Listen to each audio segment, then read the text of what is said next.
Wuthering Heights, by Emily Brontë. Chapter 1. 1801. I have just returned from a visit to my landlord, the solitary neighbor that I shall be troubled with. This is certainly a beautiful country. In all England, I do not believe that I could have fixed on a situation so completely removed from the stir of society. A perfect misanthropist's heaven, and Mr. Heathcliff and I are such a suitable pair to divide the desolation between us. A capital fellow. He little imagined how my heart warmed towards him when I beheld his black eyes withdraw so suspiciously under their brows, as I rode up, and when his fingers sheltered themselves, with a jealous resolution, still further in his waistcoat, as I announced my name. "Mr. Heathcliff?" I said. A nod was the answer. "Mr. Lockwood, your new tenant, sir. I do myself the honor of calling as soon as possible after my arrival, to express the hope that I have not inconvenienced you by my perseverance in soliciting the occupation of Thrushcross Grange. I heard yesterday you had had some thoughts." "Thrushcross Grange is my own, sir," he interrupted, wincing. "I should not allow anyone to inconvenience me, if I could hinder it. Walk in." The "walk in" was uttered with closed teeth, and expressed the sentiment, "Go to the deuce." Even the gate over which he leant manifested no sympathizing movement to the words, and I think that circumstance determined me to accept the invitation. I felt interested in a man who seemed more exaggeratedly reserved than myself. When he saw my horse's breast fairly pushing the barrier, he did put out his hand to unchain it, and then sullenly preceded me up the causeway, calling, as we entered the court, "Joseph, take Mr. Lockwood's horse and bring up some wine." "Here we have the whole establishment of domestics, I suppose," was the reflection suggested by this compound order. "No wonder the grass grows up between the flags, and cattle are the only hedge-cutters." Joseph was an elderly, nay, an old man, very old, perhaps, though hale and sinewy. "The Lord help us!" he soliloquized in an undertone of peevish displeasure, while relieving me of my horse, looking, meantime, in my face so sourly that I charitably conjectured he must have need of divine aid to digest his dinner, and his pious ejaculation had no reference to my unexpected advent. Wuthering Heights is the name of Mr. Heathcliff's dwelling. Wuthering being a significant provincial adjective, descriptive of the atmospheric tumult to which its station is exposed in stormy weather. Pure, bracing ventilation they must have up there at all times, indeed. One may guess the power of the north wind, blowing over the edge, by the excessive slant of a few stunted firs at the end of the house, and by a range of gaunt thorns all stretching their limbs one way, as if craving alms of the sun. Happily, the architect had foresight to build it strong. The narrow windows are deeply set in the wall, and the corners defended with large jutting stones. Before passing the threshold, I paused to admire a quantity of grotesque carving lavished over the front, and especially about the principal door, above which, among a wilderness of crumbling griffins and shameless little boys, I detected the date 1500, and the name Catherine Earnshaw. I would have made a few comments, and requested a short history of the place from the surly owner, but his attitude at the door appeared to demand my speedy entrance, or complete departure, and I had no desire to aggravate his impatience previous to inspecting the penetralium. One step brought us into the family sitting-room, without any introductory lobby or passage. They call it here the house preeminently. It includes kitchen and parlor generally, but I believe at Wuthering Heights the kitchen is forced to retreat altogether into another quarter. At least I distinguished a chatter of tongues, and a clatter of culinary utensils, deep within, and I observed no signs of roasting, boiling, or baking about the huge fireplace, nor any glitter of copper saucepans and tin cullenders on the walls. One end, indeed, reflected splendidly both light and heat from ranks of immense pewter dishes, interspersed with silver jugs and tankards, towering row after row, on a vast oak dresser, to the very roof. The latter had never been underdrawn. Its entire anatomy lay bare to an inquiring eye, except where a frame of wood laden with oatcakes and clusters of legs of beef, mutton, and ham concealed it. Above the chimney were sundry villainous old guns, and a couple of horse pistols, and, by way of ornament, 3 gaudily painted canisters disposed along its ledge. The floor was of smooth, white stone. The chairs, high-backed, primitive structures painted green, 1 or 2 heavy black ones lurking in the shade. In an arch under the dresser reposed a huge, liver-colored bitch pointer, surrounded by a swarm of squealing puppies, and other dogs haunted other recesses. The apartment and furniture would have been nothing extraordinary as belonging to a homely, northern farmer, with a stubborn countenance, and stalwart limbs set out to advantage in knee breeches and gaiters. Such an individual seated in his armchair, his mug of ale frothing on the round table before him, is to be seen in any circuit of 5 or 6 miles among these hills, if you go at the right time after dinner. But Mr. Heathcliff forms a singular contrast to his abode and style of living. He is a dark-skinned gypsy in aspect, in dress and manners a gentleman. That is, as much a gentleman as many a country squire. Rather slovenly, perhaps, yet not looking amiss with his negligence, because he has an erect and handsome figure, and rather morose. Possibly, some people might suspect him of a degree of underbred pride. I have a sympathetic chord within that tells me it is nothing of the sort. I know, by instinct, his reserve springs from an aversion to showy displays of feeling, to manifestations of mutual kindliness. He'll love and hate equally under cover, and esteem it a species of impertinence to be loved or hated again. No, I'm running on too fast. I bestow my own attributes over-liberally on him. Mr. Heathcliff may have entirely dissimilar reasons for keeping his hand out of the way when he meets a would-be acquaintance, to those which actuate me. Let me hope my constitution is almost peculiar. My dear mother used to say I should never have a comfortable home, and only last summer I proved myself perfectly unworthy of one. While enjoying a month of fine weather at the seacoast, I was thrown into the company of a most fascinating creature. A real goddess in my eyes, as long as she took no notice of me. I never told my love vocally. Still, if looks have language, the merest idiot might have guessed I was over head and ears. She understood me at last and looked a return, the sweetest of all imaginable looks. And what did I do? I confess it with shame. Shrunk icily into myself like a snail. At every glance retired colder and farther, till finally the poor innocent was led to doubt her own senses, and, overwhelmed with confusion at her supposed mistake, persuaded her mamma to decamp. By this curious turn of disposition I have gained the reputation of deliberate heartlessness. How undeserved, I alone can appreciate. I took a seat at the end of the hearthstone opposite that towards which my landlord advanced, and filled up an interval of silence by attempting to caress the canine mother, who had left her nursery, and was sneaking wolfishly to the back of my legs, her lip curled up, and her white teeth watering for a snatch. My caress provoked a long guttural gnarl. "You'd better let the dog alone," growled Mr. Heathcliff in unison, checking fiercer demonstrations with a punch of his foot. "She's not accustomed to be spoiled, not kept for a pet."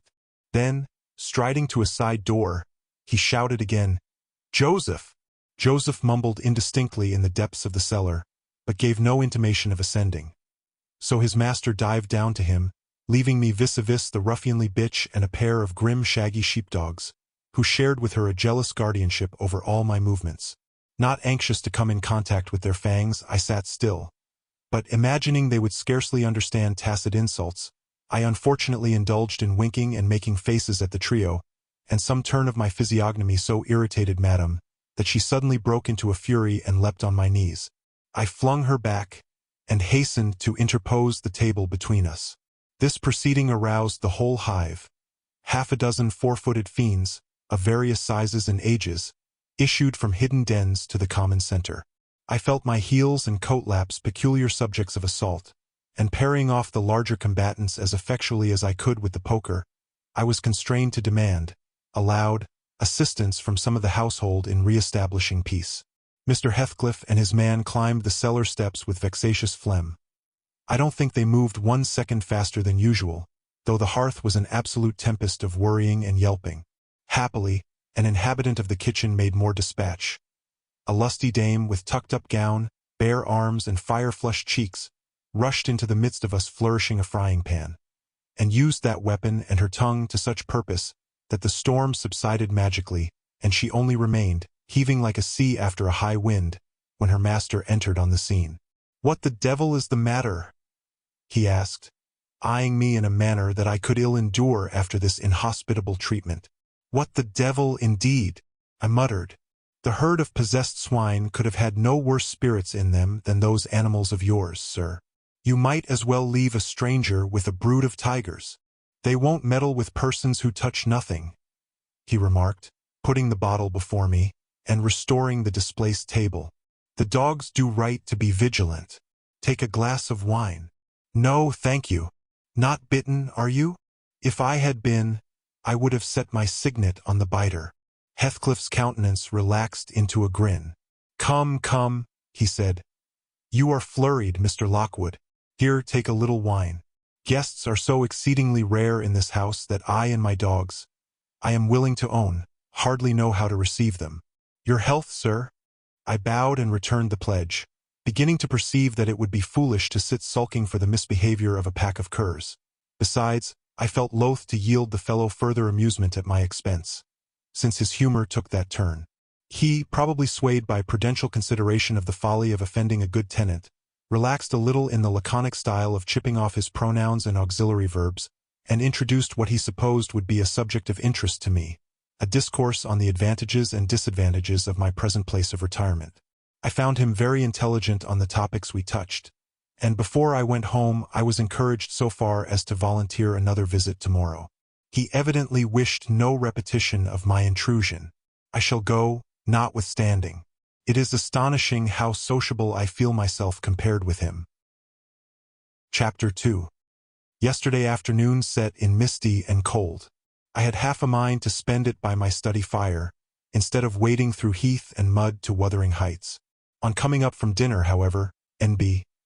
I dined between 12 and 1 o'clock. The housekeeper, a matronly lady, taken as a fixture along with the house, could not or would not comprehend my request that I might be served at 5. On mounting the stairs with this lazy intention and stepping into the room, I saw a servant girl on her knees surrounded by brushes and coal scuttles, and raising an infernal dust as she extinguished the flames with heaps of cinders. This spectacle drove me back immediately. I took my hat and, after a 4 miles walk, arrived at Heathcliff's garden gate just in time to escape the first feathery flakes of a snow shower.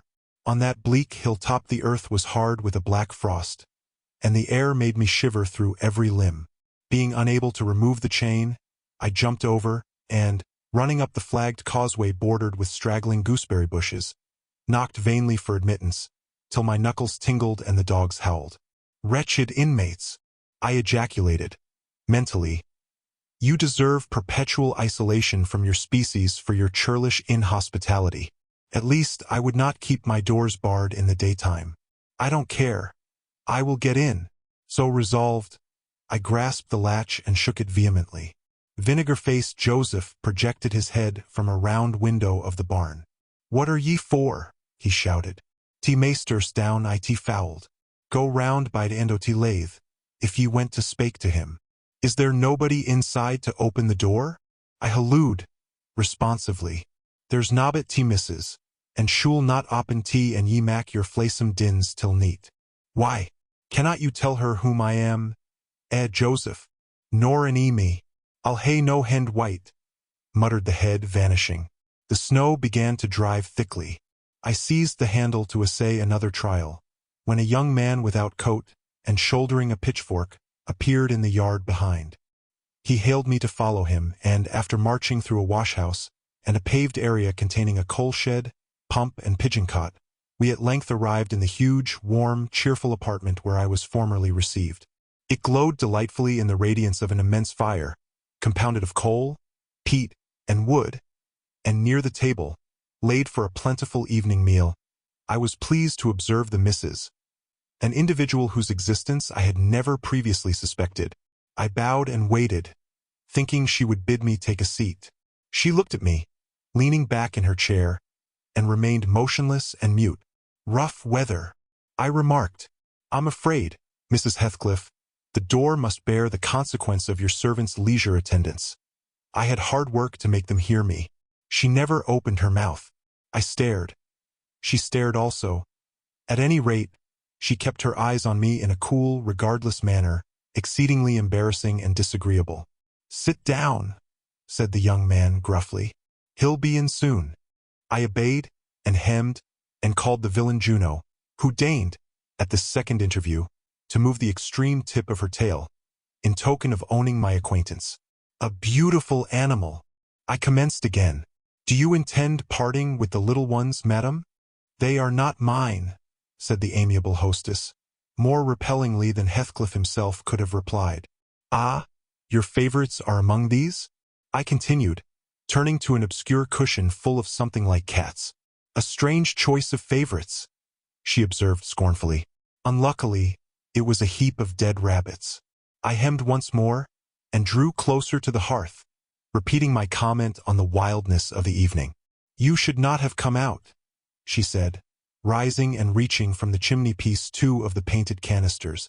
Her position before was sheltered from the light. Now, I had a distinct view of her whole figure and countenance. She was slender and apparently scarcely past girlhood. An admirable form, and the most exquisite little face that I have ever had the pleasure of beholding. Small features, very fair, flaxen ringlets, or rather golden, hanging loose on her delicate neck, and eyes, had they been agreeable in expression, that would have been irresistible. Fortunately for my susceptible heart, the only sentiment they evinced hovered between scorn and a kind of desperation, singularly unnatural to be detected. There, the canisters were almost out of her reach. I made a motion to aid her. She turned upon me as a miser might turn if anyone attempted to assist him in counting his gold. "I don't want your help," she snapped. "I can get them for myself." "I beg your pardon," I hastened to reply. "Were you asked to tea?" she demanded, tying an apron over her neat black frock, and standing with a spoonful of the leaf poised over the pot. "I shall be glad to have a cup," I answered. "Were you asked?" she repeated. "No," I said, half smiling. "You are the proper person to ask me." She flung the tea back, spoon and all, and resumed her chair in a pet, her forehead corrugated, and her red underlip pushed out, like a child's ready to cry. Meanwhile, the young man had slung onto his person a decidedly shabby upper garment, and, erecting himself before the blaze, looked down on me from the corner of his eyes, for all the world as if there were some mortal feud unavenged between us. I began to doubt whether he were a servant or not. His dress and speech were both rude, entirely devoid of the superiority observable in Mr. and Mrs. Heathcliff. His thick brown curls were rough and uncultivated, his whiskers encroached bearishly over his cheeks, and his hands were embrowned like those of a common laborer. Still his bearing was free, almost haughty, and he showed none of a domestic's assiduity in attending on the lady of the house. In the absence of clear proofs of his condition, I deemed it best to abstain from noticing his curious conduct, and, 5 minutes afterwards, the entrance of Heathcliff relieved me, in some measure, from my uncomfortable state. "You see, sir, I am come, according to promise," I exclaimed, assuming the cheerful, "and I fear I shall be weather-bound for half an hour, if you can afford me shelter during that space." "Half an hour?" he said, shaking the white flakes from his clothes. "I wonder you should select the thick of a snowstorm to ramble about in. Do you know that you run a risk of being lost in the marshes? People familiar with these moors often miss their road on such evenings, and I can tell you there is no chance of a change at present. Perhaps I can get a guide among your lads, and he might stay at the Grange till morning. Could you spare me one?" "No, I could not." "Oh, indeed. Well, then, I must trust to my own sagacity." "Umph! Are you going to mac the tea?" demanded he of the shabby coat, shifting his ferocious gaze from me to the young lady. "Is he to have any?" she asked, appealing to Heathcliff. "Get it ready, will you?" was the answer, uttered so savagely that I started. The tone in which the words were said revealed a genuine bad nature. I no longer felt inclined to call Heathcliff a capital fellow. When the preparations were finished, he invited me with, "Now, sir, bring forward your chair," and we all, including the rustic youth, drew round the table, an austere silence prevailing while we discussed our meal.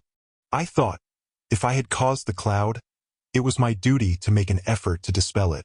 They could not every day sit so grim and taciturn, and it was impossible, however ill-tempered they might be, that the universal scowl they wore was their everyday countenance.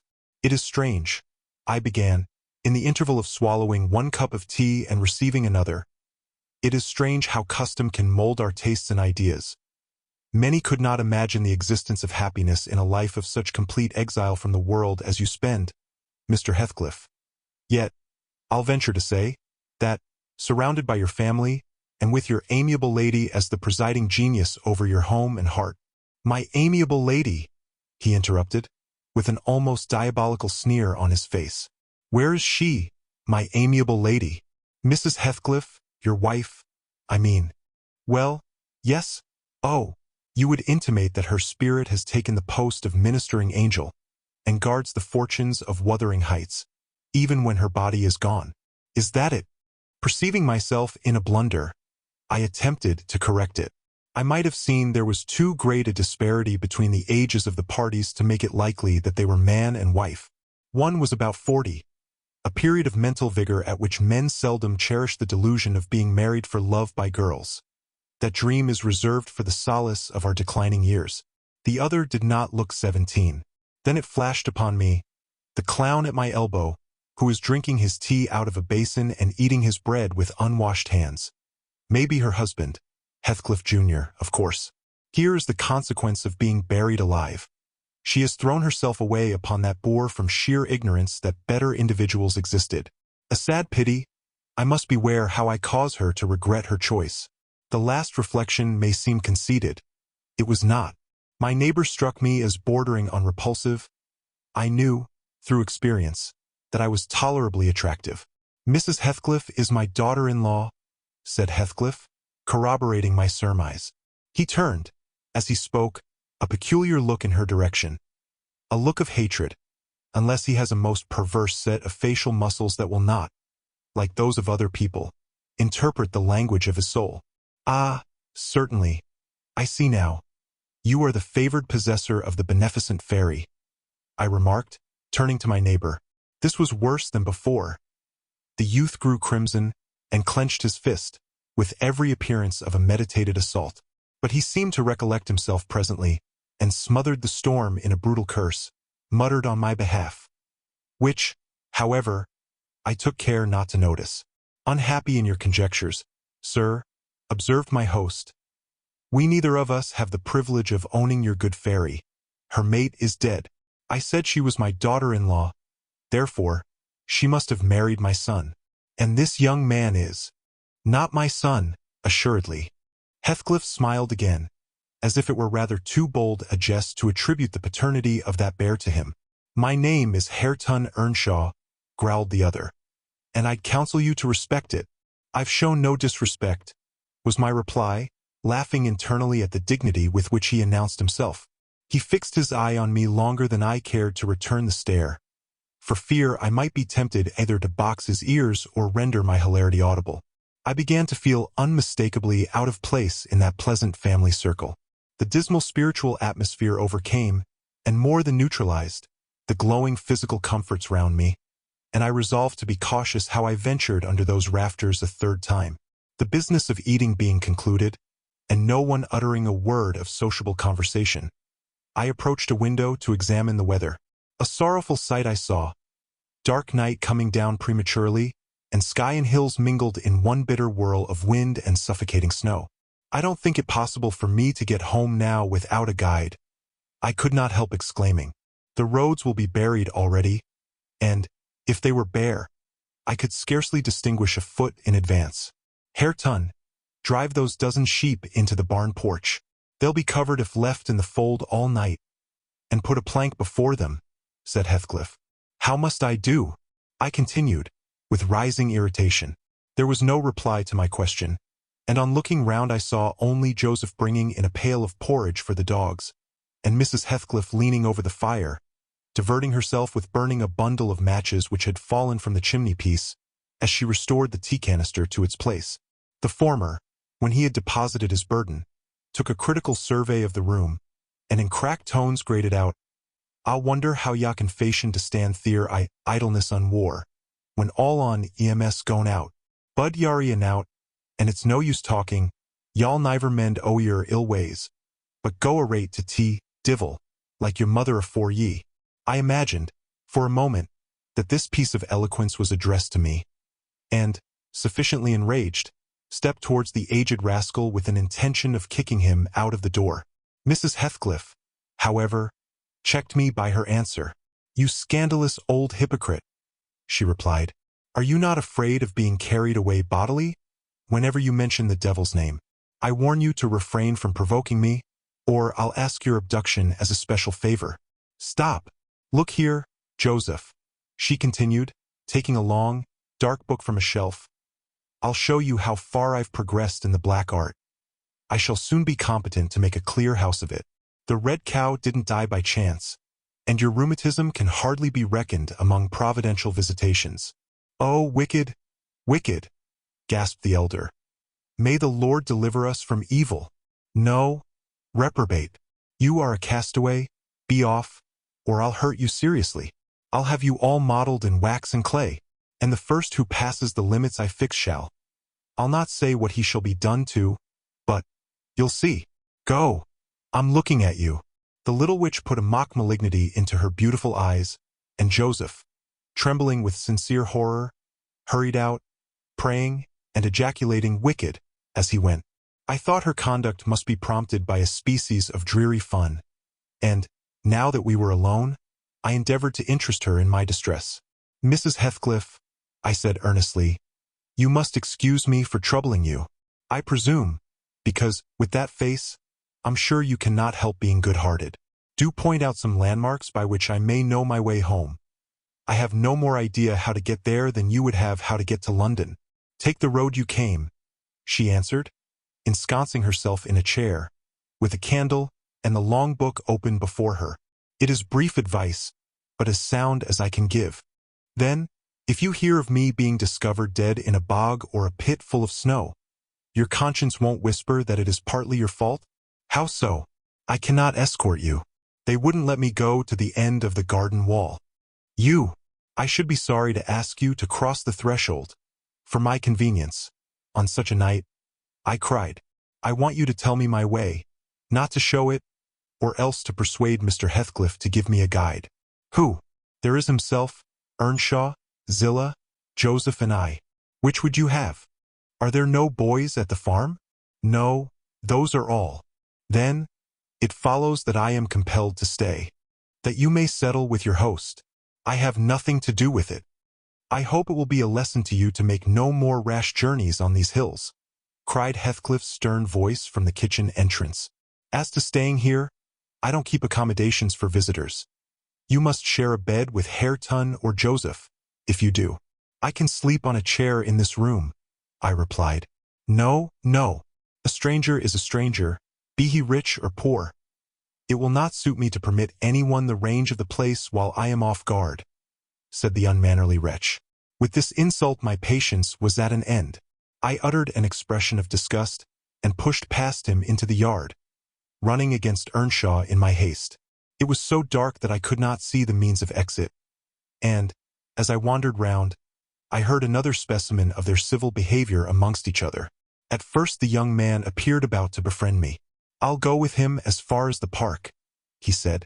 You'll go with him to hell, exclaimed his master, or whatever relation he bore. And who is to look after the horses? A man's life is of more consequence than one evening's neglect of the horses. Somebody must go, murmured Mrs. Heathcliff, more kindly than I expected. Not at your command, retorted Hareton. If you set store on him, you'd better be quiet. Then I hope his ghost will haunt you, and I hope Mr. Heathcliff will never get another tenant till the Grange is a ruin, she answered, sharply. Hearken, hearken, shoes cursing on M, muttered Joseph, towards whom I had been steering. He sat within earshot, milking the cows by the light of a lantern, which I seized unceremoniously, and, calling out that I would send it back on the morrow, rushed to the nearest postern. Maester, maester, he's staling tea lanthorn, shouted the ancient, pursuing my retreat. Hey, Nasha! Hey, dog! Hey, wolf! Hold him, hold him! On opening the little door, two hairy monsters flew at my throat, bearing me down and extinguishing the light, while a mingled guffaw from Heathcliff and Hareton put the copestone on my rage and humiliation. Fortunately, the beasts seemed more bent on stretching their paws and yawning and flourishing their tails than devouring me alive. But they would suffer no resurrection, and I was forced to lie till their malignant masters pleased to deliver me. Then, hatless and trembling with wrath, I ordered the miscreants to let me out, on their peril to keep me 1 minute longer, with several incoherent threats of retaliation that, in their indefinite depth of virulency, smacked of King Lear. The vehemence of my agitation brought on a copious bleeding at the nose, and still Heathcliff laughed, and still I scolded. I don't know what would have concluded the scene, had there not been one person at hand rather more rational than myself, and more benevolent than my entertainer.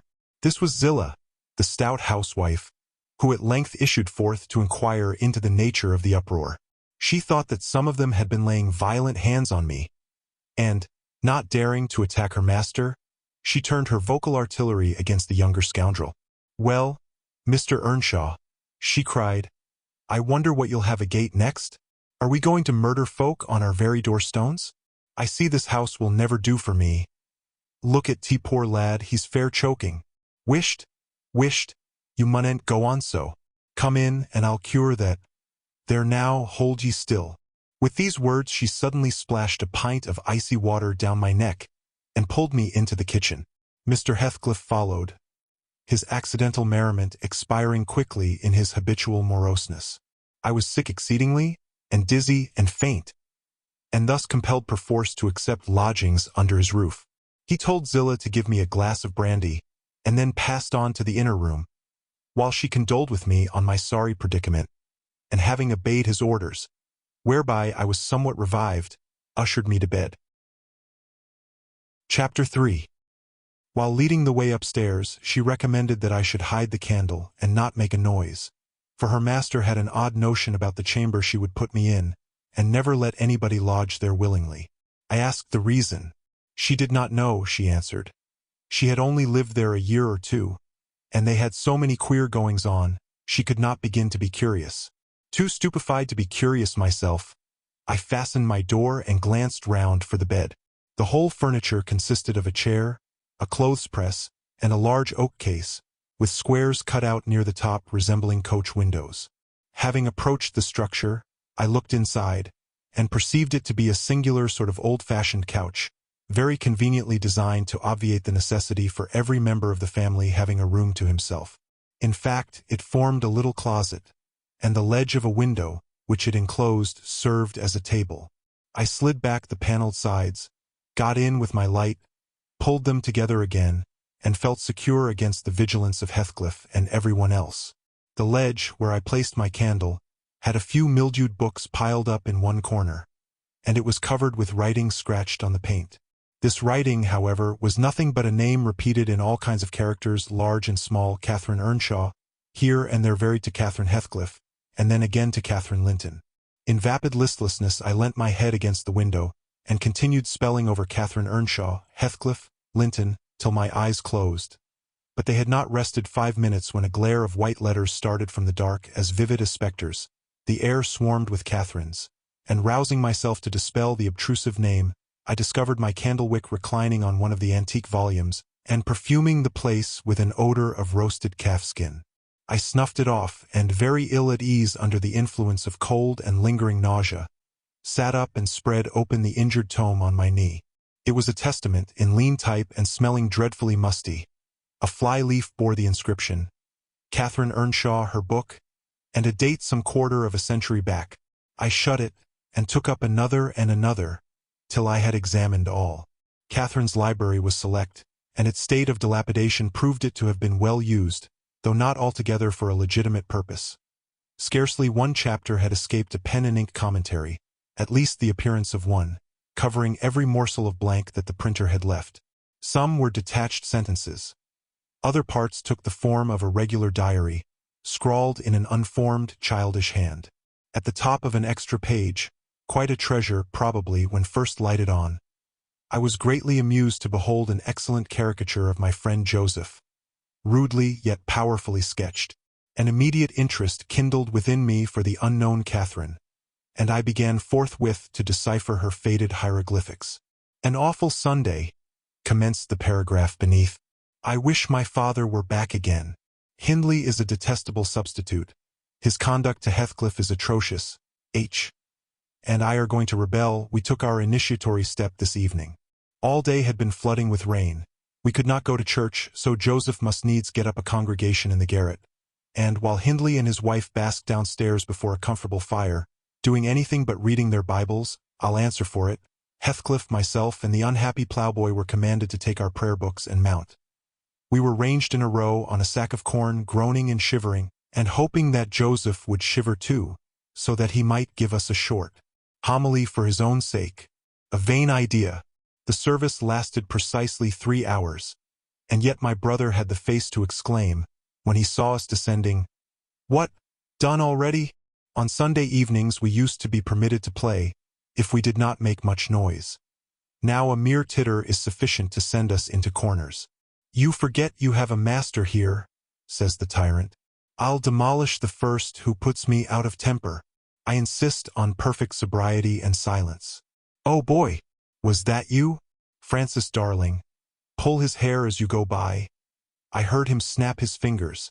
Francis pulled his hair heartily, and then went and seated herself on her husband's knee, and there they were, like two babies, kissing and talking nonsense by the hour. Foolish palaver that we should be ashamed of. We made ourselves as snug as our means allowed in the arch of the dresser. I had just fastened our pinafores together, and hung them up for a curtain, when in comes Joseph on an errand from the stables. He tears down my handiwork, boxes my ears, and croaks, "T Maester Nobbit just buried, and Sabbath not owered, you indy to sound a T gospel still I your lugs, and ye dar be lie king. Shame on ye. Sit ye down, ill childer. There's good books enough if ye'll read 'em. Sit ye down, and think o' your sowls." Saying this, he compelled us so to square our positions that we might receive from the far-off fire a dull ray to show us the text of the lumber he thrust upon us.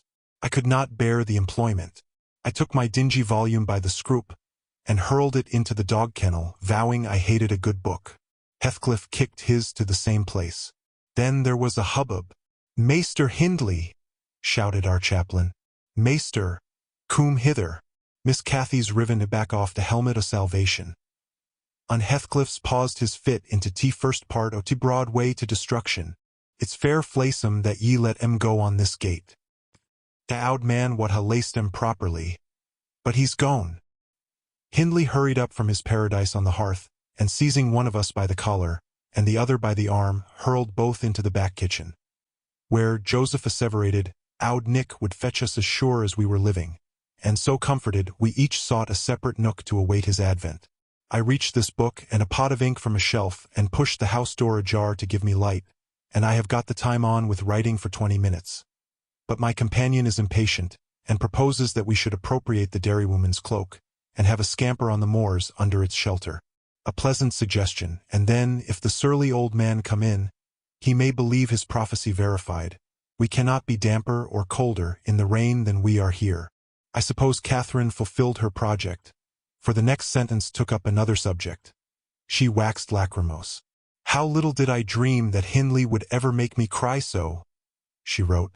"My head aches, till I cannot keep it on the pillow, and still I can't give over. Poor Heathcliff. Hindley calls him a vagabond and won't let him sit with us, nor eat with us any more.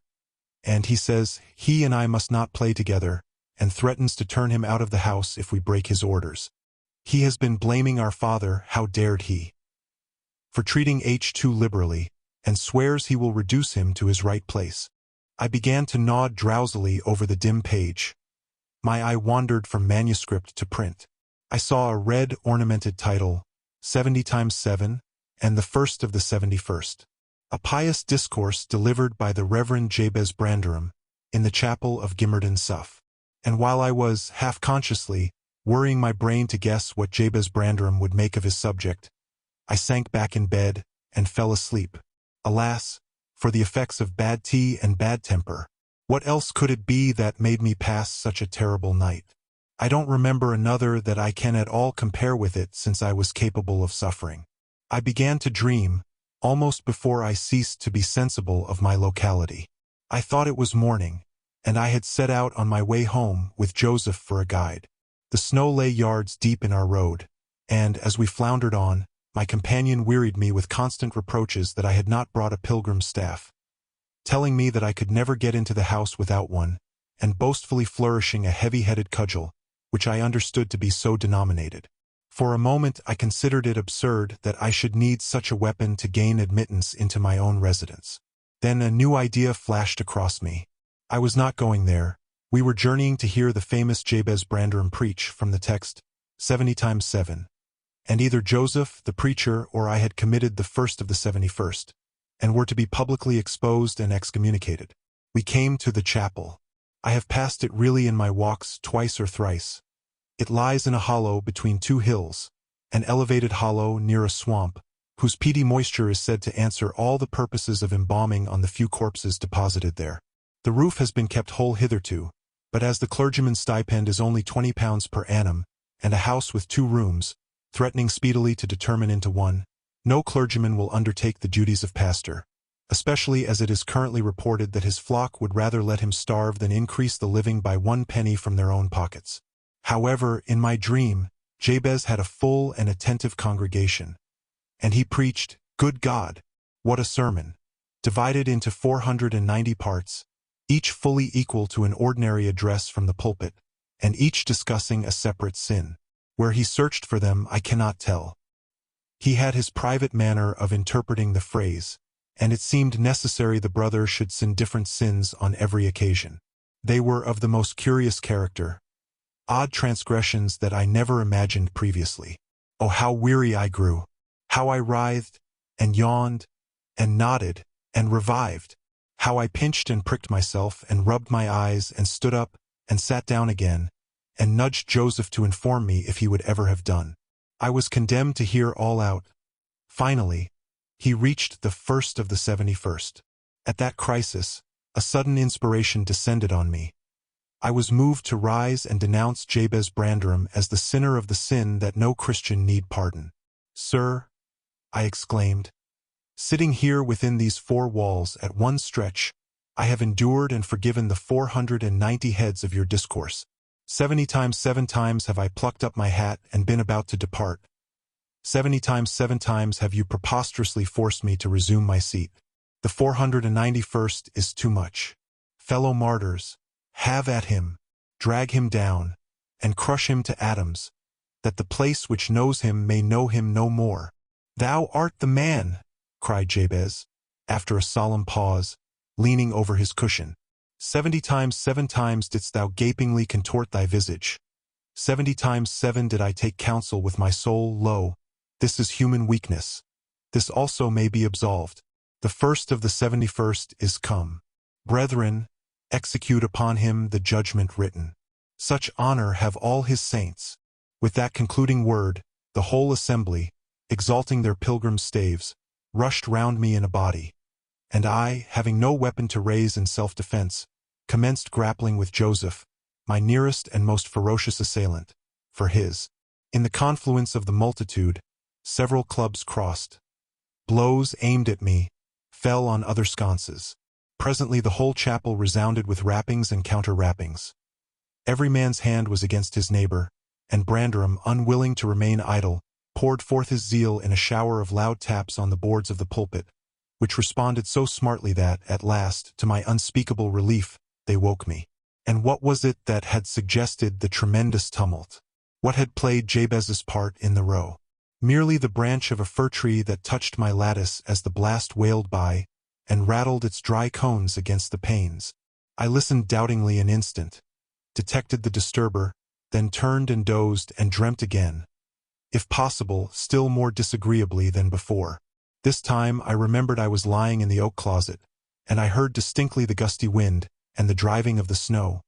I heard also the fir bough repeat its teasing sound, and ascribed it to the right cause.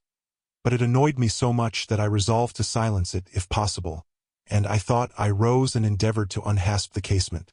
The hook was soldered into the staple, a circumstance observed by me when awake, but forgotten. I must stop it, nevertheless, I muttered, knocking my knuckles through the glass, and stretching an arm out to seize the importunate branch, instead of which my fingers closed on the fingers of a little, ice-cold hand. The intense horror of nightmare came over me. I tried to draw back my arm, but the hand clung to it, and a most melancholy voice sobbed, "Let me in, let me in. Who are you?" I asked, struggling meanwhile to disengage myself. Catherine Linton, it replied shiveringly. Why did I think of Linton? I had read Earnshaw 20 times for Linton. I'm come home. I'd lost my way on the moor. As it spoke, I discerned, obscurely, a child's face looking through the window. Terror made me cruel, and finding it useless to attempt shaking the creature off, I pulled its wrist on to the broken pane, and rubbed it to and fro till the blood ran down and soaked the bedclothes. Still it wailed, "Let me in!" and maintained its tenacious gripe, almost maddening me with fear. "How can I?" I said at length. "Let me go, if you want me to let you in." The fingers relaxed. I snatched mine through the hole, hurriedly piled the books up in a pyramid against it, and stopped my ears to exclude the lamentable prayer. I seemed to keep them closed above a quarter of an hour. Yet, the instant I listened again, there was the doleful cry moaning on. "Be gone!" I shouted. "I'll never let you in, not if you beg for 20 years. "It is 20 years, mourned the voice. 20 years. I've been a waif for 20 years. Thereat began a feeble scratching outside, and the pile of books moved as if thrust forward. I tried to jump up, but could not stir a limb, and so yelled aloud in a frenzy of fright. To my confusion, I discovered the yell was not ideal. Hasty footsteps approached my chamber door. Somebody pushed it open with a vigorous hand, and a light glimmered through the squares at the top of the bed. I sat shuddering, yet, and wiping the perspiration from my forehead. The intruder appeared to hesitate, and muttered to himself. At last, he said, in a half-whisper, plainly not expecting an answer, "Is anyone here?" I considered it best to confess my presence, for I knew Heathcliff's accents, and feared he might search further, if I kept quiet. With this intention, I turned and opened the panels. I shall not soon forget the effect my action produced. Heathcliff stood near the entrance, in his shirt and trousers, with a candle dripping over his fingers, and his face as white as the wall behind him. The first creak of the oak startled him like an electric shock. The light leaped from his hold to a distance of some feet, and his agitation was so extreme that he could hardly pick it up. "It is only your guest, sir," I called out, desirous to spare him the humiliation of exposing his cowardice further. I had the misfortune to scream in my sleep, owing to a frightful nightmare. "I'm sorry I disturbed you." "Oh, God confound you, Mr. Lockwood. I wish you were at the—" commenced my host, setting the candle on a chair, because he found it impossible to hold it steady. "And who showed you up into this room?" he continued, crushing his nails into his palms, and grinding his teeth to subdue the maxillary convulsions. "Who was it? I've a good mind to turn them out of the house this moment." "It was your servant Zillah," I replied, flinging myself onto the floor, and rapidly resuming my garments. "I should not care if you did, Mr. Heathcliff. She richly deserves it. I suppose that she wanted to get another proof that the place was haunted at my expense. Well, it is, swarming with ghosts and goblins. You have reason in shutting it up, I assure you. No one will thank you for a doze in such a den." "What do you mean?" asked Heathcliff. "And what are you doing?" "Lie down and finish out the night, since you are here. But, for heaven's sake, don't repeat that horrid noise. Nothing could excuse it, unless you were having your throat cut. If the little fiend had got in at the window, she probably would have strangled me." I returned. "I'm not going to endure the persecutions of your hospitable ancestors again. Was not the Reverend Jabez Branderham akin to you on the mother's side? And that minx, Catherine Linton or Earnshaw or however she was called? She must have been a changeling, wicked little soul. She told me she had been walking the earth these 20 years. A just punishment for her mortal transgressions, I've no doubt." Scarcely were these words uttered when I recollected the association of Heathcliff's with Catherine's name in the book, which had completely slipped from my memory, till thus awakened. I blushed at my inconsideration, but without showing further consciousness of the offense, I hastened to add, "The truth is, sir, I passed the first part of the night in." Here I stopped afresh. I was about to say perusing those old volumes. Then it would have revealed my knowledge of their written as well as their printed contents. So, correcting myself, I went on, "In spelling over the names scratched on that window ledge. A monotonous occupation, calculated to set me asleep, like counting, or— "What can you mean by talking in this way to me?" thundered Heathcliff with savage vehemence. How dare you under my roof? God, he's mad to speak so," and he struck his forehead with rage. I did not know whether to resent this language or pursue my explanation, but he seemed so powerfully affected that I took pity and proceeded with my dreams, affirming I had never heard the appellation of Catherine Linton before, but reading it often over produced an impression which personified itself when I had no longer my imagination under control. Heathcliff gradually fell back into the shelter of the bed, as I spoke, finally sitting down almost concealed behind it. I guessed, however, by his irregular and intercepted breathing, that he struggled to vanquish an excess of violent emotion. Not liking to show him that I had heard the conflict, I continued my toilette rather noisily, looked at my watch, and soliloquized on the length of the night. Not 3 o'clock yet. I could have taken oath it had been 6. Time stagnates here. We must surely have retired to rest at 8. Always at 9 in winter and rise at 4, said my host, suppressing a groan, and, as I fancied, by the motion of his arm's shadow, dashing a tear from his eyes. "Mr. Lockwood," he added, "you may go into my room. You'll only be in the way coming downstairs so early, and your childish outcry has sent sleep to the devil for me." "And for me, too," I replied. "I'll walk in the yard till daylight, and then I'll be off, and you need not dread a repetition of my intrusion. I'm now quite cured of seeking pleasure in society, be it country or town. A sensible man ought to find sufficient company in himself." "Delightful company," muttered Heathcliff. "Take the candle and go where you please. I shall join you directly. Keep out of the yard, though the dogs are unchained. And the house, Juno mounts sentinel there, and nay, you can only ramble about the steps and passages. But, away with you. I'll come in 2 minutes." I obeyed so far as to quit the chamber. When, ignorant where the narrow lobbies led, I stood still, and was witness, involuntarily, to a piece of superstition on the part of my landlord which belied, oddly, his apparent sense. He got on to the bed, and wrenched open the lattice, bursting, as he pulled at it, into an uncontrollable passion of tears. Come in, he sobbed. "Cathy, do come. Oh, do, once more. Oh, my heart's darling. Hear me this time, Catherine, at last." The spectre showed a spectre's ordinary caprice. It gave no sign of being, but the snow and wind whirled wildly through, even reaching my station, and blowing out the light. There was such anguish in the gush of grief that accompanied this raving, that my compassion made me overlook its folly, and I drew off, half angry to have listened at all, and vexed at having related my ridiculous nightmare, since it produced that agony, though why was beyond my comprehension. I descended cautiously to the lower regions, and landed in the back kitchen, where a gleam of fire, raked compactly together, enabled me to rekindle my candle. Nothing was stirring except a brindled, gray cat, which crept from the ashes, and saluted me with a querulous mew. 2 benches, shaped in sections of a circle, nearly enclosed the hearth. On one of these I stretched myself, and Grimalkin mounted the other. We were both of us nodding ere anyone invaded our retreat, and then it was Joseph, shuffling down a wooden ladder that vanished in the roof, through a trap. The ascent to his garret, I suppose.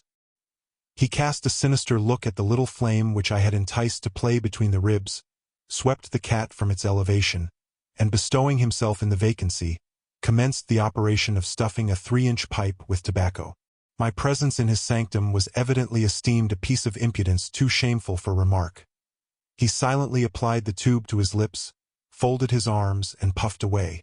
I let him enjoy the luxury unannoyed, and after sucking out his last wreath, and heaving a profound sigh, he got up, and departed as solemnly as he came. A more elastic footstep entered next, and now I opened my mouth for a good morning, but closed it again, the salutation unachieved. For Catherine Earnshaw was performing his orzen sotto voce, in a series of curses directed against every object he touched, while he rummaged a corner for a spade or shovel to dig through the drifts. He glanced over the back of the bench, dilating his nostrils, and thought as little of exchanging civilities with me as with my companion the cat. I guessed, by his preparations, that egress was allowed, and, leaving my hard couch, made a movement to follow him. He noticed this and thrust at an inner door with the end of his spade, intimating by an inarticulate sound that there was the place where I must go, if I changed my locality. It opened into the house where the females were already astir. Zillah urging flakes of flame up the chimney with a colossal bellows, and Mrs. Heathcliff, kneeling on the hearth, reading a book by the aid of the blaze. She held her hand interposed between the furnace heat and her eyes, and seemed absorbed in her occupation, desisting from it only to chide the servant for covering her with sparks, or to push away a dog, now and then, that snoozled its nose over-forwardly into her face. I was surprised to see Heathcliff there also. He stood by the fire, his back towards me, just finishing a stormy scene with poor Zillah, who ever and anon interrupted her labor to pluck up the corner of her apron, and heave an indignant groan. "And you worthless—" he broke out as I entered, turning to his daughter-in-law, and employing an epithet as harmless as duck or sheep, but generally represented by a dash. "There you are, at your idle tricks again. The rest of them do earn their bread. You live on my charity. Put your trash away and find something to do. You shall pay me for the plague of having you eternally in my sight. Do you hear, damnable jade? I'll put my trash away, because you can make me if I refuse," answered the young lady, closing her book and throwing it on a chair. "But I'll not do anything, though you should swear your tongue out, except what I please." Heathcliff lifted his hand, and the speaker sprang to a safer distance, obviously acquainted with its weight. Having no desire to be entertained by a cat-and-dog combat, I stepped forward briskly, as if eager to partake the warmth of the hearth, and innocent of any knowledge of the interrupted dispute. Each had enough decorum to suspend further hostilities. Heathcliff placed his fists out of temptation in his pockets. Mrs. Heathcliff curled her lip and walked to a seat far off, where she kept her word by playing the part of a statue during the remainder of my stay. That was not long. I declined joining their breakfast, and, at the first gleam of dawn, took an opportunity of escaping into the free air, now clear and still and cold as impalpable ice. My landlord hallooed for me to stop ere I reached the bottom of the garden, and offered to accompany me across the moor. It was well he did, for the whole hillback was one billowy white ocean, the swells and falls not indicating corresponding rises and depressions in the ground. Many pits, at least, were filled to a level, and entire ranges of mounds, the refuse of the quarries, blotted from the chart which my yesterday's walk left pictured in my mind. I had remarked on one side of the road, at intervals of 6 or 7 yards, a line of upright stones, continued through the whole length of the barren. These were erected and daubed with lime on purpose to serve as guides in the dark, and also when a fall, like the present, confounded the deep swamps on either hand with the firmer path. But, excepting a dirty dot pointing up here and there, all traces of their existence had vanished, and my companion found it necessary to warn me frequently to steer to the right or left, when I imagined I was following, correctly, the windings of the road. We exchanged little conversation, and he halted at the entrance of Thrushcross Park, saying, I could make no error there. Our adieus were limited to a hasty bow, and then I pushed forward, trusting to my own resources. For the porter's lodge is untenanted as yet. The distance from the gate to the grange is 2 miles. I believe I managed to make it 4, what with losing myself among the trees, and sinking up to the neck in snow, a predicament which only those who have experienced it can appreciate. At any rate, whatever were my wanderings, the clock chimed 12 as I entered the house, and that gave exactly an hour for every mile of the usual way from Wuthering Heights. My human fixture and her satellites rushed to welcome me, exclaiming, tumultuously, they had completely given me up. Everybody conjectured that I perished last night, and they were wondering how they must set about the search for my remains. I bid them be quiet, now that they saw me returned, and, benumbed to my very heart, I dragged upstairs, whence, after putting on dry clothes and pacing to and fro 30 or 40 minutes, to restore the animal heat, I adjourned to my study, feeble as a kitten, almost too much so to enjoy the cheerful fire and smoking coffee which the servant had prepared for my refreshment. Chapter 4. What vain weathercocks we are! I, who had determined to hold myself independent of all social intercourse, and thanked my stars that, at length, I had lighted on a spot where it was next to impracticable. I, weak wretch, after maintaining till dusk a struggle with low spirits and solitude, was finally compelled to strike my colors, and under pretense of gaining information concerning the necessities of my establishment, I desired Mrs. Dean, when she brought in supper, to sit down while I ate it, hoping sincerely she would prove a regular gossip, and either rouse me to animation or lull me to sleep by her talk. "You have lived here a considerable time?" I commenced. "Did you not say 16 years? 18, sir. I came when the mistress was married, to wait on her. After she died, the master retained me for his housekeeper." Indeed, there ensued a pause. She was not a gossip, I feared, unless about her own affairs, and those could hardly interest me. However, having studied for an interval, with a fist on either knee, and a cloud of meditation over her ruddy countenance, she ejaculated, "Ah, times are greatly changed since then." "Yes," I remarked. "You've seen a good many alterations, I suppose?" "I have, and troubles too," she said. "Oh, I'll turn the talk on my landlord's family," I thought to myself. "A good subject to start. And that pretty girl widow, I should like to know her history, whether she be a native of the country, or, as is more probable, an exotic that the surly indigene will not recognize for kin." With this intention I asked Mrs. Dean why Heathcliff let Thrushcross Grange, and preferred living in a situation and residence so much inferior. "Is he not rich enough to keep the estate in good order?" I inquired. "Rich, sir," she returned. "He has nobody knows what money, and every year it increases. Yes, he's rich enough to live in a finer house than this, but he's very near close-handed, and if he had meant to flit to Thrushcross Grange, as soon as he heard of a good tenant he could not have borne to miss the chance of getting a few hundreds more. It is strange people should be so greedy when they are alone in the world. He had a son, it seems?" "Yes, he had one. He is dead." "And that young lady, Mrs. Heathcliff, is his widow?" "Yes." "Where did she come from originally?" "Why, sir, she is my late master's daughter. Catherine Linton was her maiden name. I nursed her. Poor thing! I did wish Mr. Heathcliff would remove here, and then we might have been together again." "What, Catherine Linton?" I exclaimed, astonished. But a minute's reflection convinced me it was not my ghostly Catherine. "Then," I continued, "my predecessor's name was Linton?" "It was." "And who is that Earnshaw, Catherine Earnshaw, who lives with Mr. Heathcliff? Are they relations?" "No. He is the late Mrs. Linton's nephew." "The young lady's cousin, then?" "Yes, and her husband was her cousin also, one on the mother's, the other on the father's side. Heathcliff married Mr. Linton's sister. I see the house at Wuthering Heights has Earnshaw carved over the front door. Are they an old family?" "Very old, sir, and Hareton is the last of them, as our Miss Cathy is of us, I mean of the Lintons. Have you been to Wuthering Heights?" "I beg pardon for asking, but I should like to hear how she is." "Mrs. Heathcliff?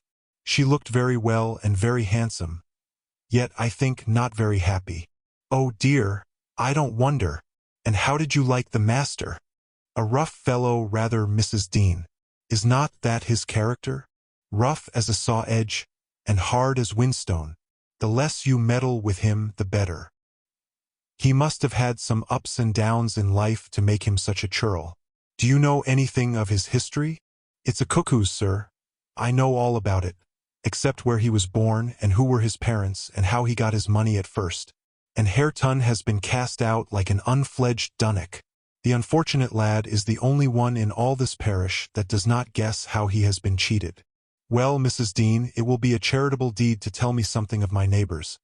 I feel I shall not rest if I go to bed, so be good enough to sit and chat an hour." "Oh, certainly, sir. I'll just fetch a little sewing, and then I'll sit as long as you please. But you've caught cold. I saw you shivering, and you must have some gruel to drive it out." The worthy woman bustled off, and I crouched nearer the fire.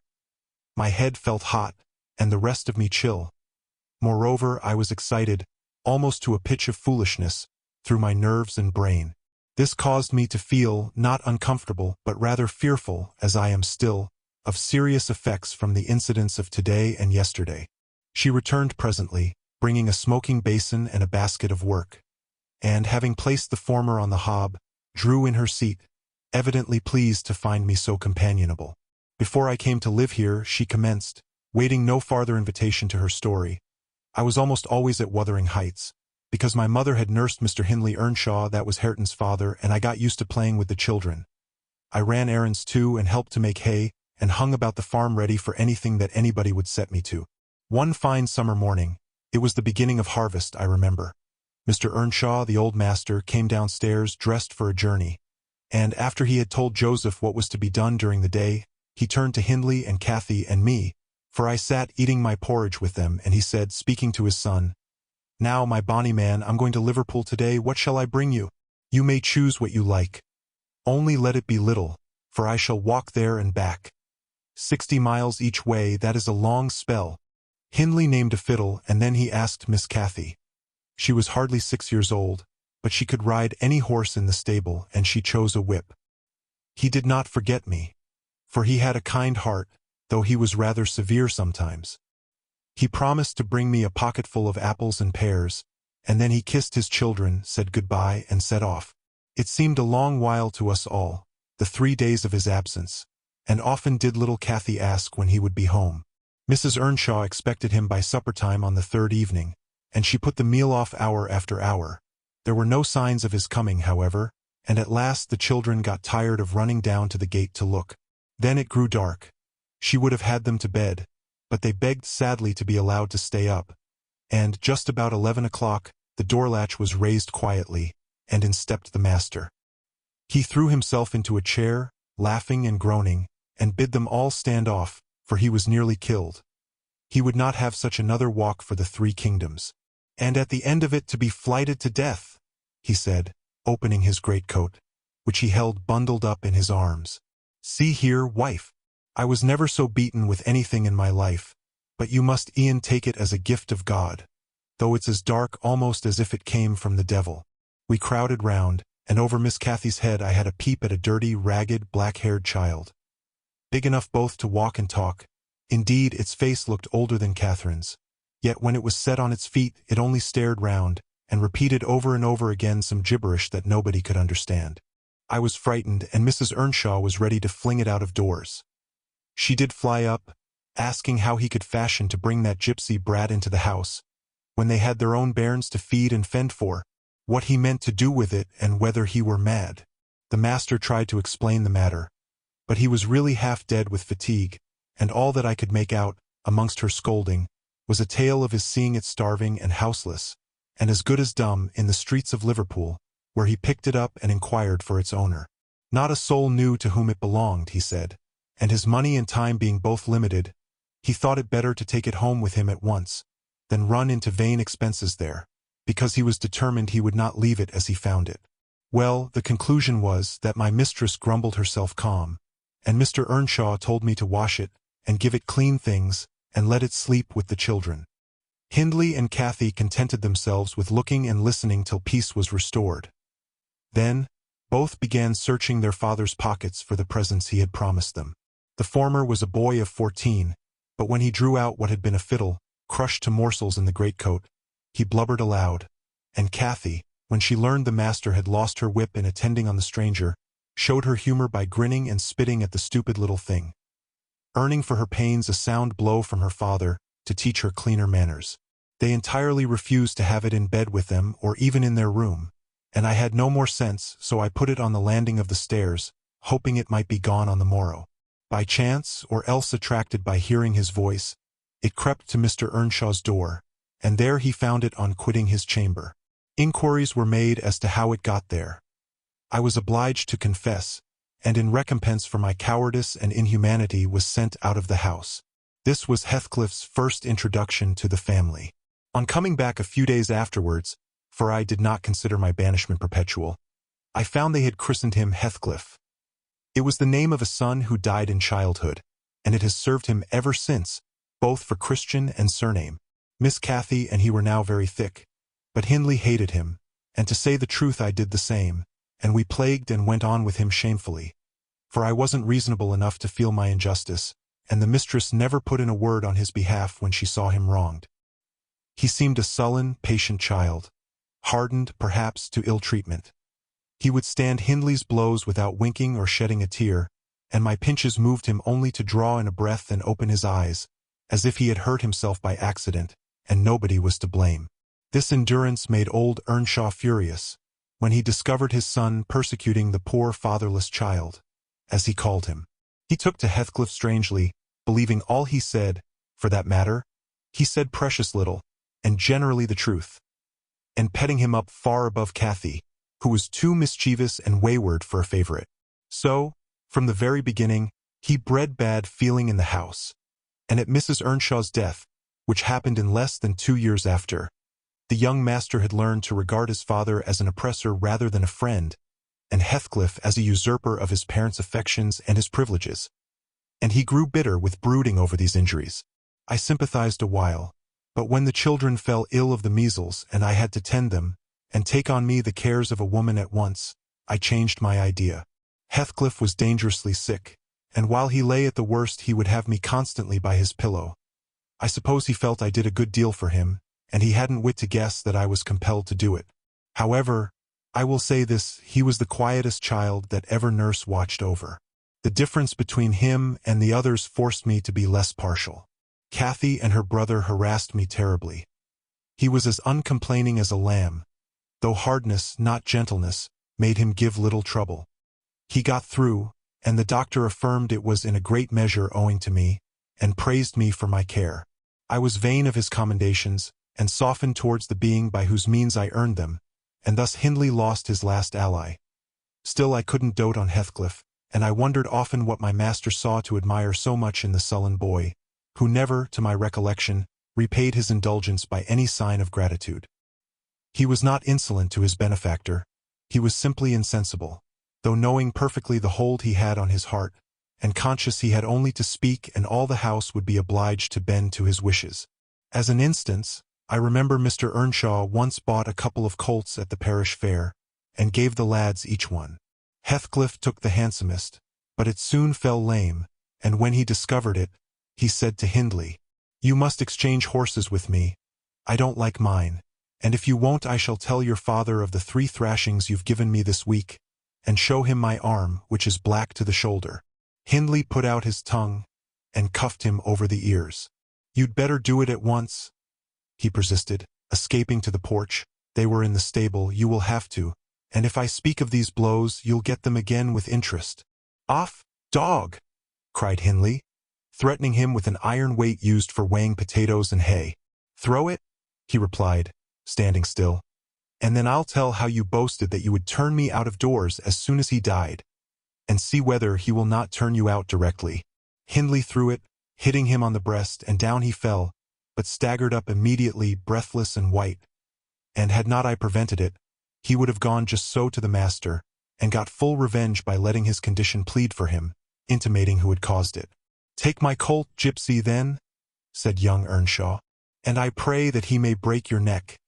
Take him, and be damned, you beggarly interloper, and wheedle my father out of all he has. Only afterwards show him what you are, imp of Satan. And take that, I hope he'll kick out your brains." Heathcliff had gone to loose the beast and shift it to his own stall. He was passing behind it, when Hindley finished his speech by knocking him under its feet, and without stopping to examine whether his hopes were fulfilled, ran away as fast as he could. I was surprised to witness how coolly the child gathered himself up, and went on with his intention, exchanging saddles and all, and then sitting down on a bundle of hay to overcome the qualm which the violent blow occasioned, before he entered the house. I persuaded him easily to let me lay the blame of his bruises on the horse. He minded little what tale was told, since he had what he wanted. He complained so seldom, indeed, of such stirs as these, that I really thought him not vindictive. I was deceived completely, as you will hear. Chapter 5. In the course of time, Mr. Earnshaw began to fail. He had been active and healthy, yet his strength left him suddenly, and when he was confined to the chimney-corner he grew grievously irritable. A nothing vexed him, and suspected slights of his authority nearly threw him into fits. This was especially to be remarked if anyone attempted to impose upon, or domineer over, his favorite. He was painfully jealous lest a word should be spoken amiss to him, seeming to have got into his head the notion that, because he liked Heathcliff, all hated, and longed to do him an ill turn. It was a disadvantage to the lad, for the kinder among us did not wish to fret the master, so we humored his partiality, and that humoring was rich nourishment to the child's pride and black tempers. Still it became in a manner necessary. Twice or thrice, Hindley's manifestation of scorn, while his father was near, roused the old man to a fury. He seized his stick to strike him, and shook with rage that he could not do it. At last, our curate, we had a curate then who made the living answer by teaching the little Lintons and Earnshaws, and farming his bit of land himself, advised that the young man should be sent to college, and Mr. Earnshaw agreed, though with a heavy spirit, for he said, Hindley was not and would never thrive as where he wandered. I hoped heartily we should have peace now. It hurt me to think the master should be made uncomfortable by his own good deed. I fancied the discontent of age and disease arose from his family disagreements, as he would have it that it did. Really, sir, it was in his sinking frame. We might have got on tolerably, notwithstanding, but for two people, Miss Cathy and Joseph the servant. You saw him, I dare say, up yonder. He was, and is yet most likely, the wearisomest self-righteous Pharisee that ever ransacked a Bible to rake the promises to himself and fling the curses to his neighbors. By his knack of sermonizing and pious discoursing, he contrived to make a great impression on Mr. Earnshaw, and the more feeble the master became, the more influence he gained. He was relentless in worrying him about his soul's concerns, and about ruling his children rigidly. He encouraged him to regard Hindley as a reprobate, and night after night, he regularly grumbled out a long string of tales against Heathcliff and Catherine, always minding to flatter Earnshaw's weakness by heaping the heaviest blame on the latter. Certainly she had ways with her such as I never saw a child take up before, and she put all of us past our patience 50 times and oftener in a day. From the hour she came downstairs till the hour she went to bed, we had not a minute's security that she wouldn't be in mischief. Her spirits were always at high water mark, her tongue always going, singing, laughing, and plaguing everybody who would not do the same. A wild, wicked slip she was, but she had the bonniest eye, the sweetest smile, and lightest foot in the parish. And after all, I believe she meant no harm. For when once she made you cry in good earnest, it seldom happened that she would not keep you company, and oblige you to be quiet that you might comfort her. She was much too fond of Heathcliff. The greatest punishment we could invent for her was to keep her separate from him. Yet she got chided more than any of us on his account. In play, she liked exceedingly to act the little mistress, using her hands freely and commanding her companions. She did so to me, but I would not bear slapping and ordering, and so I let her know. Now, Mr. Earnshaw did not understand jokes from his children. He had always been strict and grave with them, and Catherine, on her part, had no idea why her father should be crosser and less patient in his ailing condition than he was in his prime. His peevish reproofs wakened in her a naughty delight to provoke him. She was never so happy as when we were all scolding her at once, and she defying us with her bold, saucy look and her ready words, turning Joseph's religious curses into ridicule, baiting me, and doing just what her father hated most, showing how her pretended insolence, which he thought real, had more power over Heathcliff than his kindness, how the boy would do her bidding in anything, and his only when it suited his own inclination. After behaving as badly as possible all day, she sometimes came fondling to make it up at night. Nay, Cathy, the old man would say, I cannot love thee, thou art worse than thy brother.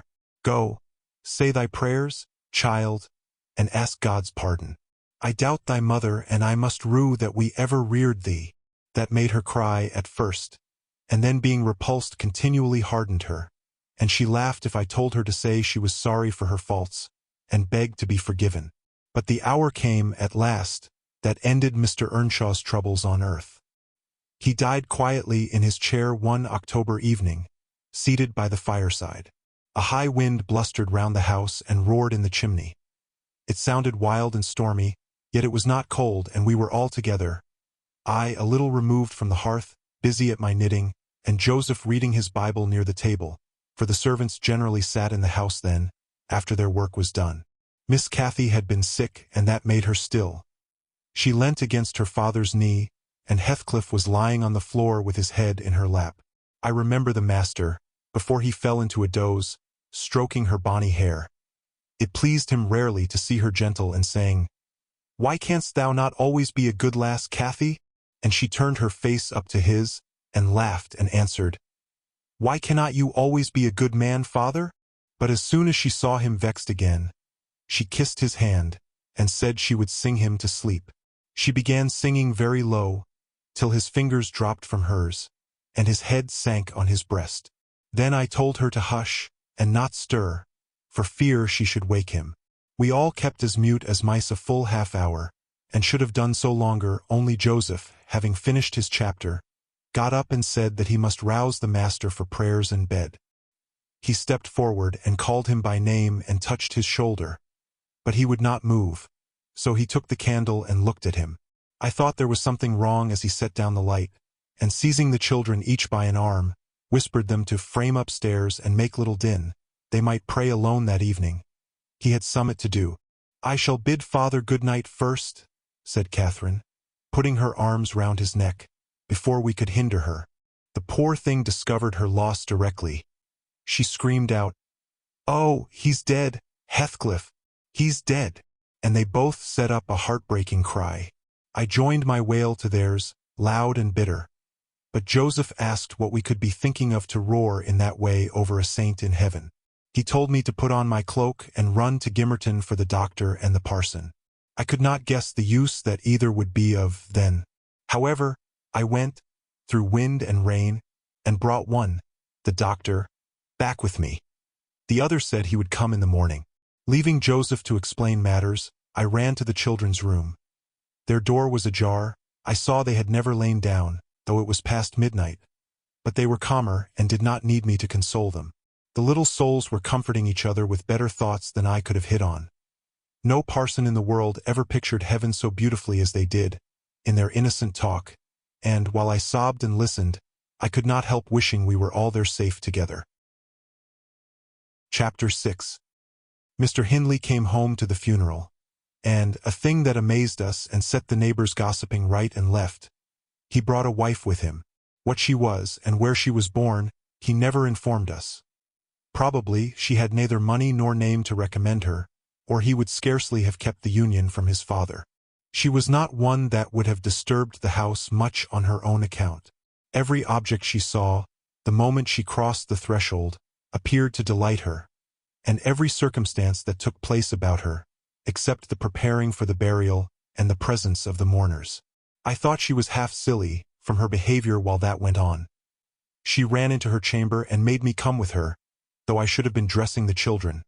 And there she sat shivering and clasping her hands, and asking repeatedly, "Are they gone yet?"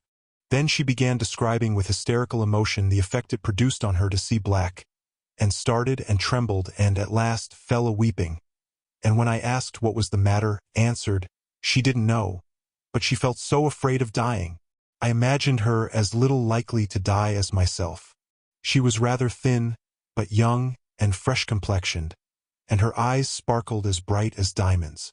I did remark, to be sure, that mounting the stairs made her breathe very quick, that the least sudden noise set her all in a quiver, and that she coughed troublesomely sometimes. But I knew nothing of what these symptoms portended, and had no impulse to sympathize with her. "We don't in general take to foreigners here, Mr. Lockwood, unless they take to us first."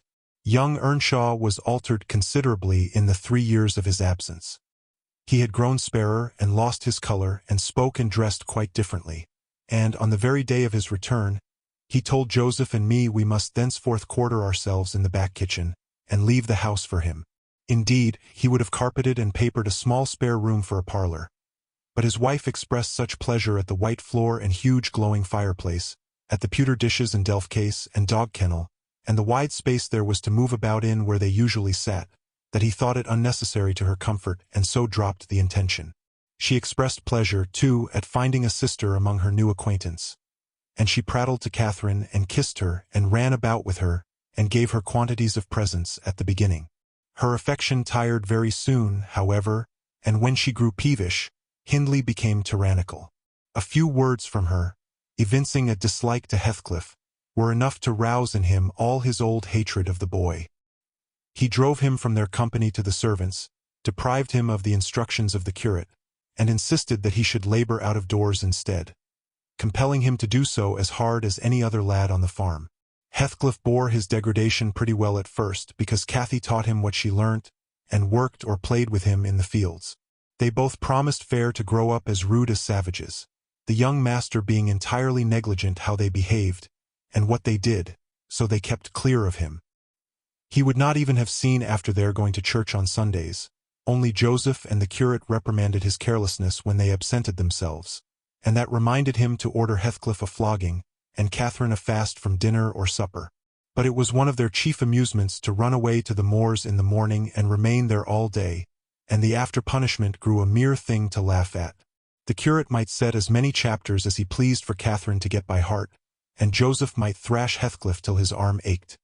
They forgot everything the minute they were together again, at least the minute they had contrived some naughty plan of revenge, and many a time I've cried to myself to watch them growing more reckless daily, and I not daring to speak a syllable, for fear of losing the small power I still retained over the unfriended creatures. One Sunday evening it chanced that they were banished from the sitting-room for making a noise or a light offense of the kind, and when I went to call them to supper I could discover them nowhere. We searched the house, above and below, and the yard and stables. They were invisible, and at last Hindley in a passion told us to bolt the doors, and swore nobody should let them in that night. The household went to bed, and I, too anxious to lie down, opened my lattice and put my head out to hearken, though it rained, determined to admit them in spite of the prohibition, should they return. In a while, I distinguished steps coming up the road, and the light of a lantern glimmered through the gate. I threw a shawl over my head and ran to prevent them from waking Mr. Earnshaw by knocking. There was Heathcliff by himself. It gave me a start to see him alone. "Where is Miss Catherine?" I cried hurriedly. "No accident, I hope?" "At Thrushcross Grange," he answered. "And I would have been there too, but they had not the manners to ask me to stay." "Well, you will catch it," I said. "You'll never be content till you're sent about your business. What in the world led you wandering to Thrushcross Grange?" "Let me get off my wet clothes, and I'll tell you all about it, Nelly," he replied. I bid him beware of rousing the master, and while he undressed and I waited to put out the candle, he continued. "Cathy and I escaped from the wash-house to have a ramble at liberty, and getting a glimpse of the Grange lights, we thought we would just go and see whether the Lintons passed their Sunday evenings standing shivering in corners, while their father and mother sat eating and drinking and singing and laughing and burning their eyes out before the fire. Do you think they do? Or reading sermons, and being catechized by their manservant, and set to learn a column of scripture names, if they don't answer properly? Probably not, I responded. They are good children, no doubt, and don't deserve the treatment you receive for your bad conduct. Don't cant, Nelly, he said. Nonsense. We ran from the top of the heights to the park without stopping, Catherine completely beaten in the race because she was barefoot. You'll have to seek for her shoes in the bog tomorrow. We crept through a broken hedge, groped our way up the path, and planted ourselves on a flower plot under the drawing-room window. The light came from thence. They had not put up the shutters, and the curtains were only half closed. Both of us were able to look in by standing on the basement and clinging to the ledge, and we saw, it was beautiful. A splendid place carpeted with crimson, and crimson-covered chairs and tables, and a pure white ceiling bordered by gold, a shower of glass drops hanging in silver chains from the center, and shimmering with little soft tapers. Old Mr. and Mrs. Linton were not there. Edgar and his sister had it entirely to themselves. Shouldn't they have been happy? We should have thought ourselves in heaven. And now, guess what your good children were doing? Isabella, I believe she is 11, a year younger than Cathy, lay screaming at the farther end of the room, shrieking as if witches were running red-hot needles into her. Edgar stood on the hearth weeping silently, and in the middle of the table sat a little dog, shaking its paw and yelping, which, from their mutual accusations, we understood they had nearly pulled in two between them. The idiots! That was their pleasure, to quarrel who should hold a heap of warm hair, and each begin to cry because both, after struggling to get it, refused to take it. We laughed outright at the petted things. We did despise them. When would you catch me wishing to have what Catherine wanted? Or find us by ourselves, seeking entertainment in yelling, and sobbing, and rolling on the ground, divided by the whole room? I'd not exchange for 1,000 lives my condition here, for Edgar Linton's at Thrushcross Grange. Not if I might have the privilege of flinging Joseph off the highest gable, and painting the house front with Hindley's blood. Hush, hush, I interrupted. Still you have not told me, Heathcliff, how Catherine is left behind. I told you we left, he answered. The Lintons heard us, and with one accord they shot like arrows to the door. There was silence, and then a cry, "Oh, Mama, Mama! Oh, Papa! Oh, Mama, come here! Oh, Papa, oh!" They really did howl out something in that way. We made frightful noises to terrify them still more, and then we dropped off the ledge because somebody was drawing the bars and we felt we had better flee. I had Cathy by the hand and was urging her on, when all at once she fell down. "Run, Heathcliff, run," she whispered. "They have let the bulldog loose, and he holds me." The devil had seized her ankle, Nellie. I heard his abominable snorting. She did not yell out no. She would have scorned to do it, if she had been spitted on the horns of a mad cow. I did, though.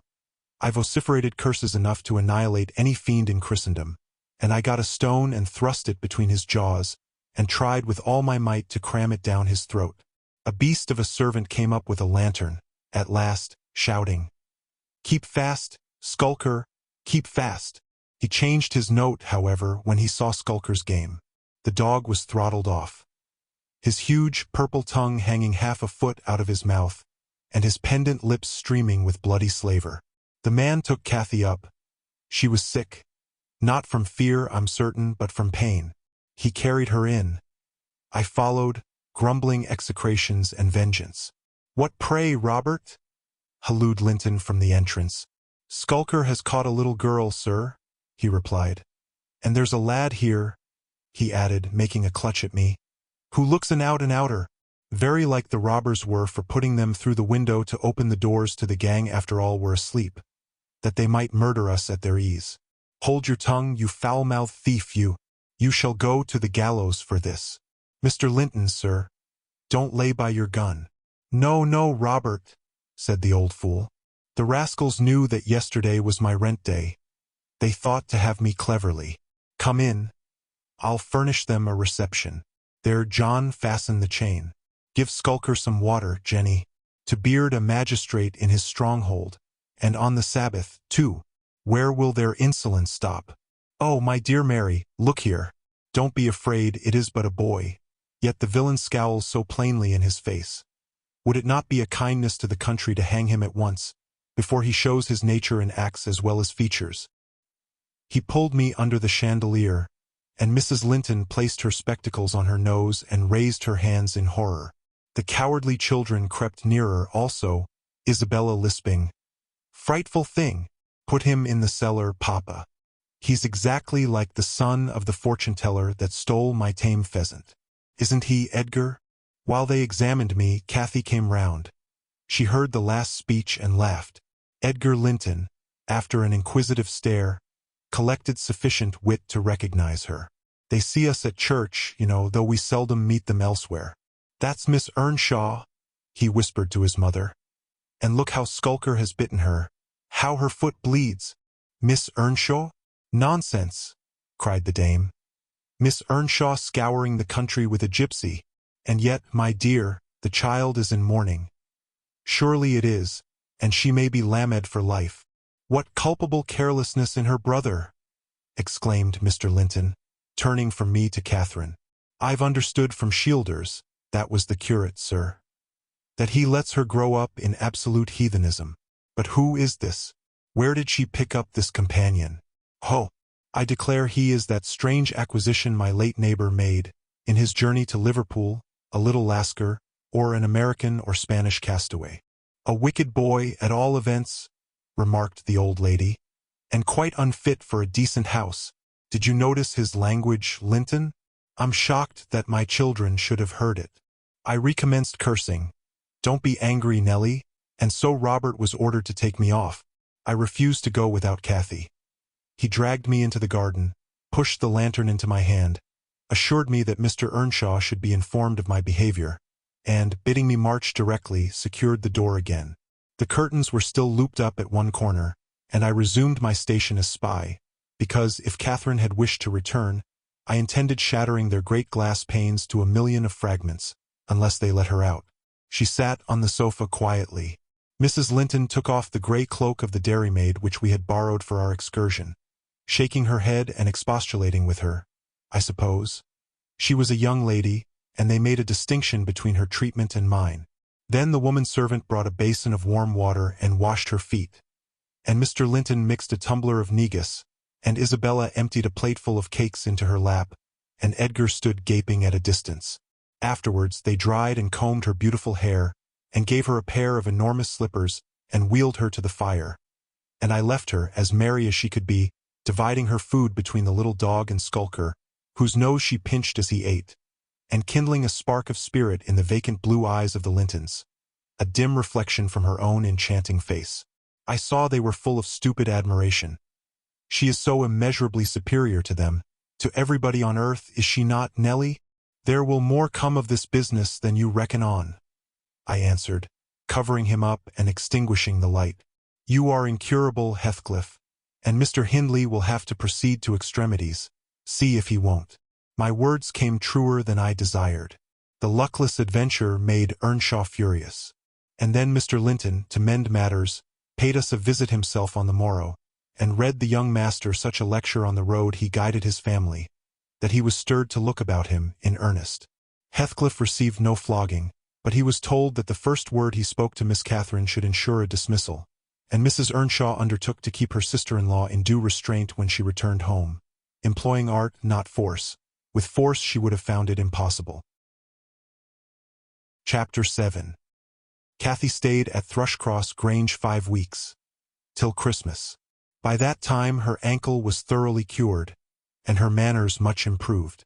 The mistress visited her often in the interval, and commenced her plan of reform by trying to raise her self-respect with fine clothes and flattery, which she took readily.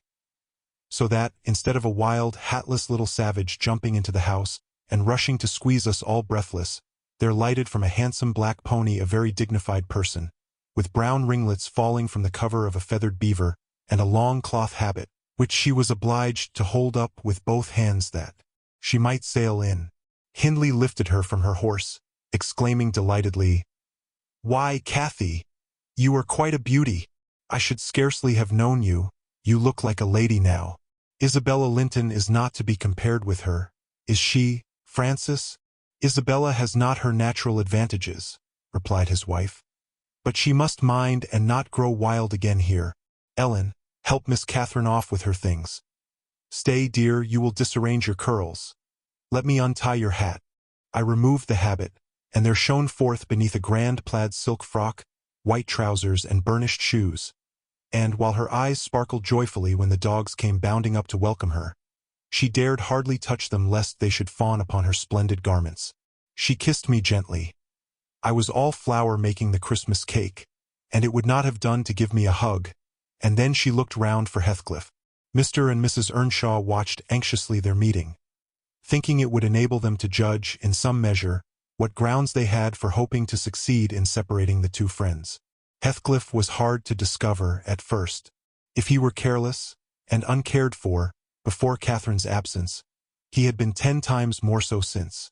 Nobody but I even did him the kindness to call him a dirty boy, and bid him wash himself once a week, and children of his age seldom have a natural pleasure in soap and water.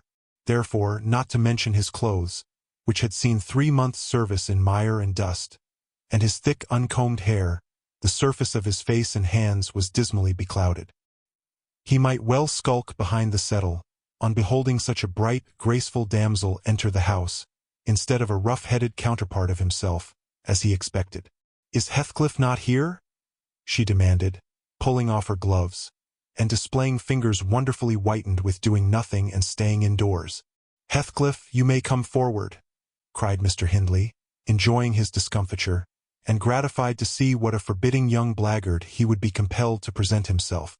"You may come and wish Miss Catherine welcome, like the other servants." Cathy, catching a glimpse of her friend in his concealment, flew to embrace him.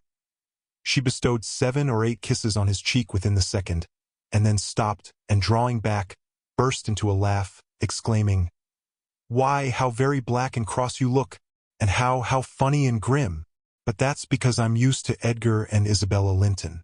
Well, Heathcliff, have you forgotten me?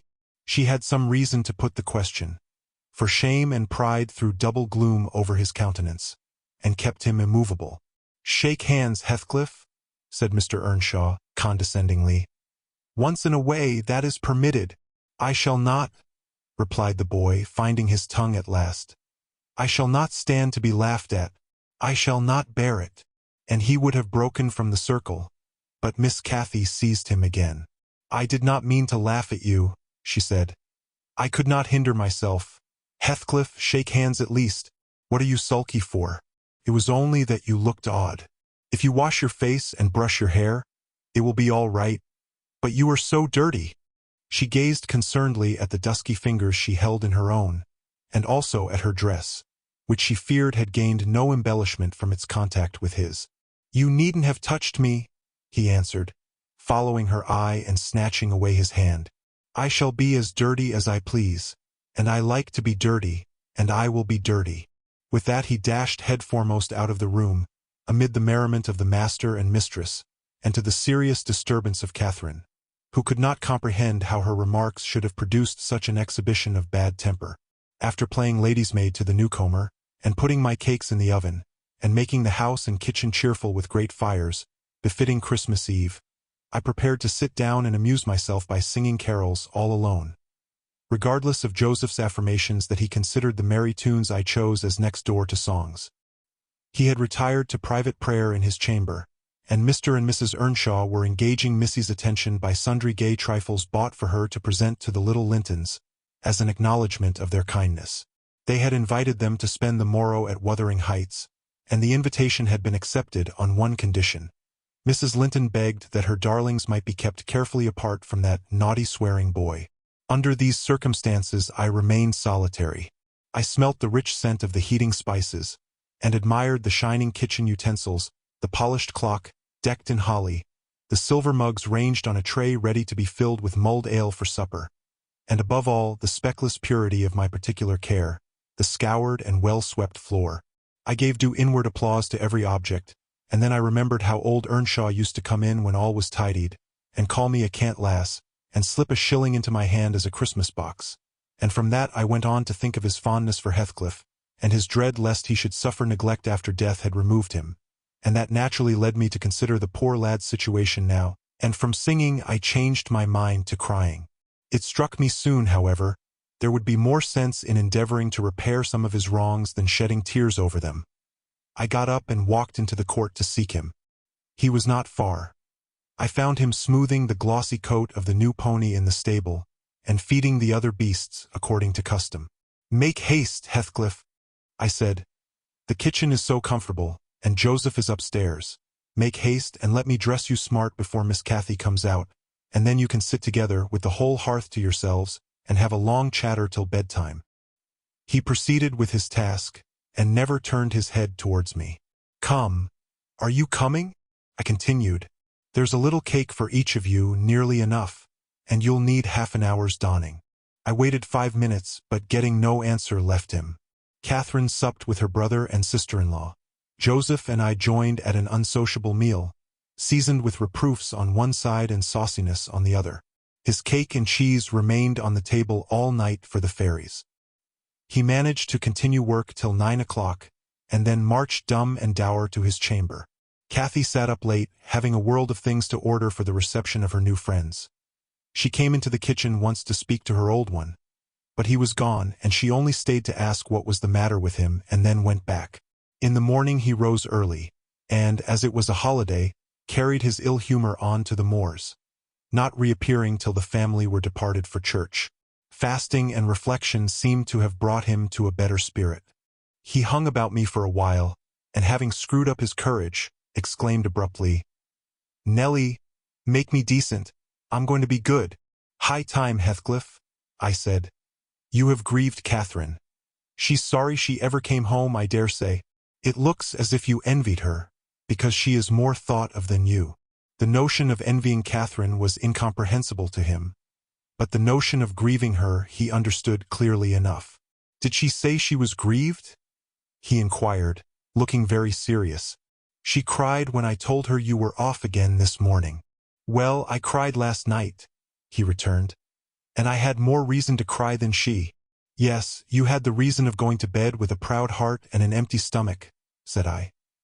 Proud people breed sad sorrows for themselves. But, if you be ashamed of your touchiness, you must ask pardon, mind, when she comes in.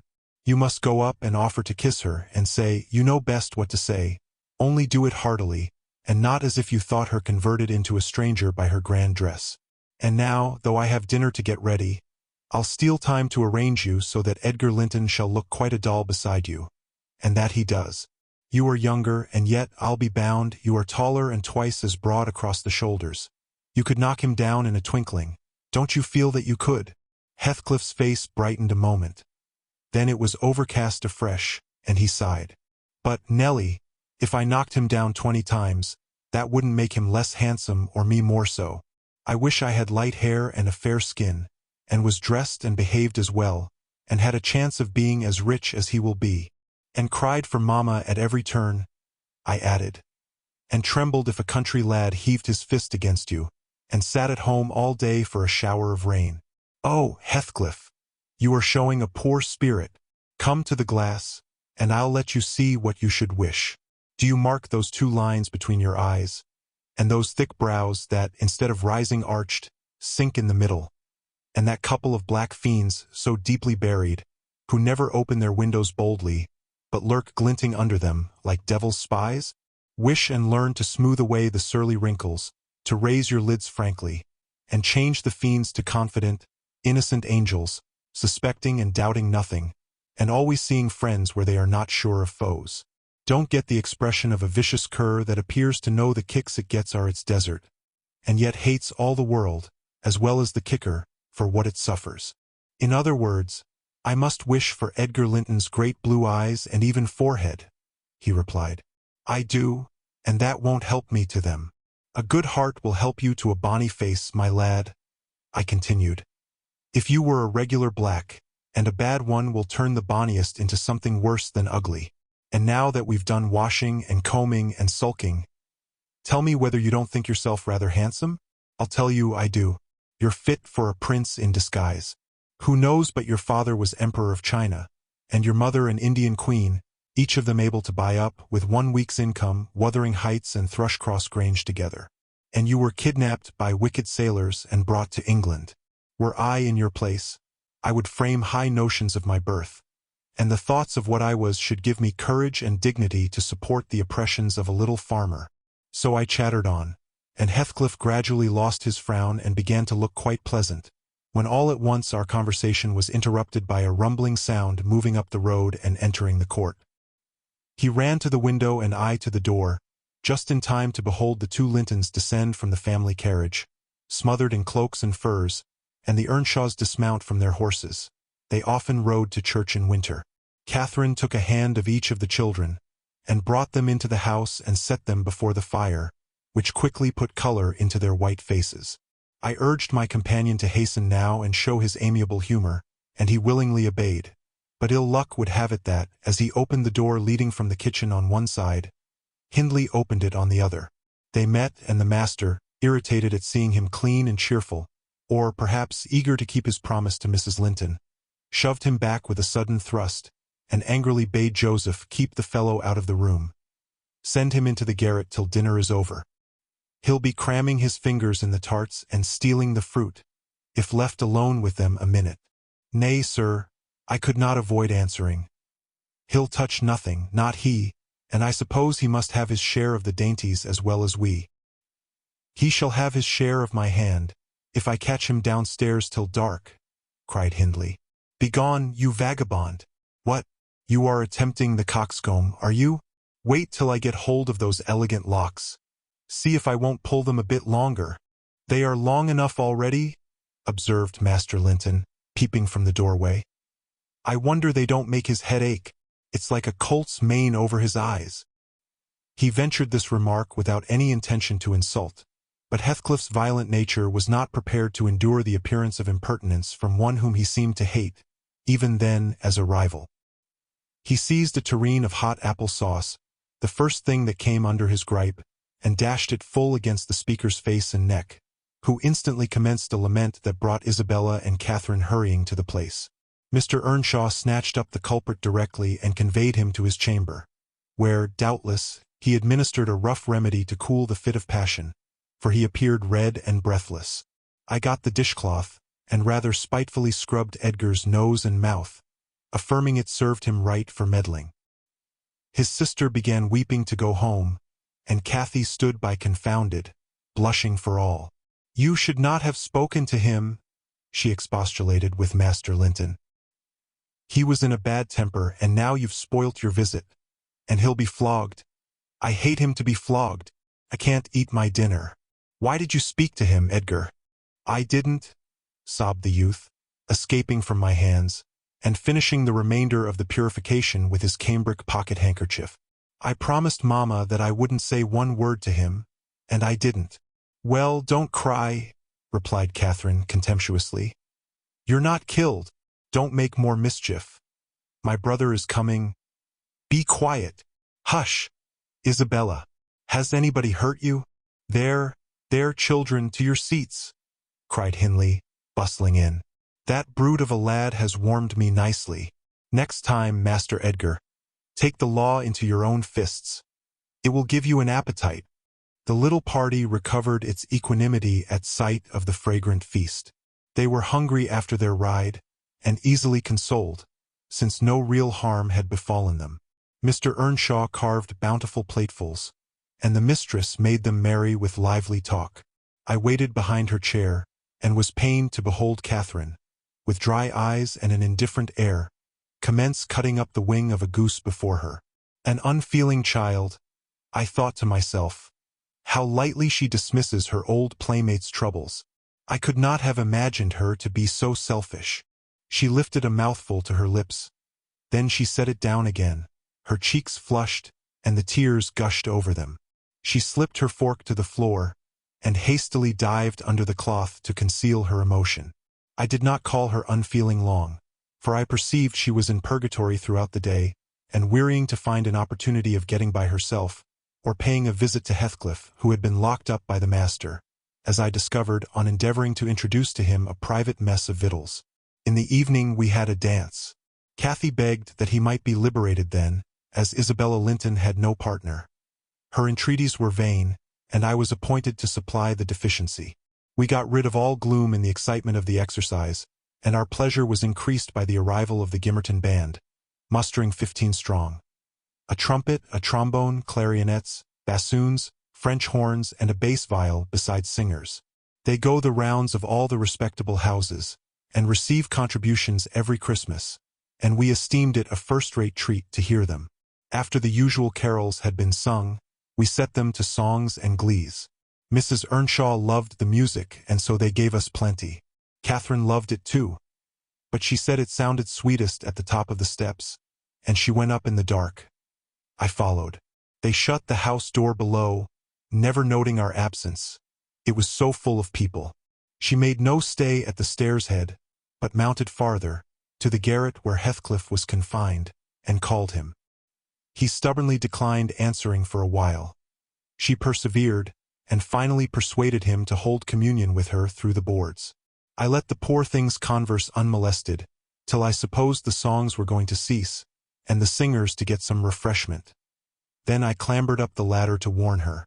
Instead of finding her outside, I heard her voice within. The little monkey had crept by the skylight of one garret, along the roof, into the skylight of the other, and it was with the utmost difficulty I could coax her out again. When she did come, Heathcliff came with her, and she insisted that I should take him into the kitchen, as my fellow servant had gone to a neighbor's, to be removed from the sound of our devil's psalmody, as it pleased him to call it.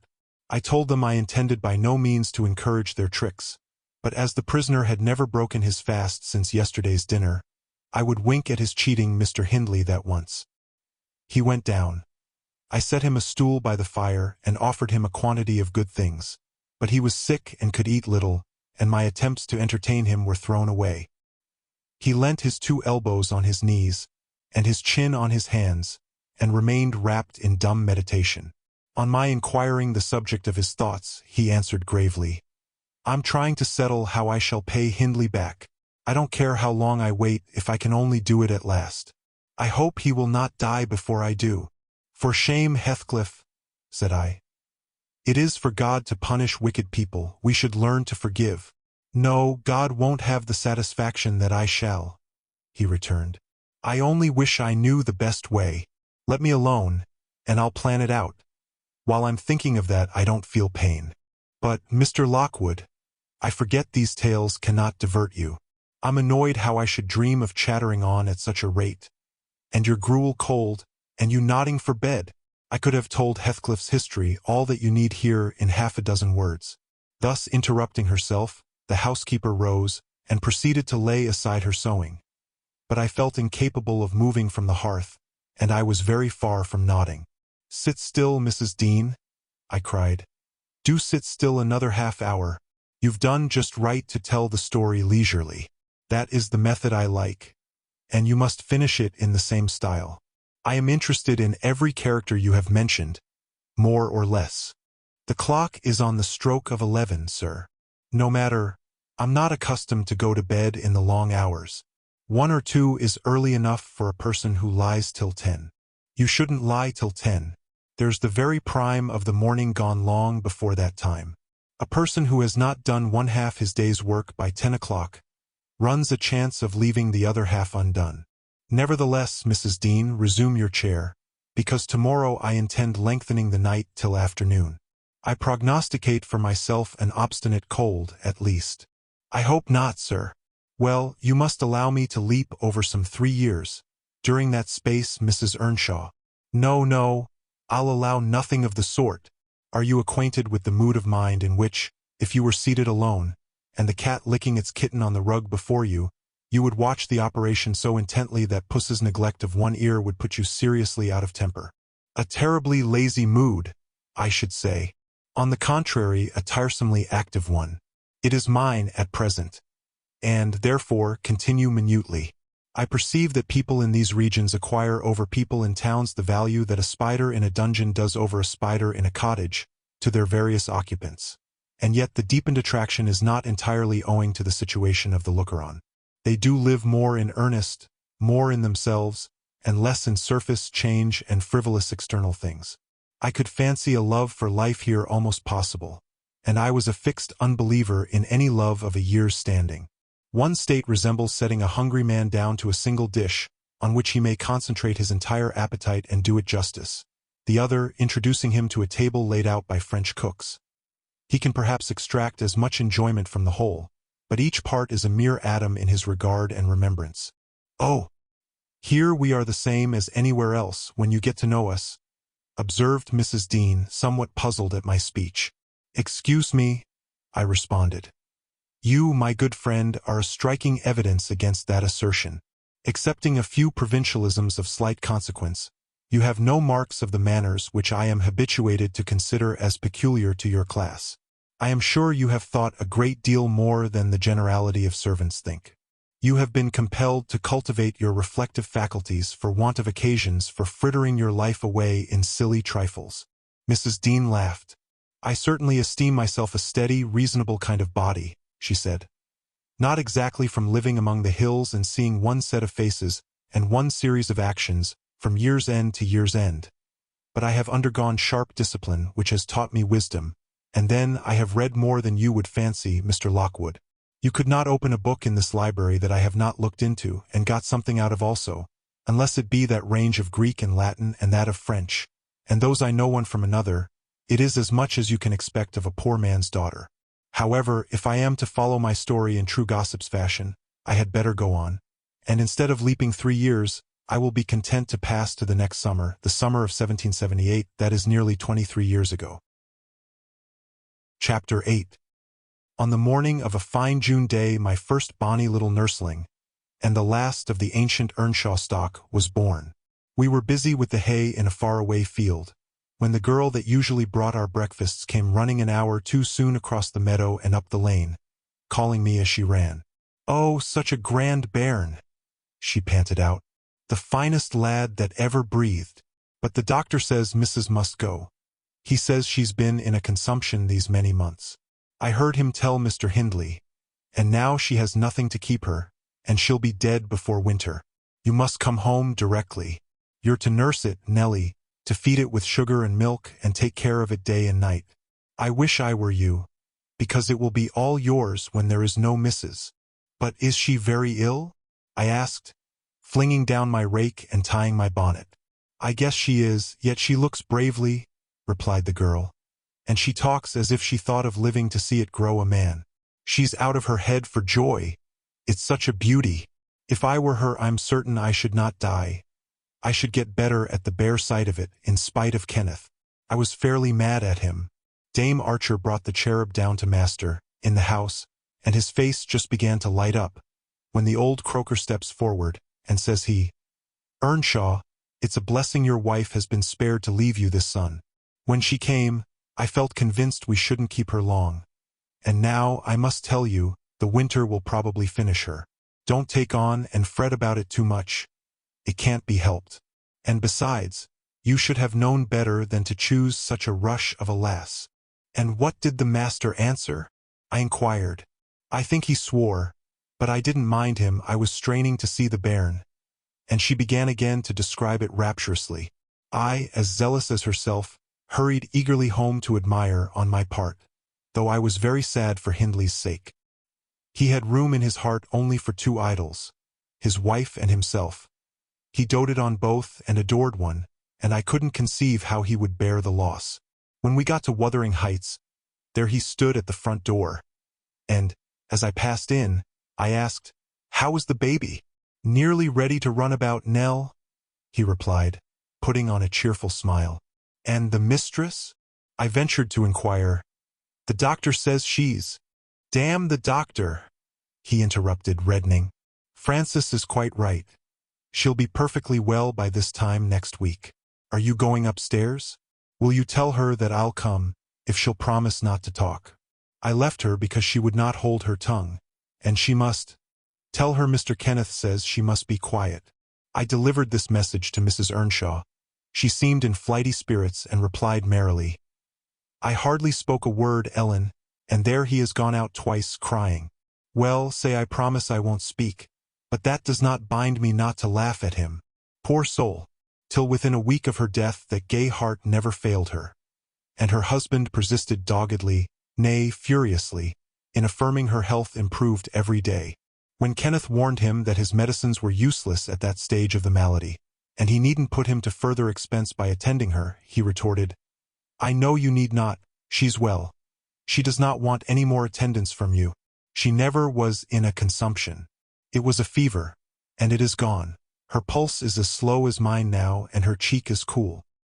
He told his wife the same story, and she seemed to believe him.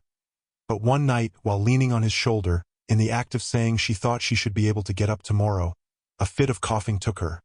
A very slight one. He raised her in his arms. She put her 2 hands about his neck, her face changed, and she was dead. As the girl had anticipated, the child Hareton fell wholly into my hands. Mr. Earnshaw, provided he saw him healthy and never heard him cry, was contented as far as regarded him. For himself, he grew desperate. His sorrow was of that kind that will not lament. He neither wept nor prayed. He cursed and defied, execrated God and man, and gave himself up to reckless dissipation. The servants could not bear his tyrannical and evil conduct long. Joseph and I were the only two that would stay. I had not the heart to leave my charge. And besides, you know, I had been his foster sister, and excused his behavior more readily than a stranger would. Joseph remained to Hector over tenants and laborers, and because it was his vocation to be where he had plenty of wickedness to reprove. The master's bad ways and bad companions formed a pretty example for Catherine and Heathcliff. His treatment of the latter was enough to make a fiend of a saint, and, truly, it appeared as if the lad were possessed of something diabolical at that period. He delighted to witness Hindley degrading himself past redemption, and became daily more notable for savage sullenness and ferocity. I could not half tell what an infernal house we had. The curate dropped calling, and nobody decent came near us at last, unless Edgar Linton's visits to Miss Cathy might be an exception. At 15 she was the queen of the countryside. She had no peer, and she did turn out a haughty, headstrong creature. I own I did not like her after infancy was past, and I vexed her frequently by trying to bring down her arrogance. She never took an aversion to me, though. She had a wondrous constancy to old attachments. Even Heathcliff kept his hold on her affections unalterably, and young Linton, with all his superiority, found it difficult to make an equally deep impression. He was my late master. That is his portrait over the fireplace. It used to hang on one side and his wife's on the other. But hers has been removed, or else you might see something of what she was. Can you make that out? Mrs. Dean raised the candle, and I discerned a soft-featured face, exceedingly resembling the young lady at the Heights, but more pensive and amiable in expression. It formed a sweet picture. The long light hair curled slightly on the temples. The eyes were large and serious, the figure almost too graceful. I did not marvel how Catherine Earnshaw could forget her first friend for such an individual. I marveled much how he, with a mind to correspond with his person, could fancy my idea of Catherine Earnshaw. A very agreeable portrait, I observed to the housekeeper. Is it like? Yes, she answered. But he looked better when he was animated. That is his everyday countenance. He wanted spirit in general. Catherine had kept up her acquaintance with the Lintons since her 5 weeks' residence among them, and as she had no temptation to show her rough side in their company, and had the sense to be ashamed of being rude where she experienced such invariable courtesy, she imposed unwittingly on the old lady and gentleman by her ingenious cordiality, gained the admiration of Isabella, and the heart and soul of her brother, acquisitions that flattered her from the first, for she was full of ambition, and led her to adopt a double character without exactly intending to deceive anyone. In the place where she heard Heathcliff termed a vulgar young ruffian, and worse than a brute, she took care not to act like him, but at home she had small inclination to practice politeness that would only be laughed at, and restrain an unruly nature when it would bring her neither credit nor praise. Mr. Edgar seldom mustered courage to visit Wuthering Heights openly. He had a terror of Earnshaw's reputation and shrunk from encountering him, and yet he was always received with our best attempts at civility. The master himself avoided offending him, knowing why he came, and if he could not be gracious, kept out of the way. I rather think his appearance there was distasteful to Catherine. She was not artful, never played the coquette, and had evidently an objection to her two friends meeting at all. For when Heathcliff expressed contempt of Linton in his presence, she could not half coincide as she did in his absence. And when Linton evinced disgust and antipathy to Heathcliff, she dared not treat his sentiments with indifference, as if depreciation of her playmate were of scarcely any consequence to her. I've had many a laugh at her perplexities and untold troubles, which she vainly strove to hide from my mockery. That sounds ill-natured, but she was so proud, it became really impossible to pity her distresses, till she should be chastened into more humility. She did bring herself, finally, to confess and to confide in me. There was not a soul else that she might fashion into an adviser. Mr. Hindley had gone from home one afternoon, and Heathcliff presumed to give himself a holiday on the strength of it. He had reached the age of 16 then, I think, and without having bad features or being deficient in intellect, he contrived to convey an impression of inward and outward repulsiveness that his present aspect retains no traces of.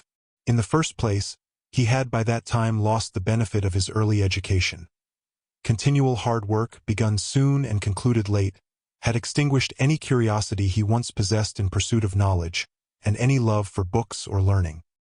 His childhood's sense of superiority, instilled into him by the favors of old Mr. Earnshaw, was faded away. He struggled long to keep up an equality with Catherine in her studies, and yielded with poignant though silent regret, but he yielded completely, and there was no prevailing on him to take a step in the way of moving upward, when he found he must, necessarily, sink beneath his former level. Then personal appearance sympathized with mental deterioration. He acquired a slouching gait and ignoble look. His naturally reserved disposition was exaggerated into an almost idiotic excess of unsociable moroseness, and he took a grim pleasure, apparently, in exciting the aversion rather than the esteem of his few acquaintance. Catherine and he were constant companions still at his seasons of respite from labor, but he had ceased to express his fondness for her in words, and recoiled with angry suspicion from her girlish caresses, as if conscious there could be no gratification in lavishing such marks of affection on him. On the before-named occasion he came into the house to announce his intention of doing nothing, while I was assisting Miss Cathy to arrange her dress. She had not reckoned on his taking it into his head to be idle, and imagining she would have the whole place to herself, she managed, by some means, to inform Mr. Edgar of her brother's absence, and was then preparing to receive him. "Cathy, are you busy this afternoon?" asked Heathcliff. "Are you going anywhere?" "No, it is raining," she answered. "Why have you that silk frock on, then?" he said. "Nobody coming here, I hope?" "Not that I know of," stammered Miss. "But you should be in the field now, Heathcliff. It is an hour past dinner time. I thought you were gone." "Hindley does not often free us from his accursed presence," observed the boy. "I'll not work any more today. I'll stay with you." "Oh, but Joseph will tell," she suggested. "You'd better go. Joseph is loading lime on the further side of Penistone Crags. It will take him till dark, and he'll never know." So saying, he lounged to the fire and sat down. Catherine reflected an instant with knitted brows. She found it needful to smooth the way for an intrusion. "Isabella and Edgar Linton talked of calling this afternoon," she said, at the conclusion of a minute's silence.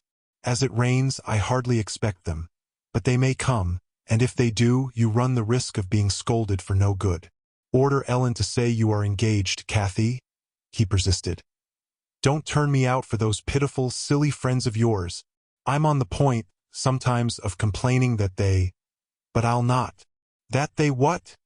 cried Catherine, gazing at him with a troubled countenance. "Oh, Nellie," she added petulantly, jerking her head away from my hands. "You've combed my hair quite out of curl. That's enough. Let me alone. What are you on the point of complaining about, Heathcliff?" "Nothing, only look at the almanac on that wall." He pointed to a framed sheet hanging near the window and continued. "The crosses are for the evenings you have spent with the Lintons, the dots for those spent with me. Do you see? I've marked every day." "Yes, very foolish. As if I took notice," replied Catherine, in a peevish tone. "And where is the sense of that?" "To show that I do take notice," said Heathcliff.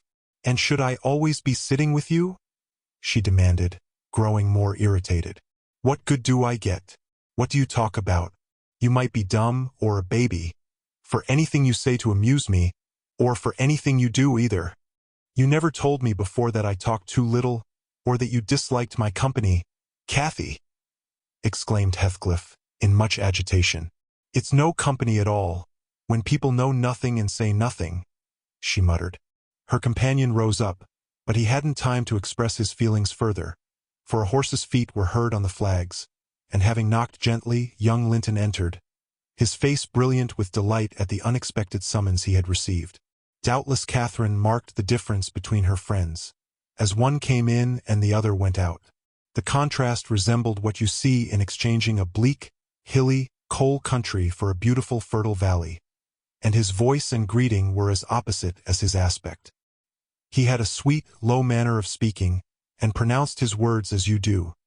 That's less gruff than we talk here, and softer. "I'm not come too soon, am I?" he said, casting a look at me. I had begun to wipe the plate, and tidy some drawers at the far end in the dresser. "No," answered Catherine. "What are you doing there, Nellie?" "My work, miss," I replied. Mr. Hindley had given me directions to make a third party in any private visits Linton chose to pay. She stepped behind me and whispered crossly, "Take yourself and your dusters off. When company are in the house, servants don't commence scouring and cleaning in the room where they are. It's a good opportunity now that master is away," I answered aloud. "He hates me to be fidgeting over these things in his presence. I'm sure Mr. Edgar will excuse me." "I hate you to be fidgeting in my presence," exclaimed the young lady imperiously, not allowing her guest time to speak. She had failed to recover her equanimity since the little dispute with Heathcliff. "I'm sorry for it, Miss Catherine," was my response, and I proceeded assiduously with my occupation. She, supposing Edgar could not see her, snatched the cloth from my hand, and pinched me, with a prolonged wrench, very spitefully on the arm. I've said I did not love her, and rather relished mortifying her vanity now and then. Besides, she hurt me extremely. So I started up from my knees, and screamed out, "Oh, miss, that's a nasty trick. You have no right to nip me, and I'm not going to bear it. I didn't touch you, you lying creature, cried she, her fingers tingling to repeat the act, and her ears red with rage. She never had power to conceal her passion. It always set her whole complexion in a blaze.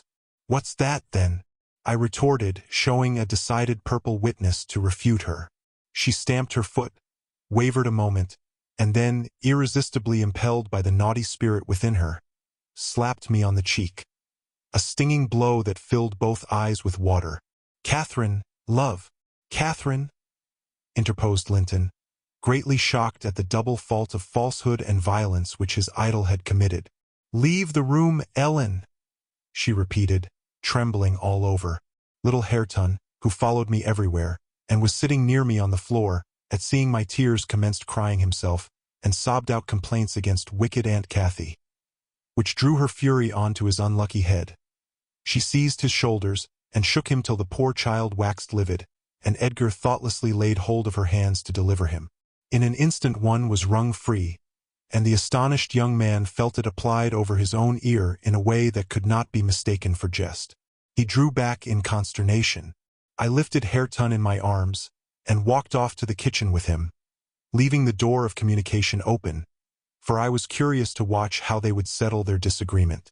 The insulted visitor moved to the spot where he had laid his hat, pale and with a quivering lip. "That's right," I said to myself. "Take warning and begone. It's a kindness to let you have a glimpse of her genuine disposition." "Where are you going?" demanded Catherine, advancing to the door. He swerved aside and attempted to pass. "You must not go," she exclaimed energetically. "I must and shall," he replied in a subdued voice. "No," she persisted, grasping the handle. "Not yet, Edgar Linton. Sit down. You shall not leave me in that temper. I should be miserable all night, and I won't be miserable for you." "Can I stay after you have struck me?" asked Linton. Catherine was mute. "You've made me afraid and ashamed of you," he continued. "I'll not come here again." Her eyes began to glisten and her lids to twinkle. "And you told a deliberate untruth," he said. "I didn't," she cried, recovering her speech. "I did nothing deliberately." "Well, go if you please. Get away. And now I'll cry myself sick."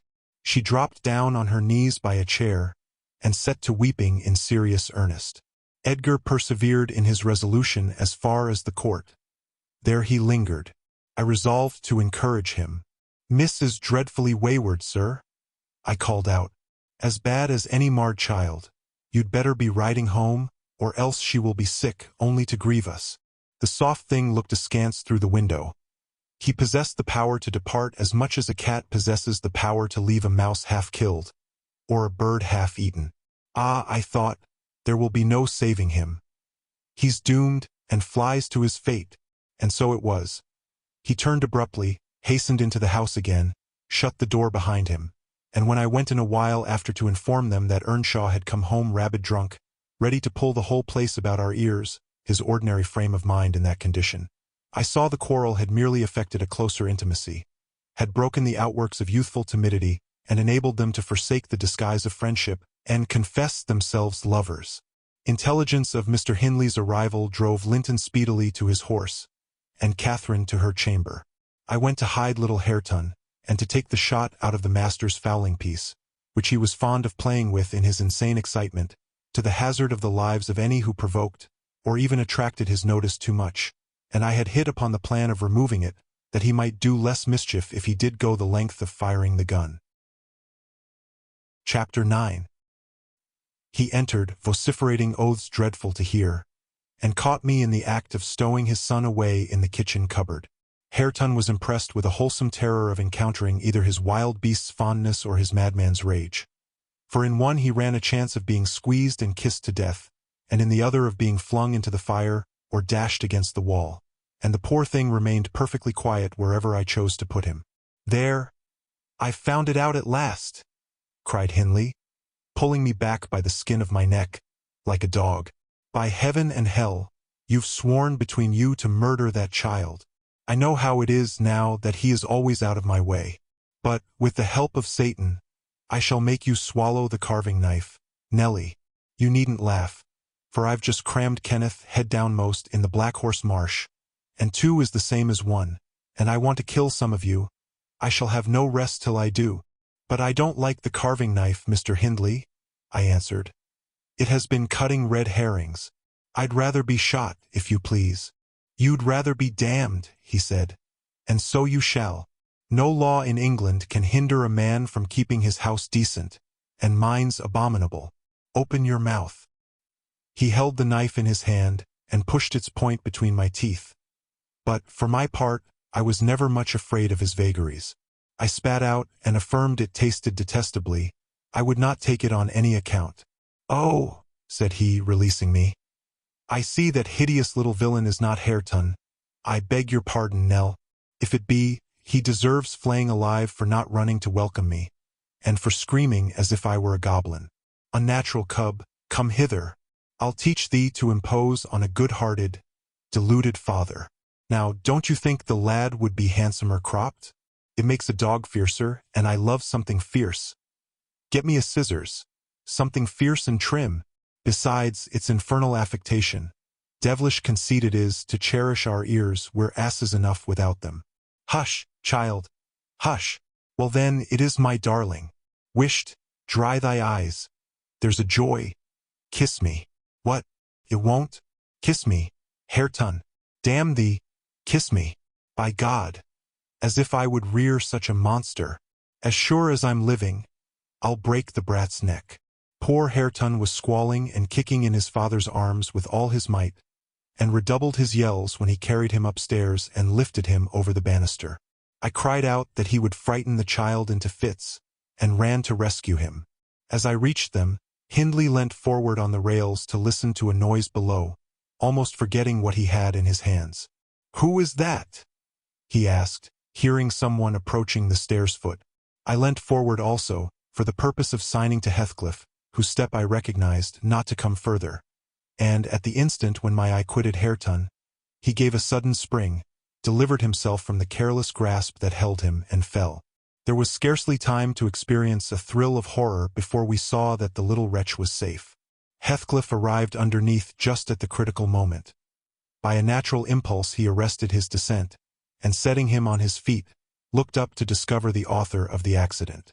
A miser who has parted with a lucky lottery ticket for 5 shillings, and finds next day he has lost in the bargain £5,000, could not show a blanker countenance than he did on beholding the figure of Mr. Earnshaw above. It expressed, plainer than words could do, the intensest anguish at having made himself the instrument of thwarting his own revenge. Had it been dark, I dare say he would have tried to remedy the mistake by smashing Hareton's skull on the steps. But we witnessed his salvation, and I was presently below with my precious charge pressed to my heart. Hindley descended more leisurely, sobered and abashed. "It is your fault, Ellen," he said. "You should have kept him out of sight. You should have taken him from me. Is he injured anywhere?" "Injured?" I cried angrily. "If he is not killed, he'll be an idiot.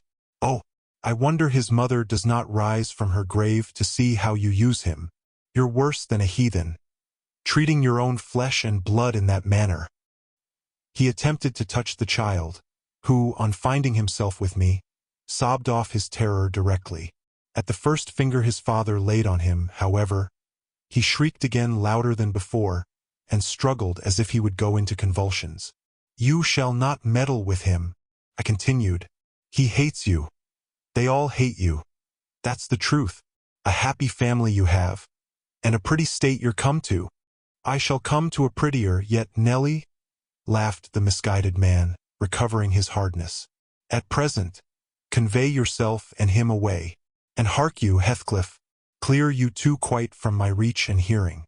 I wouldn't murder you tonight, unless, perhaps, I set the house on fire, but that's as my fancy goes." While saying this, he took a pint bottle of brandy from the dresser, and poured some into a tumbler. "Nay, don't," I entreated. "Mr. Hindley, do take warning. Have mercy on this unfortunate boy. If you care nothing for yourself, any one will do better for him than I shall," he answered. "Have mercy on your own soul," I said, endeavoring to snatch the glass from his hand. Not I. On the contrary, I shall have great pleasure in sending it to perdition to punish its maker," exclaimed the blasphemer. "Here's to its hearty damnation."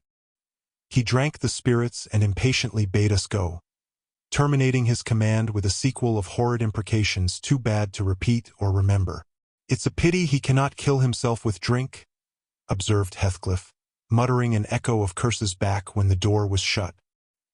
"He's doing his very utmost, but his constitution defies him. Mr. Kenneth says he would wager his mare that he'll outlive any man on this side Gimmerton, and go to the grave a hoary sinner, unless some happy chance out of the common course befall him." I went into the kitchen, and sat down to lull my little lamb to sleep. Heathcliff, as I thought, walked through to the barn. It turned out afterwards that he only got as far as the other side the settle, when he flung himself on a bench by the wall, removed from the fire, and remained silent. I was rocking Hareton on my knee, and humming a song that began, "It was far in the night, and the bairnies grat. The mither beneath the mools heard that," when Miss Cathy, who had listened to the hubbub from her room, put her head in, and whispered, "Are you alone, Nellie?" "Yes, miss," I replied. She entered and approached the hearth. I, supposing she was going to say something, looked up. The expression of her face seemed disturbed and anxious. Her lips were half asunder, as if she meant to speak, and she drew a breath, but it escaped in a sigh instead of a sentence. I resumed my song, not having forgotten her recent behavior. "Where's Heathcliff?" she said, interrupting me. "About his work in the stable," was my answer. He did not contradict me. Perhaps he had fallen into a doze. There followed another long pause, during which I perceived a drop or two trickle from Catherine's cheek to the flags. Is she sorry for her shameful conduct? I asked myself. That will be a novelty. But she may come to the point as she will. I shan't help her. No, she felt small trouble regarding any subject, save her own concerns. "Oh dear," she cried at last. "I'm very unhappy." "A pity," observed I. "You're hard to please. So many friends and so few cares, and can't make yourself content. Nellie, will you keep a secret for me?" she pursued, kneeling down by me, and lifting her winsome eyes to my face with that sort of look which turns off bad temper, even when one has all the right in the world to indulge it. "Is it worth keeping?" I inquired, less sulkily. "Yes, and it worries me, and I must let it out. I want to know what I should do. Today, Edgar Linton has asked me to marry him, and I've given him an answer. Now, before I tell you whether it was a consent or denial, you tell me which it ought to have been." "Really, Miss Catherine, how can I know?" I replied. "To be sure, considering the exhibition you performed in his presence this afternoon, I might say it would be wise to refuse him. Since he asked you after that, he must either be hopelessly stupid or a venturesome fool." "If you talk so, I won't tell you any more," she returned, peevishly rising to her feet. "I accepted him, Nellie. Be quick, and say whether I was wrong." "You accepted him. Then what good is it discussing the matter? You have pledged your word, and cannot retract. But say whether I should have done so, do!" she exclaimed in an irritated tone, chafing her hands together and frowning. "There are many things to be considered before that question can be answered properly," I said sententiously. "First and foremost, do you love Mr. Edgar?" "Who can help it? Of course I do," she answered. Then I put her through the following catechism. For a girl of 22 it was not injudicious. "Why do you love him, Miss Cathy?" "Nonsense, I do, that's sufficient." "By no means, you must say why?" "Well, because he is handsome and pleasant to be with." "Bad," was my commentary. "And because he is young and cheerful." "Bad still." "And because he loves me." "Indifferent, coming there. And he will be rich, and I shall like to be the greatest woman of the neighborhood, and I shall be proud of having such a husband. Worst of all. And now, say how you love him." "As everybody loves, you're silly, Nellie." "Not at all, answer. I love the ground under his feet, and the air over his head, and everything he touches, and every word he says. I love all his looks, and all his actions, and him entirely and altogether." "There now. And why?" Nay, you are making a jest of it. It is exceedingly ill-natured. It's no jest to me, said the young lady, scowling and turning her face to the fire. I'm very far from jesting, Miss Catherine, I replied. You love Mr. Edgar because he is handsome and young and cheerful and rich and loves you. The last, however, goes for nothing.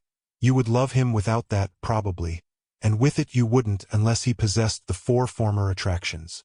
No, to be sure not. I should only pity him, hate him, perhaps, if he were ugly and a clown. But there are several other handsome, rich young men in the world. Handsomer, possibly, and richer than he is. What should hinder you from loving them? If there be any, they are out of my way. I've seen none like Edgar. You may see some, and he won't always be handsome and young, and may not always be rich. He is now, and I have only to do with the present. I wish you would speak rationally. Well, that settles it. If you have only to do with the present, marry Mr. Linton. I don't want your permission for that. I shall marry him, and yet you have not told me whether I'm right. Perfectly right, if people be right to marry only for the present. And now, let us hear what you are unhappy about. Your brother will be pleased. The old lady and gentleman will not object, I think. You will escape from a disorderly, comfortless home into a wealthy, respectable one. And you love Edgar, and Edgar loves you. All seems smooth and easy. Where's the obstacle? Here, and here, replied Catherine, striking one hand on her forehead, and the other on her breast. In whichever place the soul lives, in my soul and in my heart, I'm convinced I'm wrong. That's very strange. I cannot make it out. It's my secret. But if you will not mock at me, I'll explain it. I can't do it distinctly, but I'll give you a feeling of how I feel. She seated herself by me again. Her countenance grew sadder and graver, and her clasped hands trembled. Nellie, do you never dream queer dreams? She said, suddenly, after some minutes' reflection. Yes, now and then, I answered. And so do I. I've dreamt in my life dreams that have stayed with me ever after, and changed my ideas. They've gone through and through me, like wine through water, and altered the color of my mind. And this is one. I'm going to tell it, but take care not to smile at any part of it. Oh, don't, Miss Catherine, I cried. We're dismal enough without conjuring up ghosts and visions to perplex us. Come, come, be merry and like yourself. Look at little Hareton. He's dreaming nothing dreary. How sweetly he smiles in his sleep. Yes, and how sweetly his father curses in his solitude. You remember him, I dare say, when he was just such another as that chubby thing. Nearly as young and innocent. However, Nellie, I shall oblige you to listen. It's not long, and I've no power to be merry tonight. I won't hear it. I won't hear it, I repeated, hastily. I was superstitious about dreams then, and am still, and Catherine had an unusual gloom in her aspect that made me dread something from which I might shape a prophecy, and foresee a fearful catastrophe. She was vexed, but she did not proceed. Apparently taking up another subject, she recommenced in a short time. If I were in heaven, Nellie, I should be extremely miserable. Because you are not fit to go there, I answered. All sinners would be miserable in heaven. But it is not for that. I dreamt once that I was there. I tell you I won't hearken to your dreams. Miss Catherine, I'll go to bed. I interrupted again. She laughed and held me down, for I made a motion to leave my chair. This is nothing, cried she.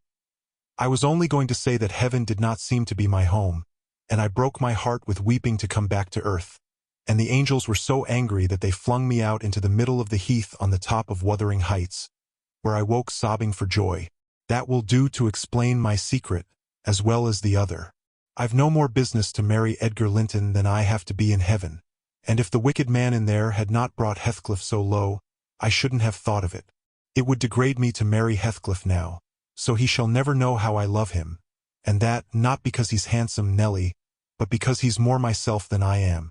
Whatever our souls are made of, his and mine are the same, and Linton's is as different as a moonbeam from lightning, or frost from fire. Ere this speech ended I became sensible of Heathcliff's presence. Having noticed a slight movement, I turned my head and saw him rise from the bench and steal out noiselessly. He had listened till he heard Catherine say it would degrade her to marry him, and then he stayed to hear no further. My companion, sitting on the ground, was prevented by the back of the settle from remarking his presence or departure. But I started and bade her hush. "Why?" she asked, gazing nervously round. "Joseph is here," I answered, catching opportunely the roll of his cartwheels up the road. "And Heathcliff will come in with him. I'm not sure whether he were not at the door this moment." "Oh, he couldn't overhear me at the door," said she. "Give me Hareton while you get the supper, and when it is ready ask me to sup with you. I want to cheat my uncomfortable conscience, and be convinced that Heathcliff has no notion of these things. He has not, has he? He does not know what being in love is." "I see no reason that he should not know as well as you," I returned. "And if you are his choice, he'll be the most unfortunate creature that ever was born. As soon as you become Mrs. Linton, he loses friend, and love, and all. Have you considered how you'll bear the separation, and how he'll bear to be quite deserted in the world? Because, Miss Catherine, he quite deserted. We separated," she exclaimed, with an accent of indignation. "Who is to separate us, pray? They'll meet the fate of Milo. Not as long as I live, Ellen. For no mortal creature. Every Linton on the face of the earth might melt into nothing before I could consent to forsake Heathcliff. Oh, that's not what I intend. That's not what I mean. I shouldn't be Mrs. Linton were such a price demanded. He'll be as much to me as he has been all his lifetime. Edgar must shake off his antipathy and tolerate him, at least. He will, when he learns my true feelings towards him. Nellie, I see now you think me a selfish wretch. But did it never strike you that if Heathcliff and I married, we should be beggars? Whereas, if I marry Linton, I can aid Heathcliff to rise, and place him out of my brother's power." "With your husband's money, Miss Catherine?" I asked. "You'll find him not so pliable as you calculate upon, and, though I'm hardly a judge, I think that's the worst motive you've given yet for being the wife of young Linton." "It is not," retorted she. "It is the best. The others were the satisfaction of my whims, and for Edgar's sake, too, to satisfy him. This is for the sake of one who comprehends in his person my feelings to Edgar and myself. I cannot express it, but surely you and everybody have a notion that there is or should be an existence of yours beyond you. What were the use of my creation if I were entirely contained here? My great miseries in this world have been Heathcliff's miseries, and I watched and felt each from the beginning. My great thought in living is himself. If all else perished and he remained, I should still continue to be, and if all else remained, and he were annihilated, the universe would turn to a mighty stranger. I should not seem a part of it. My love for Linton is like the foliage in the woods. Time will change it, I'm well aware, as winter changes the trees. My love for Heathcliff resembles the eternal rocks beneath, a source of little visible delight, but necessary. Nellie, I am Heathcliff. He's always in my mind. Not as a pleasure, any more than I am always a pleasure to myself, but as my own being. So don't talk of our separation again. It is impracticable. And, she paused, and hid her face in the folds of my gown. But I jerked it forcibly away. I was out of patience with her folly. "If I can make any sense of your nonsense, miss," I said, "it only goes to convince me that you are ignorant of the duties you undertake in marrying, or else that you are a wicked, unprincipled girl. But trouble me with no more secrets. I'll not promise to keep them." "You'll keep that?" she asked eagerly. "No, I'll not promise," I repeated. She was about to insist, when the entrance of Joseph finished our conversation, and Catherine removed her seat to a corner and nursed Hareton while I made the supper. After it was cooked, my fellow servant and I began to quarrel who should carry some to Mr. Hindley, and we didn't settle it till all was nearly cold. Then we came to the agreement that we would let him ask if he wanted any, for we feared particularly to go into his presence when he had been some time alone. "And how isn't that Nout Comed in Frode Field? Be this time. What is he about?" "Gert idle seat," demanded the old man, looking round for Heathcliff. "I'll call him," I replied.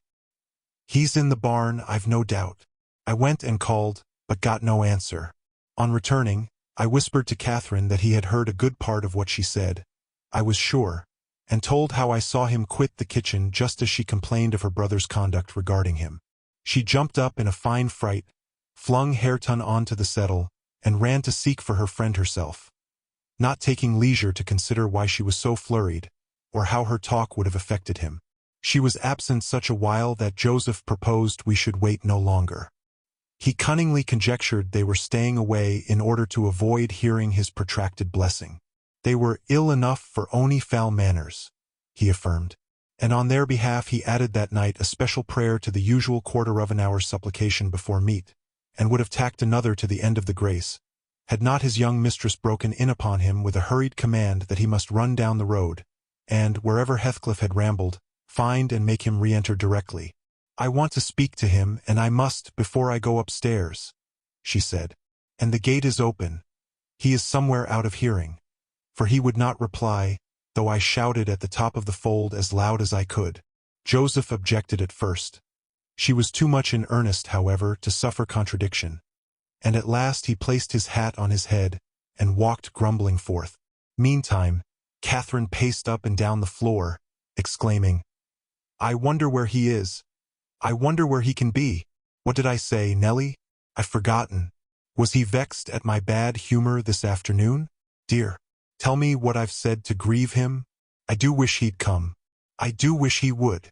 What a noise for nothing," I cried, though rather uneasy myself.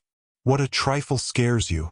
It's surely no great cause of alarm that Heathcliff should take a moonlight saunter on the moors, or even lie too sulky to speak to us in the hayloft. I'll engage he's lurking there. See if I don't ferret him out." I departed to renew my search. Its result was disappointment, and Joseph's quest ended in the same. "Yon lad gets war war," observed he on re-entering. "He's left t' gate at t' full swing, and Mrs. Pony has trodden down 2 rigs o' corn, and plottered through, right ower into t' meadow.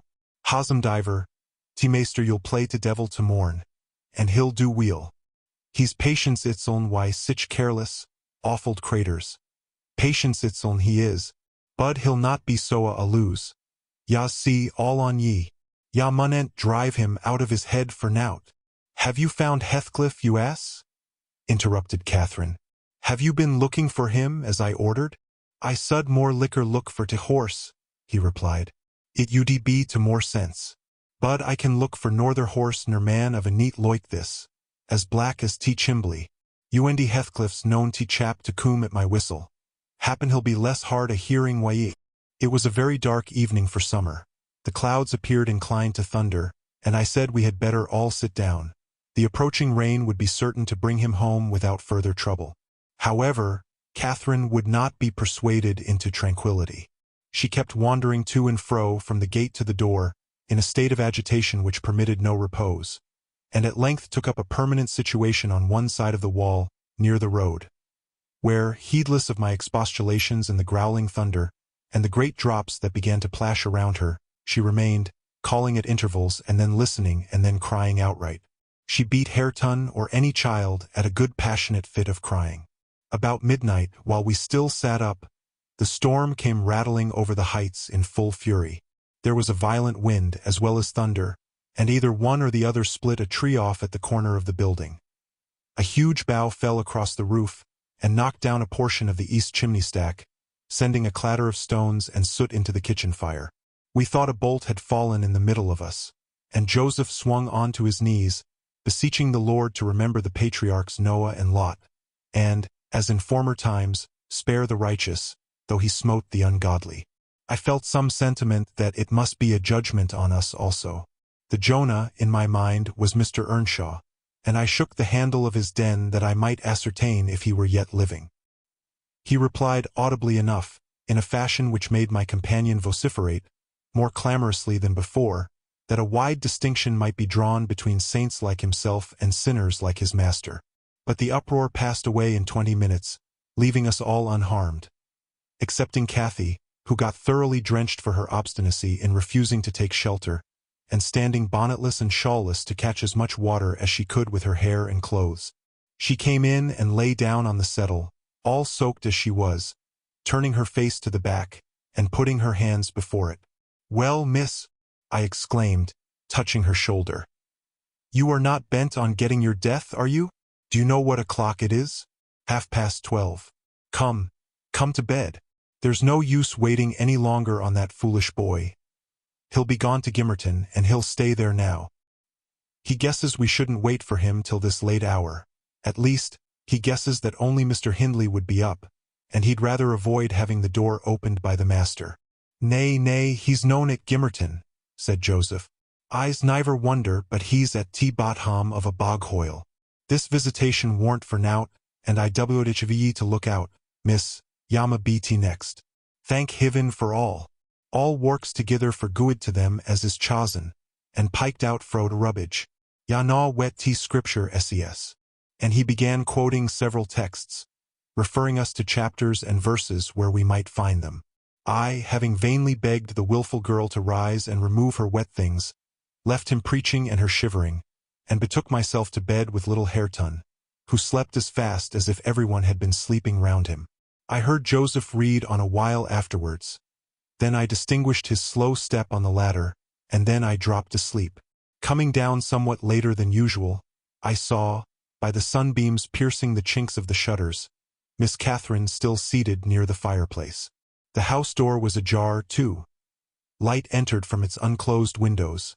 Hindley had come out and stood on the kitchen hearth, haggard and drowsy. "What ails you, Cathy?" he was saying when I entered. "You look as dismal as a drowned whelp. Why are you so damp and pale, child?" "I've been wet," she answered reluctantly. "And I'm cold, that's all." "Oh, she is naughty," I cried, perceiving the master to be tolerably sober. "She got steeped in the shower of yesterday evening, and there she has sat the night through, and I couldn't prevail on her to stir." Mr. Earnshaw stared at us in surprise. "The night through," he repeated.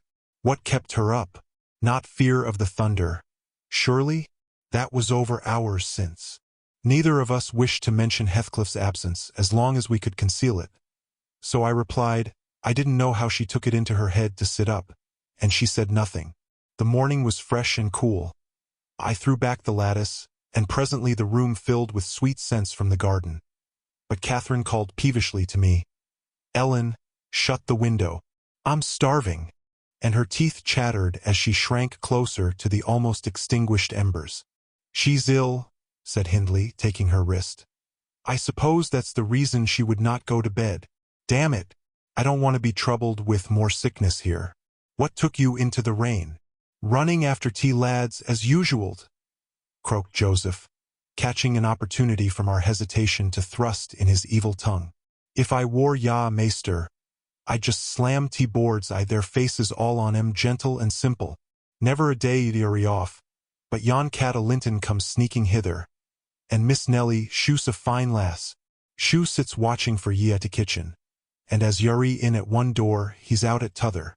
And then, our grand lady goes a-courting of her side. It's bonny behaviour, lurking amang tea fields, after 12 at a night. Why that foul, flaysome divil of a gypsy, Heathcliff, they think I'm blind, but I'm known, now any sort. I seed young Linton both coming and going, and I seed ya," directing his discourse to me, "ya gooid for nout slatternly witch, nip up and bolt into the house. To minute ya heard to maester's horsefit clatter up t road." "Silence, eavesdropper," cried Catherine. "None of your insolence before me. Edgar Linton came yesterday by chance, Hindley, and it was I who told him to be off, because I knew you would not like to have met him as you were." "You lie, Cathy, no doubt," answered her brother. "And you are a confounded simpleton. But never mind Linton at present. Tell me, were you not with Heathcliff last night? Speak the truth, now. You need not be afraid of harming him. Though I hate him as much as ever, he did me a good turn a short time since that will make my conscience tender of breaking his neck. To prevent it, I shall send him about his business this very morning, and after he's gone, I'd advise you all to look sharp. I shall only have the more humor for you." "I never saw Heathcliff last night," answered Catherine, beginning to sob bitterly. "And if you do turn him out of doors, I'll go with him. But perhaps you'll never have an opportunity. Perhaps he's gone." Here she burst into uncontrollable grief, and the remainder of her words were inarticulate. Hindley lavished on her a torrent of scornful abuse, and bade her get to her room immediately, or she shouldn't cry for nothing. I obliged her to obey, and I shall never forget what a scene she acted when we reached her chamber. It terrified me. I thought she was going mad, and I begged Joseph to run for the doctor. It proved the commencement of delirium. Mr. Kenneth, as soon as he saw her, pronounced her dangerously ill. She had a fever. He bled her, and he told me to let her live on whey and water gruel, and take care she did not throw herself downstairs or out of the window, and then he left, for he had enough to do in the parish, where 2 or 3 miles was the ordinary distance between cottage and cottage. Though I cannot say I made a gentle nurse, and Joseph and the master were no better, and though our patient was as wearisome and headstrong as a patient could be, she weathered it through. Old Mrs. Linton paid us several visits, to be sure, and set things to rights, and scolded and ordered us all. And when Catherine was convalescent, she insisted on conveying her to Thrushcross Grange, for which deliverance we were very grateful. But the poor dame had reason to repent of her kindness. She and her husband both took the fever, and died within a few days of each other. Our young lady returned to us saucier and more passionate, and haughtier than ever. Heathcliff had never been heard of since the evening of the thunderstorm, and one day I had the misfortune, when she had provoked me exceedingly, to lay the blame of his disappearance on her, where indeed it belonged, as she well knew. From that period, for several months, she ceased to hold any communication with me, save in the relation of a mere servant. Joseph fell under a ban also. He would speak his mind, and lecture her all the same as if she were a little girl, and she esteemed herself a woman and our mistress, and thought that her recent illness gave her a claim to be treated with consideration. Then the doctor had said that she would not bear crossing much. She ought to have her own way, and it was nothing less than murder in her eyes for anyone to presume to stand up and contradict her. From Mr. Earnshaw and his companions she kept aloof, and tutored by Kenneth and serious threats of a fit that often attended her rages, her brother allowed her whatever she pleased to demand, and generally avoided aggravating her fiery temper. He was rather too indulgent in humoring her caprices, not from affection but from pride. He wished earnestly to see her bring honor to the family by an alliance with the Lintons, and as long as she let him alone she might trample on us like slaves, for aught he cared. Edgar Linton, as multitudes have been before and will be after him, was infatuated, and believed himself the happiest man alive on the day he led her to Gimmerton Chapel, 3 years subsequent to his father's death. Much against my inclination, I was persuaded to leave Wuthering Heights and accompany her here. Little Hareton was nearly 5 years old, and I had just begun to teach him his letters. We made a sad parting, but Catherine's tears were more powerful than ours. When I refused to go, and when she found her entreaties did not move me, she went lamenting to her husband and brother. The former offered me munificent wages, the latter ordered me to pack up. He wanted no women in the house, he said, now that there was no mistress, and as to Hareton, the curate should take him in hand by and by. And so I had but one choice left, to do as I was ordered. I told the master he got rid of all decent people only to run to ruin a little faster. I kissed Hareton, said goodbye, and since then he has been a stranger, and it's very queer to think it, but I've no doubt he has completely forgotten all about Ellen Dean, and that he was ever more than all the world to her and she to him. At this point of the housekeeper's story she chanced to glance towards the timepiece over the chimney, and was in amazement on seeing the minute-hand measure 1:30. She would not hear of staying a second longer. In truth, I felt rather disposed to defer the sequel of her narrative myself. And now that she is vanished to her rest, and I have meditated for another hour or two, I shall summon courage to go also, in spite of aching laziness of head and limbs. Chapter 10. A charming introduction to a hermit's life, for weeks' torture, tossing, and sickness. Oh, these bleak winds and bitter northern skies, and impassable roads, and dilatory country surgeons. And oh, this dearth of the human physiognomy, and, worse than all, the terrible intimation of Kenneth that I need not expect to be out of doors till spring. Mr. Heathcliff has just honored me with a call. About 7 days ago he sent me a brace of grouse, the last of the season. Scoundrel! He is not altogether guiltless in this illness of mine, and that I had a great mind to tell him. But, alas! How could I offend a man who was charitable enough to sit at my bedside a good hour, and talk on some other subject than pills and draughts, blisters and leeches? This is quite an easy interval. I am too weak to read, yet I feel as if I could enjoy something interesting. Why not have up Mrs. Dean to finish her tale? I can recollect its chief incidents as far as she had gone. Yes, I remember her hero had run off, and never been heard of for 3 years, and the heroine was married. I'll ring. She'll be delighted to find me capable of talking cheerfully. Mrs. Dean came. "It wants 20 minutes, sir, to taking the medicine," she commenced. "Away, away with it," I replied. "I desire to have. The doctor says you must drop the powders." "With all my heart. Don't interrupt me. Come and take your seat here. Keep your fingers from that bitter phalanx of vials. Draw your knitting out of your pocket, that will do. Now continue the history of Mr. Heathcliff from where you left off to the present day. Did he finish his education on the continent and come back a gentleman? Or did he get a sizar's place at college, or escape to America and earn honors by drawing blood from his foster country? Or make a fortune more promptly on the English highways? He may have done a little in all these vocations, Mr. Lockwood, but I couldn't give my word for any. I stated before that I didn't know how he gained his money. Neither am I aware of the means he took to raise his mind from the savage ignorance into which it was sunk. But, with your leave, I'll proceed in my own fashion, if you think it will amuse and not weary you. Are you feeling better this morning? Much. That's good news. I got Miss Catherine and myself to Thrushcross Grange, and, to my agreeable disappointment, she behaved infinitely better than I dared to expect. She seemed almost over-fond of Mr. Linton, and even to his sister she showed plenty of affection. They were both very attentive to her comfort, certainly. It was not the thorn bending to the honeysuckles, but the honeysuckles embracing the thorn. There were no mutual concessions. One stood erect, and the others yielded. And who can be ill-natured and bad-tempered when they encounter neither opposition nor indifference? I observed that Mr. Edgar had a deep-rooted fear of ruffling her humor. He concealed it from her, but if ever he heard me answer sharply, or saw any other servant grow cloudy at some imperious order of hers, he would show his trouble by a frown of displeasure that never darkened on his own account. He many a time spoke sternly to me about my pertness, and averred that the stab of a knife could not inflict a worse pang than he suffered at seeing his lady vexed. Not to grieve a kind master, I learned to be less touchy, and, for the space of half a year, the gunpowder lay as harmless as sand, because no fire came near to explode it. Catherine had seasons of gloom and silence now and then.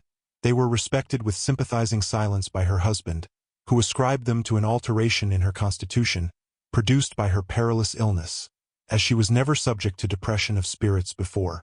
The return of sunshine was welcomed by answering sunshine from him. I believe I may assert that they were really in possession of deep and growing happiness. It ended. Well, we must be for ourselves in the long run. The mild and generous are only more justly selfish than the domineering.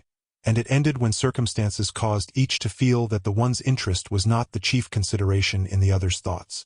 On a mellow evening in September, I was coming from the garden with a heavy basket of apples which I had been gathering.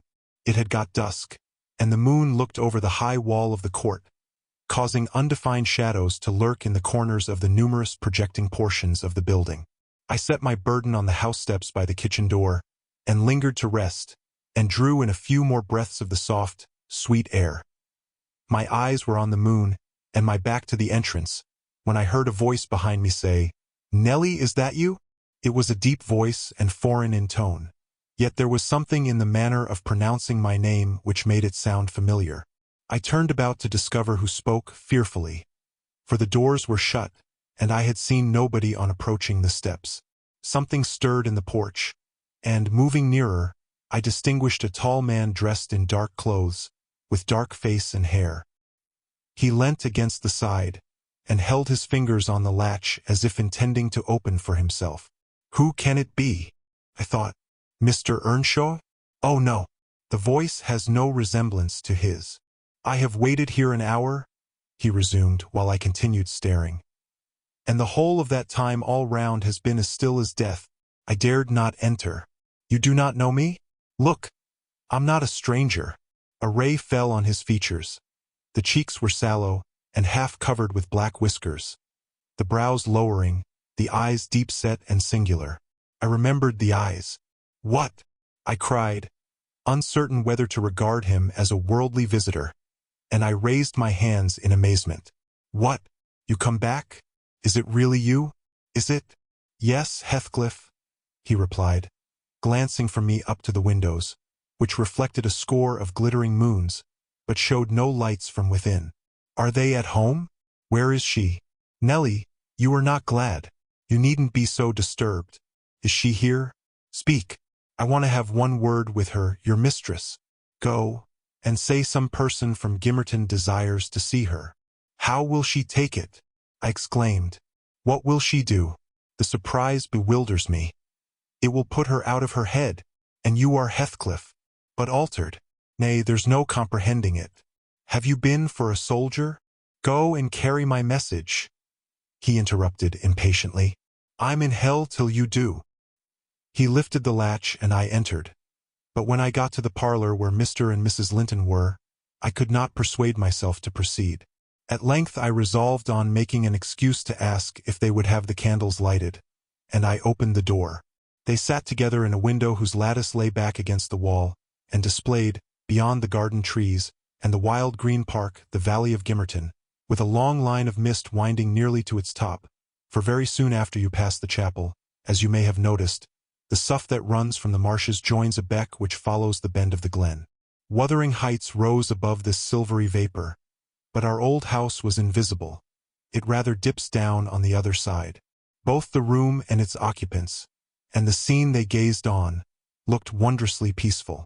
I shrank reluctantly from performing my errand, and was actually going away leaving it unsaid, after having put my question about the candles, when a sense of my folly compelled me to return and mutter, "A person from Gimmerton wishes to see you, ma'am."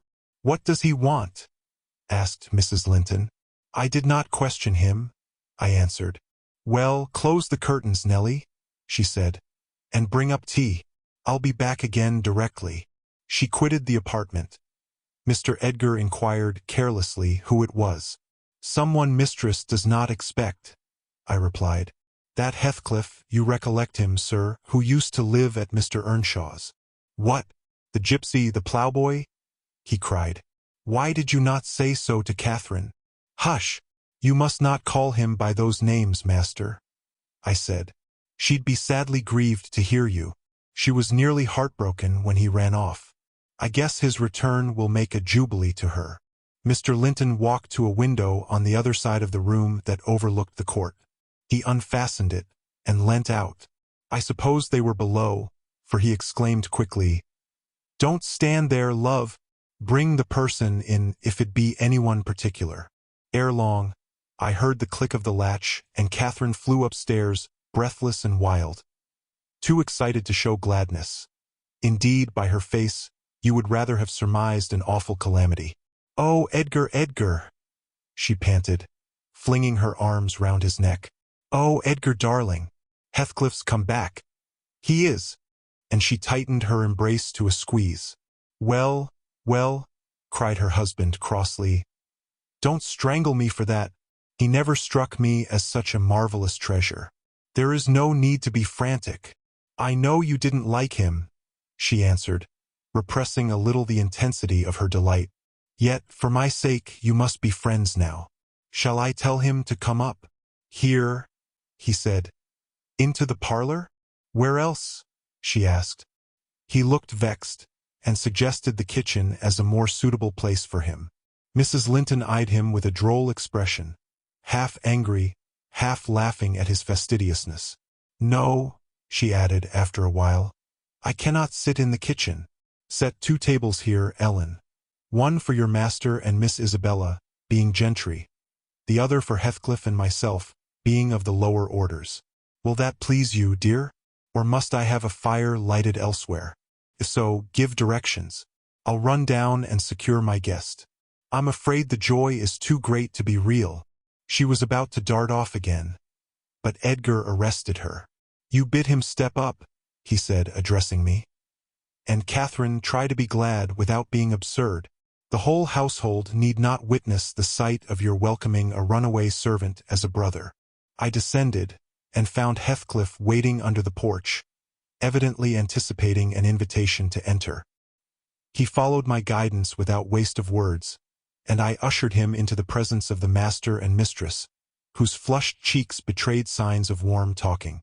But the ladies glowed with another feeling when her friend appeared at the door. She sprang forward, took both his hands, and led him to Linton, and then she seized Linton's reluctant fingers and crushed them into his. Now, fully revealed by the fire and candlelight, I was amazed, more than ever, to behold the transformation of Heathcliff.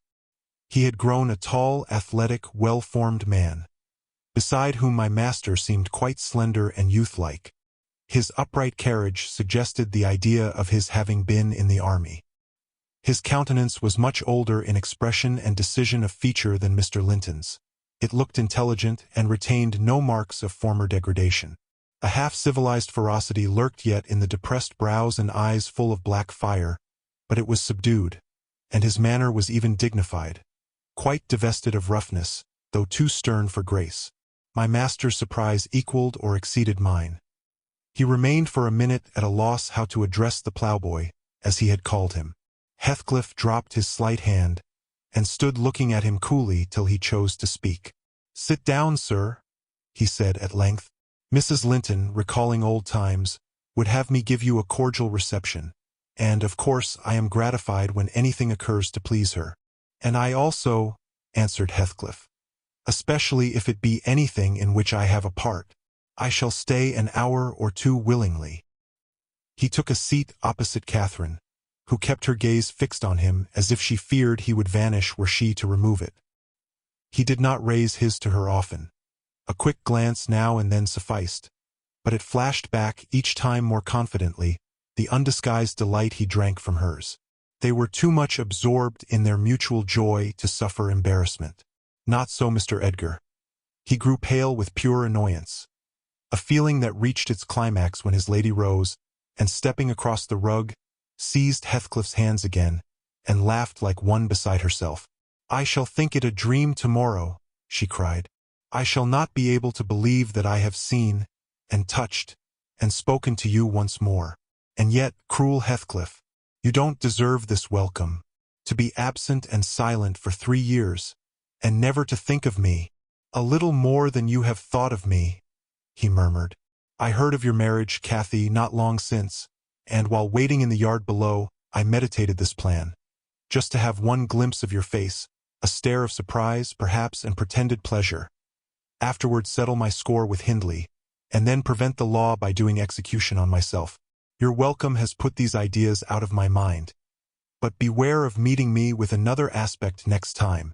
Nay, you'll not drive me off again. You were really sorry for me, were you? Well, there was cause. I've fought through a bitter life since I last heard your voice, and you must forgive me, for I struggled only for you. Catherine, unless we are to have cold tea, please to come to the table," interrupted Linton, striving to preserve his ordinary tone, and a due measure of politeness. "Mr. Heathcliff will have a long walk, wherever he may lodge tonight, and I'm thirsty." She took her post before the urn, and Miss Isabella came, summoned by the bell. Then, having handed their chairs forward, I left the room. The meal hardly endured 10 minutes. Catherine's cup was never filled. She could neither eat nor drink. Edgar had made a slop in his saucer, and scarcely swallowed a mouthful.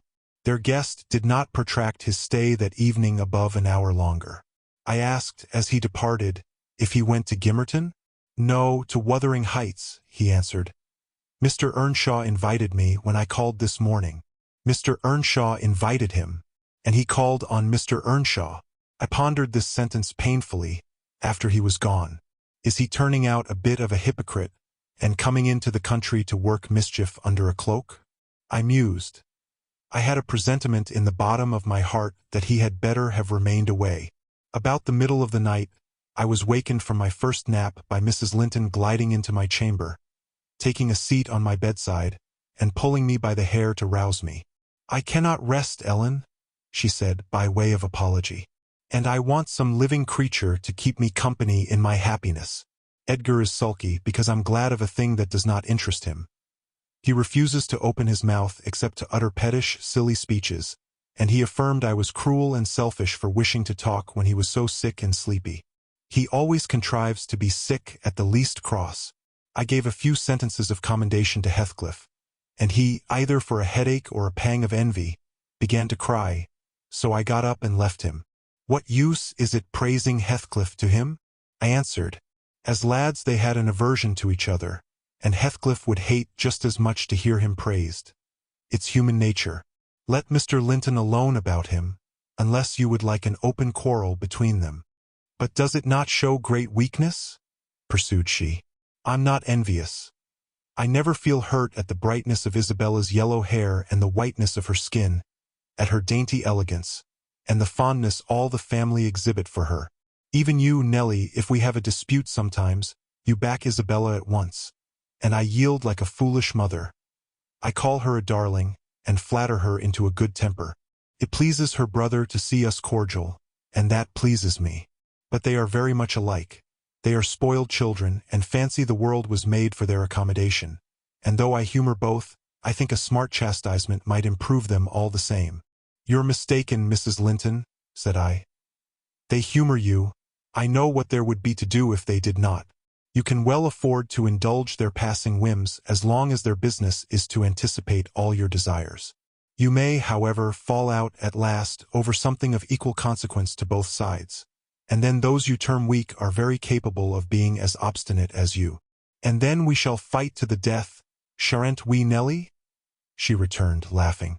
No, I tell you, I have such faith in Linton's love, that I believe I might kill him, and he wouldn't wish to retaliate. I advised her to value him the more for his affection. I do, she answered, but he needn't resort to whining for trifles. It is childish, and instead of melting into tears because I said that Heathcliff was now worthy of anyone's regard, and it would honor the first gentleman in the country to be his friend, he ought to have said it for me and been delighted from sympathy. He must get accustomed to him, and he may as well like him. Considering how Heathcliff has reason to object to him, I'm sure he behaved excellently. What do you think of his going to Wuthering Heights? I inquired. He is reformed in every respect, apparently. Quite a Christian, offering the right hand of fellowship to his enemies all around. He explained it, she replied. I wonder as much as you. He said he called to gather information concerning me from you, supposing you resided there still, and Joseph told Hindley, who came out and fell to questioning him of what he had been doing, and how he had been living, and finally desired him to walk in. There were some persons sitting at cards. Heathcliff joined them. My brother lost some money to him, and finding him plentifully supplied, he requested that he would come again in the evening, to which he consented. Hindley is too reckless to select his acquaintance prudently. He doesn't trouble himself to reflect on the causes he might have for mistrusting one whom he has basely injured. But Heathcliff affirms his principal reason for resuming a connection with his ancient persecutor is a wish to install himself in quarters at walking distance from the Grange, and an attachment to the house where we live together, and likewise a hope that I shall have more opportunities of seeing him there than I could have if he settled in Gimmerton. He means to offer liberal payment for permission to lodge at the Heights, and doubtless my brother's covetousness will prompt him to accept the terms. He was always greedy, though what he grasps with one hand he flings away with the other. It's a nice place for a young man to fix his dwelling in, said I. Have you no fear of the consequences, Mrs. Linton? None for my friend, she replied. His strong head will keep him from danger, a little for Hindley, but he can't be made morally worse than he is, and I stand between him and bodily harm. The event of this evening has reconciled me to God and humanity. I had risen in angry rebellion against Providence.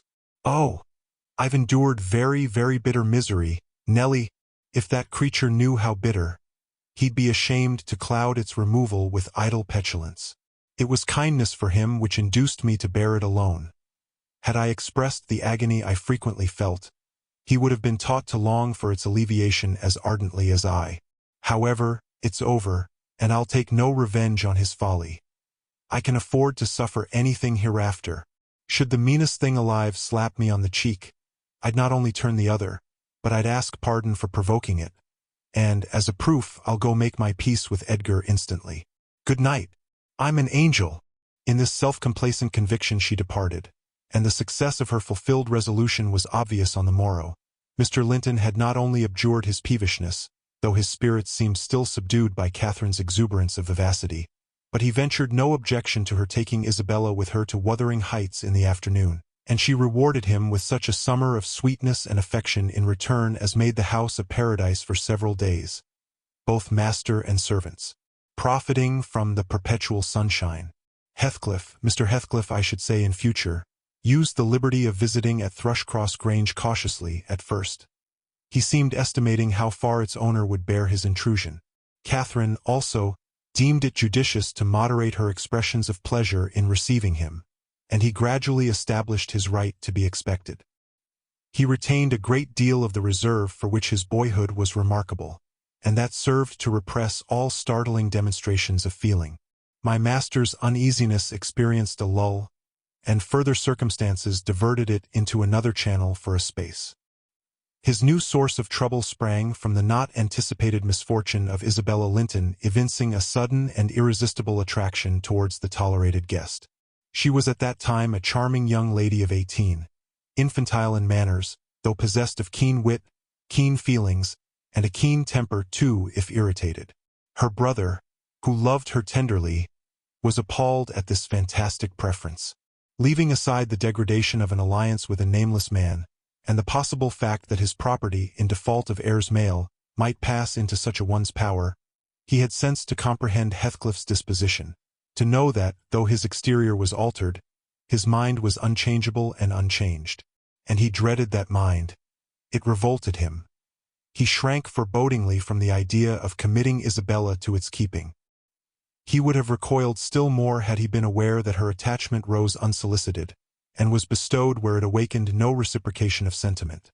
For the minute he discovered its existence, he laid the blame on Heathcliff's deliberate designing. We had all remarked, during some time, that Miss Linton fretted and pined over something. She grew cross and wearisome, snapping at and teasing Catherine continually, at the imminent risk of exhausting her limited patience. We excused her, to a certain extent, on the plea of ill health. She was dwindling and fading before our eyes. But one day, when she had been peculiarly wayward, rejecting her breakfast, complaining that the servants did not do what she told them, that the mistress would allow her to be nothing in the house, and Edgar neglected her, that she had caught a cold with the doors being left open, and we let the parlor fire go out on purpose to vex her, with 100 yet more frivolous accusations, Mrs. Linton peremptorily insisted that she should get to bed, and, having scolded her heartily, threatened to send for the doctor. Mention of Kenneth caused her to exclaim, instantly, that her health was perfect, and it was only Catherine's harshness which made her unhappy. "How can you say I am harsh, you naughty fondling?" cried the mistress, amazed at the unreasonable assertion. "You are surely losing your reason. When have I been harsh? Tell me." "Yesterday," sobbed Isabella. "And now?"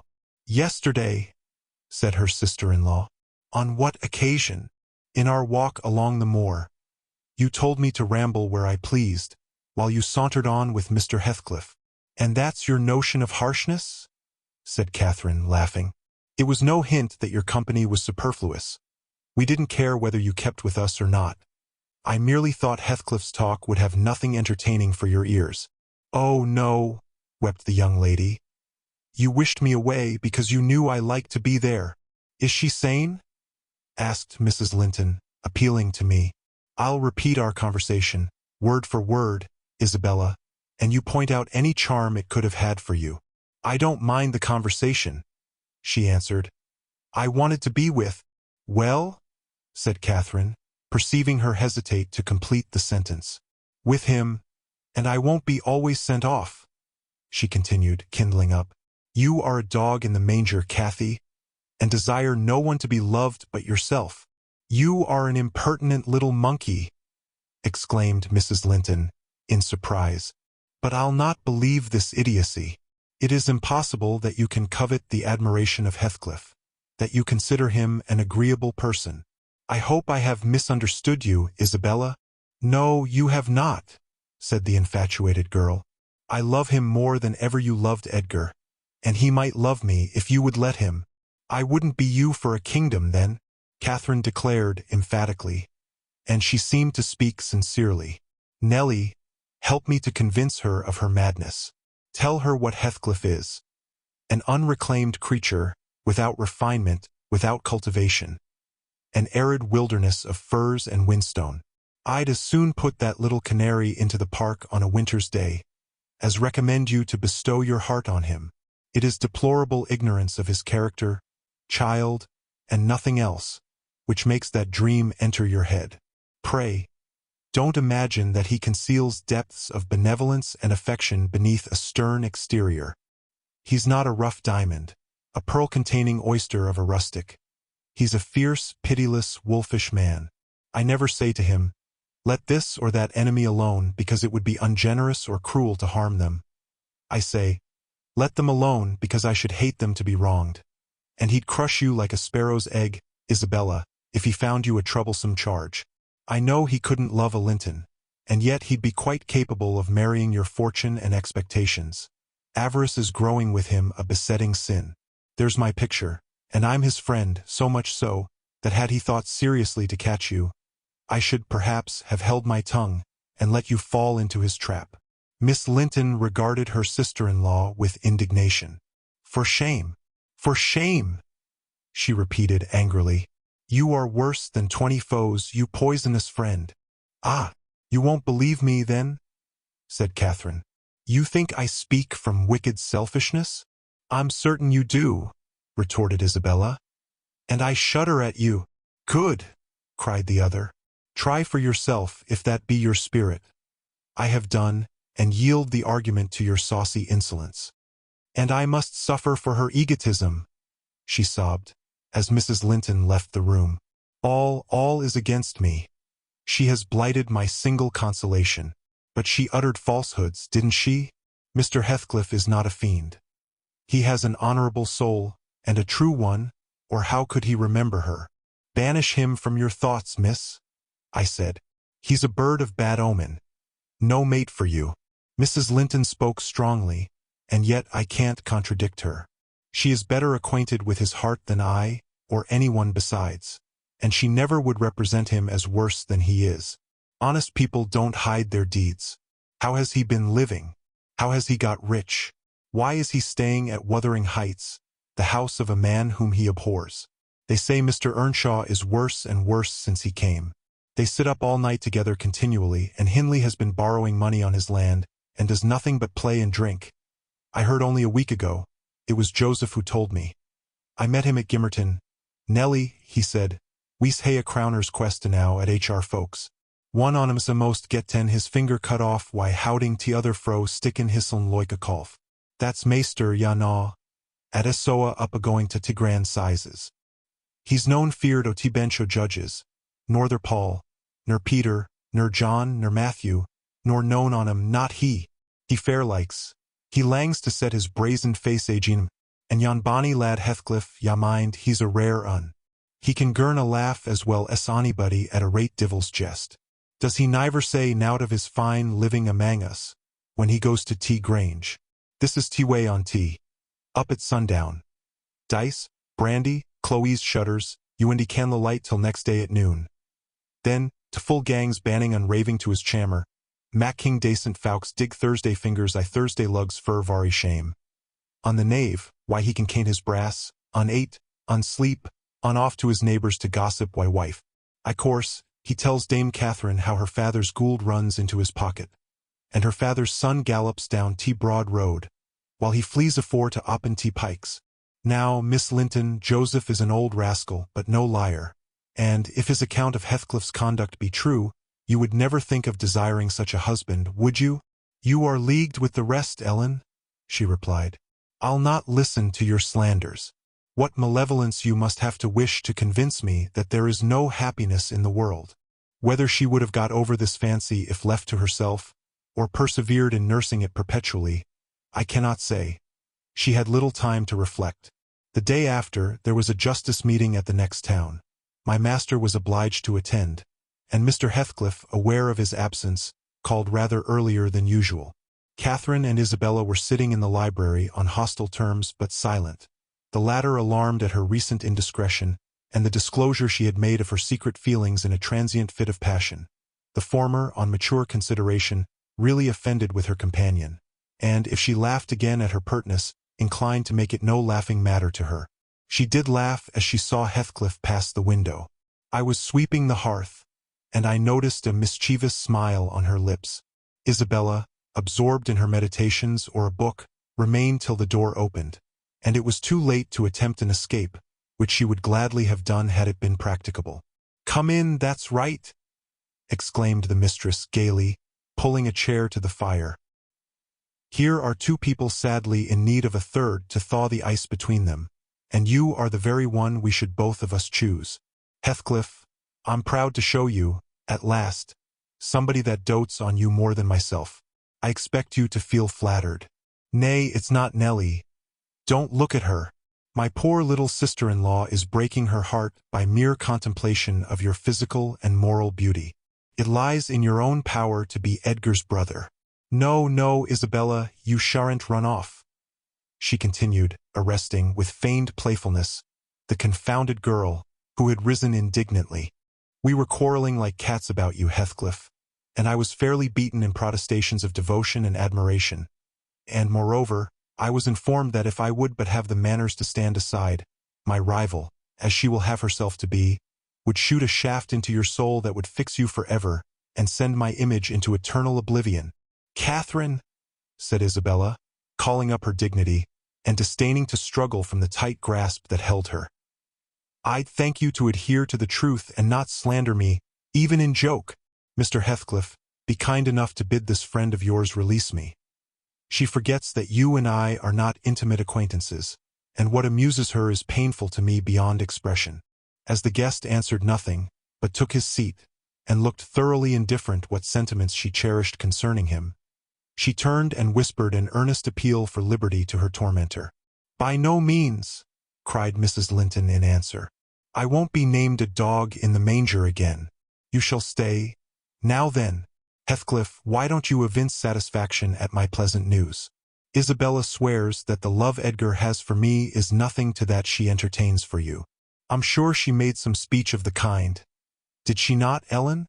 And she has fasted ever since the day before yesterday's walk, from sorrow and rage that I dispatched her out of your society under the idea of its being unacceptable." "I think you belie her," said Heathcliff, twisting his chair to face them. "She wishes to be out of my society now, at any rate," and he stared hard at the object of discourse, as one might do at a strange, repulsive animal. A centipede from the Indies, for instance, which curiosity leads one to examine in spite of the aversion it raises. The poor thing couldn't bear that. She grew white and red in rapid succession, and, while tears beaded her lashes, bent the strength of her small fingers to loosen the firm clutch of Catherine. And perceiving that as fast as she raised one finger off her arm another closed down, and she could not remove the whole together, she began to make use of her nails, and their sharpness presently ornamented the detainers with crescents of red. "There's a tigress!" exclaimed Mrs. Linton, setting her free, and shaking her hand with pain. "Begone, for God's sake, and hide your vixen face. How foolish to reveal those talons to him. Can't you fancy the conclusions he'll draw? Look, Heathcliff, they are instruments that will do execution. You must beware of your eyes. I'd wrench them off her fingers if they ever menaced me," he answered brutally, when the door had closed after her. "But what did you mean by teasing the creature in that manner, Cathy? You were not speaking the truth, were you?" "I assure you I was," she returned. "She has been dying for your sake several weeks, and raving about you this morning, and pouring forth a deluge of abuse, because I represented your failings in a plain light, for the purpose of mitigating her adoration. But don't notice it further. I wished to punish her sauciness, that's all. I like her too well, my dear Heathcliff, to let you absolutely seize and devour her up. And I like her too ill to attempt it," said he, "except in a very ghoulish fashion. You'd hear of odd things if I lived alone with that mawkish waxen face. The most ordinary would be painting on its white the colors of the rainbow, and turning the blue eyes black every day or two. They detestably resemble Linton's. Delectably, observed Catherine. They are Dove's eyes angels. She's her brother's heir, is she not? He asked after a brief silence. I should be sorry to think so, returned his companion. Half a dozen nephews shall erase her title. Please heaven, abstract your mind from the subject at present. You are too prone to covet your neighbor's goods. Remember, this neighbor's goods are mine. If they were mine, they would be none the less that, said Heathcliff. But though Isabella Linton may be silly, she is scarcely mad, and, in short, will dismiss the matter as you advise. From their tongues they did dismiss it, and Catherine, probably, from her thoughts. The other, I felt certain, recalled it often in the course of the evening. I saw him smile to himself, grin rather, and lapse into ominous musing whenever Mrs. Linton had occasion to be absent from the apartment. I determined to watch his movements. My heart invariably cleaved to the master's, in preference to Catherine's side, with reason I imagined, for he was kind and trustful and honorable, and she could not be called the opposite, yet she seemed to allow herself such wide latitude, that I had little faith in her principles, and still less sympathy for her feelings. I wanted something to happen which might have the effect of freeing both Wuthering Heights and the Grange of Mr. Heathcliff, quietly, leaving us as we had been prior to his advent. His visits were a continual nightmare to me, and, I suspected, to my master also. His abode at the Heights was an oppression past explaining. I felt that God had forsaken the stray sheep there to its own wicked wanderings, and an evil beast prowled between it and the fold, waiting his time to spring and destroy. Chapter 11. Sometimes, while meditating on these things in solitude, I've got up in a sudden terror, and put on my bonnet to go see how all was at the farm. I've persuaded my conscience that it was a duty to warn him how people talked regarding his ways, and then I've recollected his confirmed bad habits, and, hopeless of benefiting him, have flinched from re-entering the dismal house, doubting if I could bear to be taken at my word. One time I passed the old gate, going out of my way, on a journey to Gimmerton. It was about the period that my narrative has reached. A bright frosty afternoon, the ground bare, and the road hard and dry. I came to a stone where the highway branches off onto the moor at your left hand. A rough sand pillar with the letters W, H, cut on its north side on the east G, and on the southwest T, G. It serves as a guidepost to the Grange, the Heights, and village. The sun shone yellow on its gray head, reminding me of summer, and I cannot say why, but all at once a gush of child's sensations flowed into my heart. Hindley and I held it a favorite spot 20 years before. I gazed long at the weather-worn block, and stooping down, perceived a hole near the bottom still full of snail shells and pebbles, which we were fond of storing there with more perishable things. And, as fresh as reality, it appeared that I beheld my early playmate seated on the withered turf.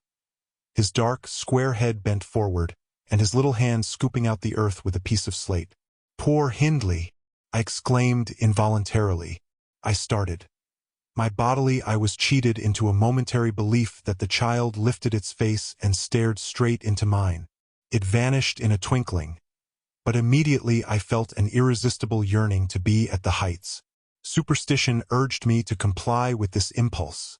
Supposing he should be dead, I thought, or should die soon.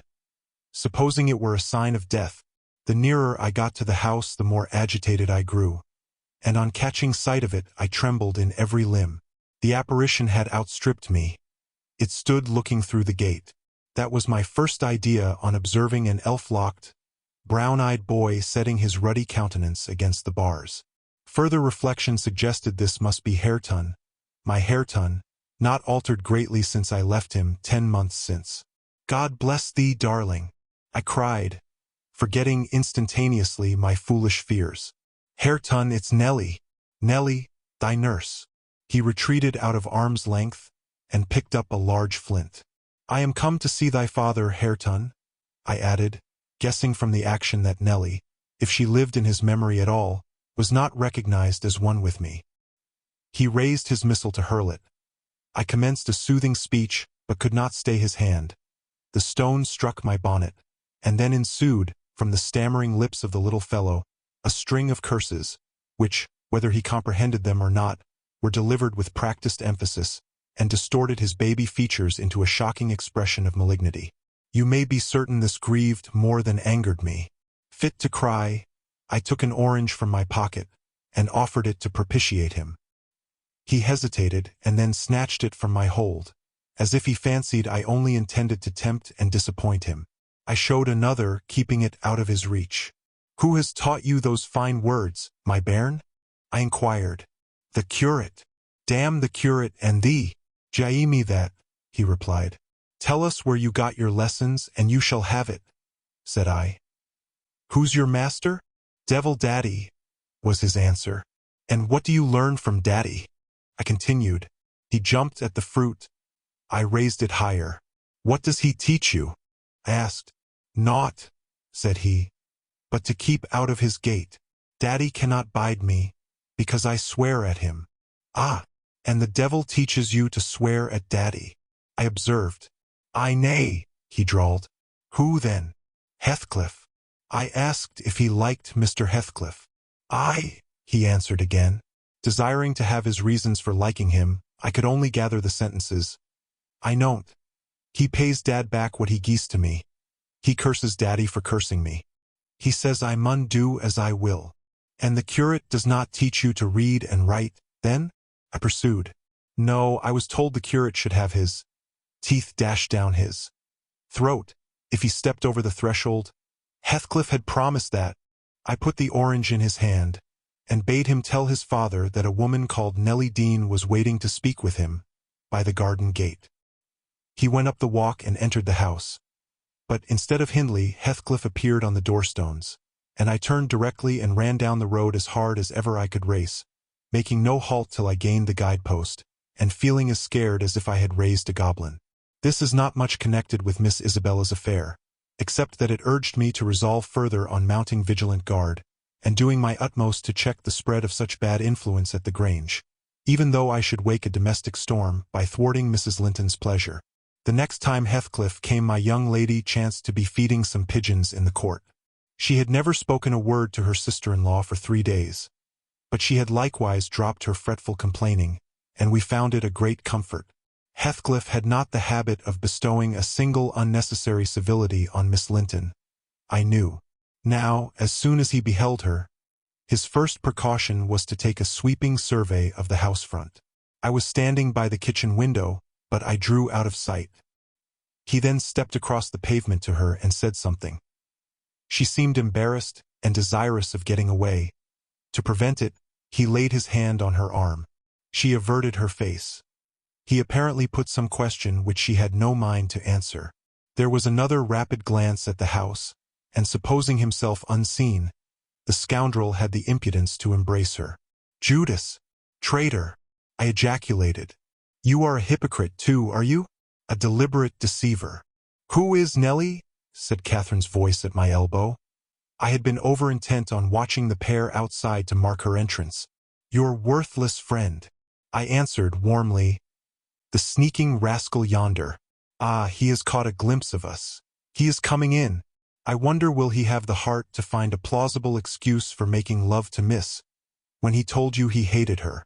Mrs. Linton saw Isabella tear herself free and run into the garden, and a minute after Heathcliff opened the door.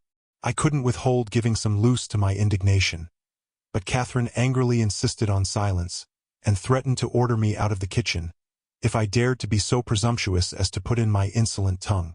To hear you, people might think you were the mistress, she cried. You want setting down in your right place. Heathcliff, what are you about? Raising the stir? I said you must let Isabella alone. I beg you will, unless you are tired of being received here, and wish Linton to draw the bolts against you. God forbid that he should try, answered the black villain. I detested him just then. God keep him meek and patient. Every day I grow madder after sending him to heaven. Hush, said Catherine, shutting the inner door. Don't vex me. Why have you disregarded my request? Did she come across you on purpose? What is it to you? He growled. I have a right to kiss her if she chooses, and you have no right to object. I am not your husband. You needn't be jealous of me. I'm not jealous of you, replied the mistress. I'm jealous for you. Clear your face.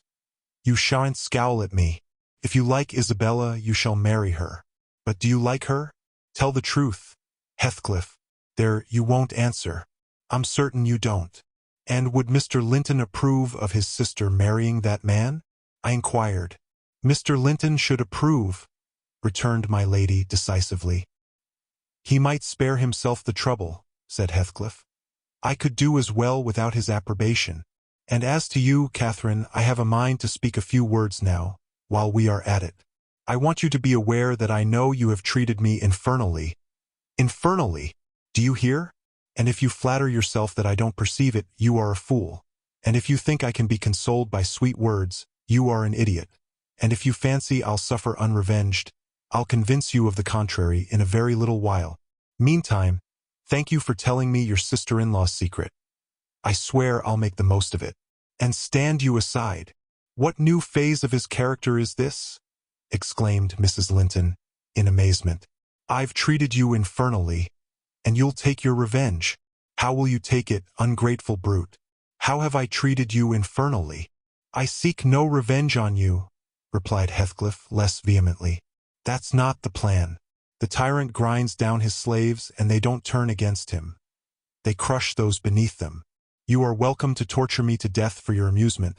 Only allow me to amuse myself a little in the same style, and refrain from insult as much as you are able. Having leveled my palace, don't erect a hovel and complacently admire your own charity in giving me that for a home. If I imagined you really wished me to marry Isabel, I'd cut my throat. Oh, the evil is that I am not jealous, is it? Cried Catherine. Well, I won't repeat my offer of a wife. It is as bad as offering Satan a lost soul. Your bliss lies, like his, in inflicting misery. You prove it. Edgar is restored from the ill temper he gave way to at your coming. I begin to be secure and tranquil, and you, restless to know us at peace, appear resolved on exciting a quarrel. Quarrel with Edgar, if you please, Heathcliff, and deceive his sister. You'll hit on exactly the most efficient method of revenging yourself on me. The conversation ceased. Mrs. Linton sat down by the fire, flushed and gloomy. The spirit which served her was growing intractable. She could neither lay nor control it. He stood on the hearth with folded arms, brooding on his evil thoughts, and in this position I left them to seek the master, who was wondering what kept Catherine below so long. "Ellen," said he when I entered, "have you seen your mistress?" "Yes. She's in the kitchen, sir," I answered. "She's sadly put out by Mr. Heathcliff's behavior, and, indeed, I do think it's time to arrange his visits on another footing. There's harm in being too soft, and now it's come to this." And I related the scene in the court, and, as near as I dared, the whole subsequent dispute. I fancied it could not be very prejudicial to Mrs. Linton, unless she made it so afterwards, by assuming the defensive for her guest. Edgar Linton had difficulty in hearing me to the close. His first words revealed that he did not clear his wife of blame. "This is insufferable," he exclaimed. "It is disgraceful that she should own him for a friend, and force his company on me. Call me 2 men out of the hall, Ellen. Catherine shall linger no longer to argue with the low ruffian. I have humored her enough." He descended, and bidding the servants wait in the passage, went, followed by me, to the kitchen. Its occupants had recommenced their angry discussion. Mrs. Linton, at least, was scolding with renewed vigor. Heathcliff had moved to the window, and hung his head, somewhat cowed by her violent rating apparently. He saw the master first, and made a hasty motion that she should be silent, which she obeyed, abruptly, on discovering the reason of his intimation. "How is this?" said Linton, addressing her. "What notion of propriety must you have to remain here, after the language which has been held to you by that blackguard? I suppose, because it is his ordinary talk, you think nothing of it. You are habituated to his baseness, and, perhaps, imagine I can get used to it too. Have you been listening at the door, Edgar?" asked the mistress, in a tone particularly calculated to provoke her husband, implying both carelessness and contempt of his irritation. Heathcliff, who had raised his eyes at the former speech, gave a sneering laugh at the latter, on purpose, it seemed, to draw Mr. Linton's attention to him. He succeeded, but Edgar did not mean to entertain him with any high flights of passion. "I've been so far forbearing with you, sir," he said quietly. "Not that I was ignorant of your miserable, degraded character, but I felt you were only partly responsible for that, and Catherine wishing to keep up your acquaintance, I acquiesced foolishly. Your presence is a moral poison that would contaminate the most virtuous. For that cause, and to prevent worse consequences, I shall deny you hereafter admission into this house, and give notice now that I require your instant departure. 3 minutes' delay will render it involuntary and ignominious." Heathcliff measured the height and breadth of the speaker with an eye full of derision. "Cathy, this lamb of yours threatens like a bull," he said. "It is in danger of splitting its skull against my knuckles. By God, Mr. Linton, I'm mortally sorry that you are not worth knocking down." My master glanced towards the passage and signed me to fetch the men. He had no intention of hazarding a personal encounter. I obeyed the hint, but Mrs. Linton, suspecting something, followed, and when I attempted to call them, she pulled me back, slammed the door to, and locked it. "Fair means," she said, in answer to her husband's look of angry surprise. "If you have not courage to attack him, make an apology, or allow yourself to be beaten. It will correct you of feigning more valor than you possess. No, I'll swallow the key before you shall get it. I'm delightfully rewarded for my kindness to each, after constant indulgence of one's weak nature, and the other's bad one. I earn for thanks 2 samples of blind ingratitude, stupid to absurdity. Edgar, I was defending you and yours, and I wish Heathcliff may flog you sick, for daring to think an evil thought of me. It did not need the medium of a flogging to produce that effect on the master." He tried to wrest the key from Catherine's grasp, and for safety she flung it into the hottest part of the fire, whereupon Mr. Edgar was taken with a nervous trembling, and his countenance grew deadly pale. For his life he could not avert that excess of emotion. Mingled anguish and humiliation overcame him completely. He leant on the back of a chair and covered his face. "Oh, heavens! In old days this would win you knighthood," exclaimed Mrs. Linton. "We are vanquished! We are vanquished! Heathcliff would as soon lift a finger at you as the king would march his army against a colony of mice. Cheer up, you shan't be hurt. Your type is not a lamb, it's a sucking leveret." "I wish you joy of the milk-blooded coward, Cathy," said her friend. "I compliment you on your taste, and that is the slavering, shivering thing you preferred to me. I would not strike him with my fist, but I'd kick him with my foot, and experience considerable satisfaction. Is he weeping, or is he going to faint for fear?" The fellow approached and gave the chair on which Linton rested a push. He'd better have kept his distance. My master quickly sprang erect, and struck him full on the throat a blow that would have leveled a slighter man. It took his breath for a minute, and while he choked, Mr. Linton walked out by the back door into the yard, and from thence to the front entrance. "There! You've done with coming here," cried Catherine. "Get away now. He'll return with a brace of pistols and 6 assistants. If he did overhear us, of course he'd never forgive you. You've played me an ill turn, Heathcliff, but go, make haste. I'd rather see Edgar at bay than you. Do you suppose I'm going with that blow burning in my gullet?" he thundered. "By hell, no. I'll crush his ribs in like a rotten hazelnut before I cross the threshold. If I don't floor him now, I shall murder him some time. So, as you value his existence, let me get at him." "He is not coming," I interposed, framing a bit of a lie. "There's the coachman and the 2 gardeners. You'll surely not wait to be thrust into the road by them. Each has a bludgeon, and master will, very likely, be watching from the parlor windows to see that they fulfill his orders." The gardeners and coachmen were there, but Linton was with them. They had already entered the court. Heathcliff, on the second thoughts, resolved to avoid a struggle against 3 underlings. He seized the poker, smashed the lock from the inner door, and made his escape as they tramped in. Mrs. Linton, who was very much excited, bade me accompany her upstairs. She did not know my share in contributing to the disturbance, and I was anxious to keep her in ignorance. "I'm nearly distracted, Nellie," she exclaimed, throwing herself on the sofa. "1,000 smith's hammers are beating in my head. Tell Isabella to shun me. This uproar is owing to her, and should she or anyone else aggravate my anger at present, I shall get wild. And Nellie, say to Edgar, if you see him again tonight, that I'm in danger of being seriously ill. I wish it may prove true. He has startled and distressed me shockingly. I want to frighten him. Besides, he might come and begin a string of abuse or complainings. I'm certain I should recriminate, and God knows where we should end. Will you do so, my good Nellie? You are aware that I am no way blamable in this matter. What possessed him to turn listener? Heathcliff's talk was outrageous after you left us. But I could soon have diverted him from Isabella, and the rest meant nothing. Now all is dashed wrong.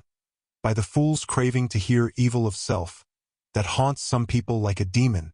Had Edgar never gathered our conversation, he would never have been the worse for it. Really, when he opened on me in that unreasonable tone of displeasure after I had scolded Heathcliff till I was hoarse for him, I did not care hardly what they did to each other, especially as I felt that, however the scene closed, we should all be driven asunder for nobody knows how long. Well, if I cannot keep Heathcliff for my friend, if Edgar will be mean and jealous, I'll try to break their hearts by breaking my own. That will be a prompt way of finishing all, when I am pushed to extremity. But it's a deed to be reserved for a forlorn hope. I'd not take Linton by surprise with it. To this point he has been discreet in dreading to provoke me. You must represent the peril of quitting that policy, and remind him of my passionate temper, verging, when kindled, on frenzy. I wish you could dismiss that apathy out of that countenance, and look rather more anxious about me. The stolidity with which I received these instructions was, no doubt, rather exasperating, for they were delivered in perfect sincerity. But I believed a person who could plan the turning of her fits of passion to account, beforehand, might, by exerting her will, manage to control herself tolerably, even while under their influence. And I did not wish to frighten her husband, as she said, and multiply his annoyances for the purpose of serving her selfishness. Therefore I said nothing when I met the master coming towards the parlor, but I took the liberty of turning back to listen whether they would resume their quarrel together. He began to speak first. "Remain where you are, Catherine," he said, without any anger in his voice, but with much sorrowful despondency. "I shall not stay. I am neither come to wrangle nor be reconciled. But I wish just to learn whether, after this evening's events, you intend to continue your intimacy with—" "Oh, for mercy's sake," interrupted the mistress, stamping her foot. "For mercy's sake, let us hear no more of it now. Your cold blood cannot be worked into a fever. Your veins are full of ice water, but mine are boiling, and the sight of such chillness makes them dance. To get rid of me, answer my question," persevered Mr. Linton. "You must answer it, and that violence does not alarm me. I have found that you can be as stoical as anyone, when you please. Will you give up Heathcliff hereafter, or will you give up me? It is impossible for you to be my friend and his at the same time, and I absolutely require to know which you choose." "I require to be let alone," exclaimed Catherine, furiously. "I demand it. Don't you see I can scarcely stand? Edgar, you leave me." She rang the bell till it broke with a twang. I entered leisurely. It was enough to try the temper of a saint. Such senseless, wicked rages. There she lay dashing her head against the arm of the sofa, and grinding her teeth, so that you might fancy she would crash them to splinters. Mr. Linton stood looking at her in sudden compunction and fear. He told me to fetch some water. She had no breath for speaking. I brought a glass full, and as she would not drink, I sprinkled it on her face. In a few seconds she stretched herself out stiff, and turned up her eyes, while her cheeks, at once blanched and livid, assumed the aspect of death. Linton looked terrified. "There is nothing in the world the matter," I whispered. I did not want him to yield, though I could not help being afraid in my heart. "She has blood on her lips," he said, shuddering. "Never mind," I answered tartly, and I told him how she had resolved, previous to his coming, on exhibiting a fit of frenzy. I incautiously gave the account aloud, and she heard me. For she started up, her hair flying over her shoulders, her eyes flashing, the muscles of her neck and arms standing out preternaturally. I made up my mind for broken bones, at least, but she only glared about her for an instant, and then rushed from the room. The master directed me to follow. I did, to her chamber door. She hindered me from going further by securing it against me. As she never offered to descend to breakfast next morning, I went to ask whether she would have some carried up. "No," she replied peremptorily. The same question was repeated at dinner and tea, and again on the morrow after, and received the same answer. Mr. Linton, on his part, spent his time in the library, and did not inquire concerning his wife's occupations. Isabella and he had had an hour's interview, during which he tried to elicit from her some sentiment of proper horror for Heathcliff's advances, but he could make nothing of her evasive replies, and was obliged to close the examination unsatisfactorily, adding, however, a solemn warning that if she were so insane as to encourage that worthless suitor, it would dissolve all bonds of relationship between herself and him. Chapter 12. While Miss Linton moped about the park and garden, always silent and almost always in tears, and her brother shut himself up among books that he never opened, wearying, I guessed, with a continual vague expectation that Catherine, repenting her conduct, would come of her own accord to ask pardon and seek a reconciliation, and she fasted pertinaciously under the idea, probably, that at every meal Edgar was ready to choke for her absence, and pride alone held him from running to cast himself at her feet. I went about my household duties, convinced that the Grange had but one sensible soul in its walls, and that lodged in my body. I wasted no condolences on Miss, nor any expostulations on my mistress, nor did I pay much attention to the sighs of my master, who yearned to hear his lady's name, since he might not hear her voice. I determined they should come about as they pleased for me, and though it was a tiresomely slow process, I began to rejoice at length in a faint dawn of its progress, as I thought at first. Mrs. Linton, on the third day, unbarred her door, and having finished the water in her pitcher and decanter, desired a renewed supply, and a basin of gruel, for she believed she was dying. That I set down as a speech meant for Edgar's ears.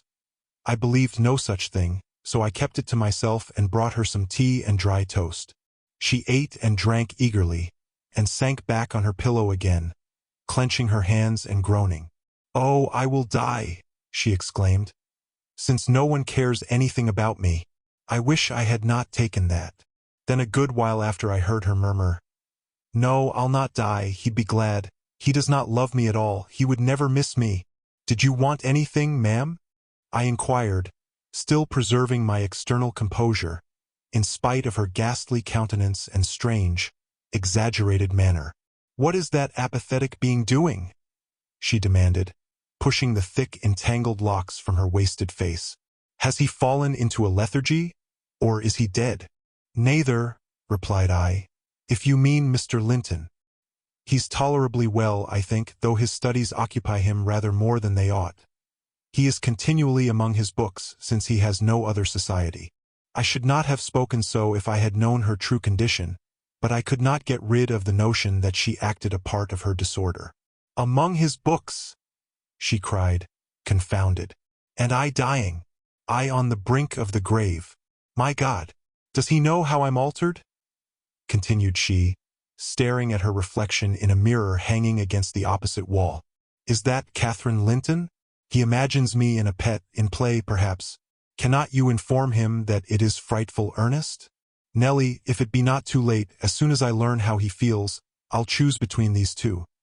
Either to starve at once, that would be no punishment unless he had a heart, or to recover and leave the country. Are you speaking the truth about him now? Take care. Is he actually so utterly indifferent for my life?" "Why, ma'am," I answered, "the master has no idea of your being deranged, and of course he does not fear that you will let yourself die of hunger." "You think not? Cannot you tell him I will?" she returned. "Persuade him. Speak of your own mind. Say you are certain I will." "No, you forget, Mrs. Linton," I suggested, "that you have eaten some food with a relish this evening, and tomorrow you will perceive its good effects." "If I were only sure it would kill him," she interrupted, "I'd kill myself directly. These 3 awful nights I've never closed my lids. And oh, I've been tormented. I've been haunted, Nelly. But I begin to fancy you don't like me. How strange. I thought, though everybody hated and despised each other, they could not avoid loving me. and they have all turned to enemies in a few hours. They have, I'm positive, the people here. How dreary to meet death, surrounded by their cold faces. Isabella, terrified and repelled, afraid to enter the room. It would be so dreadful to watch Catherine go, and Edgar standing solemnly by to see it over. Then offering prayers of thanks to God for restoring peace to his house, and going back to his books. What in the name of all that feels has he to do with books, when I am dying? She could not bear the notion which I had put into her head of Mr. Linton's philosophical resignation. Tossing about, she increased her feverish bewilderment to madness, and tore the pillow with her teeth. Then raising herself up all burning, desired that I would open the window. We were in the middle of winter, the wind blew strong from the northeast, and I objected. Both the expressions flitting over her face, and the changes of her moods, began to alarm me terribly, and brought to my recollection her former illness, and the doctor's injunction that she should not be crossed. A minute previously she was violent. Now, supported on one arm and not noticing my refusal to obey her, she seemed to find childish diversion in pulling the feathers from the rents she had just made, and ranging them on the sheet according to their different species. Her mind had strayed to other associations. "That's a turkey's," she murmured to herself. "And this is a wild duck's, and this is a pigeon's. Ah, they put pigeons' feathers in the pillows. No wonder I couldn't die. Let me take care to throw it on the floor when I lie down. And here is a moorcock's, and this, I should know it among 1,000. It's a lapwing's. Bonny bird. Wheeling over our heads in the middle of the moor. It wanted to get to its nest, for the clouds had touched the swells, and it felt rain coming. This feather was picked up from the heath, the bird was not shot. We saw its nest in the winter, full of little skeletons. Heathcliff set a trap over it, and the old ones dared not come. I made him promise he'd never shoot a lapwing after that, and he didn't. Yes, here are more. Did he shoot my lapwings, Nellie? Are they red, any of them? Let me look. Give over with that baby work. I interrupted, dragging the pillow away, and turning the holes towards the mattress, for she was removing its contents by handfuls. Lie down and shut your eyes. You're wandering. There's a mess. The down is flying about like snow. I went here and there collecting it. I see in you, Nellie, she continued dreamily, an aged woman. You have gray hair and bent shoulders. This bed is the fairy cave under Penistone Crags, and you are gathering elf bolts to hurt our heifers, pretending, while I am near, that they are only locks of wool. That's what you'll come to 50 years hence. I know you are not so now. I'm not wandering, you're mistaken, or else I should believe you really were that withered hag, and I should think I was under Penistone Crags, and I'm conscious it's night, and there are 2 candles on the table making the black press shine like jet. The black press? Where is that? I asked. You are talking in your sleep. It's against the wall as it always is, she replied. It does appear odd. I see a face in it. There's no press in the room and never was, said I, resuming my seat, and looping up the curtain that I might watch her. Don't you see that face? She inquired, gazing earnestly at the mirror. And say what I could, I was incapable of making her comprehend it to be her own. So I rose and covered it with a shawl. It's behind there still, she pursued anxiously. And it stirred. Who is it? I hope it will not come out when you are gone. Oh, Nellie, the room is haunted. I'm afraid of being alone. I took her hand in mine and bid her be composed, for a succession of shudders convulsed her frame, and she would keep straining her gaze towards the glass. There's nobody here, I insisted. It was yourself, Mrs. Linton. You knew it a while since. Myself, she gasped. And the clock is striking 12. It's true, then. That's dreadful. Her fingers clutched the clothes and gathered them over her eyes. I attempted to steal to the door with an intention of calling her husband, but I was summoned back by a piercing shriek. The shawl had dropped from the frame. Why, what is the matter? Cried I. Who is coward now? Wake up. That is the glass, the mirror, Mrs. Linton. And you see yourself in it, and there am I too by your side. Trembling and bewildered, she held me fast, but the horror gradually passed from her countenance. Its paleness gave place to a glow of shame. Oh dear, "I thought I was at home," she sighed. "I thought I was lying in my chamber at Wuthering Heights. Because I'm weak, my brain got confused, and I screamed unconsciously. Don't say anything, but stay with me. I dread sleeping. My dreams appall me." "A sound sleep would do you good, ma'am," I answered. "And I hope this suffering will prevent your trying starving again." "Oh, if I were but in my own bed in the old house," she went on bitterly, wringing her hands. "And that wind sounding in the firs by the lattice. Do let me feel it. It comes straight down the moor. Do let me have one breath." To pacify her, I held the casement ajar a few seconds. A cold blast rushed through. I closed it and returned to my post. She lay still now, her face bathed in tears. Exhaustion of body had entirely subdued her spirit. Our fiery Catherine was no better than a wailing child. "How long is it since I shut myself in here?" she asked, suddenly reviving. "It was Monday evening," I replied. "And this is Thursday night, or rather Friday morning, at present." "What? Of the same week?" she exclaimed. "Only that brief time?" "Long enough to live on nothing but cold water and ill temper," observed I. "Well, it seems a weary number of hours," she muttered doubtfully. "It must be more." I remember being in the parlor after they had quarreled, and Edgar being cruelly provoking, and me running into this room desperate. As soon as ever I had barred the door, utter blackness overwhelmed me, and I fell on the floor. I couldn't explain to Edgar how certain I felt of having a fit, or going raging mad, if he persisted in teasing me. I had no command of tongue or brain, and he did not guess my agony, perhaps. It barely left me sense to try to escape from him and his voice. Before I recovered sufficiently to see and hear, it began to be dawn, and, Nellie, I'll tell you what I thought, and what has kept recurring and recurring till I feared for my reason. I thought as I lay there, with my head against that table leg, and my eyes dimly discerning the gray square of the window, that I was enclosed in the oak-paneled bed at home, and my heart ached with some great grief which, just waking, I could not recollect. I pondered, and worried myself to discover what it could be, and, most strangely, the whole last 7 years of my life grew a blank. I did not recall that they had been at all. I was a child. My father was just buried, and my misery arose from the separation that Hindley had ordered between me and Heathcliff. I was laid alone, for the first time, and rousing from a dismal doze after a night of weeping, I lifted my hand to push the panels aside. It struck the tabletop. I swept it along the carpet, and then memory burst in. My late anguish was swallowed in a paroxysm of despair. I cannot say why I felt so wildly wretched. It must have been temporary derangement, for there is scarcely cause. But supposing at 12 years old I had been wrenched from the heights, and every early association, and my all in all, as Heathcliff was at that time, and been converted at a stroke into Mrs. Linton, the lady of Thrushcross Grange, and the wife of a stranger, an exile and outcast thenceforth from what had been my world. You may fancy a glimpse of the abyss where I grovelled. Shake your head as you will. Nellie, you have helped to unsettle me. You should have spoken to Edgar, indeed you should, and compelled him to leave me quiet. Oh, I'm burning. I wish I were out of doors.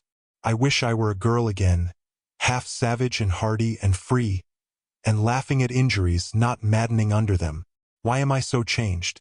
Why does my blood rush into a hell of tumult at a few words? I'm sure I should be myself were I once among the heather on those hills. Open the window again wide. Fasten it open. Quick! Why don't you move? Because I won't give you your death of cold, I answered. You won't give me a chance of life, you mean? She said sullenly. However, I'm not helpless yet. I'll open it myself. And sliding from the bed before I could hinder her, she crossed the room, walking very uncertainly, threw it back and bent out, careless of the frosty air that cut about her shoulders as keen as a knife. I entreated and finally attempted to force her to retire. But I soon found her delirious strength much surpassed mine. She was delirious. I became convinced by her subsequent actions and ravings. There was no moon, and everything beneath lay in misty darkness. Not a light gleamed from any house, far or near. All had been extinguished long ago, and those at Wuthering Heights were never visible. Still she asserted she caught their shining. "Look!" she cried eagerly. "That's my room with the candle in it, and the trees swaying before it. And the other candle is in Joseph's garret. Joseph sits up late, doesn't he? He's waiting till I come home that he may lock the gate. Well, he'll wait a while yet. It's a rough journey, and a sad heart to travel it, and we must pass by Gimmerton Kirk to go that journey. We've braved its ghosts often together, and dared each other to stand among the graves and ask them to come. But, Heathcliff, if I dare you now, will you venture? If you do, I'll keep you. I'll not lie there by myself. They may bury me 12 feet deep, and throw the church down over me, but I won't rest till you are with me. I never will." She paused, and resumed with a strange smile. "He's considering. He'd rather I'd come to him. Find a way, then. Not through that kirkyard. You are slow. Be content. You always followed me." Perceiving it vain to argue against her insanity, I was planning how I could reach something to rap about her, without quitting my hold of herself, for I could not trust her alone by the gaping lattice, when, to my consternation, I heard the rattle of the door-handle and Mr. Linton entered. He had only then come from the library, and, in passing through the lobby, had noticed our talking and been attracted by curiosity, or fear, to examine what it signified at that late hour. "Oh, sir!" I cried, checking the exclamation risen to his lips at the sight which met him, and the bleak atmosphere of the chamber. "My poor mistress is ill, and she quite masters me. I cannot manage her at all. Pray, come and persuade her to go to bed. Forget your anger, for she's hard to guide any way but her own." "Catherine ill?" he said, hastening to us. "Shut the window, Ellen. Catherine. Why?" He was silent. The haggardness of Mrs. Linton's appearance smote him speechless, and he could only glance from her to me in horrified astonishment. "She's been fretting here," I continued, "and eating scarcely anything and never complaining. She would admit none of us till this evening, and so we couldn't inform you of her state, as we were not aware of it ourselves. But it is nothing." I felt I uttered my explanations awkwardly. The master frowned. "It is nothing, is it, Ellen Dean?" he said sternly. "You shall account more clearly for keeping me ignorant of this." And he took his wife in his arms, and looked at her with anguish. At first she gave him no glance of recognition. He was invisible to her abstracted gaze. The delirium was not fixed, however. Having weaned her eyes from contemplating the outer darkness, by degrees she centered her attention on him, and discovered who it was that held her. "Ah, you are come, are you, Edgar Linton?" she said with angry animation.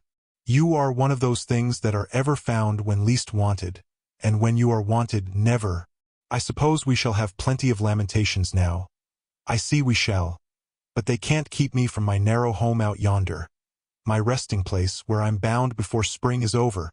There it is, not among the Lintons, mind, under the chapel roof, but in the open air with a headstone, and you may please yourself whether you go to them or come to me." "Catherine, what have you done?" commenced the master. "Am I nothing to you any more? Do you love that wretch Heath?" "Hush!" cried Mrs. Linton. "Hush! This moment. You mention that name, and I end the matter instantly by a spring from the window. What you touch at present you may have, but my soul will be on that hilltop before you lay hands on me again. I don't want you, Edgar. I'm past wanting you. Return to your books. I'm glad you possess a consolation, for all you had in me is gone." "Her mind wanders, sir," I interposed. "She has been talking nonsense the whole evening. But let her have quiet and proper attendance, and she'll rally. Hereafter we must be cautious how we vex her." "I desire no further advice from you," answered Mr. Linton. "You knew your mistress's nature, and you encouraged me to harass her, and not to give me one hint of how she has been these 3 days. It was heartless. Months of sickness could not cause such a change." I began to defend myself, thinking it too bad to be blamed for another's wicked waywardness.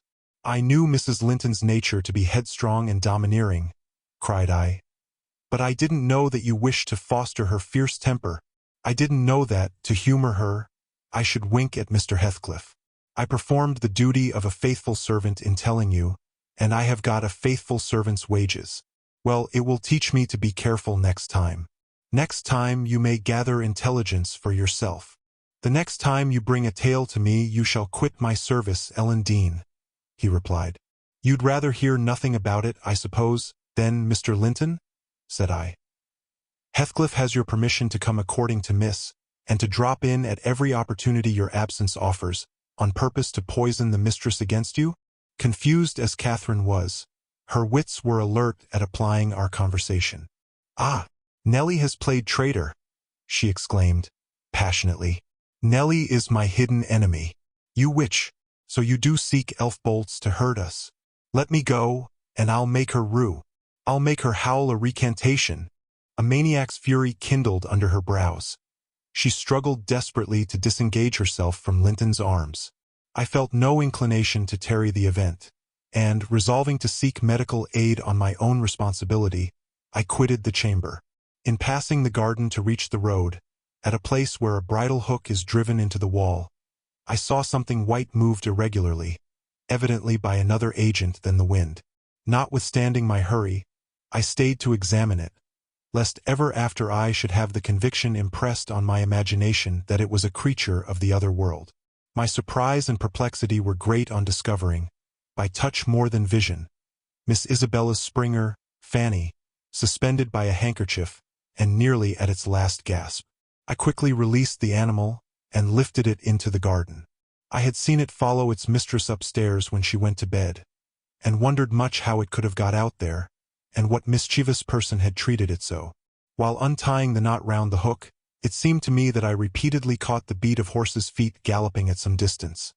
But there were such a number of things to occupy my reflections that I hardly gave the circumstance a thought, though it was a strange sound in that place at 2 o'clock in the morning. Mr. Kenneth was fortunately just issuing from his house to see a patient in the village as I came up the street, and my account of Catherine Linton's malady induced him to accompany me back immediately.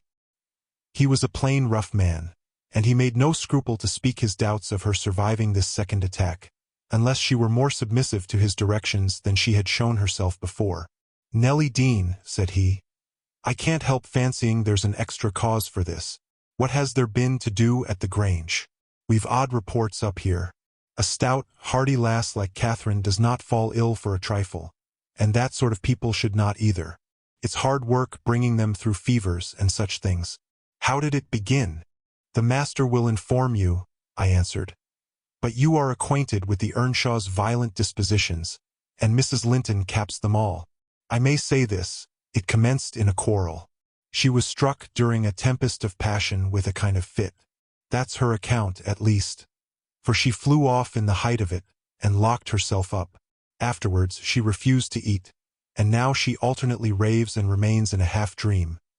Knowing those about her, but having her mind filled with all sorts of strange ideas and illusions." "Mr. Linton will be sorry?" observed Kenneth interrogatively. "Sorry? He'll break his heart should anything happen," I replied.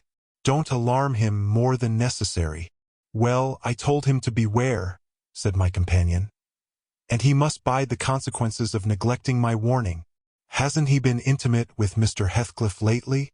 "Heathcliff frequently visits at the Grange," answered I, "though more on the strength of the mistress having known him when a boy than because the master likes his company. At present he's discharged from the trouble of calling, owing to some presumptuous aspirations after Miss Linton which he manifested. I hardly think he'll be taken in again." "And does Miss Linton turn a cold shoulder on him?" was the doctor's next question. "I'm not in her confidence," returned I, reluctant to continue the subject. "No, she's a sly one," he remarked, shaking his head. "She keeps her own counsel, but she's a real little fool. I have it from good authority that last night, and a pretty night it was, she and Heathcliff were walking in the plantation at the back of your house above 2 hours, and he pressed her not to go in again, but just mount his horse and away with him. My informant said she could only put him off by pledging her word of honor to be prepared on their first meeting after that. When it was to be he didn't hear, but you urged Mr. Linton to look sharp." This news filled me with fresh fears. I outstripped Kenneth, and ran most of the way back. The little dog was yelping in the garden yet. I spared a minute to open the gate for it, but instead of going to the house door, it coursed up and down snuffing the grass, and would have escaped to the road, had I not seized it and conveyed it in with me. On ascending to Isabella's room, my suspicions were confirmed. It was empty. Had I been a few hours sooner, Mrs. Linton's illness might have arrested her rash step. But what could be done now? There was a bare possibility of overtaking them if pursued instantly. I could not pursue them, however, and I dared not rouse the family and fill the place with confusion. Still less unfold the business to my master, absorbed as he was in his present calamity, and having no heart to spare for a second grief. I saw nothing for it but to hold my tongue, and suffer matters to take their course.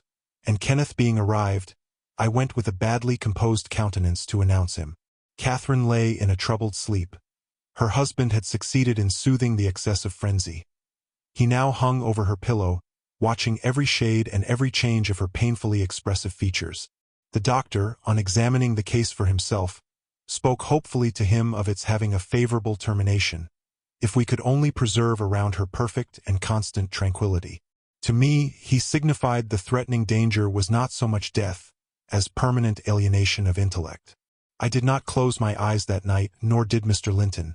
Indeed, we never went to bed, and the servants were all up long before the usual hour, moving through the house with stealthy tread, and exchanging whispers as they encountered each other in their vocations. Every one was active but Miss Isabella, and they began to remark how sound she slept. Her brother, too, asked if she had risen, and seemed impatient for her presence, and hurt that she showed so little anxiety for her sister-in-law. I trembled lest he should send me to call her, but I was spared the pain of being the first proclaimant of her flight. One of the maids, a thoughtless girl, who had been on an early errand to Gimmerton, came panting upstairs, open-mouthed, and dashed into the chamber, crying, "Oh, dear, dear, what mun we have next? Master, master, our young lady." "Hold your noise," cried I hastily, and raged at her clamorous manner. "Speak lower, Mary, what is the matter?" said Mr. Linton. "What ails your young lady?" She's gone. Yon Heathcliff's run off." "Why, her," gasped the girl. "That is not true," exclaimed Linton, rising in agitation. "It cannot be. How has the idea entered your head? Ellen Dean, go and seek her. It is incredible. It cannot be." As he spoke, he took the servant to the door, and then repeated his demand to know her reasons for such an assertion. "Why, I met on the road a lad that fetches milk here," she stammered, "and he asked whether we weren't in trouble at the Grange. I thought he meant for Mrs.'s sickness, so I answered yes. Then says he, 'There's somebody gone after him, I guess.' I stared. He saw I knew not about it, and he told how a gentleman and lady had stopped to have a horse's shoe fastened at a blacksmith's shop, 2 miles out of Gimmerton, not very long after midnight, and how the blacksmith's lass had got up to spy who they were. She knew them both directly, and she noticed the man, Heathcliff it was, she felt certain. Nobdy could mistake him, besides. Put a sovereign in her father's hand for payment. The lady had a cloak about her face, but having desired a sup of water, while she drank it fell back, and she saw her very plain. Heathcliff held both bridles as they rode on, and they set their faces from the village, and went as fast as the rough roads would let them. The lass said nothing to her father, but she told it all over Gimmerton this morning. I ran and peeped, for form's sake, into Isabella's room, confirming, when I returned, the servant's statement. Mr. Linton had resumed his seat by the bed.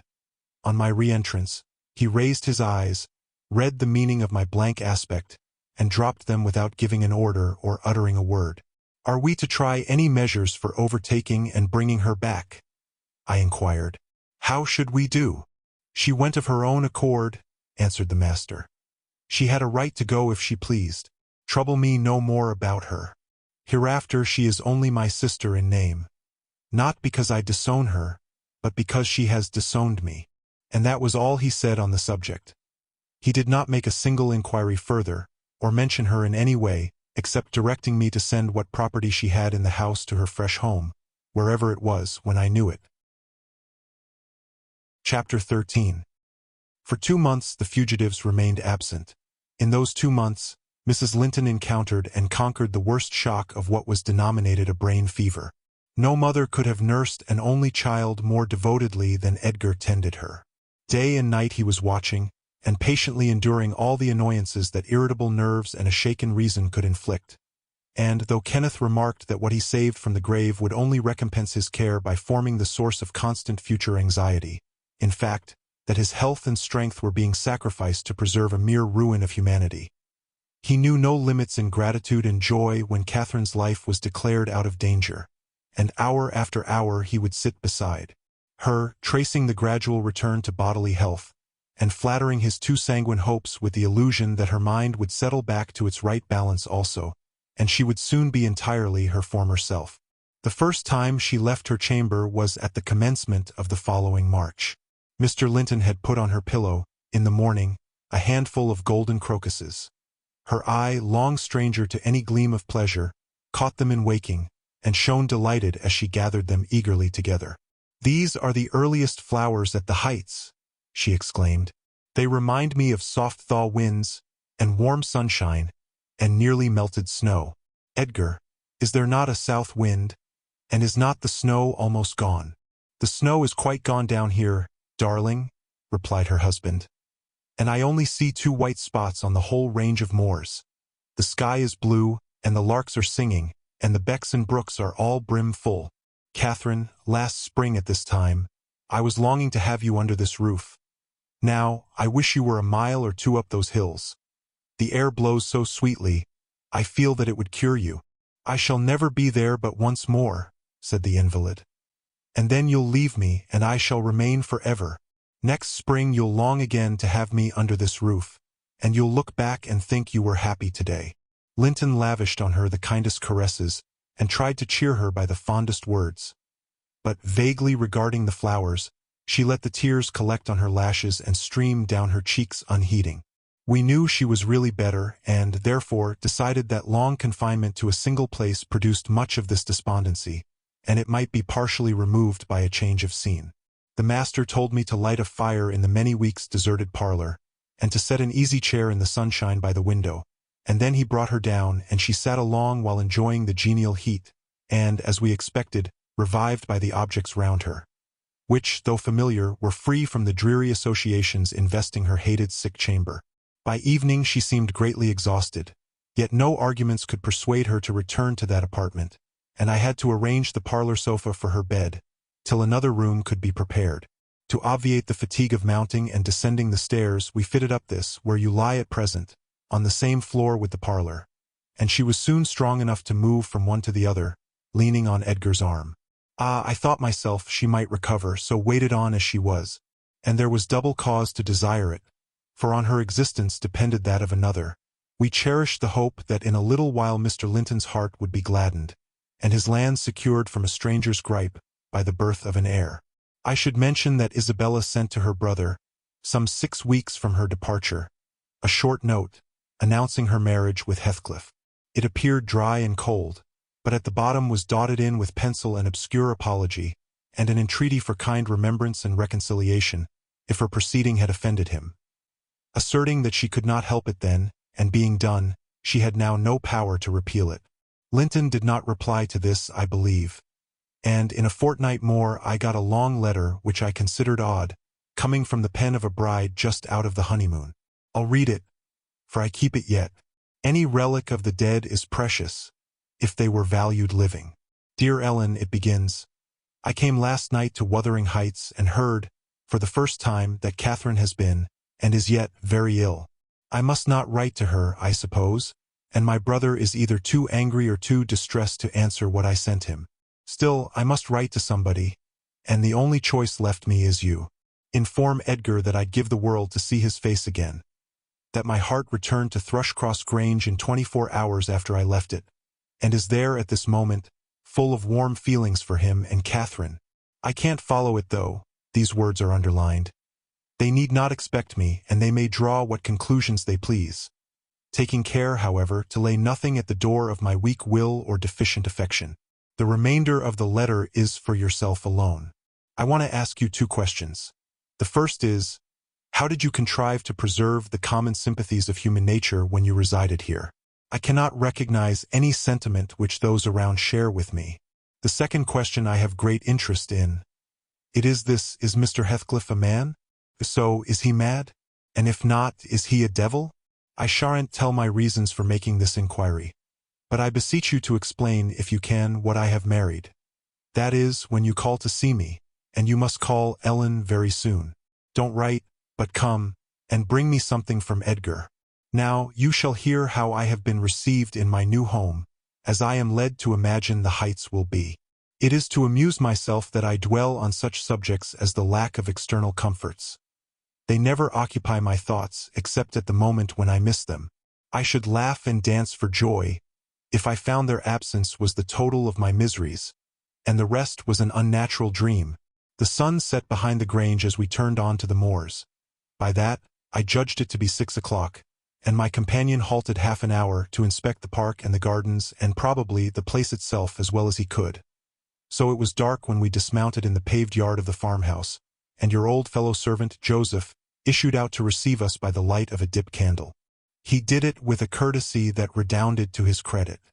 His first act was to elevate his torch to a level with my face, squint malignantly, project his under lip, and turn away. Then he took the 2 horses and led them into the stables, reappearing for the purpose of locking the outer gate, as if we lived in an ancient castle. Heathcliff stayed to speak to him, and I entered the kitchen, a dingy, untidy hole. I dare say you would not know it. It is so changed since it was in your charge. By the fire stood a ruffianly child, strong in limb and dirty in garb, with a look of Catherine in his eyes and about his mouth. This is Edgar's legal nephew, I reflected. Mine in a manner. I must shake hands, and yes, I must kiss him.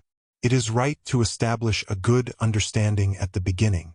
I approached, and, attempting to take his chubby fist, said, "How do you do, my dear?" He replied in a jargon I did not comprehend. "Shall you and I be friends, Hareton?" was my next essay at conversation. An oath, and a threat to set Throttler on me if I did not frame off rewarded my perseverance. "Hey, Throttler, lad," whispered the little wretch, rousing a half-bred bulldog from its lair in a corner. "Now, wilt thou be ganging?" he asked authoritatively. Love for my life urged a compliance. I stepped over the threshold to wait till the others should enter.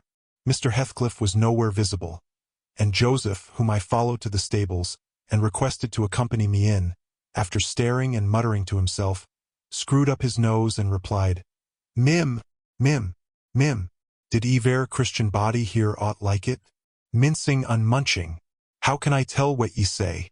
I say, I wish you to come with me into the house," I cried, thinking him deaf, yet highly disgusted at his rudeness. "None o' me. I get tin summat else to do," he answered and continued his work, moving his lantern jaws meanwhile and surveying my dress and countenance, the former a great deal too fine, but the latter, I'm sure, as sad as he could desire, with sovereign contempt.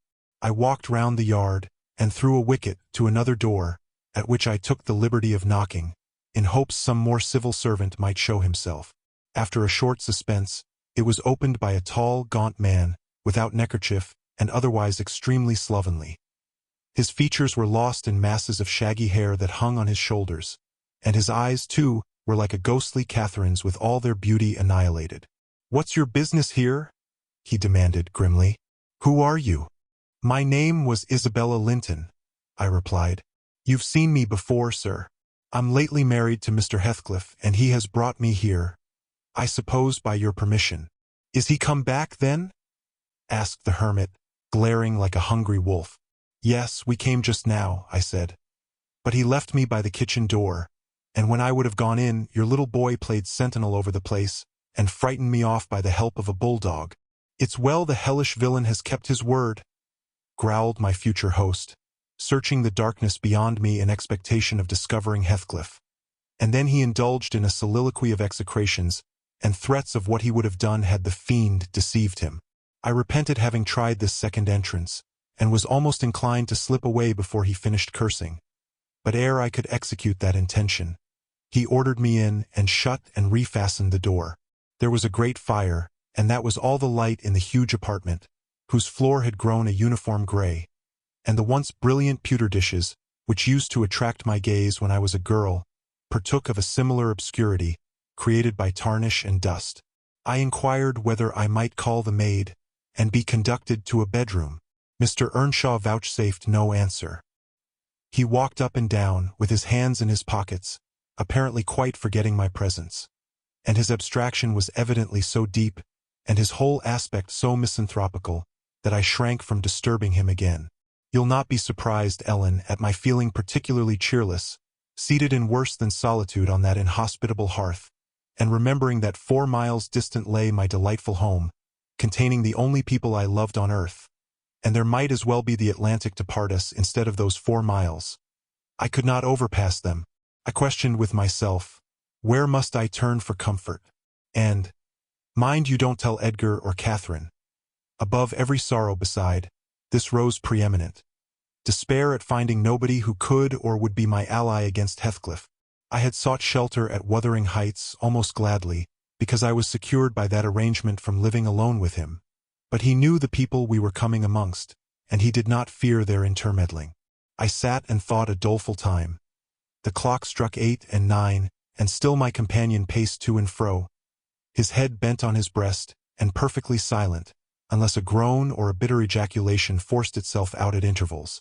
I listened to detect a woman's voice in the house, and filled the interim with wild regrets and dismal anticipations, which, at last, spoke audibly in irrepressible sighing and weeping.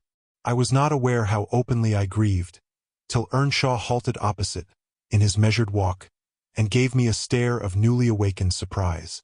Taking advantage of his recovered attention, I exclaimed, "I'm tired with my journey, and I want to go to bed. Where is the maidservant? Direct me to her, as she won't come to me." "We have none," he answered. "You must wait on yourself." "Where must I sleep then?" I sobbed. I was beyond regarding self-respect, weighed down by fatigue and wretchedness. "Joseph will show you Heathcliff's chamber," said he. "Open that door. He's in there." I was going to obey, but he suddenly arrested me, and added in the strangest tone, "Be so good as to turn your lock and draw your bolt. Don't omit it." "Well," I said, "but why, Mr. Earnshaw?" I did not relish the notion of deliberately fastening myself in with Heathcliff. "Look here," he replied, pulling from his waistcoat a curiously constructed pistol, having a double-edged spring knife attached to the barrel. "That's a great tempter to a desperate man, is it not? I cannot resist going up with this every night, and trying his door. If once I find it open he's done for. I do it invariably, even though the minute before I have been recalling 100 reasons that should make me refrain. It is some devil that urges me to thwart my own schemes by killing him. You fight against that devil for love as long as you may. When the time comes, not all the angels in heaven shall save him." I surveyed the weapon inquisitively. A hideous notion struck me. How powerful I should be possessing such an instrument. I took it from his hand, and touched the blade. He looked astonished at the expression my face assumed during a brief second. It was not horror, it was covetousness. He snatched the pistol back, jealously, shut the knife, and returned it to its concealment. "I don't care if you tell him," said he. "Put him on his guard, and watch for him. You know the terms we are on, I see. His danger does not shock you." "What has Heathcliff done to you?" I asked. "In what has he wronged you, to warrant this appalling hatred? Wouldn't it be wiser to bid him quit the house?" "No," thundered Earnshaw. "Should he offer to leave me, he's a dead man. Persuade him to attempt it, and you are a murderess. Am I to lose all without a chance of retrieval? Is Hareton to be a beggar? Oh, damnation! I will have it back, and I'll have his gold too, and then his blood, and hell shall have his soul. It will be 10 times blacker with that guest than ever it was before. You've acquainted me, Ellen, with your old master's habits. He is clearly on the verge of madness. He was so last night, at least." I shuddered to be near him, and thought on the servant's ill-bred moroseness as comparatively agreeable. He now recommenced his moody walk, and I raised the latch and escaped into the kitchen. Joseph was bending over the fire, peering into a large pan that swung above it, and a wooden bowl of oatmeal stood on the settle close by. The contents of the pan began to boil, and he turned to plunge his hand into the bowl. I conjectured that this preparation was probably for our supper, and, being hungry, I resolved it should be eatable. So, crying out sharply, "I'll make the porridge," I removed the vessel out of his reach and proceeded to take off my hat and riding habit. "Mr. Earnshaw," I continued, "directs me to wait on myself. I will. I'm not going to act the lady among you, for fear I should starve." "Good Lord," he muttered, sitting down and stroking his ribbed stockings from the knee to the ankle. "If there's to be fresh ortherings, just when I get 10 used to 2 maesters, if I mun hev a mistress set o'er my head, it's like time to be flitting. I niver did think to see today that I mud lave to Auld Place, but I doubt it's nigh at hand." This lamentation drew no notice from me. I went briskly to work, sighing to remember a period when it would have been all merry fun, but compelled speedily to drive off the remembrance. It racked me to recall past happiness and the greater peril there was of conjuring up its apparition. The quicker the vehicle ran round, and the faster the handfuls of meal fell into the water. Joseph beheld my style of cookery with growing indignation. "Theer," he ejaculated, "Hareton, thou wilt sup thy porridge to neat. There'll be naught but lumps as big as my kneve. Theer, Jean, I'd fling in bowl on all if I were ye. There, pale tea gilp off, on then you'll hae done white." Bang bang. It's a mercy tea botham isn't deeved out. It was rather a rough mess, I own, when poured into the basins, for had been provided, and a gallon pitcher of new milk was brought from the dairy, which Hareton seized and commenced drinking and spilling from the expansive lip. I expostulated, and desired that he should have his in a mug, affirming that I could not taste the liquid treated so dirtily. The old cynic chose to be vastly offended at this nicety, assuring me repeatedly that the barn was every bit as good as I, and every bit as wholesome, and wondering how I could fashion to be so conceited. Meanwhile, the infant ruffian continued sucking, and glowered up at me defyingly, as he slavered into the jug. "I shall have my supper in another room," I said. "Have you no place you call a parlor?" "Parlor," he echoed, sneeringly. "Parlor. Nay, we've no a parlors. If ya done not loik wr company, there's maesters. If ya done not loik maester, there's us." "Then I shall go upstairs," I answered. "Show me a chamber." I put my basin on a tray, and went myself to fetch some more milk. With great grumblings, the fellow rose and preceded me in my ascent. We mounted to the garrets. He opened a door now and then to look into the apartments we passed. "Here's a rom," he said at last, flinging back a cranky board on hinges. "It's will enough to ate a few porridge in. There's a pack o' corn at a corner, theer meaderly clane. If ye're feared o' muckying your grand silk clothes, spread your handkercher atop on't." The rom was a kind of lumber-hole smelling strong of malt and grain, various sacks of which articles were piled around, leaving a wide, bare space in the middle. "Why, man," I exclaimed, facing him angrily, "this is not a place to sleep in. I wish to see my bedroom." "Bedroom," he repeated, in a tone of mockery. "Yas see all te bedrooms theer is, yon's mine." He pointed into the second garret, only differing from the first in being more naked about the walls, and having a large, low, curtainless bed, with an indigo-colored quilt at one end. "What do I want with yours?" I retorted. "I suppose Mr. Heathcliff does not lodge at the top of the house, does he?" "Oh, it's Maester Heathcliff's ye're wanting?" cried he, as if making a new discovery. "Couldn't ye ha' said soa at onst? Then, I mud ha' telled ye, bought all this work, that's just one ye cannot see. He allus keeps it locked, nabduever mel's aunt but hisselm. You've a nice house, Joseph," I could not refrain from observing, "and pleasant inmates. And I think the concentrated essence of all the madness in the world took up its abode in my brain the day I linked my fate with theirs. However, that is not to the present purpose. There are other rooms. For heaven's sake be quick, and let me settle somewhere." He made no reply to this adjuration, only plodding doggedly down the wooden steps, and halting before an apartment which, from that halt and the superior quality of its furniture, I conjectured to be the best one. There was a carpet, a good one, but the pattern was obliterated by dust. A fireplace hung with cut paper dropping to pieces. A handsome oak bedstead with ample crimson curtains of rather expensive material and modern make. but they had evidently experienced rough usage. The valances hung in festoons, wrenched from their rings, and the iron rod supporting them was bent in an arc on one side, causing the drapery to trail upon the floor. The chairs were also damaged, many of them severely, and deep indentations deformed the panels of the walls. I was endeavoring to gather resolution for entering and taking possession, when my fool of a guide announced, "This here is tea maesters." My supper by this time was cold, my appetite gone, and my patience exhausted. I insisted on being provided instantly with a place of refuge and means of repose. "Where the divil?"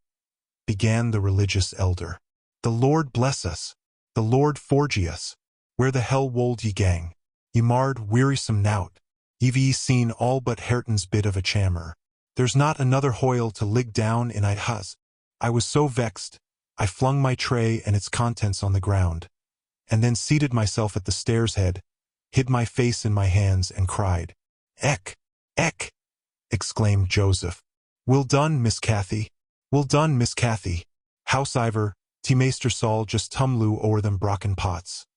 And then we's hear summit. We's hear how it's to be. Good for naught maddling. Ye desarve pining fro, this to Chursmas. Flinging tea precious gifts a god under foit a your flaysome rages. But I'm mista'en if ye shew your spirit lang. Will Heathcliff bide sich bonny ways, think ye? I nobbut wish he may catch ye I that plisky. I nobbut wish he may." And so he went on scolding to his den beneath, taking the candle with him, and I remained in the dark. The period of reflection succeeding this silly action compelled me to admit the necessity of smothering my pride and choking my wrath, and bestirring myself to remove its effects. An unexpected aid presently appeared in the shape of Throttler, whom I now recognized as a son of our old skulker. It had spent its whelphood at the Grange, and was given by my father to Mr. Hindley. I fancy it knew me. It pushed its nose against mine by way of salute, and then hastened to devour the porridge, while I groped from step to step, collecting the shattered earthenware, and drying the spatters of milk from the banister with my pocket handkerchief. Our labors were scarcely over when I heard Earnshaw's tread in the passage. My assistant tucked in his tail and pressed to the wall. I stole into the nearest doorway. The dog's endeavor to avoid him was unsuccessful, as I guessed by a scutter downstairs and a prolonged, piteous yelping. I had better luck. He passed on, entered his chamber, and shut the door. Directly after Joseph came up with Hareton, to put him to bed. I had found shelter in Hareton's room, and the old man, on seeing me, said, "They's rom for both ye on your pride, now, I sud think I the hawes. It's empty. Ye may achieve it all to yourseln. On him as Allah's Max a third. I sich ill company." Gladly did I take advantage of this intimation, and the minute I flung myself into a chair, by the fire, I nodded and slept. My slumber was deep and sweet, though over far too soon. Mr. Heathcliff awoke me. He had just come in and demanded, in his loving manner, what I was doing there. I told him the cause of my staying up so late, that he had the key of our room in his pocket. The adjective "our" gave mortal offense. He swore it was not, nor ever should be, mine, and but I'll not repeat his language, nor describe his habitual conduct. He is ingenious and unresting in seeking to gain my abhorrence. I sometimes wonder at him with an intensity that deadens my fear. Yet, I assure you, a tiger or a venomous serpent could not rouse terror in me equal to that which he wakens. He told me of Catherine's illness, and accused my brother of causing it, promising that I should be Edgar's proxy in suffering, till he could get hold of him. I do hate him. I am wretched. I have been a fool. Beware of uttering one breath of this to anyone at the Grange. I shall expect you every day. Don't disappoint me, Isabella. Chapter 14. As soon as I had perused this epistle, I went to the master, and informed him that his sister had arrived at the Heights, and sent me a letter expressing her sorrow for Mrs. Linton's situation, and her ardent desire to see him, with a wish that he would transmit to her, as early as possible, some token of forgiveness by me. "Forgiveness," said Linton. "I have nothing to forgive her, Ellen. You may call at Wuthering Heights this afternoon, if you like, and say that I am not angry, but I'm sorry to have lost her, especially as I can never think she'll be happy. It is out of the question my going to see her, however. We are eternally divided, and should she really wish to oblige me, let her persuade the villain she has married to leave the country." "And you won't write her a little note, sir?" I asked imploringly. "No," he answered. "It is needless. My communication with Heathcliff's family shall be as sparing as his with mine. It shall not exist." Mr. Edgar's coldness depressed me exceedingly, and all the way from the Grange I puzzled my brains how to put more heart into what he said, when I repeated it, and how to soften his refusal of even a few lines to console Isabella. I dare say she had been on the watch for me since morning. I saw her looking through the lattice as I came up the garden causeway, and I nodded to her, but she drew back as if afraid of being observed. I entered without knocking. There never was such a dreary, dismal scene as the formerly cheerful house presented. I must confess that if I had been in the young lady's place, I would, at least, have swept the hearth and wiped the tables with a duster. But she already partook of the pervading spirit of neglect which encompassed her. Her pretty face was wan and listless, her hair uncurled, some locks hanging lankly down, and some carelessly twisted round her head. Probably she had not touched her dress since yester evening. Hindley was not there. Mr. Heathcliff sat at a table, turning over some papers in his pocketbook. But he rose when I appeared, asked me how I did, quite friendly, and offered me a chair. He was the only thing there that seemed decent, and I thought he never looked better. So much had circumstances altered their positions, that he would certainly have struck a stranger as a born and bred gentleman, and his wife as a thorough little slattern. She came forward eagerly to greet me, and held out one hand to take the expected letter. I shook my head. She wouldn't understand the hint, but followed me to a sideboard, where I went to lay my bonnet, and importuned me in a whisper to give her directly what I had brought. Heathcliff guessed the meaning of her maneuvers and said, "If you have got anything for Isabella, as no doubt you have, Nellie, give it to her. You needn't make a secret of it. We have no secrets between us." "Oh, I have nothing," I replied, thinking it best to speak the truth at once. "My master bid me tell his sister that she must not expect either a letter or a visit from him at present. He sends his love, ma'am, and his wishes for your happiness, and his pardon for the grief you have occasioned. But he thinks that after this time his household and the household here should drop intercommunication, as nothing could come of keeping it up." Mrs. Heathcliff's lip quivered slightly, and she returned to her seat in the window. Her husband took his stand on the hearthstone, near me, and began to put questions concerning Catherine. I told him as much as I thought proper of her illness, and he extorted from me, by cross-examination, most of the facts connected with its origin. I blamed her, as she deserved, for bringing it all on herself, and ended by hoping that he would follow Mr. Linton's example and avoid future interference with his family, for good or evil. "Mrs. Linton is now just recovering," I said. "She'll never be like she was, but her life is spared, and if you really have a regard for her, you'll shun crossing her way again. Nay, you'll move out of this country entirely, and that you may not regret it, I'll inform you Catherine Linton is as different now from your old friend Catherine Earnshaw as that young lady is different from me. Her appearance is changed greatly, her character much more so, and the person who is compelled, of necessity, to be her companion, will only sustain his affection hereafter by the remembrance of what she once was, by common humanity, and a sense of duty." "That is quite possible," remarked Heathcliff, forcing himself to seem calm. "Quite possible that your master should have nothing but common humanity and a sense of duty to fall back upon. But do you imagine that I shall leave Catherine to his duty and humanity? And can you compare my feelings respecting Catherine to his? Before you leave this house, I must exact a promise from you that you'll get me an interview with her. Consent or refuse, I will see her. What do you say?" "I say, Mr. Heathcliff," I replied, "you must not, you never shall, through my means. Another encounter between you and the master would kill her altogether. With your aid that may be avoided," he continued, "and should there be danger of such an event, should he be the cause of adding a single trouble more to her existence, why, I think I shall be justified in going to extremes. I wish you had sincerity enough to tell me whether Catherine would suffer greatly from his loss. The fear that she would restrains me, and there you see the distinction between our feelings. Had he been in my place, and I in his, though I hated him with a hatred that turned my life to gall, I never would have raised a hand against him. You may look incredulous, if you please. I never would have banished him from her society as long as she desired his. The moment her regard ceased, I would have torn his heart out and drunk his blood. But, till then, if you don't believe me, you don't know me.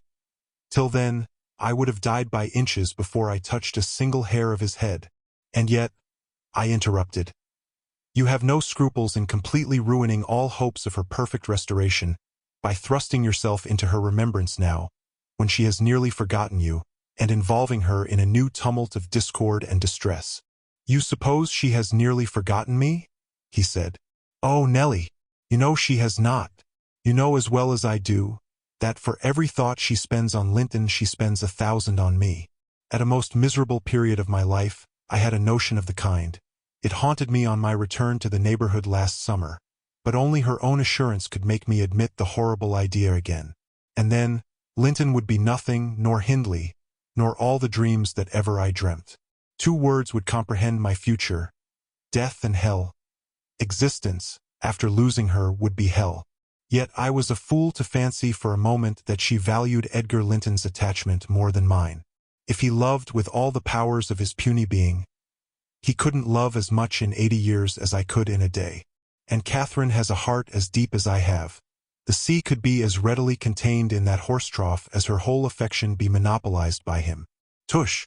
He is scarcely a degree dearer to her than her dog, or her horse. It is not in him to be loved like me. How can she love in him what he has not? Catherine and Edgar are as fond of each other as any 2 people can be, cried Isabella with sudden vivacity. No one has a right to talk in that manner, and I won't hear my brother depreciated in silence. Your brother is wondrous fond of you too, isn't he? Observed Heathcliff scornfully. He turns you adrift on the world with surprising alacrity. He is not aware of what I suffer, she replied. I didn't tell him that. You have been telling him something. Then, you have written, have you? To say that I was married, I did write. You saw the note. And nothing since? No. My young lady is looking sadly the worse for her change of condition, I remarked. Somebody's love comes short in her case, obviously. Whose, I may guess. But perhaps I shouldn't say. I should guess it was her own, said Heathcliff. She degenerates into a mere slut. She is tired of trying to please me uncommonly early. You'd hardly credit it, but the very morrow of our wedding she was weeping to go home. However, she'll suit this house so much the better for not being over-nice, and I'll take care she does not disgrace me by rambling abroad. Well, sir, returned I hope you'll consider that Mrs. Heathcliff is accustomed to be looked after and waited on, and that she has been brought up like an only daughter whom everyone was ready to serve. You must let her have a maid to keep things tidy about her, and you must treat her kindly. Whatever be your notion of Mr. Edgar, you cannot doubt that she has a capacity for strong attachments, or she wouldn't have abandoned the elegancies and comforts and friends of her former home to fix contentedly in such a wilderness as this with you. She abandoned them under a delusion, he answered, picturing in me a hero of romance and expecting unlimited indulgences from my chivalrous devotion. I can hardly regard her in the light of a rational creature.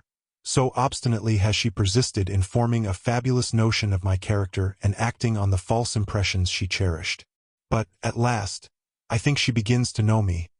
I don't perceive the silly smiles and grimaces that provoked me at first, and the senseless incapability of discerning that I was in earnest when I gave her my opinion of her infatuation and herself. It was a marvelous effort of perspicacity to discover that I did not love her. I believed at one time no lessons could teach her that, and yet it is poorly learnt. For this morning she announced, as a piece of appalling intelligence, that I had actually succeeded in making her hate me. A positive labor of Hercules. I assure you, if it be achieved, I have cause to return thanks. Can I trust your assertion, Isabella? Are you sure you hate me? If I let you alone for half a day, won't you come sighing and wheedling to me again? I dare say she would rather I had seemed all tenderness before you. It wounds her vanity to have the truth exposed. But I don't care who knows that the passion was wholly on one side, and I never told her a lie about it. She cannot accuse me of showing one bit of deceitful softness. The first thing she saw me do on coming out of the Grange was to hang up her little dog, and when she pleaded for it, the first words I uttered were a wish that I had the hanging of every being belonging to her, except one. Possibly she took that exception for herself. But no brutality disgusted her. I suppose she has an innate admiration of it. If only her precious person were secure from injury. Now, was it not the depth of absurdity, of genuine idiocy, for that pitiful, slavish, mean-minded Brock to dream that I could love her? Tell your master, Nellie, that I never, in all my life, met with such an abject thing as she is. She even disgraces the name of Linton. And I've sometimes relented, from pure lack of invention, in my experiments on what she could endure, and still creep shamefully cringing back. But tell him, also, to set his fraternal and magisterial heart at ease, that I keep strictly within the limits of the law. I have avoided, up to this period, giving her the slightest right to claim a separation. And, what's more, she'd thank nobody for dividing us. If she desired to go, she might. The nuisance of her presence outweighs the gratification to be derived from tormenting her. Mr. Heathcliff, said I, this is the talk of a madman. Your wife, most likely, is convinced you are mad, and for that reason she has borne with you hitherto. But now that you say she may go, she'll doubtless avail herself of the permission. You are not so bewitched, ma'am, are you, as to remain with him of your own accord? Take care, Ellen, answered Isabella, her eyes sparkling irefully. There was no misdoubting by their expression the full success of her partner's endeavors to make himself detested. Don't put faith in a single word he speaks. He's a lying fiend, a monster, and not a human being. I've been told I might leave him before, and I've made the attempt, but I dare not repeat it. Only, Ellen, promise you'll not mention a syllable of his infamous conversation to my brother or Catherine. Whatever he may pretend, he wishes to provoke Edgar to desperation. He says he has married me on purpose to obtain power over him, and he shan't obtain it. I'll die first. I just hope, I pray, that he may forget his diabolical prudence and kill me. The single pleasure I can imagine is to die, or to see him dead. There, that will do for the present, said Heathcliff. If you are called upon in a court of law, you'll remember her language, Nellie, and take a good look at that countenance. She's near the point which would suit me. No, you're not fit to be your own guardian, Isabella, now, and I, being your legal protector, must retain you in my custody, however distasteful the obligation may be. Go upstairs. I have something to say to Ellen Dean in private. That's not the way. Upstairs, I tell you. Why? This is the road upstairs, child. He seized and thrust her from the room, and returned muttering, I have no pity. I have no pity. The more the worms writhe, the more I yearn to crush out their entrails. It is a moral teething, and I grind with greater energy in proportion to the increase of pain. Do you understand what the word pity means? I said, hastening to resume my bonnet. Did you ever feel a touch of it in your life? Put that down, he interrupted, perceiving my intention to depart. You are not going yet.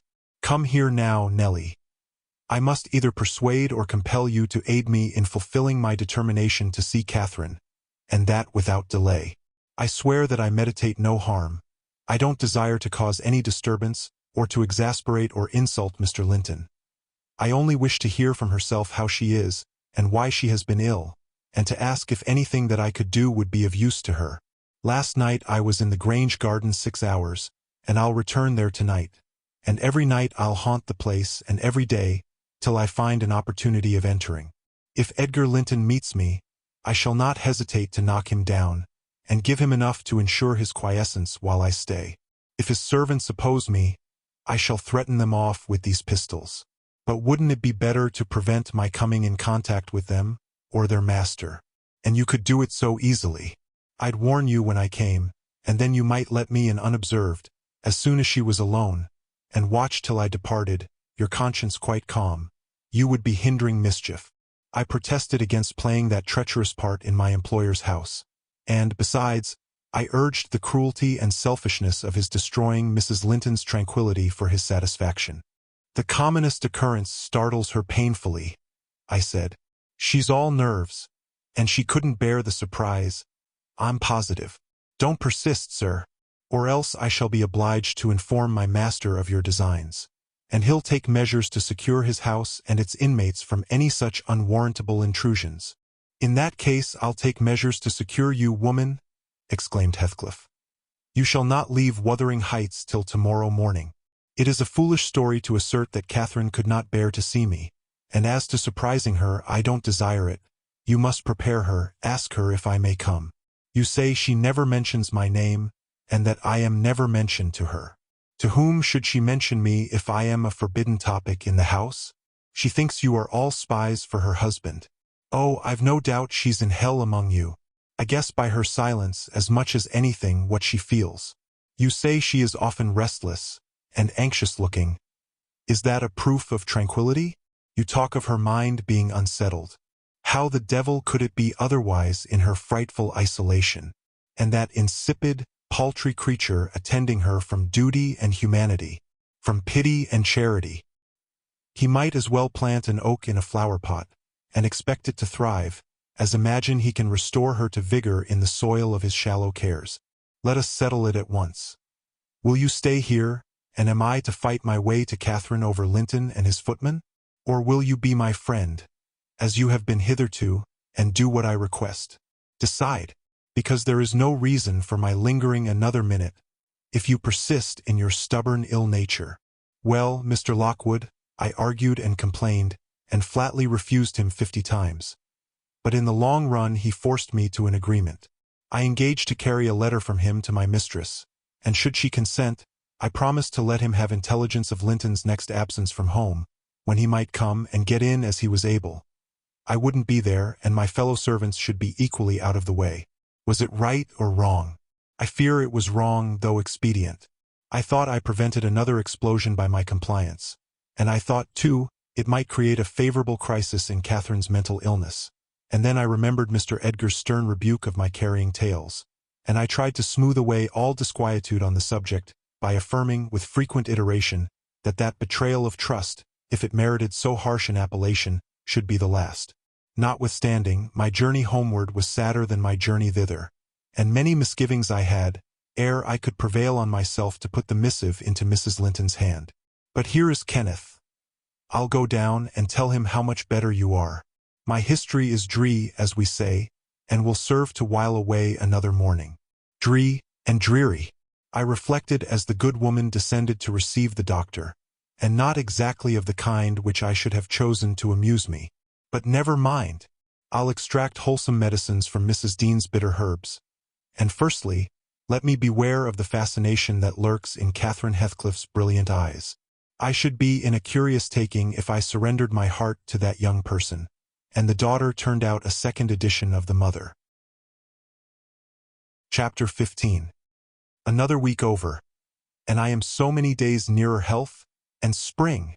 I have now heard all my neighbor's history, at different sittings, as the housekeeper could spare time from more important occupations. I'll continue it in her own words, only a little condensed. She is, on the whole, a very fair narrator, and I don't think I could improve her style. In the evening, she said, the evening of my visit to the Heights, I knew, as well as if I saw him, that Mr. Heathcliff was about the place, and I shunned going out because I still carried his letter in my pocket, and didn't want to be threatened or teased any more. I had made up my mind not to give it till my master went somewhere, as I could not guess how its receipt would affect Catherine. The consequence was that it did not reach her before the lapse of 3 days. The 4th was Sunday, and I brought it into her room after the family were gone to church.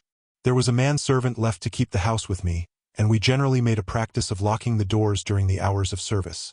But on that occasion the weather was so warm and pleasant that I set them wide open, and, to fulfill my engagement, as I knew who would be coming, I told my companion that the mistress wished very much for some oranges, and he must run over to the village and get a few, to be paid for on the morrow. He departed, and I went upstairs. Mrs. Linton sat in a loose white dress, with a light shawl over her shoulders, in the recess of the open window, as usual. Her thick, long hair had been partly removed at the beginning of her illness, and now she wore it simply combed in its natural tresses over her temples and neck. Her appearance was altered, as I had told Heathcliff. But when she was calm, there seemed unearthly beauty in the change. The flash of her eyes had been succeeded by a dreamy and melancholy softness. They no longer gave the impression of looking at the objects around her. They appeared always to gaze beyond and far beyond. You would have said out of this world. Then the paleness of her face, its haggard aspect having vanished as she recovered flesh, and the peculiar expression arising from her mental state, though painfully suggestive of their causes, added to the touching interest which she awakened. And invariably to me, I know, and to any person who saw her, I should think, refuted more tangible proofs of convalescence, and stamped her as one doomed to decay. A book lay spread on the sill before her, and the scarcely perceptible wind fluttered its leaves at intervals. I believe Linton had laid it there, for she never endeavored to divert herself with reading or occupation of any kind, and he would spend many an hour in trying to entice her attention to some subject which had formerly been her amusement. She was conscious of his aim, and in her better moods endured his efforts placidly, only showing their uselessness by now and then suppressing a wearied sigh, and checking him at last with the saddest of smiles and kisses. At other times she would turn petulantly away, and hide her face in her hands, or even push him off angrily. And then he took care to let her alone, for he was certain of doing no good. Gimmerton Chapel bells were still ringing, and the full, mellow flow of the beck in the valley came soothingly on the ear. It was a sweet substitute for the yet absent murmur of the summer foliage, which drowned that music about the grange when the trees were in leaf. At Wuthering Heights it always sounded on quiet days following a great thaw or a season of steady rain. And of Wuthering Heights Catherine was thinking as she listened.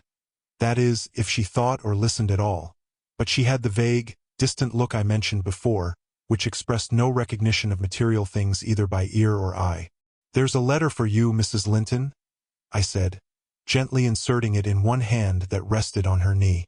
"You must read it immediately because it wants an answer. Shall I break the seal?"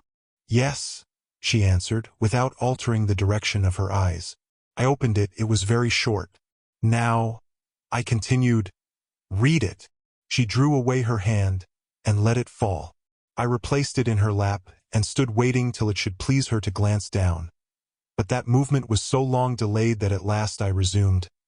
"Must I read it, ma'am? It is from Mr. Heathcliff." There was a start and a troubled gleam of recollection, and a struggle to arrange her ideas. She lifted the letter and seemed to peruse it, and when she came to the signature she sighed.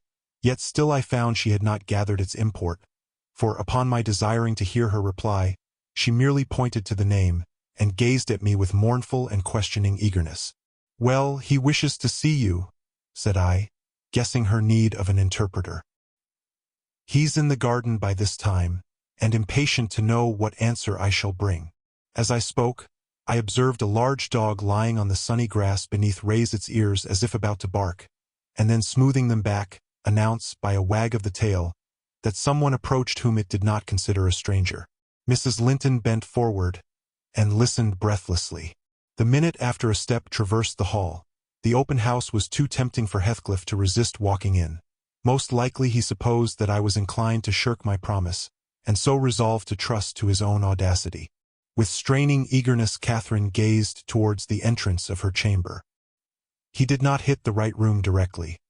She motioned me to admit him, but he found it out ere I could reach the door, and in a stride or two was at her side, and had her grasped in his arms. He neither spoke nor loosed his hold for some 5 minutes, during which period he bestowed more kisses than ever he gave in his life before, I dare say.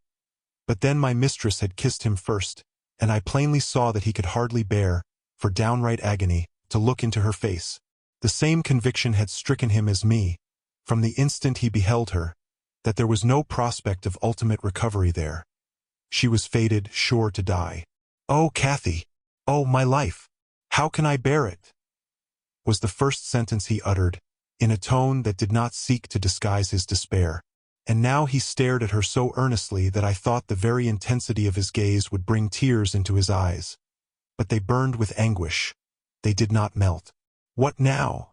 said Catherine, leaning back and returning his look with a suddenly clouded brow. Her humor was a mere vein for constantly varying caprices. "You and Edgar have broken my heart, Heathcliff, and you both come to bewail the deed to me, as if you were the people to be pitied. I shall not pity you, not I. You have killed me, and thriven on it, I think.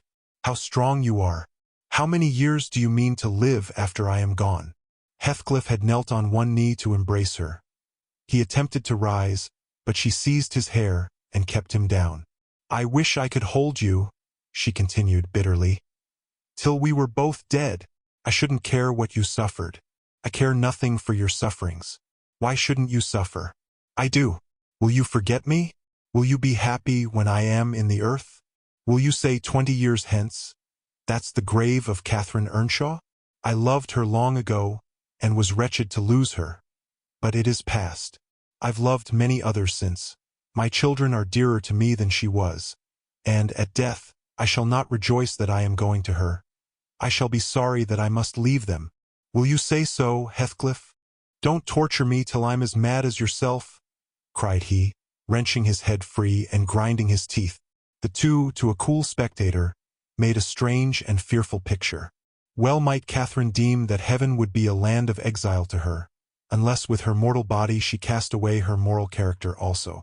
Her present countenance had a wild vindictiveness in its white cheek, and a bloodless lip and scintillating eye, and she retained in her closed fingers a portion of the locks she had been grasping. As to her companion, while raising himself with one hand, he had taken her arm with the other, and so inadequate was his stock of gentleness to the requirements of her condition, that on his letting go I saw 4 distinct impressions left blue in the colorless skin. "Are you possessed with a devil?" he pursued savagely. "To talk in that manner to me when you are dying? Do you reflect that all those words will be branded in my memory, and eating deeper eternally after you have left me? You know you lie to say I have killed you. And, Catherine, you know that I could as soon forget you as my existence.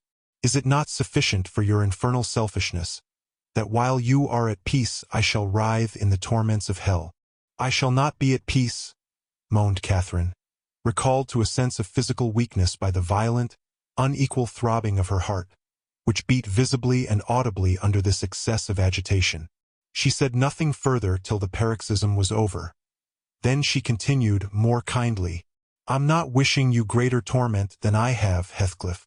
I only wish us never to be parted, and should a word of mine distress you hereafter, think I feel the same distress underground, and for my own sake, forgive me. Come here and kneel down again. You never harmed me in your life. Nay, if you nurse anger, that will be worse to remember than my harsh words. Won't you come here again? Do." Heathcliff went to the back of her chair, and leant over, but not so far as to let her see his face, which was livid with emotion. She bent round to look at him. He would not permit it. Turning abruptly, he walked to the fireplace, where he stood silent with his back towards us. Mrs. Linton's glance followed him suspiciously. Every movement woke a new sentiment in her. After a pause and a prolonged gaze, she resumed, addressing me in accents of indignant disappointment. "Oh, you see, Nellie, he would not relent a moment to keep me out of the grave. That is how I'm loved. Well, never mind. That is not my Heathcliff. I shall love mine yet, and take him with me. He's in my soul. And," added she musingly, "the thing that irks me most is this shattered prison after all. I'm tired of being enclosed here. I'm wearying to escape into that glorious world, and to be always there, not seeing it dimly through tears, and yearning for it through the walls of an aching heart, but really with it, and in it. Nellie, you think you are better and more fortunate than I, in full health and strength. You are sorry for me. Very soon that will be altered. I shall be sorry for you. I shall be incomparably beyond and above you all. I wonder he won't be near me," she went on to herself. "I thought he wished it. Heathcliff, dear, you should not be sullen now. Do come to me, Heathcliff."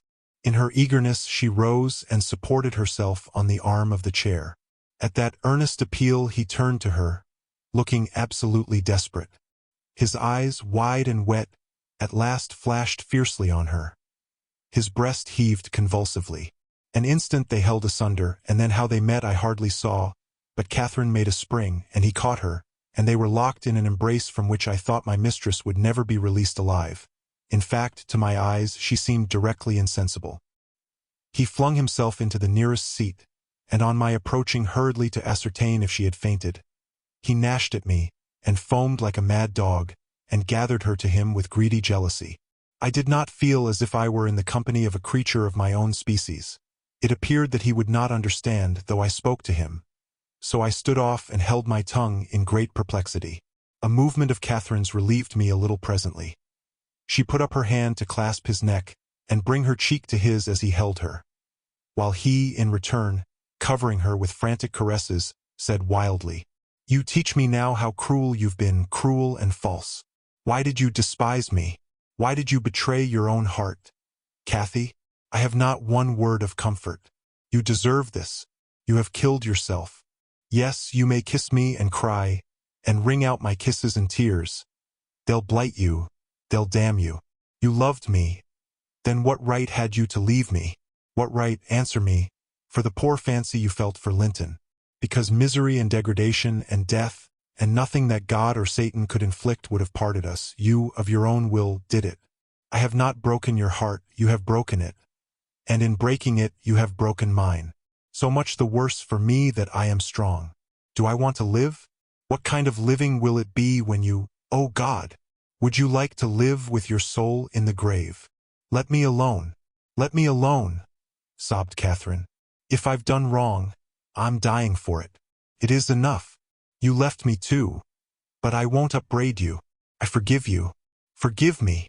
It is hard to forgive, and to look at those eyes, and feel those wasted hands. He answered, Kiss me again, and don't let me see your eyes.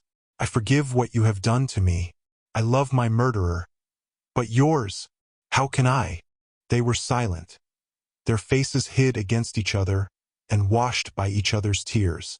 At least, I suppose the weeping was on both sides, as it seemed Heathcliff could weep on a great occasion like this. I grew very uncomfortable meanwhile, for the afternoon wore fast away. The man whom I had sent off returned from his errand, and I could distinguish, by the shine of the western sun up the valley, a concourse thickening outside Gimmerton Chapel porch. Service is over, I announced. My master will be here in half an hour. Heathcliff groaned a curse, and strained Catherine closer. She never moved. Ere long I perceived a group of the servants passing up the road towards the kitchen wing. Mr. Linton was not far behind. He opened the gate himself and sauntered slowly up, probably enjoying the lovely afternoon that breathed as soft as summer. Now he is here, I exclaimed. For heaven's sake, hurry down. You'll not meet anyone on the front stairs. Do be quick, and stay among the trees till he is fairly in. I must go, Cathy, said Heathcliff, seeking to extricate himself from his companion's arms. But if I live, I'll see you again before you are asleep. I won't stray 5 yards from your window. You must not go, she answered, holding him as firmly as her strength allowed. You shall not, I tell you. For 1 hour, he pleaded earnestly. Not for 1 minute, she replied. I must. Linton will be up immediately, persisted the alarmed intruder.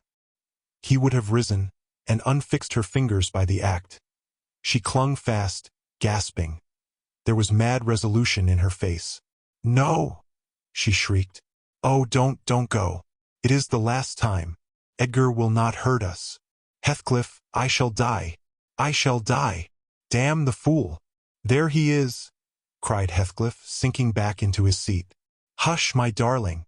Hush, hush, Catherine. I'll stay. If he shot me so, I'd expire with a blessing on my lips. And there they were fast again. I heard my master mounting the stairs. The cold sweat ran from my forehead. I was horrified. Are you going to listen to her ravings? I said passionately. She does not know what she says. Will you ruin her because she has not wit to help herself? Get up. You could be free instantly. That is the most diabolical deed that ever you did. We are all done for, master, mistress, and servant. I wrung my hands and cried out, and Mr. Linton hastened his step at the noise. In the midst of my agitation, I was sincerely glad to observe that Catherine's arms had fallen relaxed, and her head hung down. She's fainted or dead, I thought. So much the better. Far better that she should be dead, than lingering a burden and a misery-maker to all about her. Edgar sprang to his unbidden guest, blanched with astonishment and rage. What he meant to do I cannot tell. However, the other stopped all demonstrations at once by placing the lifeless-looking form in his arms. "Look there," he said. "Unless you be a fiend, help her first. Then you shall speak to me." He walked into the parlor and sat down. Mr. Linton summoned me, and with great difficulty, and after resorting to many means, we managed to restore her to sensation. But she was all bewildered. She sighed and moaned and knew nobody. Edgar, in his anxiety for her, forgot her hated friend. I did not. I went, at the earliest opportunity, and besought him to depart, affirming that Catherine was better, and he should hear from me in the morning how she passed the night. "I shall not refuse to go out of doors," he answered, "but I shall stay in the garden, and, Nellie, mind you keep your word tomorrow. I shall be under those larch trees. Mind, or I pay another visit, whether Linton be in or not." He sent a rapid glance through the half-open door of the chamber, and, ascertaining that what I stated was apparently true, delivered the house of his luckless presence. Chapter 16. About 12 o'clock that night was born the Catherine you saw at Wuthering Heights, a puny 7 months child, and 2 hours after the mother died, having never recovered sufficient consciousness to miss Heathcliff or know Edgar. The latter's distraction at his bereavement is a subject too painful to be dwelt on. Its after-effects showed how deep the sorrow sunk. A great addition, in my eyes, was his being left without an heir.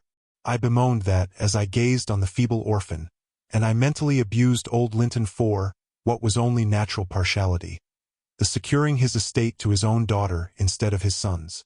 An unwelcomed infant it was, poor thing. It might have wailed out of life, and nobody cared a morsel during those first hours of existence.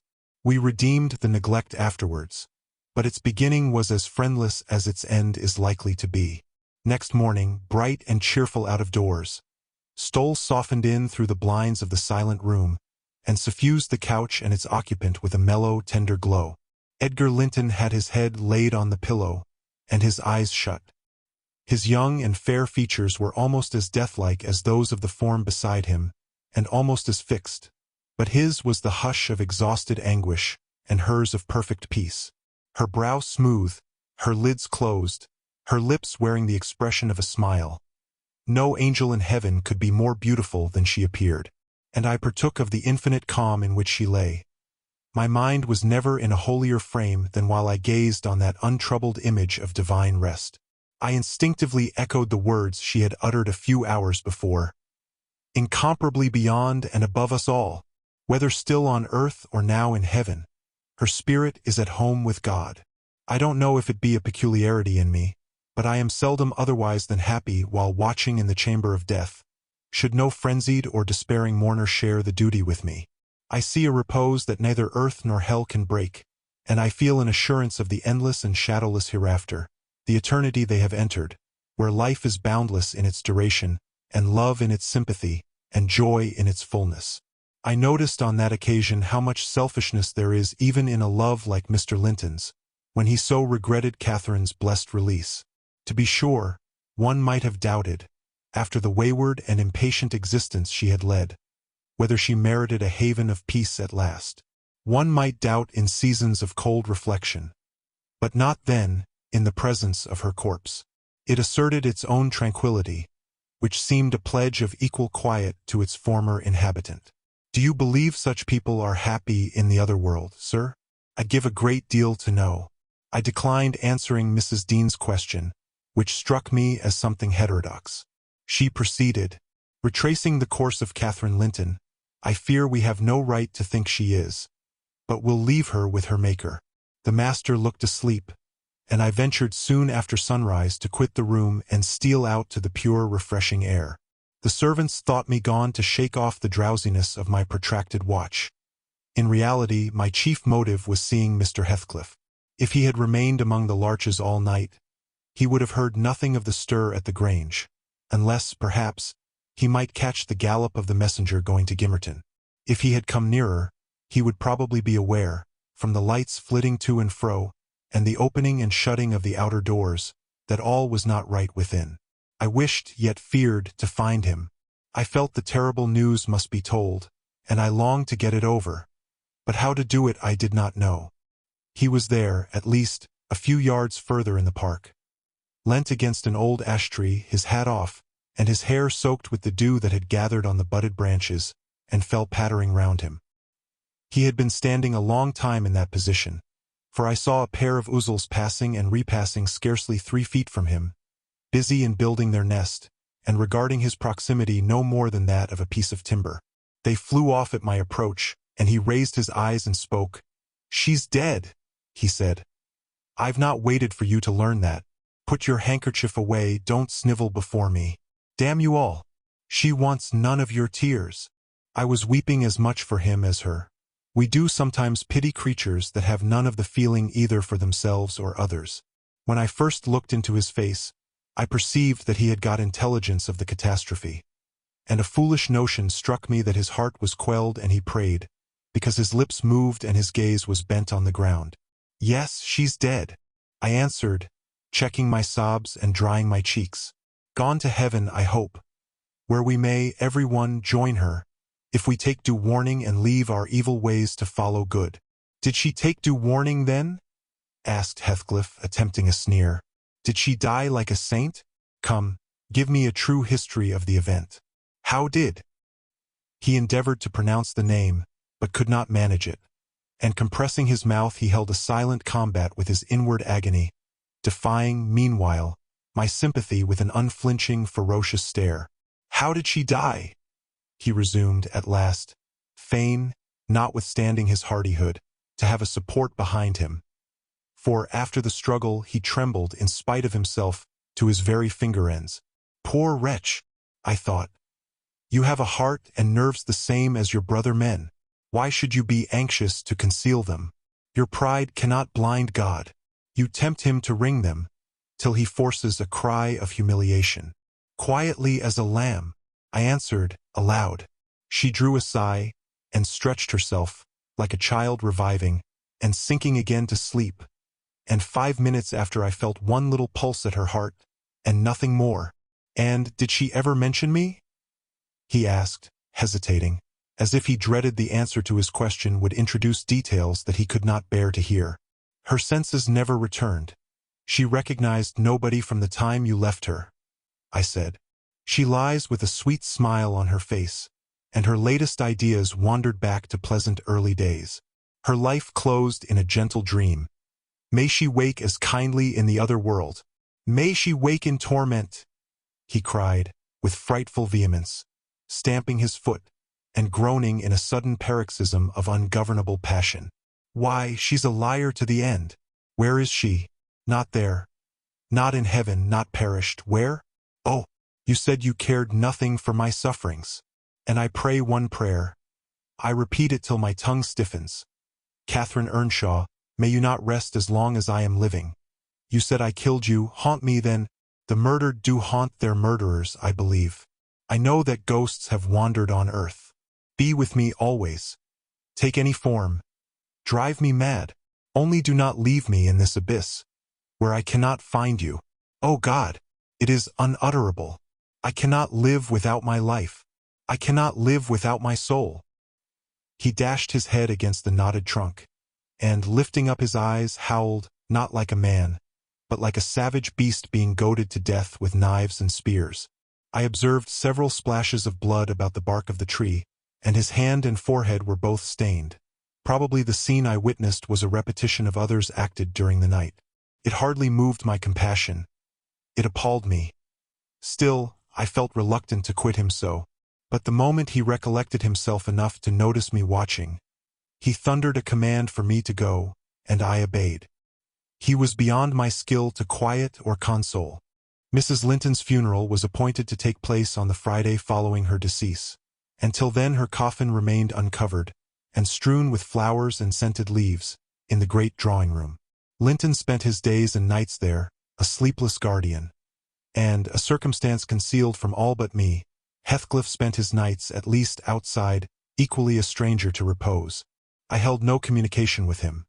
Still, I was conscious of his design to enter, if he could, and on the Tuesday, a little after dark, when my master, from sheer fatigue, had been compelled to retire a couple of hours, I went and opened one of the windows. moved by his perseverance to give him a chance of bestowing on the faded image of his idol one final adieu. He did not omit to avail himself of the opportunity, cautiously and briefly, too cautiously to betray his presence by the slightest noise. Indeed, I shouldn't have discovered that he had been there, except for the disarrangement of the drapery about the corpse's face, and for observing on the floor a curl of light hair, fastened with a silver thread, which, on examination, I ascertained to have been taken from a locket hung round Catherine's neck. Heathcliff had opened the trinket and cast out its contents, replacing them by a black lock of his own. I twisted the two, and enclosed them together. Mr. Earnshaw was, of course, invited to attend the remains of his sister to the grave. He sent no excuse, but he never came, so that, besides her husband, the mourners were wholly composed of tenants and servants. Isabella was not asked. The place of Catherine's interment, to the surprise of the villagers, was neither in the chapel under the carved monument of the Lintons, nor yet by the tombs of her own relations, outside. It was dug on a green slope in a corner of the kirkyard, where the wall is so low that heath and bilberry plants have climbed over it from the moor, and peat mold almost buries it. Her husband lies in the same spot now, and they have each a simple headstone above, and a plain grey block at their feet to mark the graves. Chapter 17. That Friday made the last of our fine days for a month. In the evening the weather broke. The wind shifted from south to northeast, and brought rain first and then sleet and snow. On the morrow one could hardly imagine that there had been 3 weeks of summer. The primroses and crocuses were hidden under wintry drifts. The larks were silent, the young leaves of the early trees smitten and blackened. And dreary, and chill, and dismal that morrow did creep over. My master kept his room. I took possession of the lonely parlor, converting it into a nursery. And there I was, sitting with the moaning doll of a child laid on my knee, rocking it to and fro and watching meanwhile the still driving flakes build up the uncurtained window, when the door opened and some person entered out of breath and laughing. My anger was greater than my astonishment for a minute. I supposed it one of the maids, and I cried, "Have done! How dare you show your giddiness here? What would Mr. Linton say if he heard you?" "Excuse me," answered a familiar voice, "but I know Edgar is in bed, and I cannot stop myself." With that the speaker came forward to the fire, panting and holding her hand to her side. "I have run the whole way from Wuthering Heights," she continued after a pause, "except where I've flown. I couldn't count the number of falls I've had. Oh, I'm aching all over. Don't be alarmed. There shall be an explanation as soon as I can give it. Only just have the goodness to step out and order the carriage to take me on to Gimmerton, and tell a servant to seek up a few clothes in my wardrobe." The intruder was Mrs. Heathcliff. She certainly seemed in no laughing predicament. Her hair streamed on her shoulders, dripping with snow and water. She was dressed in the girlish dress she commonly wore, befitting her age more than her position. A low frock with short sleeves, and nothing on either head or neck. The frock was of light silk and clung to her with wet, and her feet were protected merely by thin slippers. Add to this a deep cut under one ear, which only the cold prevented from bleeding profusely, a white face scratched and bruised, and a frame hardly able to support itself through fatigue, and you may fancy my first fright was not much allayed when I had had leisure to examine her. "My dear young lady," I exclaimed, "I'll stir nowhere and hear nothing till you have removed every article of your clothes and put on dry things, and certainly you shall not go to Gimmerton tonight, so it is needless to order the carriage." "Certainly I shall," she said, "walking or riding, yet I've no objection to dress myself decently. And see how it flows down my neck now. The fire does make it smart."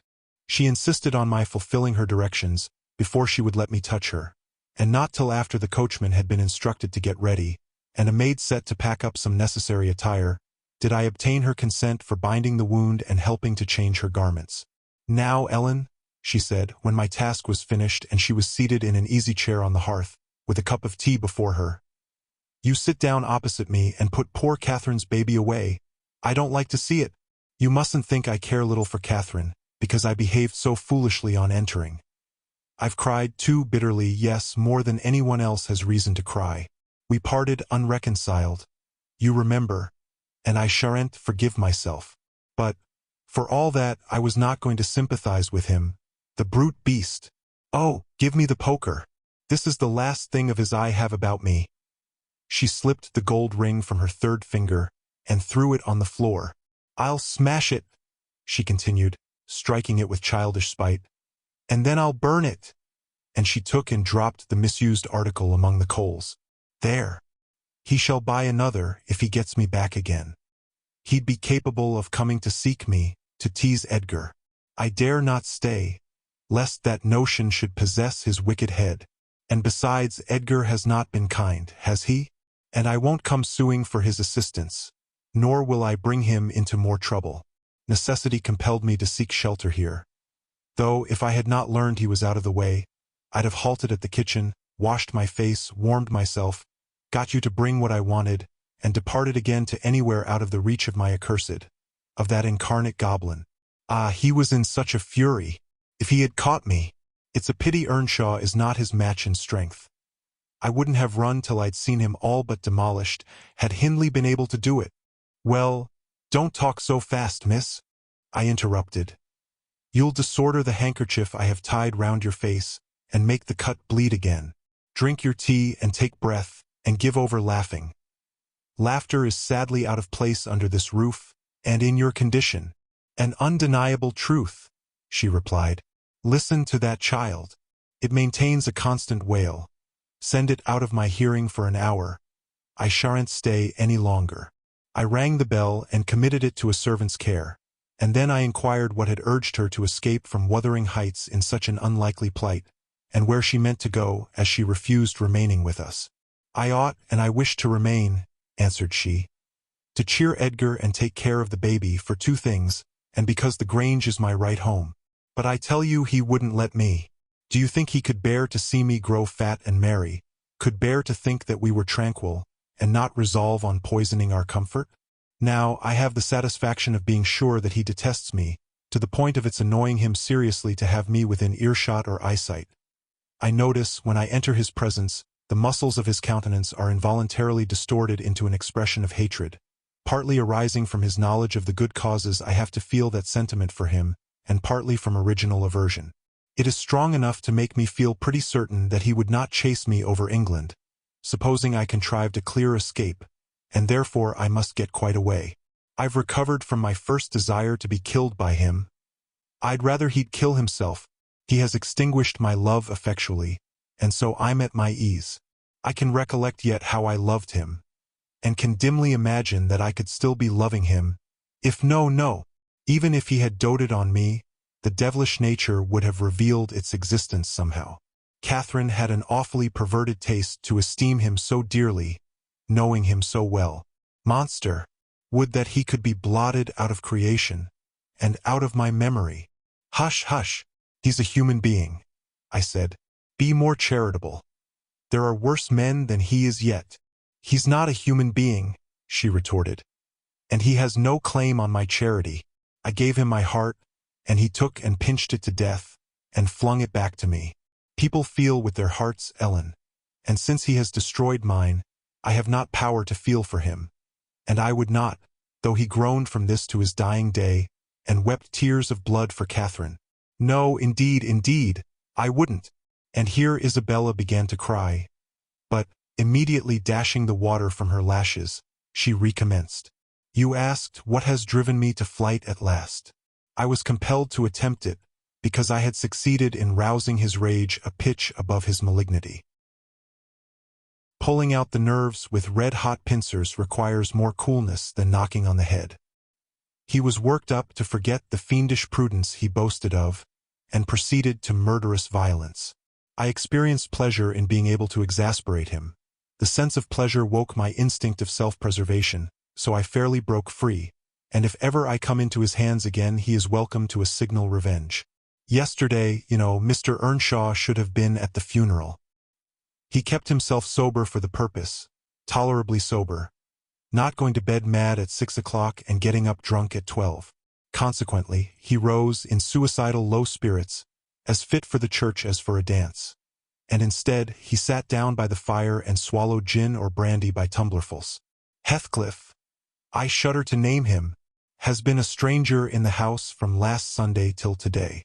Whether the angels have fed him or his kin beneath, I cannot tell. But he has not eaten a meal with us for nearly a week. He has just come home at dawn and gone upstairs to his chamber, locking himself in, as if anybody dreamt of coveting his company.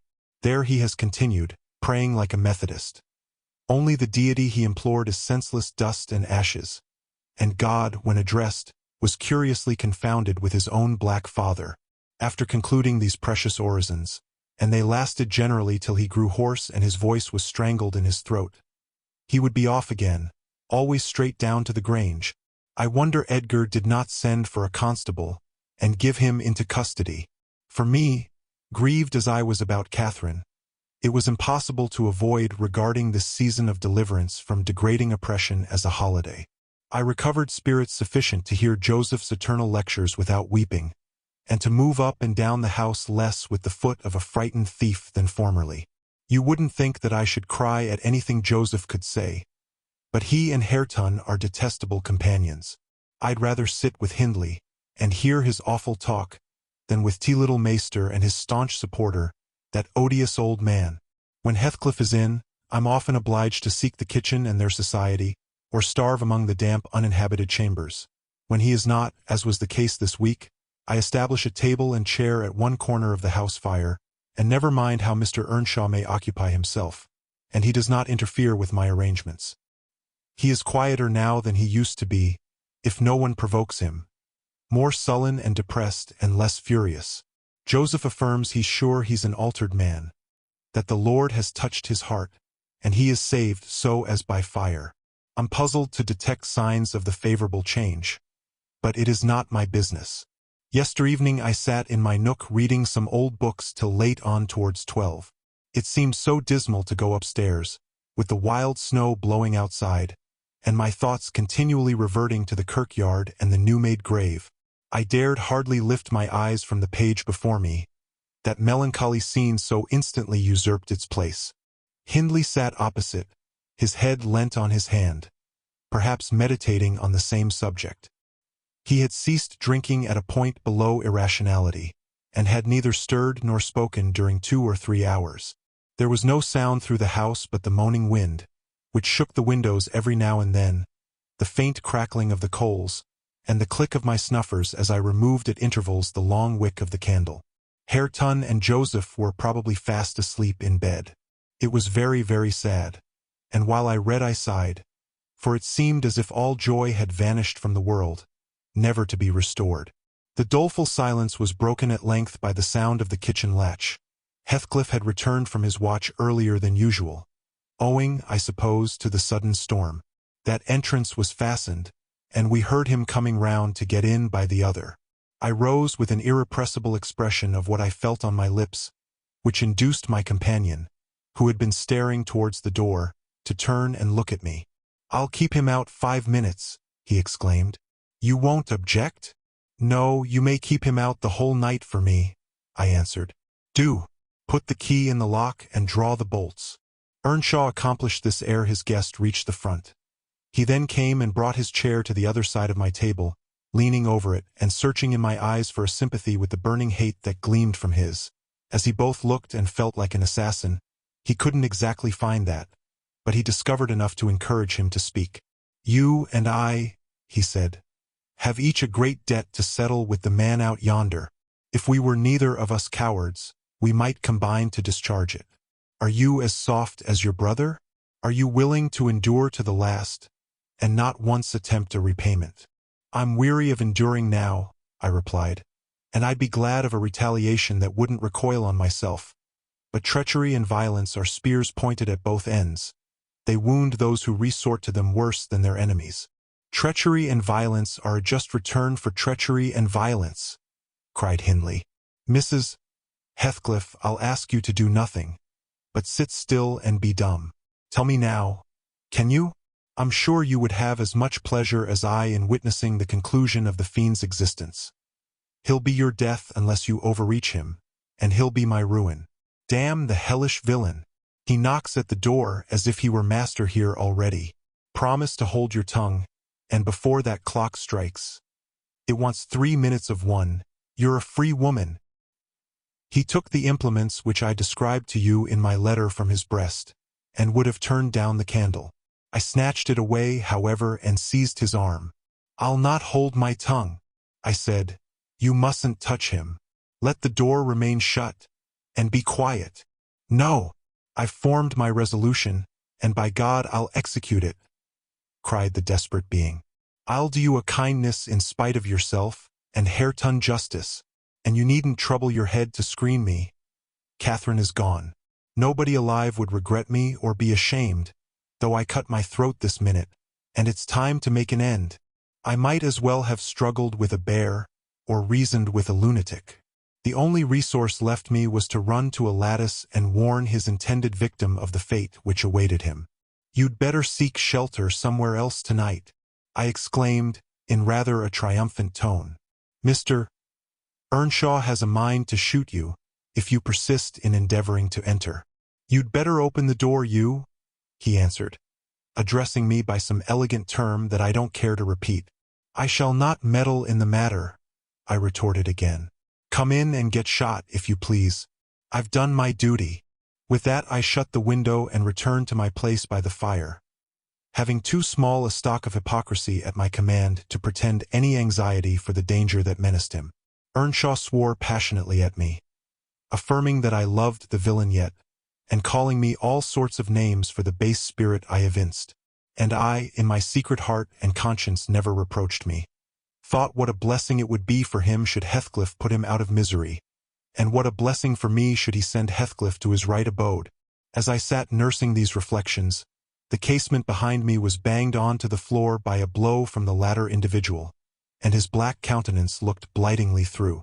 The stanchions stood too close to suffer his shoulders to follow, and I smiled, exulting in my fancied security. His hair and clothes were whitened with snow, and his sharp cannibal teeth, revealed by cold and wrath, gleamed through the dark. "Isabella, let me in, or I'll make you repent," he gurned, as Joseph calls it. "I cannot commit murder," I replied. "Mr. Hindley stands sentinel with a knife and loaded pistol. Let me in by the kitchen door," he said. "Hindley will be there before me," I answered. "And that's a poor love of yours that cannot bear a shower of snow." We were left at peace in our beds as long as the summer moon shone. But the moment a blast of winter returns, you must run for shelter. Heathcliff, if I were you, I'd go stretch myself over her grave and die like a faithful dog. The world is surely not worth living in now, is it? You had distinctly impressed on me the idea that Catherine was the whole joy of your life. I can't imagine how you think of surviving her loss.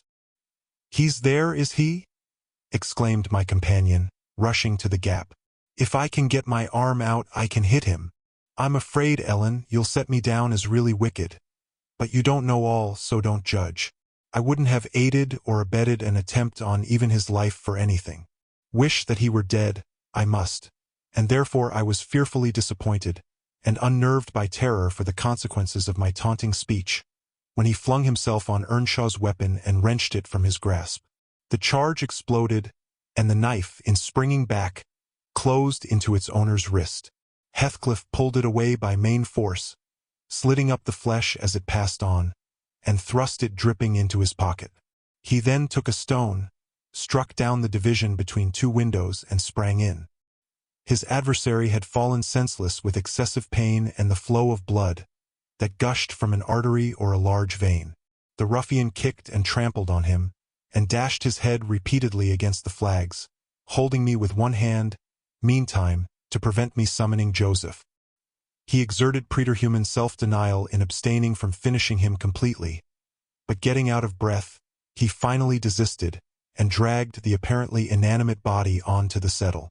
There he tore off the sleeve of Earnshaw's coat, and bound up the wound with brutal roughness, spitting and cursing during the operation as energetically as he had kicked before.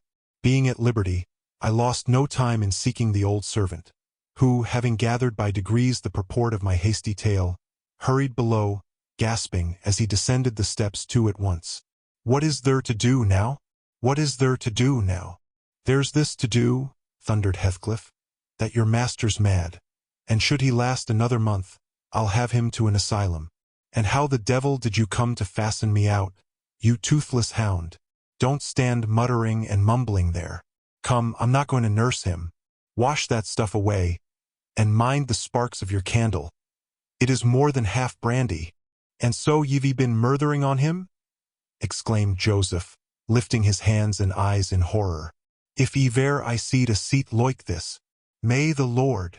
Heathcliff gave him a push on to his knees in the middle of the blood, and flung a towel to him.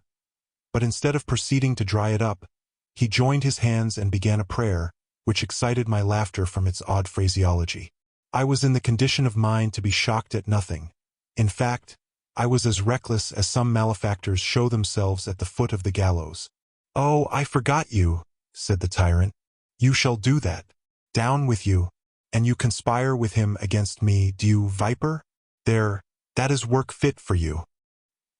He shook me till my teeth rattled, and pitched me beside Joseph, who steadily concluded his supplications, and then rose, vowing he would set off for the Grange directly. Mr. Linton was a magistrate, and though he had 50 wives dead, he should inquire into this. He was so obstinate in his resolution that Heathcliff deemed it expedient to compel from my lips a recapitulation of what had taken place. Standing over me, heaving with malevolence, as I reluctantly delivered the account in answer to his questions. It required a great deal of labor to satisfy the old man that Heathcliff was not the aggressor, especially with my hardly wrung replies. However, Mr. Earnshaw soon convinced him that he was alive still. Joseph hastened to administer a dose of spirits, and by their succor his master presently regained motion and consciousness. Heathcliff, aware that his opponent was ignorant of the treatment received while insensible, called him deliriously intoxicated, and said he should not notice his atrocious conduct further, but advised him to get to bed. To my joy, he left us, after giving this judicious counsel, and Hindley stretched himself on the hearthstone. I departed to my own room, marveling that I had escaped so easily. This morning, when I came down, about half an hour before noon, Mr. Earnshaw was sitting by the fire, deadly sick. His evil genius, almost as gaunt and ghastly, leant against the chimney. Neither appeared inclined to dine, and, having waited till all was cold on the table, I commenced alone.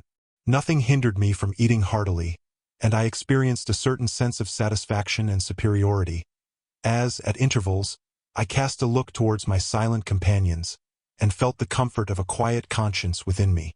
After I had done, I ventured on the unusual liberty of drawing near the fire, going round Earnshaw's seat, and kneeling in the corner beside him.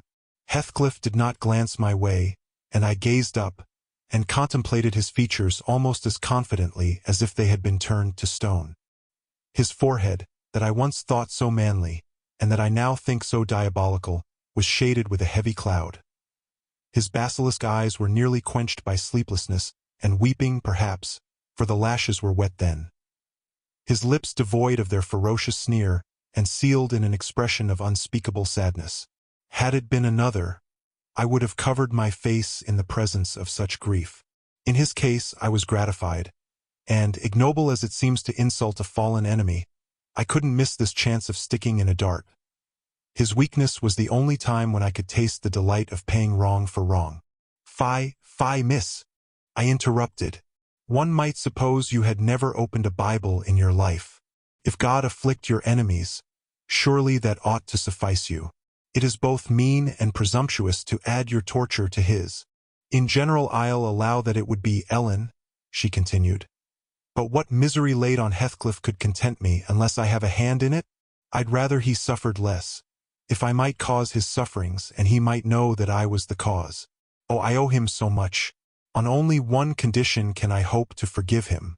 It is, if I may take an eye for an eye, a tooth for a tooth. For every wrench of agony return a wrench.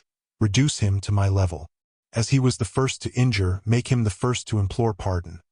And then, why then, Ellen, I might show you some generosity.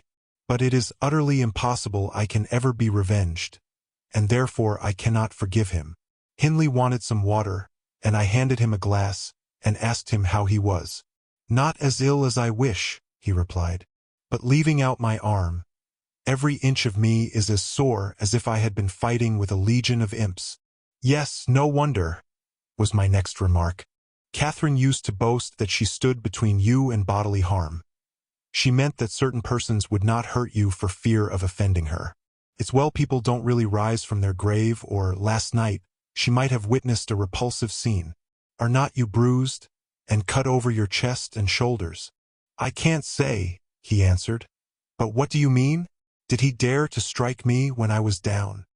He trampled on and kicked you, and dashed you on the ground, I whispered, and his mouth watered to tear you with his teeth, because he's only half man, not so much and the rest fiend. Mr. Earnshaw looked up, like me, to the countenance of our mutual foe, who, absorbed in his anguish, seemed insensible to anything around him. The longer he stood, the plainer his reflections revealed their blackness through his features. Oh, if God would but give me strength to strangle him in my last agony, I'd go to hell with joy, groaned the impatient man, writhing to rise, and sinking back in despair, convinced of his inadequacy for the struggle. Nay, it's enough that he has murdered one of you, I observed aloud.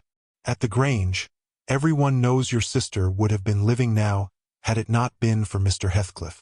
After all, it is preferable to be hated than loved by him. When I recollect how happy we were, how happy Catherine was before he came, I'm fit to curse the day. Most likely Heathcliff noticed more the truth of what was said than the spirit of the person who said it. His attention was roused, I saw, for his eyes rained down tears among the ashes, and he drew his breath in suffocating sighs. I stared full at him and laughed scornfully. The clouded windows of hell flashed a moment towards me. The fiend which usually looked out, however, was so dimmed and drowned that I did not fear to hazard another sound of derision. Get up, and be gone out of my sight, said the mourner. I guessed he uttered those words, at least, though his voice was hardly intelligible. I beg your pardon, I replied, but I loved Catherine too, and her brother requires attendance, which, for her sake, I shall supply. Now that she's dead, I see her in Hindley. Hindley has exactly her eyes, if you had not tried to gouge them out, and made them black and red, and her— Get up, wretched idiot, before I stamp you to death, he cried, making a movement that caused me to make one also. But then, I continued, holding myself ready to flee, if poor Catherine had trusted you, and assumed the ridiculous, contemptible, degrading title of Mrs. Heathcliff, she would soon have presented a similar picture. She wouldn't have borne your abominable behavior quietly. Her detestation and disgust must have found voice. The back of the settle and Earnshaw's person interposed between me and him. So instead of endeavoring to reach me, he snatched a dinner knife from the table and flung it at my head. It struck beneath my ear and stopped the sentence I was uttering. But, pulling it out, I sprang to the door and delivered another, which I hope went a little deeper than his missile. The last glimpse I caught of him was a furious rush on his part, checked by the embrace of his host, and both fell locked together on the hearth. In my flight through the kitchen I bid Joseph speed to his master. I knocked over Hareton, who was hanging a litter of puppies from a chair back in the doorway, and, blessed as a soul escaped from purgatory, I bounded, leaped, and flew down the steep road. Then, quitting its windings, shot direct across the moor, rolling over banks and wading through marshes, precipitating myself, in fact, towards the beacon light of the Grange. And far rather would I be condemned to a perpetual dwelling in the infernal regions than, even for one night, abide beneath the roof of Wuthering Heights again. Isabella ceased speaking and took a drink of tea. Then she rose, and bidding me put on her bonnet, and a great shawl I had brought, and turning a deaf ear to my entreaties for her to remain another hour, she stepped on to a chair, kissed Edgar's and Catherine's portraits, bestowed a similar salute on me, and descended to the carriage, accompanied by Fanny, who yelped wild with joy at recovering her mistress.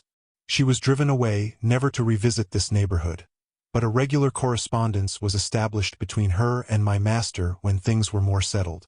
I believe her new abode was in the south, near London. There she had a son born a few months subsequent to her escape. He was christened Linton, and, from the first, she reported him to be an ailing, peevish creature. Mr. Heathcliff, meeting me one day in the village, inquired where she lived. I refused to tell.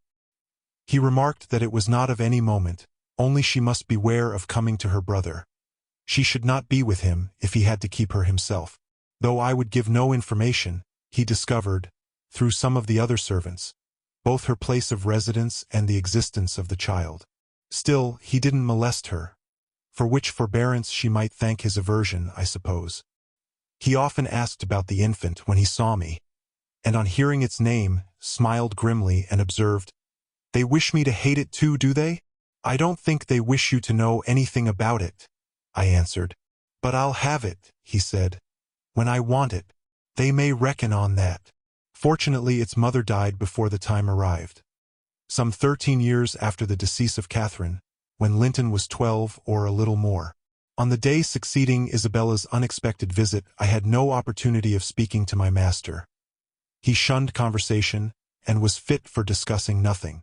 When I could get him to listen, I saw it pleased him that his sister had left her husband, whom he abhorred with an intensity which the mildness of his nature would scarcely seem to allow. So deep and sensitive was his aversion, that he refrained from going anywhere where he was likely to see or hear of Heathcliff. Grief, and that together, transformed him into a complete hermit. He threw up his office of magistrate, ceased even to attend church, avoided the village on all occasions, and spent a life of entire seclusion within the limits of his park and grounds, only varied by solitary rambles on the moors, and visits to the grave of his wife, mostly at evening, or early morning before other wanderers were abroad. But he was too good to be thoroughly unhappy long. He didn't pray for Catherine's soul to haunt him. Time brought resignation, and a melancholy sweeter than common joy. He recalled her memory with ardent, tender love, and hopeful aspiring to the better world, where he doubted not she was gone. And he had earthly consolation and affections also. For a few days, I said, he seemed regardless of the puny successor to the departed. That coldness melted as fast as snow in April, and ere the tiny thing could stammer a word or totter a step, it wielded a despot's scepter in his heart. It was named Catherine, but he never called it the name in full, as he had never called the first Catherine short, probably because Heathcliff had a habit of doing so.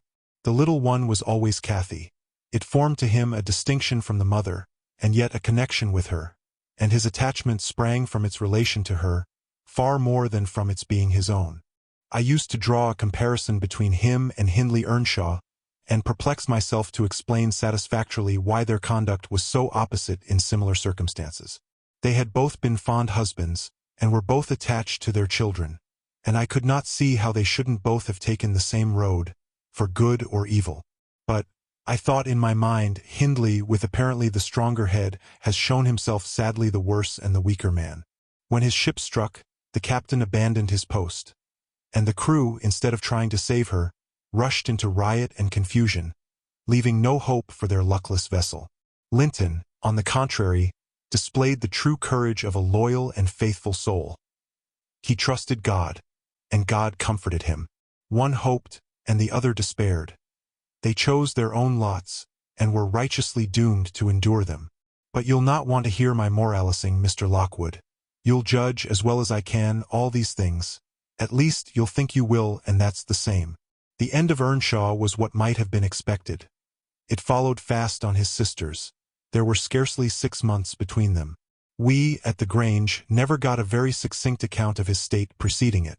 All that I did learn was on occasion of going to aid in the preparations for the funeral. Mr. Kenneth came to announce the event to my master. "Well, Nelly," said he, riding into the yard one morning, too early not to alarm me with an instant presentiment of bad news. "It's yours and my turn to go into mourning at present. Who's given us the slip now, do you think?" "Who?" I asked in a flurry. "Why, guess," he returned, dismounting, and slinging his bridle on a hook by the door. "And nip up the corner of your apron. I'm certain you'll need it." "Not Mr. Heathcliff, surely?" I exclaimed. "What? Would you have tears for him?" said the doctor. "No, Heathcliff's a tough young fellow. He looks blooming today. I've just seen him. He's rapidly regaining flesh since he lost his better half." "Who is it, then, Mr. Kenneth?" I repeated impatiently. "Hindley Earnshaw, your old friend Hindley," he replied, "and my wicked gossip, though he's been too wild for me this long while. There, I said we should draw water. But cheer up, he died true to his character, drunk as a lord. Poor lad. I'm sorry too. One can't help missing an old companion, though he had the worst tricks with him that ever man imagined, and has done me many a rascally turn. He's barely 27, it seems. That's your own age. Who would have thought you were born in 1 year? I confess this blow was greater to me than the shock of Mrs. Linton's death. Ancient associations lingered round my heart. I sat down in the porch and wept as for a blood relation, desiring Mr. Kenneth to get another servant to introduce him to the master. I could not hinder myself from pondering on the question. Had he had fair play? Whatever I did, that idea would bother me. It was so tiresomely pertinacious that I resolved on requesting leave to go to Wuthering Heights and assist in the last duties to the dead. Mr. Linton was extremely reluctant to consent, but I pleaded eloquently for the friendless condition in which he lay, and I said my old master and foster brother had a claim on my services as strong as his own. Besides, I reminded him that the child Hareton was his wife's nephew, and, in the absence of nearer kin, he ought to act as its guardian, and he ought to and must inquire how the property was left, and look over the concerns of his brother-in-law. He was unfit for attending to such matters then, but he bid me speak to his lawyer, and at length permitted me to go. His lawyer had been Earnshaw's also. I called at the village and asked him to accompany me.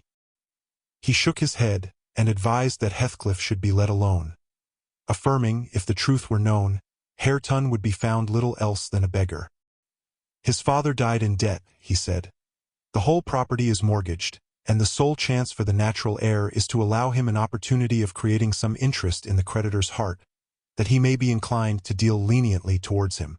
When I reached the Heights, I explained that I had come to see everything carried on decently, and Joseph, who appeared in sufficient distress, expressed satisfaction at my presence. Mr. Heathcliff said he did not perceive that I was wanted, but I might stay and order the arrangements for the funeral if I chose. Correctly, he remarked. That fool's body should be buried at the crossroads, without ceremony of any kind. I happened to leave him 10 minutes yesterday afternoon, and in that interval he fastened the 2 doors of the house against me, and he has spent the night in drinking himself to death deliberately. We broke in this morning, for we heard him snorting like a horse, and there he was laid over the settle. Flaying and scalping would not have wakened him. I sent for Kenneth and he came, but not till the beast had changed into carrion. He was both dead and cold and stark, and so you'll allow it was useless making more stir about him. The old servant confirmed this statement, but muttered, I'd rayther he'd gone hisseln for doctor. I sud ha' ta'en tenta to maester better nor him, and he warn't dead when I left, not o' de sort. I insisted on the funeral being respectable. Mr. Heathcliff said I might have my own way there too, only, he desired me to remember that the money for the whole affair came out of his pocket. He maintained a hard, careless deportment, indicative of neither joy nor sorrow. If anything, it expressed a flinty gratification at a piece of difficult work successfully executed. I observed once, indeed, something like exultation in his aspect. It was just when the people were bearing the coffin from the house. He had the hypocrisy to represent a mourner, and previous to following with Hareton, he lifted the unfortunate child on to the table and muttered, with peculiar gusto, Now, my bonny lad, you are mine, and we'll see if one tree won't grow as crooked as another, with the same wind to twist it. The unsuspecting thing was pleased at this speech. He played with Heathcliff's whiskers and stroked his cheek, but I divined its meaning and observed tartly, That boy must go back with me to Thrushcross Grange, sir. There is nothing in the world less yours than he is. Does Linton say so? He demanded. Of course, he has ordered me to take him, I replied. Well, said the scoundrel, we'll not argue the subject now, but I have a fancy to try my hand at rearing a young one, so intimate to your master that I must supply the place of this with my own, if he attempt to remove it. I don't engage to let Hareton go undisputed, but I'll be pretty sure to make the other come. Remember to tell him. This hint was enough to bind our hands. I repeated its substance on my return, and Edgar Linton, little interested at the commencement, spoke no more of interfering. I'm not aware that he could have done it to any purpose, had he been ever so willing. The guest was now the master of Wuthering Heights. He held firm possession and proved to the attorney, who, in his turn, proved it to Mr. Linton, that Earnshaw had mortgaged every yard of land he owned for cash to supply his mania for gaming, and he, Heathcliff, was the mortgagee.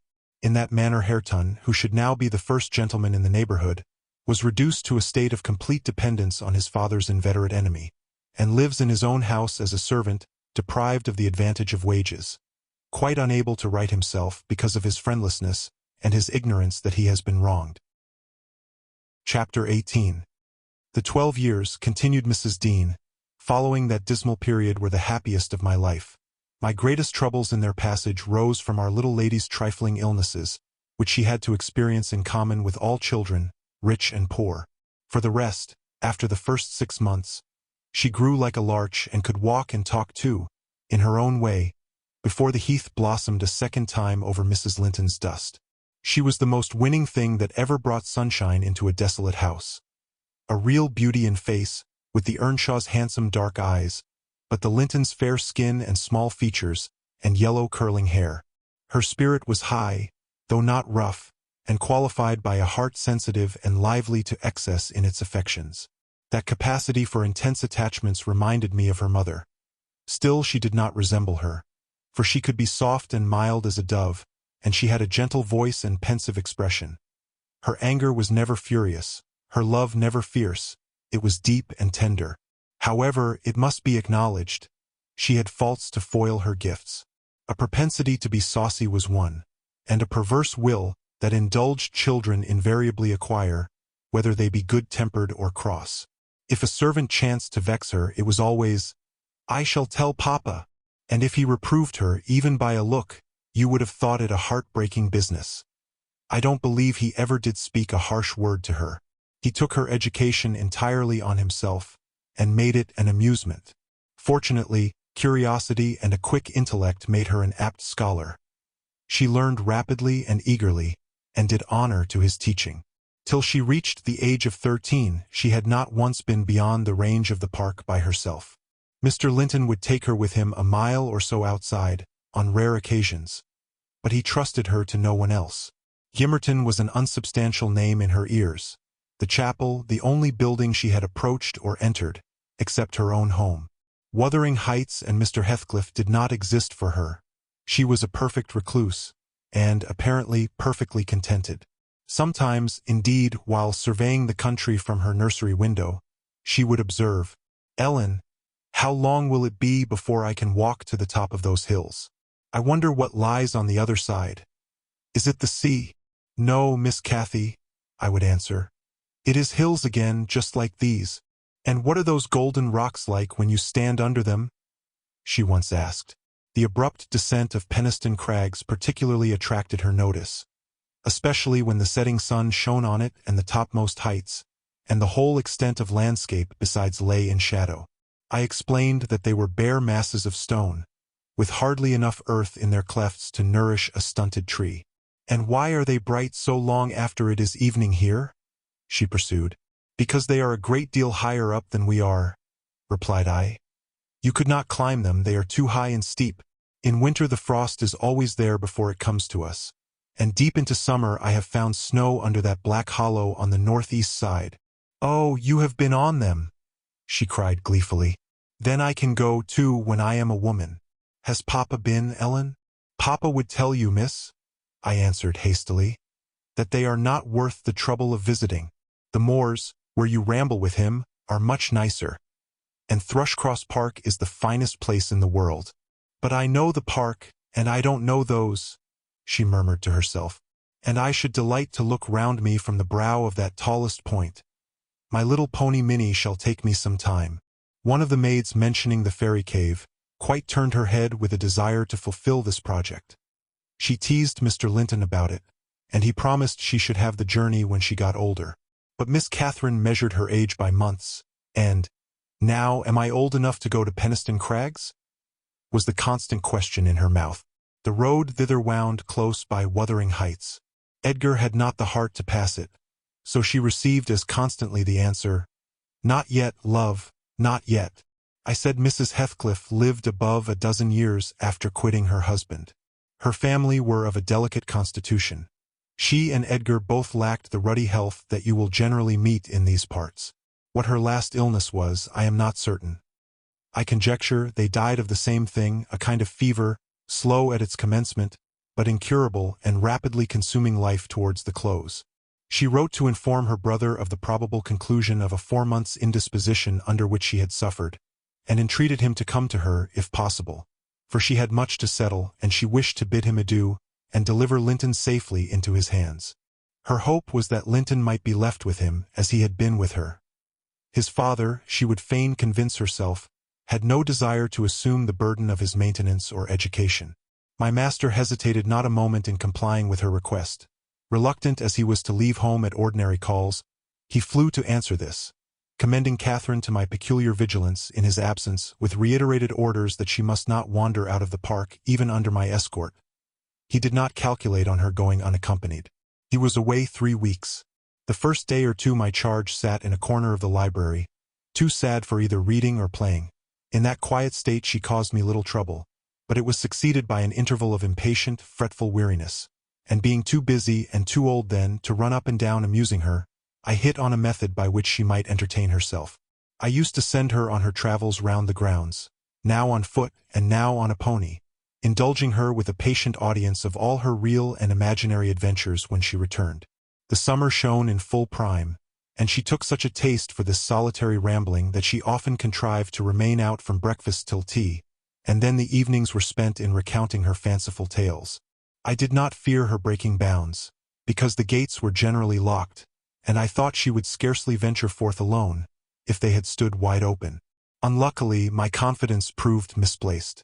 Catherine came to me one morning at 8 o'clock and said she was that day an Arabian merchant, going to cross the desert with his caravan, and I must give her plenty of provision for herself and beasts, a horse and 3 camels, personated by a large hound and a couple of pointers. I got together good store of dainties, and slung them in a basket on one side of the saddle, and she sprang up as gay as a fairy, sheltered by her wide-brimmed hat and gauze veil from the July sun, and trotted off with a merry laugh, mocking my cautious counsel to avoid galloping, and come back early. The naughty thing never made her appearance at tea. One traveller, the hound, being an old dog and fond of its ease, returned. But neither Cathy nor the pony, nor the 2 pointers were visible in any direction. I dispatched emissaries down this path, and that path, and at last went wandering in search of her myself. There was a labourer working at a fence round a plantation, on the borders of the grounds. I inquired of him if he had seen our young lady. I saw her at morn, he replied. She would have me to cut her a hazel switch, and then she leapt her galloway over the hedge yonder, where it is lowest, and galloped out of sight. You may guess how I felt at hearing this news. It struck me directly she must have started for Penistone Crags. What will become of her? I ejaculated, pushing through a gap which the man was repairing, and making straight to the high road. I walked as if for a wager, mile after mile, till a turn brought me in view of the heights. But no Catherine could I detect, far or near. The crags lie about 1.5 miles beyond Mr. Heathcliff's place, and that is 4 from the Grange, so I began to fear night would fall ere I could reach them. And what if she should have slipped in clambering among them, I reflected, and been killed or broken some of her bones? My suspense was truly painful, and at first it gave me delightful relief to observe, in hurrying by the farmhouse, Charlie, the fiercest of the pointers, lying under a window, with swelled head and bleeding ear. I opened the wicket and ran to the door, knocking vehemently for admittance. A woman whom I knew, and who formerly lived at Gimmerton, answered. She had been servant there since the death of Mr. Earnshaw. "Ah," said she, "you are come as seeking your little mistress. Don't be frightened. She's here safe. But I'm glad it isn't the master." "He is not at home then, is he?" I panted, quite breathless with quick walking and alarm. "No, no," she replied. "Both he and Joseph are off, and I think they won't return this hour or more. Step in and rest you a bit." I entered, and beheld my stray lamb seated on the hearth, rocking herself in a little chair that had been her mother's when a child. Her hat was hung against the wall, and she seemed perfectly at home, laughing and chattering in the best spirits imaginable to Hareton, now a great strong lad of 18, who stared at her with considerable curiosity and astonishment, comprehending precious little of the fluent succession of remarks and questions which her tongue never ceased pouring forth. "Very well, miss," I exclaimed, concealing my joy under an angry countenance. "This is your last ride, till Papa comes back. I'll not trust you over the threshold again, you naughty, naughty girl." "Aha, Ellen!" she cried, gaily, jumping up and running to my side. "I shall have a pretty story to tell tonight, and so you found me out. Have you ever been here in your life before?" "Put that hat on and home at once," said I. "I'm dreadfully grieved at you, Miss Cathy. You've done extremely wrong. It's no use pouting and crying. That won't repay the trouble I've had, scouring the country after you. To think how Mr. Linton charged me to keep you in, and you stealing off so. It shows you are a cunning little fox, and nobody will put faith in you any more." "What have I done?" sobbed she, instantly checked. "Papa charged me nothing. He'll not scold me, Ellen. He's never cross like you." "Come, come," I repeated. "I'll tie the riband. Now, let us have no petulance." "Oh, for shame! You 13 years old, and such a baby!" This exclamation was caused by her pushing the hat from her head, and retreating to the chimney out of my reach. "Nay," said the servant. "Don't be hard on the bonny lass, Mrs. Dean." We made her stop. She'd fain have ridden forwards, afeard you should be uneasy. Hareton offered to go with her, and I thought he should. It's a wild road over the hills. Hareton, during the discussion, stood with his hands in his pockets, too awkward to speak, though he looked as if he did not relish my intrusion. "How long am I to wait?" I continued, disregarding the woman's interference. "It will be dark in 10 minutes. Where is the pony, Miss Cathy? And where is Phoenix? I shall leave you unless you be quick, so please yourself." "The pony is in the yard," she replied, "and Phoenix is shut in there. He's bitten, and so is Charlie. I was going to tell you all about it, but you are in a bad temper and don't deserve to hear." I picked up her hat and approached to reinstate it, but perceiving that the people of the house took her part, she commenced capering round the room, and on my giving chase, ran like a mouse over and under and behind the furniture, rendering it ridiculous for me to pursue. Hareton and the woman laughed, and she joined them and waxed more impertinent still, till I cried in great irritation, "Well, Miss Cathy, if you were aware whose house this is you'd be glad enough to get out." "It's your father's, isn't it?" said she, turning to Hareton. "Nay," he replied, looking down and blushing bashfully.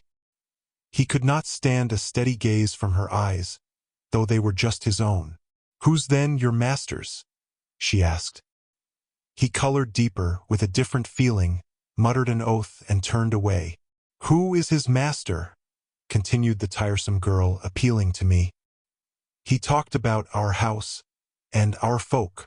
I thought he had been the owner's son, and he never said miss.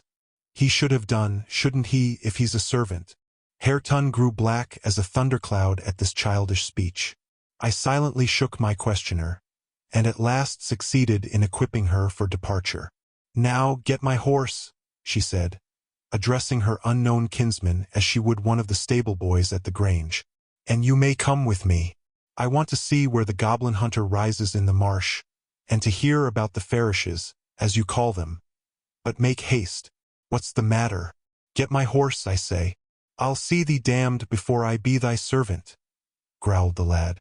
"You'll see me what?" asked Catherine in surprise. "Damned, thou saucy witch," he replied. "There, Miss Cathy, you see you have got into pretty company," I interposed. "Nice words to be used to a young lady. Pray don't begin to dispute with him. Come, let us seek for Minnie ourselves, and be gone."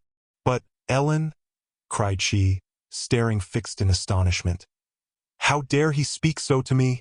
Mustn't he be made to do as I ask him?" "You wicked creature, I shall tell Papa what you said. Now then."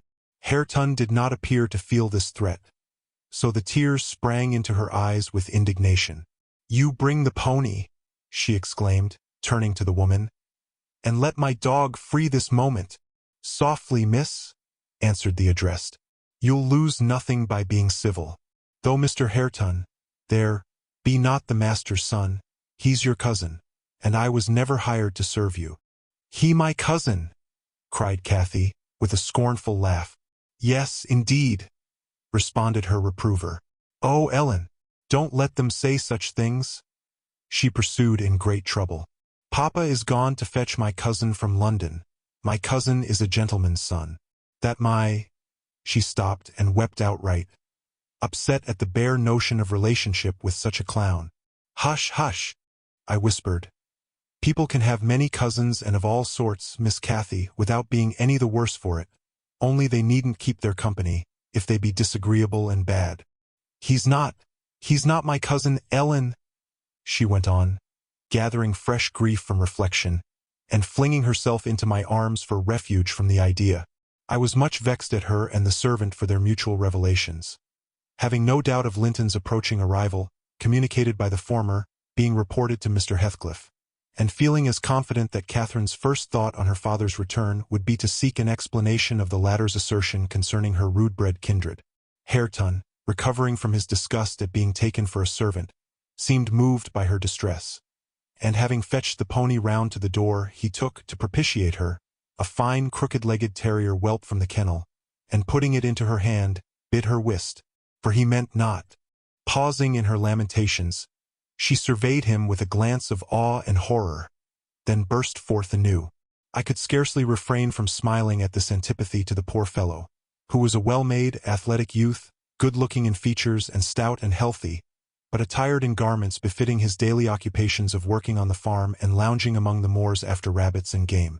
Still, I thought I could detect in his physiognomy a mind owning better qualities than his father ever possessed. Good things lost amid a wilderness of weeds, to be sure, whose rankness far overtopped their neglected growth.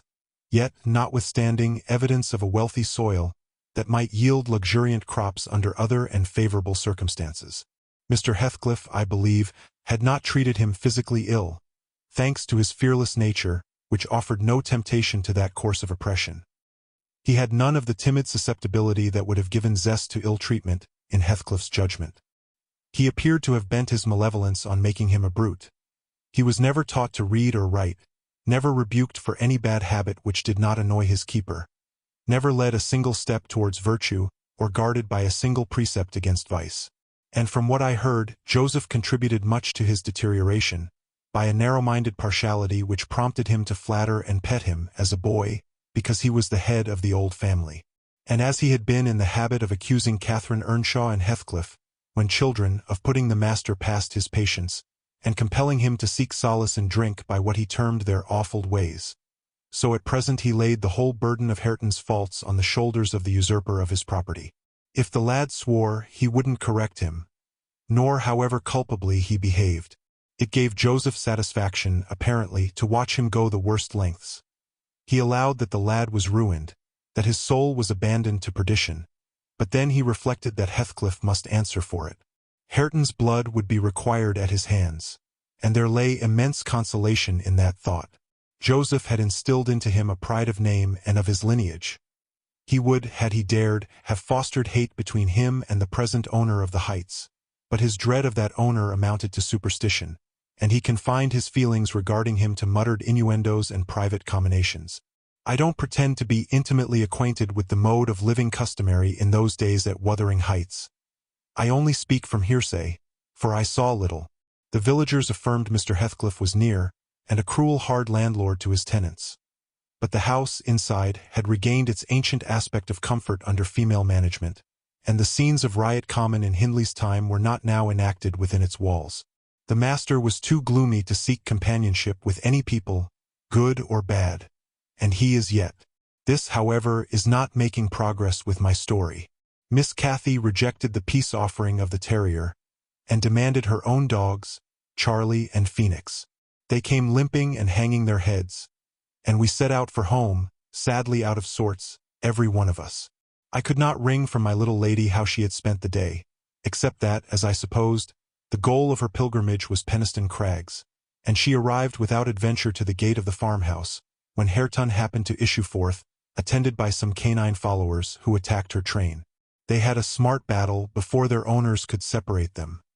That formed an introduction.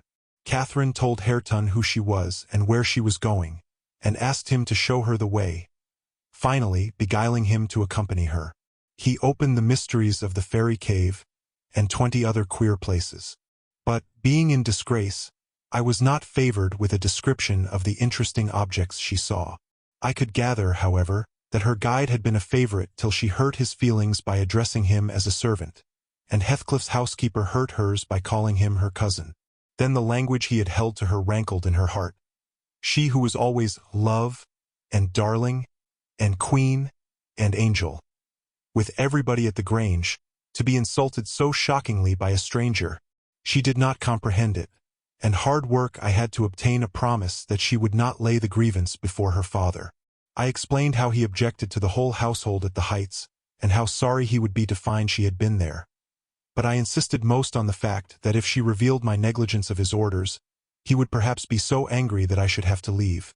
And Cathy couldn't bear that prospect. She pledged her word and kept it for my sake. After all, she was a sweet little girl. Chapter 19. A letter, edged with black, announced the day of my master's return. Isabella was dead, and he wrote to bid me get mourning for his daughter, and arrange a room and other accommodations for his youthful nephew. Catherine ran wild with joy at the idea of welcoming her father back, and indulged most sanguine anticipations of the innumerable excellencies of her real cousin. The evening of their expected arrival came. Since early morning she had been busy ordering her own small affairs, and now attired in her new black frock. Poor thing! Her aunt's death impressed her with no definite sorrow. She obliged me, by constant worrying, to walk with her down through the grounds to meet them. "Linton is just 6 months younger than I am," she chattered, as we strolled leisurely over the swells and hollows of mossy turf, under shadow of the trees. "How delightful it will be to have him for a playfellow." Aunt Isabella sent Papa a beautiful lock of his hair. It was lighter than mine, more flaxen and quite as fine. I have it carefully preserved in a little glass box, and I've often thought what a pleasure it would be to see its owner. Oh, I am happy. And Papa, dear, dear Papa. Come, Ellen, let us run. Come, run. She ran and returned and ran again, many times before my sober footsteps reached the gate, and then she seated herself on the grassy bank beside the path and tried to wait patiently. But that was impossible. She couldn't be still a minute. "How long they are!" she exclaimed. "Ah, I see some dust on the road. They are coming." "No. When will they be here?" "May we not go a little way, half a mile, Ellen, only just half a mile?" "Do say yes, to that clump of birches at the turn." I refused staunchly. At length her suspense was ended. The traveling carriage rolled in sight. Miss Cathy shrieked and stretched out her arms as soon as she caught her father's face looking from the window. He descended, nearly as eager as herself, and a considerable interval elapsed ere they had a thought to spare for any but themselves. While they exchanged caresses, I took a peep in to see after Linton. He was asleep in a corner, wrapped in a warm, fur-lined cloak, as if it had been winter. A pale, delicate, effeminate boy, who might have been taken for my master's younger brother, so strong was the resemblance. But there was a sickly peevishness in his aspect that Edgar Linton never had. The latter saw me looking, and having shaken hands, advised me to close the door and leave him undisturbed, for the journey had fatigued him.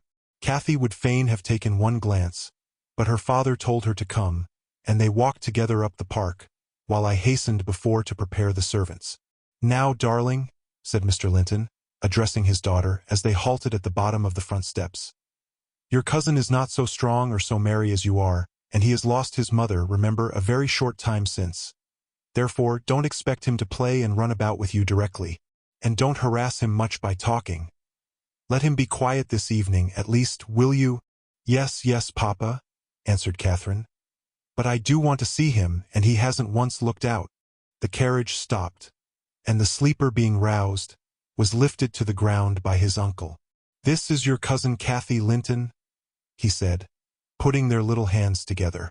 "She's fond of you already, and mind you don't grieve her by crying tonight.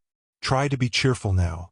The traveling is at an end, and you have nothing to do but rest and amuse yourself as you please." "Let me go to bed, then," answered the boy, shrinking from Catherine's salute, and he put his fingers to his eyes to remove incipient tears. "Come, come, there's a good child," I whispered, leading him in. You'll make her weep too. See how sorry she is for you."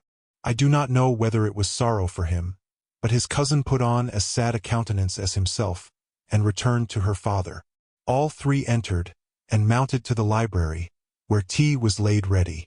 I proceeded to remove Linton's cap and mantle, and placed him on a chair by the table, but he was no sooner seated than he began to cry afresh. My master inquired what was the matter. "I can't sit on a chair," sobbed the boy. "Go to the sofa then, and Ellen shall bring you some tea," answered his uncle patiently. He had been greatly tried. During the journey, I felt convinced, by his fretful, ailing charge. Linton slowly trailed himself off, and lay down. Cathy carried a footstool and her cup to his side. At first she sat silent, but that could not last. She had resolved to make a pet of her little cousin, as she would have him to be, and she commenced stroking his curls and kissing his cheek and offering him tea in her saucer like a baby. This pleased him, for he was not much better. He dried his eyes and lightened into a faint smile. "Oh, he'll do very well," said the master to me after watching them a minute. "Very well, if we can keep him, Ellen. The company of a child of his own age will instill new spirit into him soon, and by wishing for strength he'll gain it. Aye, if we can keep him." I mused to myself, and sore misgivings came over me that there was slight hope of that. And then, I thought, how ever will that weakling live at Wuthering Heights? Between his father and Hareton, what playmates and instructors they'll be. Our doubts were presently decided, even earlier than I expected. I had just taken the children upstairs after tea was finished and seen Linton asleep. He would not suffer me to leave him till that was the case. I had come down and was standing by the table in the hall, lighting a bedroom candle for Mr. Edgar, when a maid stepped out of the kitchen and informed me that Mr. Heathcliff's servant Joseph was at the door, and wished to speak with the master. "I shall ask him what he wants first," I said, in considerable trepidation. A very unlikely hour to be troubling people, and the instant they have returned from a long journey. "I don't think the master can see him." Joseph had advanced through the kitchen as I uttered these words, and now presented himself in the hall. He was donned in his Sunday garments, with his most sanctimonious and sourest face, and, holding his hat in one hand and his stick in the other, he proceeded to clean his shoes on the mat. "Good evening, Joseph," I said coldly. "What business brings you here tonight?" "It's Maester Linton I mun spake to," he answered, waving me disdainfully aside. "Mr. Linton is going to bed. Unless you have something particular to say, I'm sure he won't hear it now," I continued. "You had better sit down in there, and entrust your message to me." "Which is his rom?" pursued the fellow, surveying the range of closed doors. I perceived he was bent on refusing my mediation, so very reluctantly I went up to the library, and announced the unseasonable visitor, advising that he should be dismissed till next day. Mr. Linton had no time to empower me to do so, for Joseph mounted close at my heels, and, pushing into the apartment, planted himself at the far side of the table, with his two fists clapped on the head of his stick, and began in an elevated tone as if anticipating opposition. "Heathcliff has sent me for his lad, and I munt go aback about him." Edgar Linton was silent a minute. An expression of exceeding sorrow overcast his features. He would have pitied the child on his own account, but recalling Isabella's hopes and fears and anxious wishes for her son, and her commendations of him to his care, he grieved bitterly at the prospect of yielding him up, and searched in his heart how it might be avoided. No plan offered itself. The very exhibition of any desire to keep him would have rendered the claimant more peremptory. There was nothing left but to resign him. However, he was not going to rouse him from his sleep. "Tell Mr. Heathcliff," he answered calmly, "that his son shall come to Wuthering Heights tomorrow. He is in bed, and too tired to go the distance now. You may also tell him that the mother of Linton desired him to remain under my guardianship, and, at present, his health is very precarious." "Noah," said Joseph, giving a thud with his prop on the floor, and assuming an authoritative air. "Noah, that means naught. Heathcliff Max Noah counted a mother, nor ye norther. But he'll hev his lad. You and I mun tak him, so and now ye know." "You shall not tonight," answered Linton decisively. "Walk downstairs at once, and repeat to your master what I have said. Ellen, show him down." "Go," and, aiding the indignant elder with a lift by the arm, he rid the room of him and closed the door. "Vera wheel!" shouted Joseph as he slowly drew off. "To morn, he's come hisseln, and thrust him out if ye dar." Chapter 20. To obviate the danger of this threat being fulfilled, Mr. Linton commissioned me to take the boy home early on Catherine's pony, and said he, "As we shall now have no influence over his destiny, good or bad, you must say nothing of where he is gone to my daughter. She cannot associate with him hereafter, and it is better for her to remain in ignorance of his proximity, lest she should be restless and anxious to visit the Heights. Merely tell her his father sent for him suddenly, and he has been obliged to leave us." Linton was very reluctant to be roused from his bed at 5 o'clock, and astonished to be informed that he must prepare for further traveling. But I softened off the matter by stating that he was going to spend some time with his father, Mr. Heathcliff, who wished to see him so much. He did not like to defer the pleasure till he should recover from his late journey. "My father!" he cried, in strange perplexity. "Mamma never told me I had a father. Where does he live?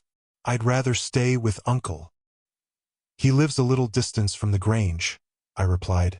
"Just beyond those hills, not so far, but you may walk over here when you get hearty. And you should be glad to go home and to see him. You must try to love him, as you did your mother, and then he will love you." "But why have I not heard of him before?" asked Linton. "Why didn't Mamma and he live together, as other people do?" "He had business to keep him in the north," I answered. "And your mother's health required her to reside in the south." "And why didn't Mamma speak to me about him?" persevered the child. "She often talked of uncle, and I learnt to love him long ago. How am I to love Papa? I don't know him."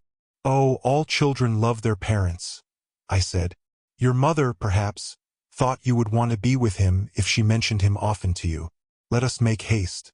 An early ride on such a beautiful morning is much preferable to an hour's more sleep." "Is she to go with us?" he demanded. "The little girl I saw yesterday?"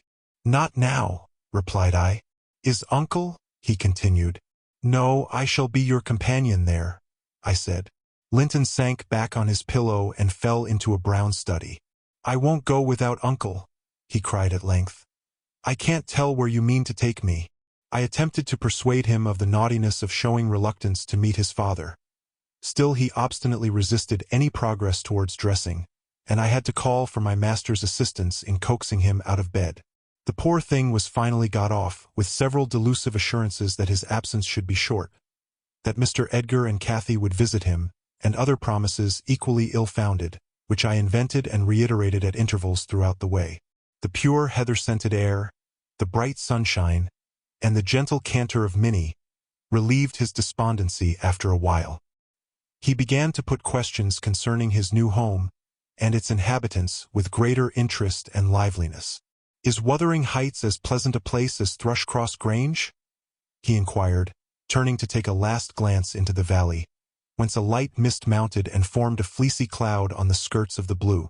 "It is not so buried in trees," I replied, "and it is not quite so large, but you can see the country beautifully all round, and the air is healthier for you, fresher and drier. You will, perhaps, think the building old and dark at first, though it is a respectable house, the next best in the neighborhood, and you will have such nice rambles on the moors.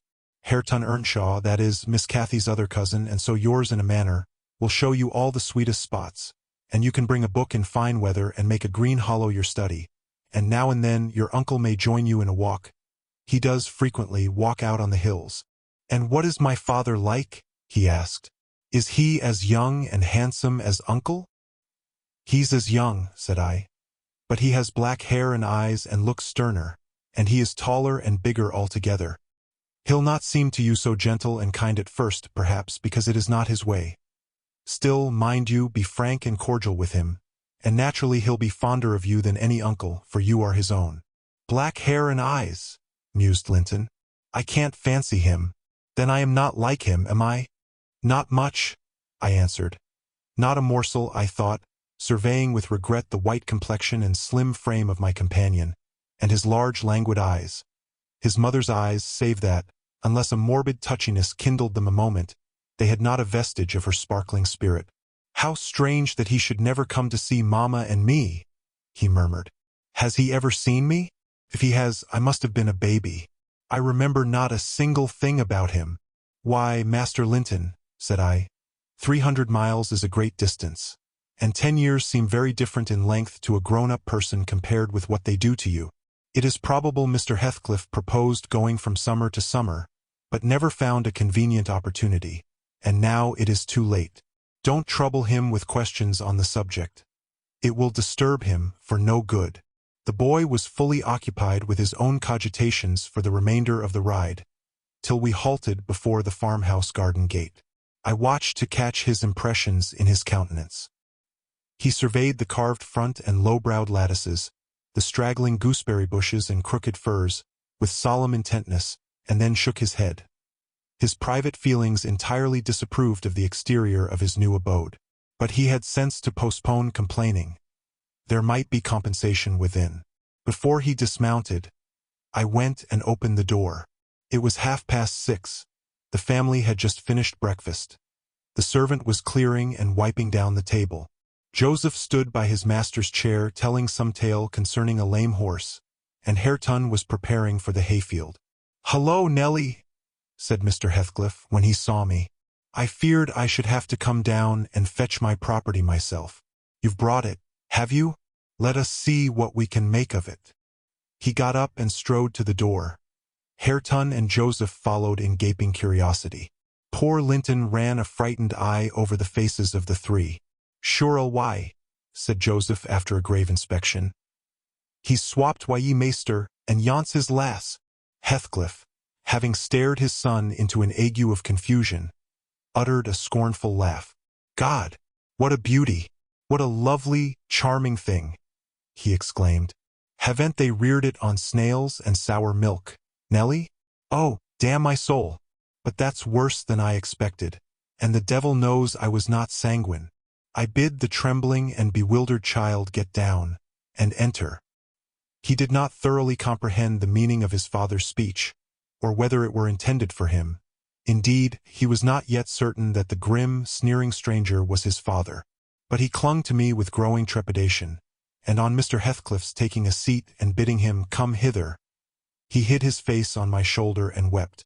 "Tut, tut," said Heathcliff, stretching out a hand and dragging him roughly between his knees, and then holding up his head by the chin. "None of that nonsense. We're not going to hurt thee, Linton. Isn't that thy name? Thou art thy mother's child, entirely. Where is my share in the puling chicken?" He took off the boy's cap and pushed back his thick flaxen curls, felt his slender arms and his small fingers, during which examination Linton ceased crying, and lifted his great blue eyes to inspect the inspector. "Do you know me?" asked Heathcliff, having satisfied himself that the limbs were all equally frail and feeble. "No," said Linton, with a gaze of vacant fear. "You've heard of me, I dare say?" "No," he replied again. "No. What a shame of your mother, never to waken your filial regard for me. You are my son, then I'll tell you, and your mother was a wicked slut to leave you in ignorance of the sort of father you possessed. Now don't wince and color up, though it is something to see you have not white blood. Be a good lad, and I'll do for you. Nelly, if you be tired you may sit down. If not, get home again. I guess you'll report what you hear and see to the cipher at the Grange, and this thing won't be settled while you linger about it." "Well," replied I hope you'll be kind to the boy, Mr. Heathcliff, or you'll not keep him long. And he's all you have akin in the wide world that you will ever know, remember." "I'll be very kind to him, you needn't fear," he said, laughing. "Only nobody else must be kind to him. I'm jealous of monopolizing his affection. And, to begin my kindness, Joseph, bring the lad some breakfast. Hareton, you infernal calf, begone to your work. Yes, Nell," he added when they had departed. "My son is prospective owner of your place, and I should not wish him to die till I was certain of being his successor. Besides, he's mine, and I want the triumph of seeing my descendant fairly lord of their estates. My child hiring their children to till their father's lands for wages. That is the sole consideration which can make me endure the whelp. I despise him for himself, and hate him for the memories he revives. But that consideration is sufficient. He's as safe with me and shall be tended as carefully as your master tends his own. I have a room upstairs, furnished for him in handsome style. I've engaged a tutor also to come 3 times a week from 20 miles distance to teach him what he pleases to learn. I've ordered Hareton to obey him, and in fact I've arranged everything with a view to preserve the superior and the gentleman in him above his associates. I do regret, however, that he so little deserves the trouble. If I wished any blessing in the world, it was to find him a worthy object of pride, and I'm bitterly disappointed with the whey-faced, whining wretch. While he was speaking, Joseph returned bearing a basin of milk porridge, and placed it before Linton, who stirred round the homely mess with a look of aversion, and affirmed he could not eat it. I saw the old manservant shared largely in his master's scorn of the child, though he was compelled to retain the sentiment in his heart, because Heathcliff plainly meant his underlings to hold him in honor. "Cannot eat it?" repeated he, peering in Linton's face, and subduing his voice to a whisper, for fear of being overheard. "But Maester Hareton niver ate naught else, when he were a little un, and what were good enough for him's good enough for ye, I's rather think." "I shan't eat it," answered Linton snappishly. "Take it away." Joseph snatched up the food indignantly, and brought it to us. "Is there aught ales to victuals?" he asked, thrusting the tray under Heathcliff's nose. "What should ail them?" he said. "Wah!" answered Joseph. "Yon dainty chap says he cannot ate 'em, but I guess it's rate. His mother were just soa. We were amos too mucky to sow tea corn for making her bread." "Don't mention his mother to me," said the master angrily. "Get him something that he can eat, that's all." "What is his usual food, Nelly?" I suggested boiled milk or tea, and the housekeeper received instructions to prepare some. Come, I reflected, his father's selfishness may contribute to his comfort. He perceives his delicate constitution, and the necessity of treating him tolerably. I'll console Mr. Edgar by acquainting him with the turn Heathcliff's humor has taken. Having no excuse for lingering longer, I slipped out, while Linton was engaged in timidly rebuffing the advances of a friendly sheepdog. But he was too much on the alert to be cheated. As I closed the door, I heard a cry, and a frantic repetition of the words, "Don't leave me! I'll not stay here! I'll not stay here!" Then the latch was raised and fell. They did not suffer him to come forth. I mounted Minnie, and urged her to a trot, and so my brief guardianship ended. Chapter 21. We had sad work with little Cathy that day. She rose in high glee, eager to join her cousin, and such passionate tears and lamentations followed the news of his departure that Edgar himself was obliged to soothe her, by affirming he should come back soon. He added, however, "If I can get him," and there were no hopes of that.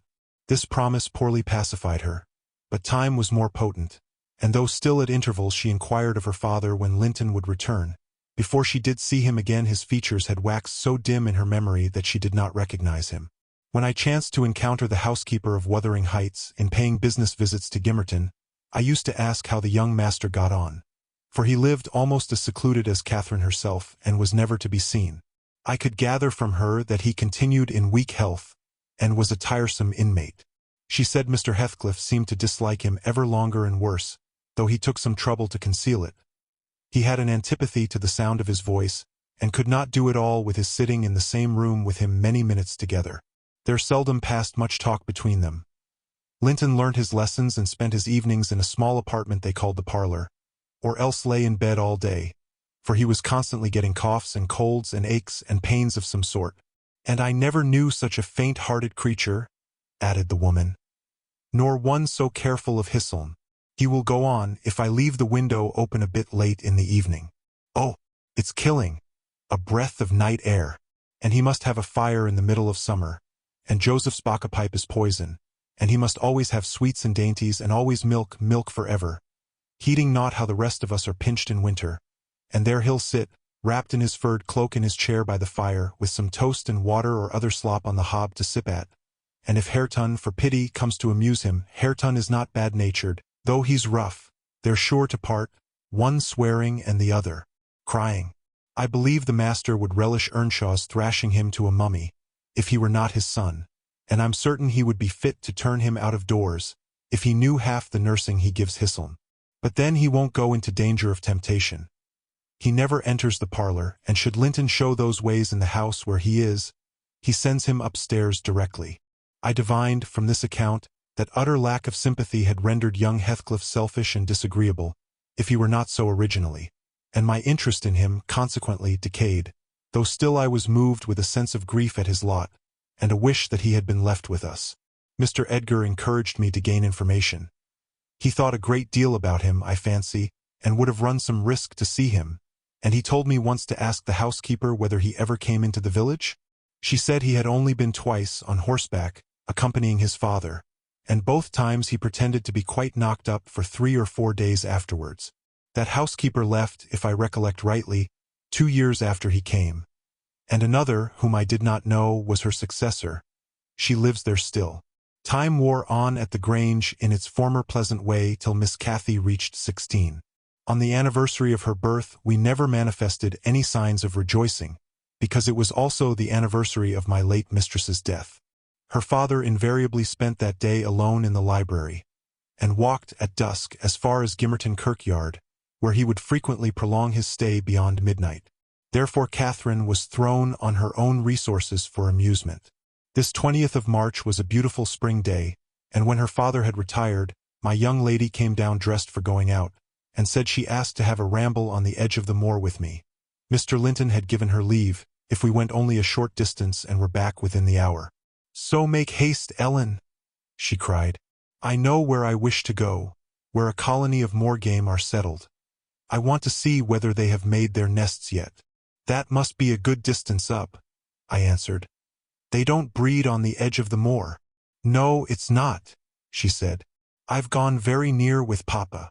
I put on my bonnet and sallied out, thinking nothing more of the matter. She bounded before me and returned to my side, and was off again like a young greyhound. And at first, I found plenty of entertainment in listening to the larks singing far and near, and enjoying the sweet, warm sunshine, and watching her, my pet and my delight, with her golden ringlets flying loose behind, and her bright cheek, as soft and pure in its bloom as a wild rose, and her eyes radiant with cloudless pleasure. She was a happy creature and an angel in those days. "'Tis a pity she could not be content." "Well," said I, "where are your moor game, Miss Cathy? We should be at them. The Grange Park fence is a great way off now." "Oh, a little further, only a little further, Ellen," was her answer, continually. "Climb to that hillock, past that bank, and by the time you reach the other side I shall have raised the birds." But there were so many hillocks and banks to climb and pass, that, at length, I began to be weary, and told her we must halt and retrace our steps. I shouted to her, as she had outstripped me a long way. She either did not hear or did not regard, for she still sprang on, and I was compelled to follow. Finally, she dived into a hollow, and before I came in sight of her again, she was 2 miles nearer Wuthering Heights than her own home, and I beheld a couple of persons arrest her, one of whom I felt convinced was Mr. Heathcliff himself. Cathy had been caught in the fact of plundering, or, at least, hunting out the nests of the grouse. The Heights were Heathcliff's land, and he was reproving the poacher. "I've neither taken any nor found any," she said as I toiled to them, expanding her hands in corroboration of the statement. "I didn't mean to take them, but Papa told me there were quantities up here, and I wished to see the eggs." Heathcliff glanced at me with an ill-meaning smile, expressing his acquaintance with the party, and, consequently, his malevolence towards it, and demanded who Papa was. "Mr. Linton of Thrushcross Grange," she replied. "I thought you did not know me, or you wouldn't have spoken in that way." "You suppose Papa is highly esteemed and respected, then?" he said sarcastically. "And what are you?" inquired Catherine, gazing curiously on the speaker. "That man I've seen before. Is he your son?" She pointed to Hareton, the other individual, who had gained nothing but increased bulk and strength by the addition of 2 years to his age. He seemed as awkward and rough as ever. "Miss Cathy," I interrupted, "it will be 3 hours instead of 1 that we are out presently. We really must go back." "No, that man is not my son," answered Heathcliff, pushing me aside. "But I have one, and you have seen him before too, and, though your nurse is in a hurry, I think both you and she would be the better for a little rest. Will you just turn this nab of heath and walk into my house? You'll get home earlier for the ease, and you shall receive a kind welcome. I whispered Catherine that she mustn't, on any account, accede to the proposal. It was entirely out of the question. Why? She asked aloud. I'm tired of running, and the ground is dewy. I can't sit here. Let us go, Ellen. Besides, he says I have seen his son. He's mistaken, I think. But I guess where he lives. At the farmhouse I visited in coming from Penistone Crags. Don't you? I do. Come, Nellie, hold your tongue. It will be a treat for her to look in on us. Hareton, get forwards with the lass. You shall walk with me, Nellie. No, she's not going to any such place, I cried, struggling to release my arm, which he had seized. But she was almost at the doorstones already, scampering round the brow at full speed. Her appointed companion did not pretend to escort her. He shied off by the roadside and vanished. Mr. Heathcliff, it's very wrong, I continued. You know you mean no good, and there she'll see Linton, and all will be told as soon as ever we return, and I shall have the blame. I want her to see Linton, he answered. He's looking better these few days, it's not often he's fit to be seen, and we'll soon persuade her to keep the visit secret. Where is the harm of it? The harm of it is that her father would hate me if he found I suffered her to enter your house, and I am convinced you have a bad design in encouraging her to do so, I replied. My design is as honest as possible. I'll inform you of its whole scope, he said, that the two cousins may fall in love and get married. I'm acting generously to your master. His young chit has no expectations, and should she second my wishes she'll be provided for at once as joint successor with Linton. If Linton died, I answered, and his life is quite uncertain, Catherine would be the heir. No, she would not, he said. There is no clause in the will to secure it so. His property would go to me, but, to prevent disputes, I desire their union, and am resolved to bring it about. And I'm resolved she shall never approach your house with me again, I returned as we reached the gate, where Miss Cathy waited our coming. Heathcliff bade me be quiet, and, preceding us up the path, hastened to open the door. My young lady gave him several looks, as if she could not exactly make up her mind what to think of him. But now he smiled when he met her eye, and softened his voice in addressing her, and I was foolish enough to imagine the memory of her mother might disarm him from desiring her injury.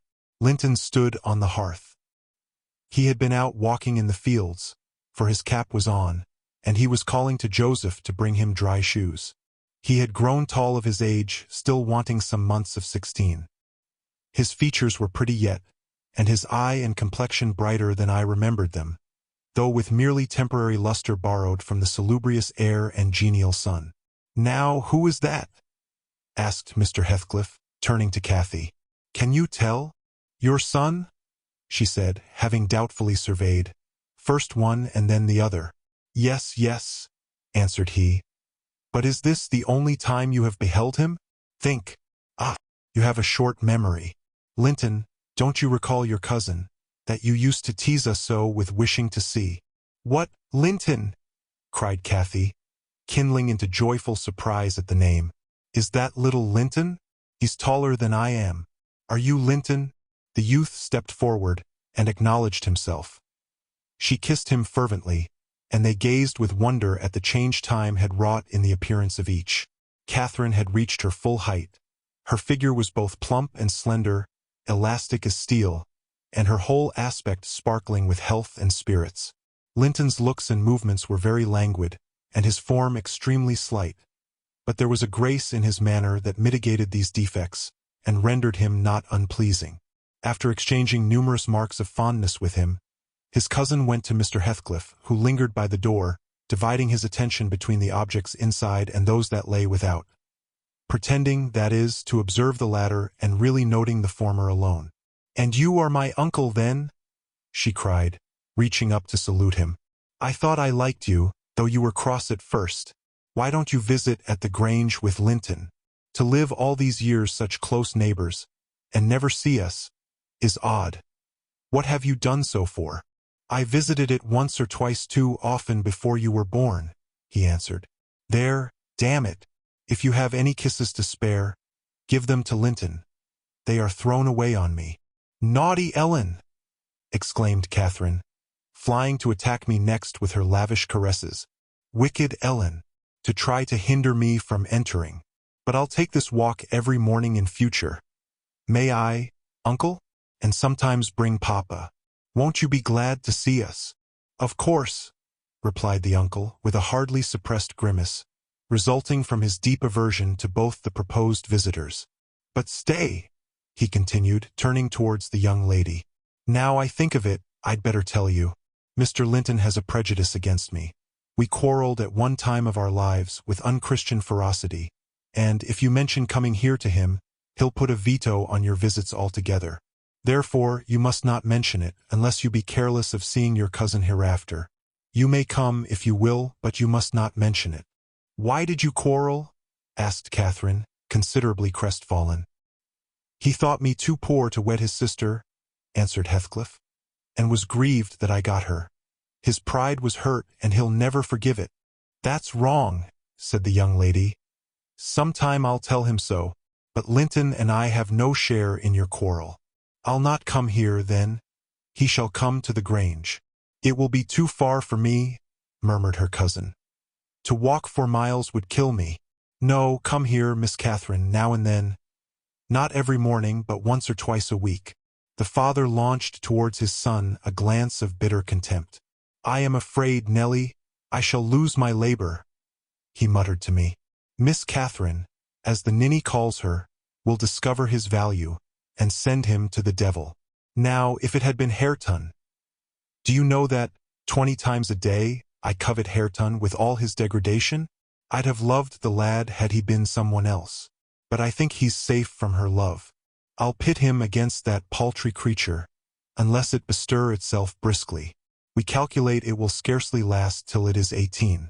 Oh, confound the vapid thing. He's absorbed in drying his feet, and never looks at her. Linton.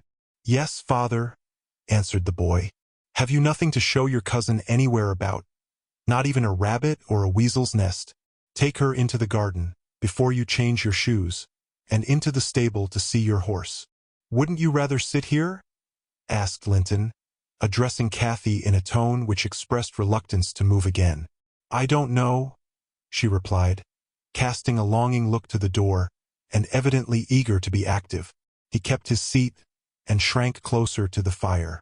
Heathcliff rose and went into the kitchen, and from thence to the yard, calling out for Hareton. Hareton responded, and presently the two re-entered. The young man had been washing himself, as was visible by the glow on his cheeks and his wetted hair. Oh, I'll ask you, uncle, cried Miss Cathy, recollecting the housekeeper's assertion. That is not my cousin, is he? Yes, he replied.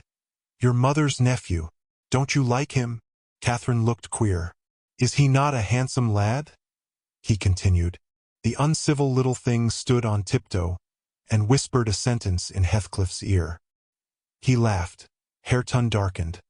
I perceived he was very sensitive to suspected slights, and had obviously a dim notion of his inferiority. But his master or guardian chased the frown by exclaiming, You'll be the favorite among us, Hareton. She says you are a, what was it? Well, something very flattering. Here, you go with her round the farm. And behave like a gentleman. Mind, don't use any bad words. And don't stare when the young lady is not looking at you. And be ready to hide your face when she is. And when you speak, say your words slowly, and keep your hands out of your pockets. Be off, and entertain her as nicely as you can. He watched the couple walking past the window. Earnshaw had his countenance completely averted from his companion. He seemed studying the familiar landscape with a stranger's and an artist's interest. Catherine took a sly look at him, expressing small admiration. She then turned her attention to seeking out objects of amusement for herself, and tripped merrily on, lilting a tune to supply the lack of conversation. I've tied his tongue, observed Heathcliff. He'll not venture a single syllable all the time. Nellie, you recollect me at his age. Nay, some years younger. Did I ever look so stupid, so gaumless? As Joseph calls it. Worse? I replied, because more sullen with it. I've a pleasure in him, he continued, reflecting aloud. He has satisfied my expectations. If he were a born fool, I should not enjoy it half so much. But he's no fool, and I can sympathize with all his feelings, having felt them myself. I know what he suffers now, for instance, exactly. It is merely a beginning of what he shall suffer, though, and he'll never be able to emerge from his bathos of coarseness and ignorance. I've got him faster than his scoundrel of a father secured me, and lower, for he takes a pride in his brutishness. I've taught him to scorn everything extra-animal as silly and weak. Don't you think Hindley would be proud of his son, if he could see him? Almost as proud as I am of mine. But there's this difference. One is gold put to the use of paving stones, and the other is tin polished to ape a service of silver. Mine has nothing valuable about it, yet I shall have the merit of making it go as far as such poor stuff can go. His had first-rate qualities, and they are lost, rendered worse than unavailing. I have nothing to regret. He would have more than any, but I are aware of. And the best of it is, Hareton is damnably fond of me. You'll own that I've outmatched Hindley there. If the dead villain could rise from his grave to abuse me for his offspring's wrongs, I should have the fun of seeing the said offspring fight him back again, indignant that he should dare to rail at the one friend he has in the world. Heathcliff chuckled a fiendish laugh at the idea. I made no reply because I saw that he expected none. Meantime, our young companion, who sat too removed from us to hear what was said, began to evince symptoms of uneasiness, probably repenting that he had denied himself the treat of Catherine's society for fear of a little fatigue.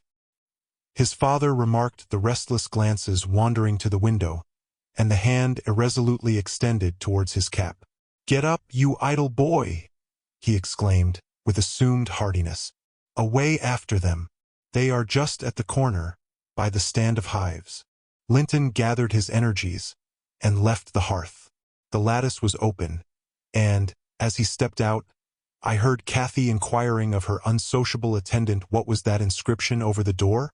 Hareton stared up, and scratched his head like a true clown. "It's some damnable writing," he answered. "I cannot read it." "Can't read it?" cried Catherine. "I can read it. It's English, but I want to know why it is there." Linton giggled, the first appearance of mirth he had exhibited.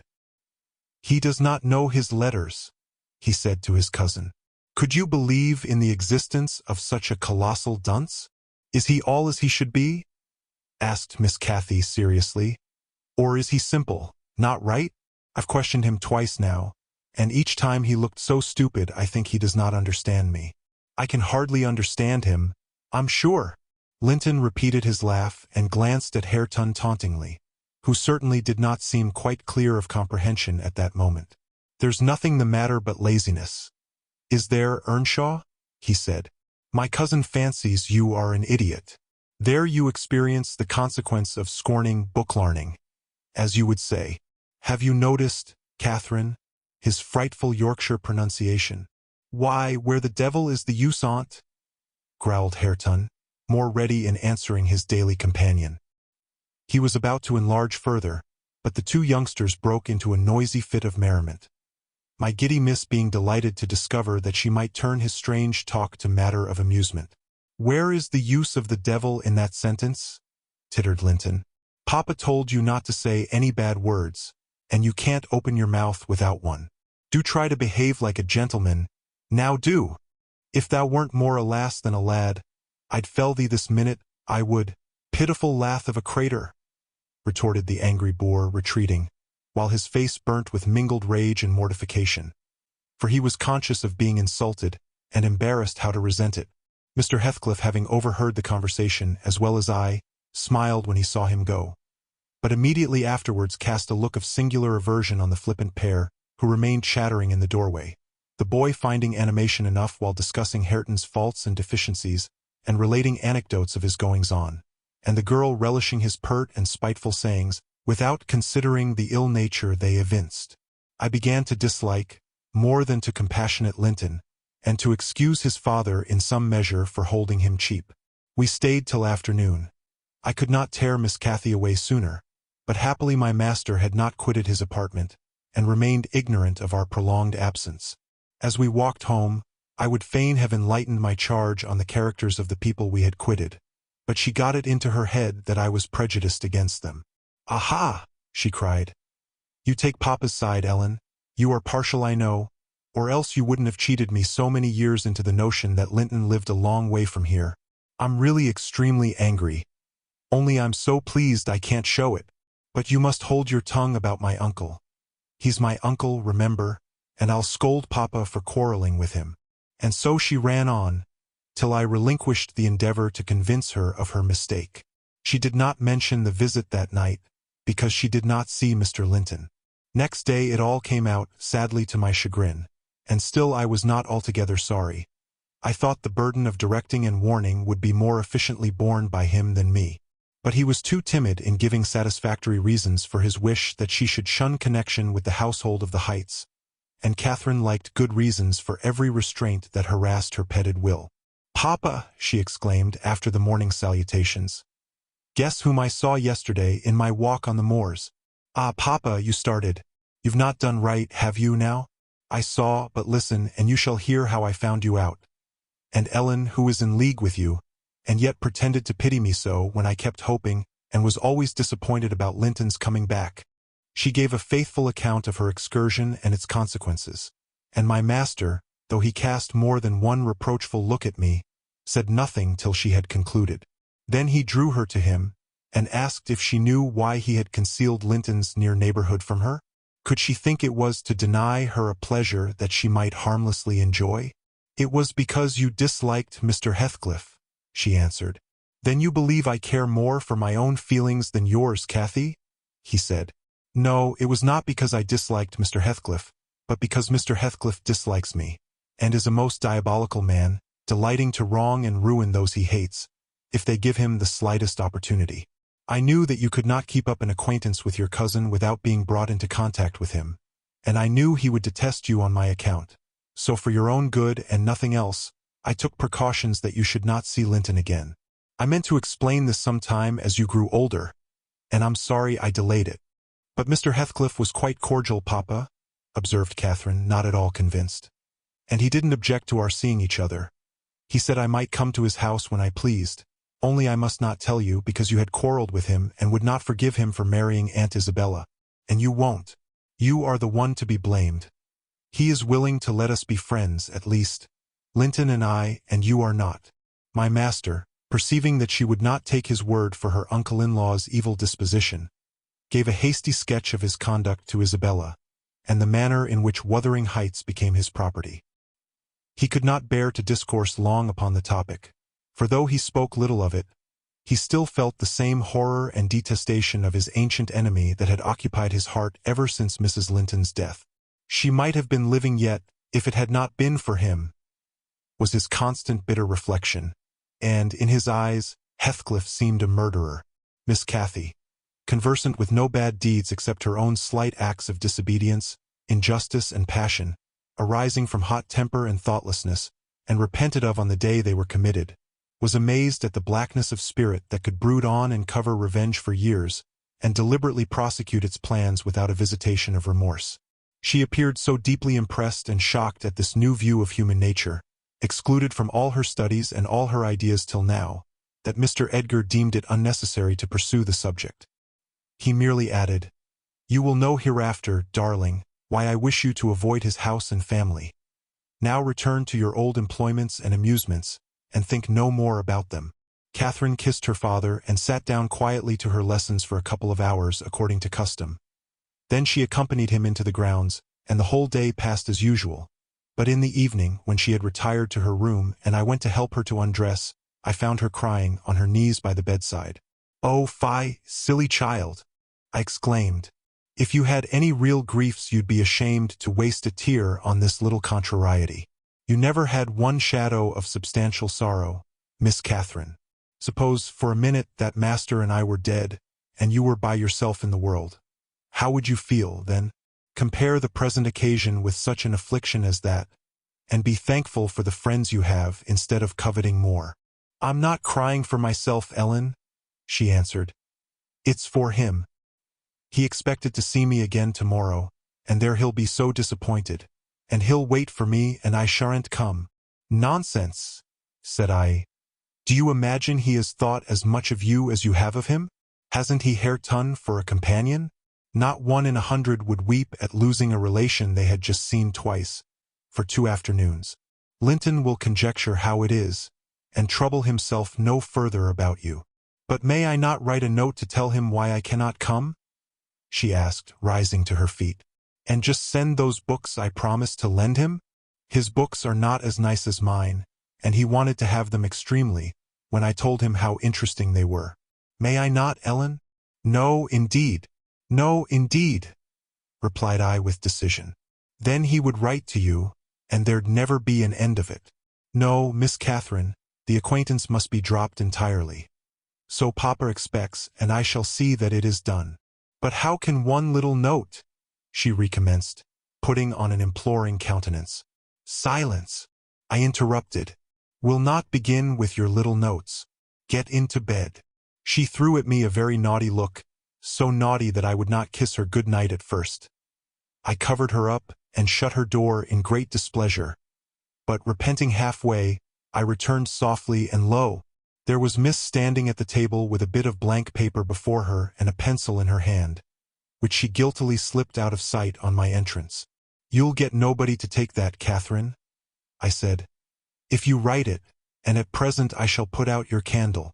I set the extinguisher on the flame, receiving as I did so a slap on my hand and a petulant cross thing. I then quitted her again, and she drew the bolt in one of her worst, most peevish humors. The letter was finished and forwarded to its destination by a milk-fetcher who came from the village, but that I didn't learn till some time afterwards. Weeks passed on, and Cathy recovered her temper, though she grew wondrous fond of stealing off to corners by herself, and often, if I came near her suddenly while reading, she would start and bend over the book, evidently desirous to hide it, and I detected edges of loose paper sticking out beyond the leaves. She also got a trick of coming down early in the morning and lingering about the kitchen, as if she were expecting the arrival of something, and she had a small drawer in a cabinet in the library, which she would trifle over for hours, and whose key she took special care to remove when she left it. One day, as she inspected this drawer, I observed that the playthings and trinkets which recently formed its contents were transmuted into bits of folded paper. My curiosity and suspicions were roused. I determined to take a peep at her mysterious treasures. So, at night, as soon as she and my master were safe upstairs, I searched, and readily found among my house keys one that would fit the lock. Having opened, I emptied the whole contents into my apron, and took them with me to examine at leisure in my own chamber. Though I could not but suspect, I was still surprised to discover that they were a mass of correspondence. Daily almost, it must have been, from Linton Heathcliff, answers to documents forwarded by her. The earlier dated were embarrassed and short. Gradually, however, they expanded into copious love letters, foolish as the age of the writer rendered natural, yet with touches here and there which I thought were borrowed from a more experienced source. Some of them struck me as singularly odd compounds of ardor and flatness, commencing in strong feeling, and concluding in the affected, wordy style that a schoolboy might use to a fancied, incorporeal sweetheart. Whether they satisfied Cathy I don't know, but they appeared very worthless trash to me. After turning over as many as I thought proper, I tied them in a handkerchief and set them aside, relocking the vacant drawer. Following her habit, my young lady descended early and visited the kitchen. I watched her go to the door on the arrival of a certain little boy, and, while the dairymaid filled his can, she tucked something into his jacket pocket and plucked something out. I went round by the garden and laid wait for the messenger, who fought valorously to defend his trust, and we spilt the milk between us. But I succeeded in abstracting the epistle, and, threatening serious consequences if he did not look sharp home, I remained under the wall and perused Miss Cathy's affectionate composition. It was more simple and more eloquent than her cousin's, very pretty and very silly. I shook my head and went meditating into the house. The day being wet, she could not divert herself with rambling about the park. So, at the conclusion of her morning studies, she resorted to the solace of the drawer. Her father sat reading at the table, and I, on purpose, had sought a bit of work in some unripped fringes of the window curtain, keeping my eye steadily fixed on her proceedings. Never did any bird flying back to a plundered nest, which it had left brimful of chirping young ones, express more complete despair, in its anguished cries and flutterings, than she by her single "oh," and the change that transfigured her late happy countenance.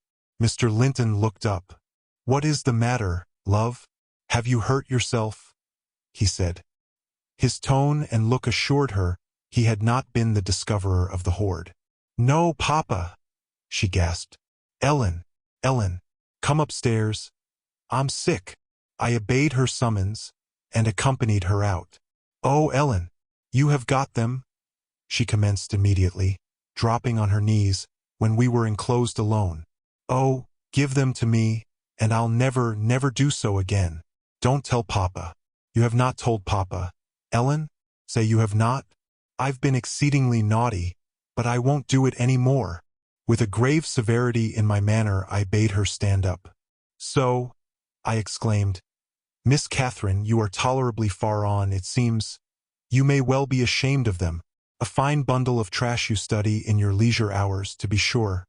Why, it's good enough to be printed. And what do you suppose the master will think when I display it before him? I haven't shown it yet, but you needn't imagine I shall keep your ridiculous secrets. For shame! And you must have led the way in writing such absurdities. He would not have thought of beginning, I'm certain." I didn't, sobbed Cathy, fit to break her heart. "I didn't once think of loving him till—" "Loving!" cried I, as scornfully as I could utter the word. "Loving! Did anybody ever hear the like? I might just as well talk of loving the miller who comes once a year to buy our corn. Pretty loving, indeed! And both times together you have seen Linton hardly 4 hours in your life. Now here is the babyish trash. I'm going with it to the library, and we'll see what your father says to such loving." She sprang at her precious epistles, but I held them above my head, and then she poured out further frantic entreaties that I would burn them, do anything rather than show them. And being really fully as much inclined to laugh as scold, for I esteemed it all girlish vanity, I at length relented in a measure and asked, "If I consent to burn them, will you promise faithfully neither to send nor receive a letter again, nor a book, for I perceive you have sent him books, nor locks of hair, nor rings, nor playthings?" "We don't send playthings," cried Catherine, her pride overcoming her shame. "Nor anything at all, then, my lady?" I said. "Unless you will, here I go." "I promise, Ellen," she cried, catching my dress. "Oh, put them in the fire, do." But when I proceeded to open a place with the poker, the sacrifice was too painful to be borne. She earnestly supplicated that I would spare her one or two, Ellen, to keep for Linton's sake. I unknotted the handkerchief, and commenced dropping them in from an angle, and the flame curled up the chimney.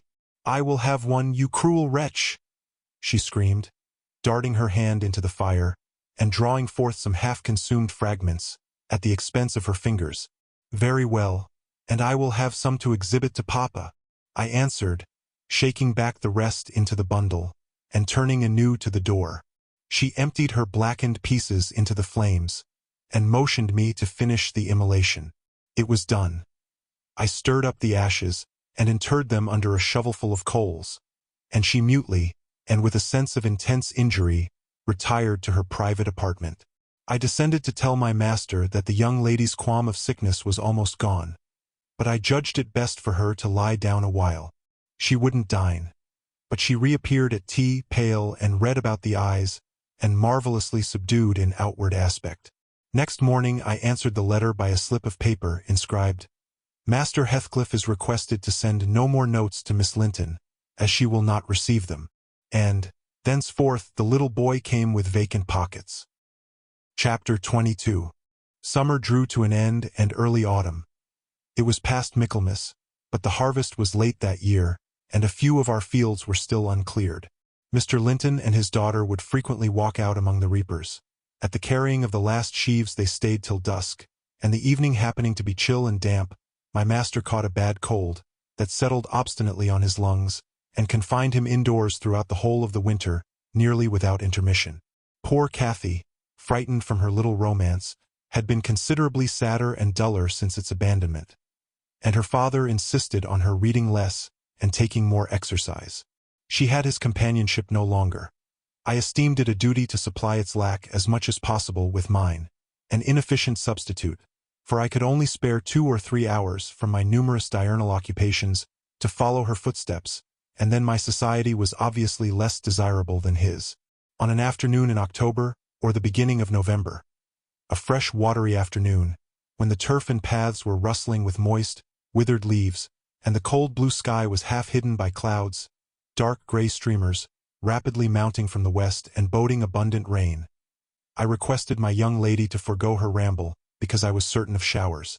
She refused, and I unwillingly donned a cloak and took my umbrella to accompany her on a stroll to the bottom of the park. A formal walk which she generally affected if low-spirited, and that she invariably was when Mr. Edgar had been worse than ordinary, a thing never known from his confession, but guessed both by her and me from his increased silence and the melancholy of his countenance. She went sadly on. There was no running or bounding now, though the chill wind might well have tempted her to race. And often, from the side of my eye, I could detect her raising a hand and brushing something off her cheek. I gazed round for a means of diverting her thoughts. On one side of the road rose a high, rough bank, where hazels and stunted oaks, with their roots half exposed, held uncertain tenure. The soil was too loose for the latter, and strong winds had blown some nearly horizontal. In summer Miss Catherine delighted to climb along these trunks, and sit in the branches, swinging 20 feet above the ground. And I, pleased with her agility and her light, childish heart, still considered it proper to scold every time I caught her at such an elevation, but so that she knew there was no necessity for descending. From dinner to tea she would lie in her breeze-rocked cradle, doing nothing except singing old songs, my nursery lore, to herself, or watching the birds, joint tenants, feed and entice their young ones to fly, or nestling with closed lids, half thinking, half dreaming, happier than words can express. "Look, miss," I exclaimed, pointing to a nook under the roots of one twisted tree. "Winter is not here yet. There's a little flower up yonder, the last bud from the multitude of bluebells that clouded those turf steps in July with a lilac mist. Will you clamber up and pluck it to show to Papa?" Cathy stared a long time at the lonely blossom trembling in its earthy shelter, and replied at length, "No, I'll not touch it. But it looks melancholy, does it not, Ellen?" "Yes," I observed. "About as starved and sackless as you. Your cheeks are bloodless. Let us take hold of hands and run. You're so low, I dare say I shall keep up with you." "No," she repeated, and continued sauntering on, pausing at intervals to muse over a bit of moss, or a tuft of blanched grass, or a fungus spreading its bright orange among the heaps of brown foliage, and ever and anon her hand was lifted to her averted face. "Catherine, why are you crying, love?" I asked, approaching and putting my arm over her shoulder. "You mustn't cry because Papa has a cold. Be thankful it is nothing worse." She now put no further restraint on her tears. Her breath was stifled by sobs. "Oh, it will be something worse," she said. "And what shall I do when Papa and you leave me, and I am by myself? I can't forget your words, Ellen. They are always in my ear. How life will be changed, how dreary the world will be, when Papa and you are dead." "None can tell whether you won't die before us," I replied. "It's wrong to anticipate evil. We'll hope there are years and years to come before any of us go. Master is young, and I am strong and hardly 45. My mother lived till 80, a canty dame to the last. And suppose Mr. Linton were spared till he saw 60, that would be more years than you have counted, Mississippi. And would it not be foolish to mourn a calamity above 20 years beforehand?" "But Aunt Isabella was younger than Papa," she remarked, gazing up with timid hope to seek further consolation. "Aunt Isabella had not you and me to nurse her," I replied. "She wasn't as happy as Master. She hadn't as much to live for. All you need do is to wait well on your father, and cheer him by letting him see you cheerful, and avoid giving him anxiety on any subject. Mind that, Cathy. I'll not disguise but you might kill him if you were wild and reckless, and cherished a foolish, fanciful affection for the son of a person who would be glad to have him in his grave, and allowed him to discover that you fretted over the separation he has judged it expedient to make." "I fret about nothing on earth except Papa's illness," answered my companion. "I care for nothing in comparison with Papa, and I'll never, never, oh never, while I have my senses, do an act or say a word to vex him. I love him better than myself, Ellen, and I know it by this. I pray every night that I may live after him, because I would rather be miserable than that he should be. That proves I love him better than myself. Good words, I replied, but deeds must prove it also, and after he is well, remember you don't forget resolutions formed in the hour of fear.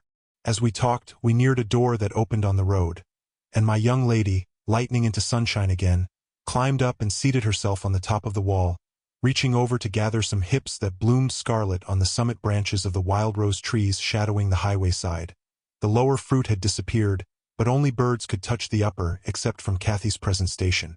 In stretching to pull them, her hat fell off, and as the door was locked, she proposed scrambling down to recover it.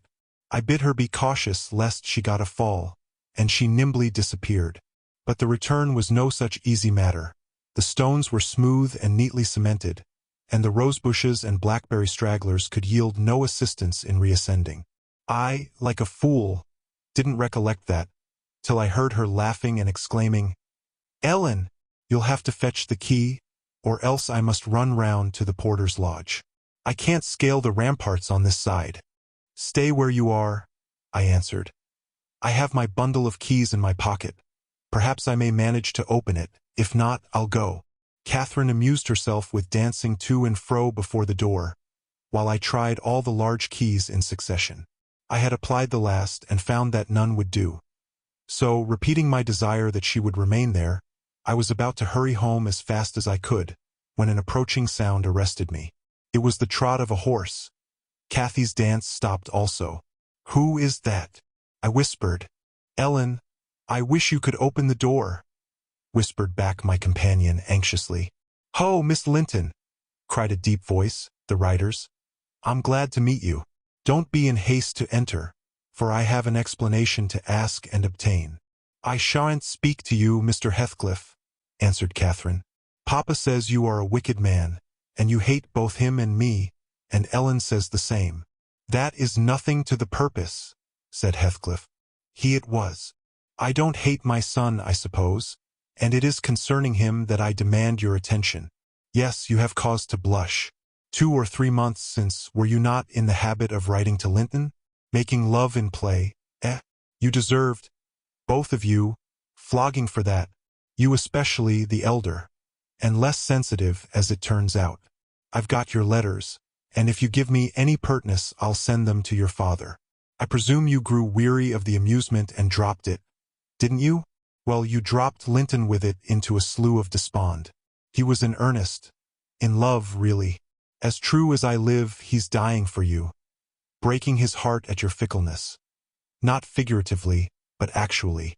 Though Hareton has made him a standing jest for 6 weeks, and I have used more serious measures, and attempted to frighten him out of his idiocy, he gets worse daily, and he'll be under the sod before summer unless you restore him. How can you lie so glaringly to the poor child? I called from the inside. Pray ride on. How can you deliberately get up such paltry falsehoods? Miss Cathy, I'll knock the lock off with a stone. You won't believe that vile nonsense. You can feel in yourself it is impossible that a person should die for love of a stranger. I was not aware there were eavesdroppers, muttered the detected villain.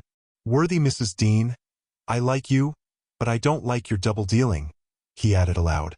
How could you lie so glaringly as to affirm I hated the poor child, and invent bugbear stories to terrify her from my doorstones? Catherine Linton, the very name warms me. My bonny lass, I shall be from home all this week. Go and see if I have not spoken truth. Do, there's a darling. Just imagine your father in my place and Linton in yours. Then think how you would value your careless lover if he refused to stir a step to comfort you, when your father himself entreated him. And don't, from pure stupidity, fall into the same error.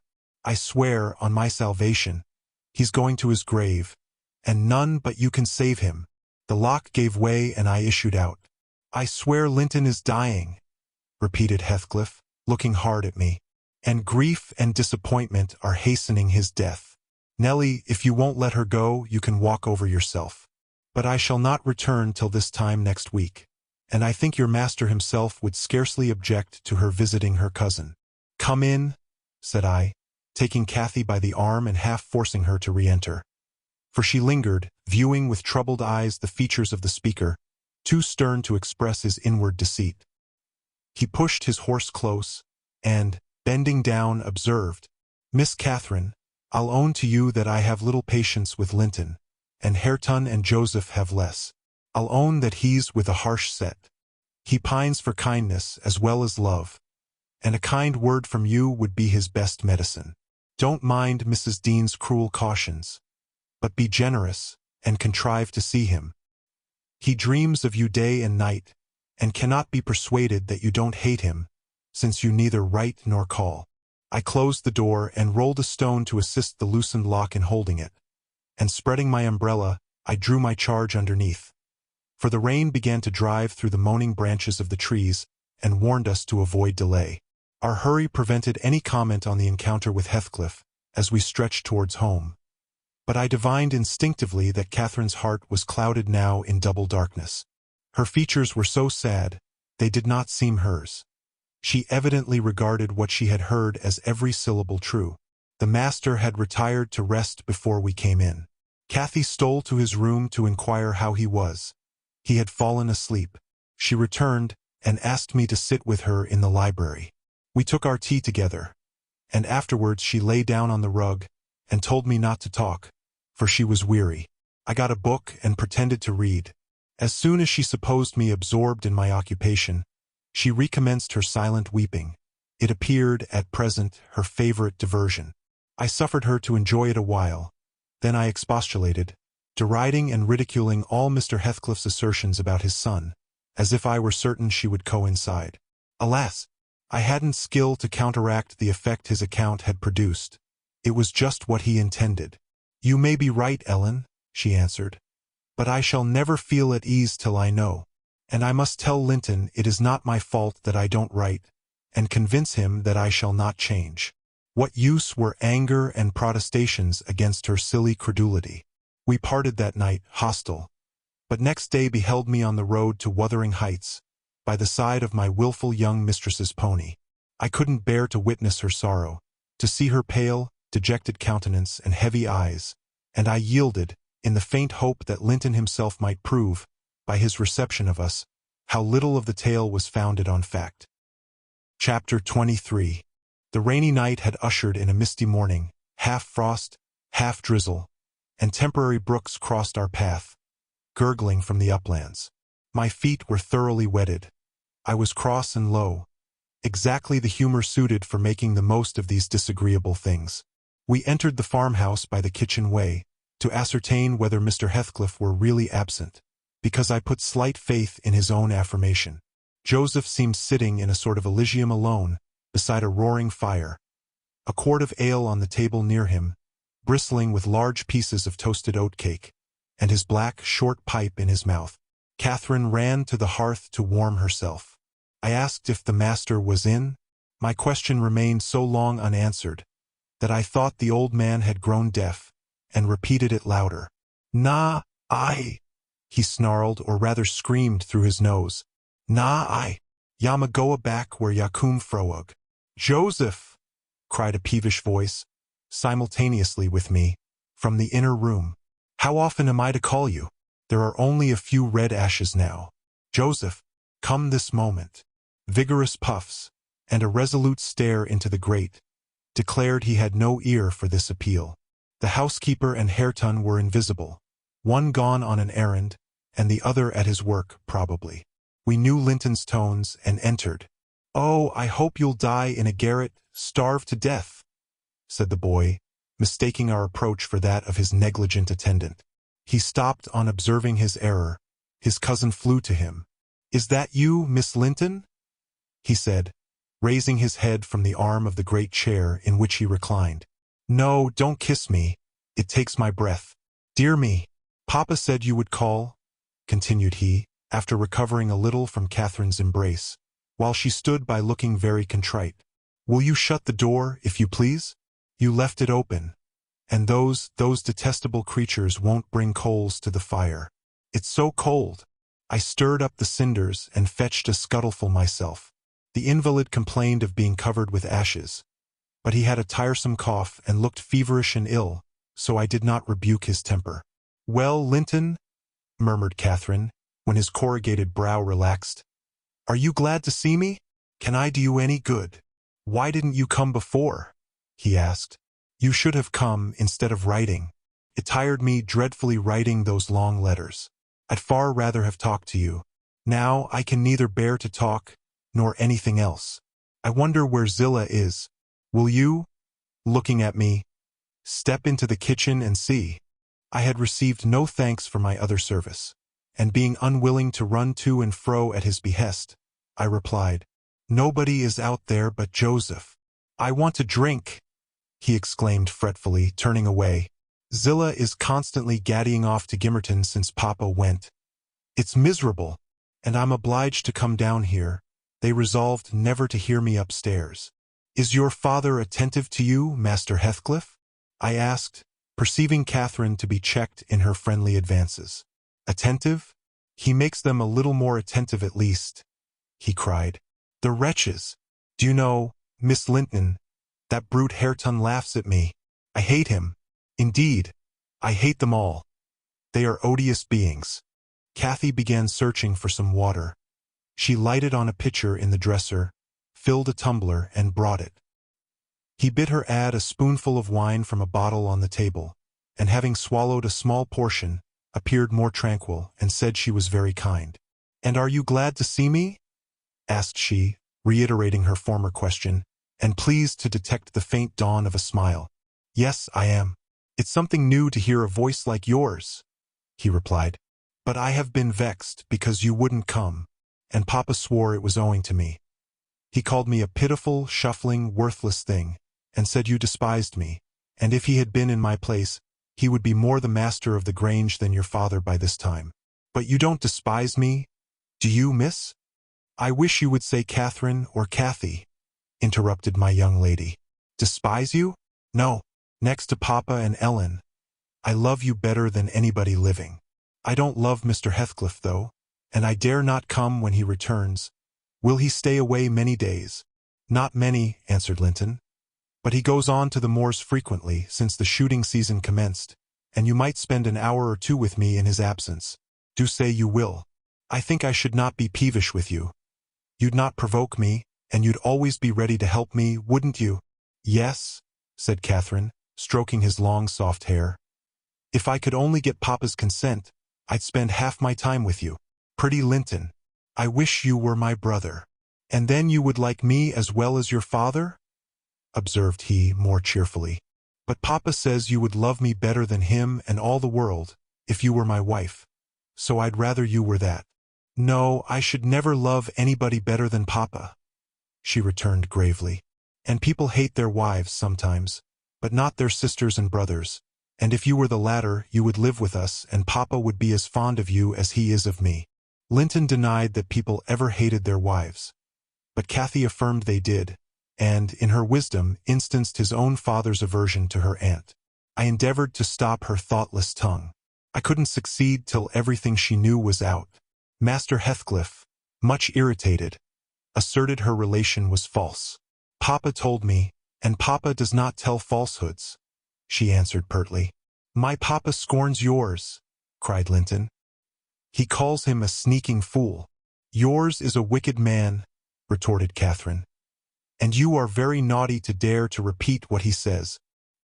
He must be wicked to have made Aunt Isabella leave him as she did." "She didn't leave him," said the boy. "You shan't contradict me." "She did," cried my young lady. "Well, I'll tell you something," said Linton. "Your mother hated your father. Now then." "Oh!" exclaimed Catherine, too enraged to continue. "And she loved mine," added he. "You little liar. I hate you now," she panted, and her face grew red with passion. "She did. She did," sang Linton, sinking into the recess of his chair, and leaning back his head to enjoy the agitation of the other disputant, who stood behind. "Hush, Master Heathcliff," I said. "That's your father's tale, too, I suppose." "It isn't." "You hold your tongue," he answered.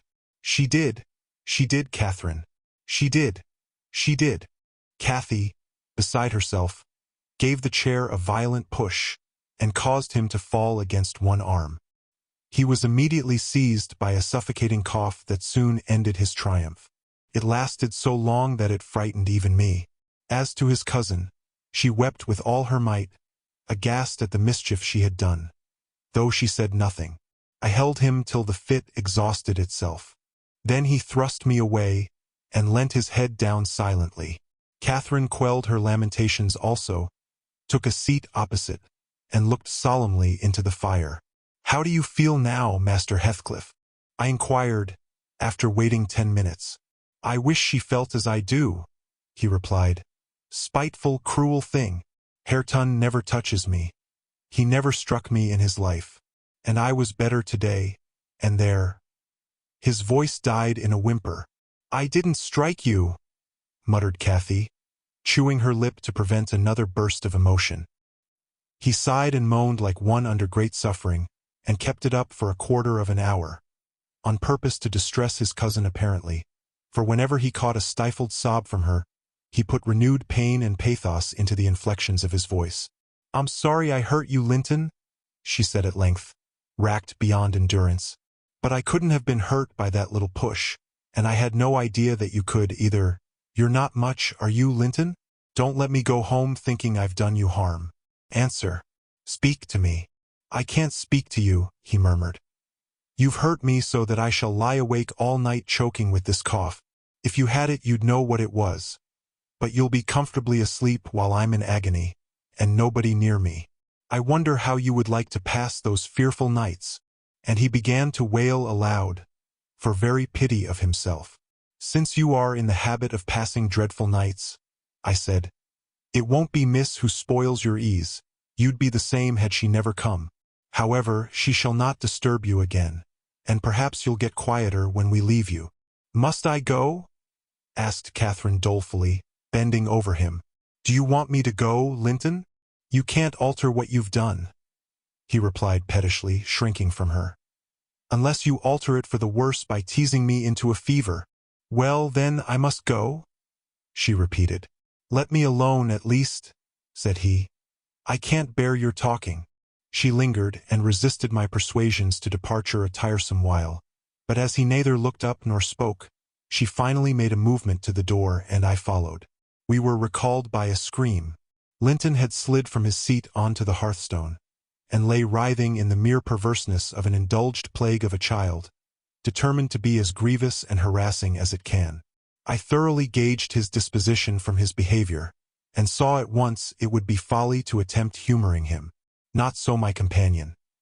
She ran back in terror, knelt down and cried, and soothed, and entreated, till he grew quiet from lack of breath, by no means from compunction at distressing her. "I shall lift him on to the settle," I said, "and he may roll about as he pleases. We can't stop to watch him. I hope you are satisfied, Miss Cathy, that you are not the person to benefit him, and that his condition of health is not occasioned by attachment to you. Now then, there he is. Come away. As soon as he knows there is nobody by to care for his nonsense, he'll be glad to lie still." She placed a cushion under his head and offered him some water. He rejected the latter and tossed uneasily on the former, as if it were a stone or a block of wood. She tried to put it more comfortably. "I can't do with that," he said. "It's not high enough." Catherine brought another to lay above it. "That's too high," murmured the provoking thing. "How must I arrange it, then?" she asked despairingly. He twined himself up to her, as she half knelt by the settle, and converted her shoulder into a support. "No, that won't do," I said. "You'll be content with the cushion, Master Heathcliff. Miss has wasted too much time on you already. We cannot remain 5 minutes longer." "Yes, yes, we can," replied Cathy. "He's good and patient now. He's beginning to think I shall have far greater misery than he will tonight, if I believe he is the worse for my visit, and then I dare not come again. Tell the truth about it, Linton, for I mustn't come if I have hurt you." "You must come to cure me," he answered. "You ought to come, because you have hurt me. You know you have extremely. I was not as ill when you entered as I am at present. Was I?" But you've made yourself ill by crying and being in a passion. I didn't do it all, said his cousin. However, we'll be friends now. And you want me? You would wish to see me sometimes, really? I told you I did, he replied impatiently. Sit on the settle and let me lean on your knee. That's as Mama used to do whole afternoons together. Sit quite still and don't talk. But you may sing a song if you can sing, or you may say a nice long interesting ballad, one of those you promised to teach me, or a story. I'd rather have a ballad, though. Begin. Catherine repeated the longest she could remember. The employment pleased both mightily. Linton would have another, and after that another, notwithstanding my strenuous objections. And so they went on until the clock struck 12, and we heard Hareton in the court, returning for his dinner. And tomorrow, Catherine, will you be here tomorrow? Asked young Heathcliff, holding her frock as she rose reluctantly. No, I answered. Nor next day neither. She, however, gave a different response evidently, for his forehead cleared as she stooped and whispered in his ear. You won't go tomorrow, recollect, miss? I commenced when we were out of the house. You are not dreaming of it, are you? She smiled. Oh, I'll take good care, I continued. I'll have that lock mended and you can escape by no way else. I can get over the wall, she said laughing. The Grange is not a prison, Ellen, and you are not my jailer. And besides, I'm almost 17. I'm a woman, and I'm certain Linton would recover quickly if he had me to look after him. I'm older than he is, you know, and wiser. Less childish, am I not? And he'll soon do as I direct him, with some slight coaxing. He's a pretty little darling when he's good. I'd make such a pet of him if he were mine. We should never quarrel, should we, after we were used to each other? Don't you like him, Ellen? Like him, I exclaimed, the worst-tempered bit of a sickly slip that ever struggled into its teens. Happily, as Mr. Heathcliff conjectured, he'll not win 20. I doubt whether he'll see spring, indeed, and small loss to his family whenever he drops off. And lucky it is for us that his father took him. The kinder he was treated, the more tedious and selfish he'd be. I'm glad you have no chance of having him for a husband, Miss Catherine. My companion waxed serious at hearing this speech. To speak of his death so regardlessly wounded her feelings. He's younger than I, she answered after a protracted pause of meditation. And he ought to live the longest. He must live as long as I do. He's as strong now as when he first came into the north. I'm positive of that. It's only a cold that ails him, the same as Papa has. You say Papa will get better, and why shouldn't he? Well, well, I cried. After all, we needn't trouble ourselves. For listen, miss, and mind, I'll keep my word. If you attempt going to Wuthering Heights again, with or without me, I shall inform Mr. Linton, and unless he allow it, the intimacy with your cousin must not be revived. It has been revived, muttered Cathy sulkily. Must not be continued, then, I said. We'll see, was her reply, and she set off at a gallop, leaving me to toil in the rear. We both reached home before our dinner time. My master supposed we had been wandering through the park, and therefore he demanded no explanation of our absence. As soon as I entered, I hastened to change my soaked shoes and stockings. But sitting such a while at the Heights had done the mischief. On the succeeding morning I was laid up, and during 3 weeks I remained incapacitated for attending to my duties. A calamity never experienced prior to that period, and never, I am thankful to say, since. My little mistress behaved like an angel in coming to wait on me and cheer my solitude. The confinement brought me exceedingly low. It is wearisome to a stirring, active body, but few have slighter reasons for complaint than I had. The moment Catherine left Mr. Linton's room, she appeared at my bedside. Her day was divided between us. No amusement usurped a minute. She neglected her meals, her studies, and her play, and she was the fondest nurse that ever watched. She must have had a warm heart, when she loved her father so, to give so much to me. I said her days were divided between us, but the master retired early, and I generally needed nothing after 6 o'clock. Thus the evening was her own. Poor thing! I never considered what she did with herself after tea, and though frequently, when she looked in to bid me good night, I remarked a fresh color in her cheeks and a pinkness over her slender fingers, Instead of fancying the hue borrowed from a cold ride across the moors, I laid it to the charge of a hot fire in the library. Chapter 24. At the close of 3 weeks, I was able to quit my chamber and move about the house. And on the first occasion of my sitting up in the evening, I asked Catherine to read to me, because my eyes were weak. We were in the library, the master having gone to bed. She consented, rather unwillingly, I fancied, and imagining my sort of books did not suit her, I bid her please herself in the choice of what she perused. She selected one of her own favorites, and got forward steadily about an hour. Then came frequent questions. "Ellen, are not you tired? Hadn't you better lie down now? You'll be sick, keeping up so long, Ellen." "No, no, dear, I'm not tired," I returned continually. Perceiving me immovable, she essayed another method of showing her disrelish for her occupation. It changed to yawning and stretching and, "Ellen, I'm tired." "Give over then and talk," I answered. That was worse. She fretted and sighed, and looked at her watch till 8, and finally went to her room, completely overdone with sleep, judging by her peevish, heavy look and the constant rubbing she inflicted on her eyes.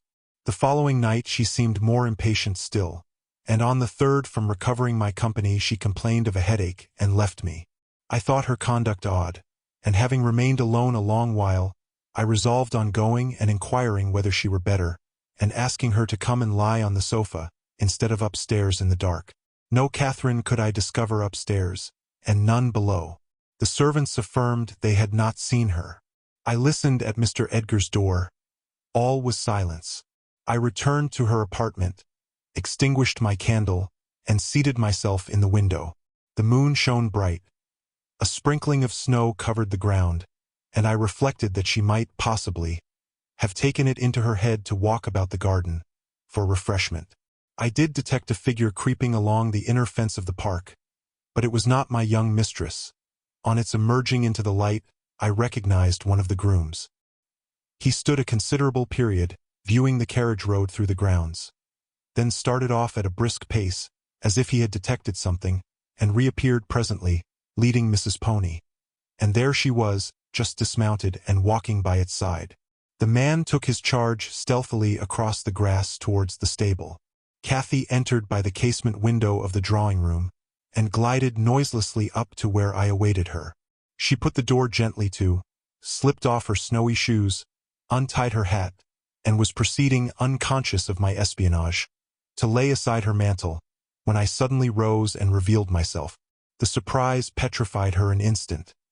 She uttered an inarticulate exclamation, and stood fixed. "My dear Miss Catherine," I began, too vividly impressed by her recent kindness to break into a scold. "Where have you been riding out at this hour? And why should you try to deceive me by telling a tale? Where have you been? Speak." "To the bottom of the park," she stammered. "I didn't tell a tale." "And nowhere else?" I demanded. "No," was the muttered reply. "Oh, Catherine," I cried sorrowfully, "you know you have been doing wrong, or you wouldn't be driven to uttering an untruth to me. That does grieve me. I'd rather be 3 months ill than hear you frame a deliberate lie." She sprang forward, and bursting into tears, threw her arms round my neck. "Well, Ellen, I'm so afraid of you being angry," she said. "Promise not to be angry, and you shall know the very truth. I hate to hide it." We sat down in the window seat. I assured her I would not scold, whatever her secret might be, and I guessed it, of course. So she commenced. "I've been to Wuthering Heights, Ellen, and I've never missed going a day since you fell ill, except thrice before and twice after you left your room. I gave Michael books and pictures to prepare Minnie every evening, and to put her back in the stable. You mustn't scold him either, mind. I was at the Heights by 6:30, and generally stayed till 8:30, and then galloped home. It was not to amuse myself that I went. I was often wretched all the time. Now and then I was happy, once in a week perhaps. At first I expected there would be sad work persuading you to let me keep my word to Linton, for I had engaged to call again next day when we quitted him. But, as you stayed upstairs on the morrow, I escaped that trouble. While Michael was refastening the lock of the park door in the afternoon, I got possession of the key and told him how my cousin wished me to visit him, because he was sick and couldn't come to the Grange, and how Papa would object to my going, and then I negotiated with him about the pony. He is fond of reading, and he thinks of leaving soon to get married. So he offered, if I would lend him books out of the library, to do what I wished, but I preferred giving him my own, and that satisfied him better. On my second visit Linton seemed in lively spirits, and Zillah, that is their housekeeper, made us a clean room and a good fire and told us that, as Joseph was out at a prayer meeting and Catherine Earnshaw was off with his dogs, robbing our woods of pheasants, as I heard afterwards, we might do what we liked. She brought me some warm wine and gingerbread and appeared exceedingly good-natured. And Linton sat in the armchair and I in the little rocking chair on the hearthstone, and we laughed and talked so merrily, and found so much to say. We planned where we would go and what we would do in summer. I needn't repeat that because you would call it silly. One time, however, we were near quarreling. He said the pleasantest manner of spending a hot July day was lying from morning till evening on a bank of heath in the middle of the moors, with the bees humming dreamily about among the bloom, and the larks singing high up overhead, and the blue sky and bright sun shining steadily and cloudlessly. That was his most perfect idea of heaven's happiness. Mine was rocking in a rustling green tree, with a west wind blowing, and bright white clouds flitting rapidly above. And not only larks, but throstles and blackbirds and linnets, and cuckoos pouring out music on every side, and the moors seen at a distance, broken into cool dusky dells, but close by great swells of long grass undulating in waves to the breeze, and woods and sounding water, and the whole world awake and wild with joy. He wanted all to lie in an ecstasy of peace. I wanted all to sparkle and dance in a glorious jubilee. I said his heaven would be only half alive, and he said mine would be drunk. I said I should fall asleep in his, and he said he could not breathe in mine, and began to grow very snappish. At last, we agreed to try both as soon as the right weather came, and then we kissed each other and were friends. After sitting still an hour, I looked at the great room with its smooth, uncarpeted floor, and thought how nice it would be to play in if we removed the table, and I asked Linton to call Zillah in to help us, and we'd have a game at blindman's buff. She should try to catch us. You used to, you know, Ellen. He wouldn't. There was no pleasure in it, he said. But he consented to play at ball with me. We found two in a cupboard among a heap of old toys, tops and hoops and battledores and shuttlecocks. One was marked C, and the other H. I wished to have the C, because that stood for Catherine, and the H might be for Heathcliff, his name, but the brand came out of H, and Linton didn't like it. I beat him constantly, and he got cross again and coughed and returned to his chair. That night, though, he easily recovered his good humor. He was charmed with 2 or 3 pretty songs, your songs, Ellen, and when I was obliged to go, he begged and entreated me to come the following evening, and I promised. Minnie and I went flying home as light as air, and I dreamt of Wuthering Heights and my sweet, darling cousin, till morning. On the morrow I was sad, partly because you were poorly, and partly that I wished my father knew and approved of my excursions. But it was beautiful moonlight after tea, and, as I rode on, the gloom cleared. I shall have another happy evening, I thought to myself. And what delights me more, my pretty Linton will. I trotted up their garden, and was turning round to the back, when that fellow Earnshaw met me, took my bridle, and bid me go in by the front entrance. He patted Minnie's neck and said she was a bonny beast, and appeared as if he wanted me to speak to him. I only told him to leave my horse alone, or else it would kick him. He answered in his vulgar accent, it wouldn't do much hurt if it did, and surveyed its legs with a smile. I was half inclined to make it try. However, he moved off to open the door, and, as he raised the latch, he looked up to the inscription above and said, with a stupid mixture of awkwardness and elation, Miss Catherine, I can read yon now. Wonderful, I exclaimed. Pray let us hear you. You are grown clever. He spelt, and drawled over by syllables, the name, Catherine Earnshaw. And the figures? I cried, encouragingly, perceiving that he came to a dead halt. I cannot tell them yet, he answered. Oh, you dunce, I said, laughing heartily at his failure. The fool stared, with a grin hovering about his lips, and a scowl gathering over his eyes, as if uncertain whether he might not join in my mirth, whether it were not pleasant familiarity, or what it really was, contempt. I settled his doubts, by suddenly retrieving my gravity and desiring him to walk away, for I came to see Linton, not him." He reddened. I saw that by the moonlight, dropped his hand from the latch and skulked off, a picture of mortified vanity. He imagined himself to be as accomplished as Linton, I suppose, because he could spell his own name, and was marvelously discomfited that I didn't think the same. "Stop, Miss Catherine, dear," I interrupted. "I shall not scold, but I don't like your conduct there. If you had remembered that Hareton was your cousin as much as Master Heathcliff, you would have felt how improper it was to behave in that way. At least, it was praiseworthy ambition for him to desire to be as accomplished as Linton, and probably he did not learn merely to show off. You had made him ashamed of his ignorance before, I have no doubt, and he wished to remedy it and please you. To sneer at his imperfect attempt was very bad breeding. Had you been brought up in his circumstances, would you be less rude? He was as quick and as intelligent a child as ever you were, and I'm hurt that he should be despised now, because that base Heathcliff has treated him so unjustly." "Well, Ellen, you won't cry about it, will you?" she exclaimed, surprised at my earnestness. "But wait, and you shall hear if he conned his ABC to please me, and if it were worth while being civil to the brute." I entered. Linton was lying on the settle and half got up to welcome me. "I'm ill tonight, Catherine, love," he said, "and you must have all the talk and let me listen. Come and sit by me. I was sure you wouldn't break your word, and I'll make you promise again before you go." I knew now that I mustn't tease him as he was ill, and I spoke softly and put no questions, and avoided irritating him in any way. I had brought some of my nicest books for him. He asked me to read a little of one, and I was about to comply, when Earnshaw burst the door open, having gathered venom with reflection. He advanced direct to us, seized Linton by the arm, and swung him off the seat. "Get to thy own room," he said, in a voice almost inarticulate with passion, and his face looked swelled and furious. "Take her there if she comes to see thee. Thou shalt keep me out of this. Begone, why, ye both."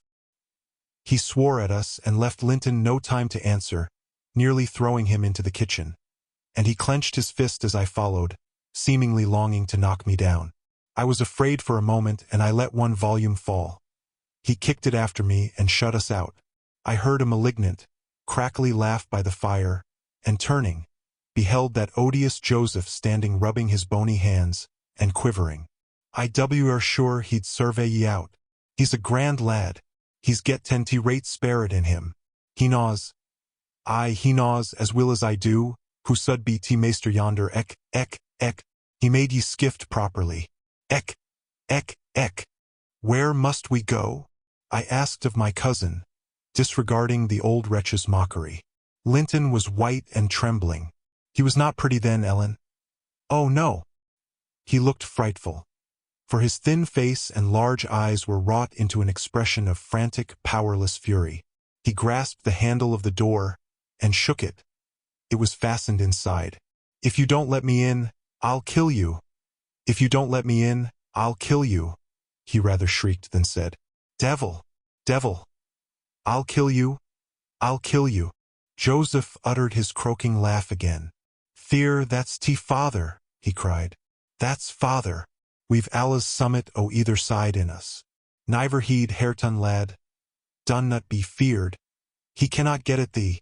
I took hold of Linton's hands and tried to pull him away, but he shrieked so shockingly that I dared not proceed. At last his cries were choked by a dreadful fit of coughing. Blood gushed from his mouth, and he fell on the ground. I ran into the yard, sick with terror, and called for Zillah, as loud as I could. She soon heard me. She was milking the cows in a shed behind the barn, and hurrying from her work, she inquired what there was to do. I hadn't breath to explain. Dragging her in, I looked about for Linton. Earnshaw had come out to examine the mischief he had caused, and he was then conveying the poor thing upstairs. Zillah and I ascended after him, but he stopped me at the top of the steps and said I shouldn't go in. I must go home. I exclaimed that he had killed Linton, and I would enter. Joseph locked the door and declared I should do no sich stuff, and asked me whether I were bound to be as mad as him.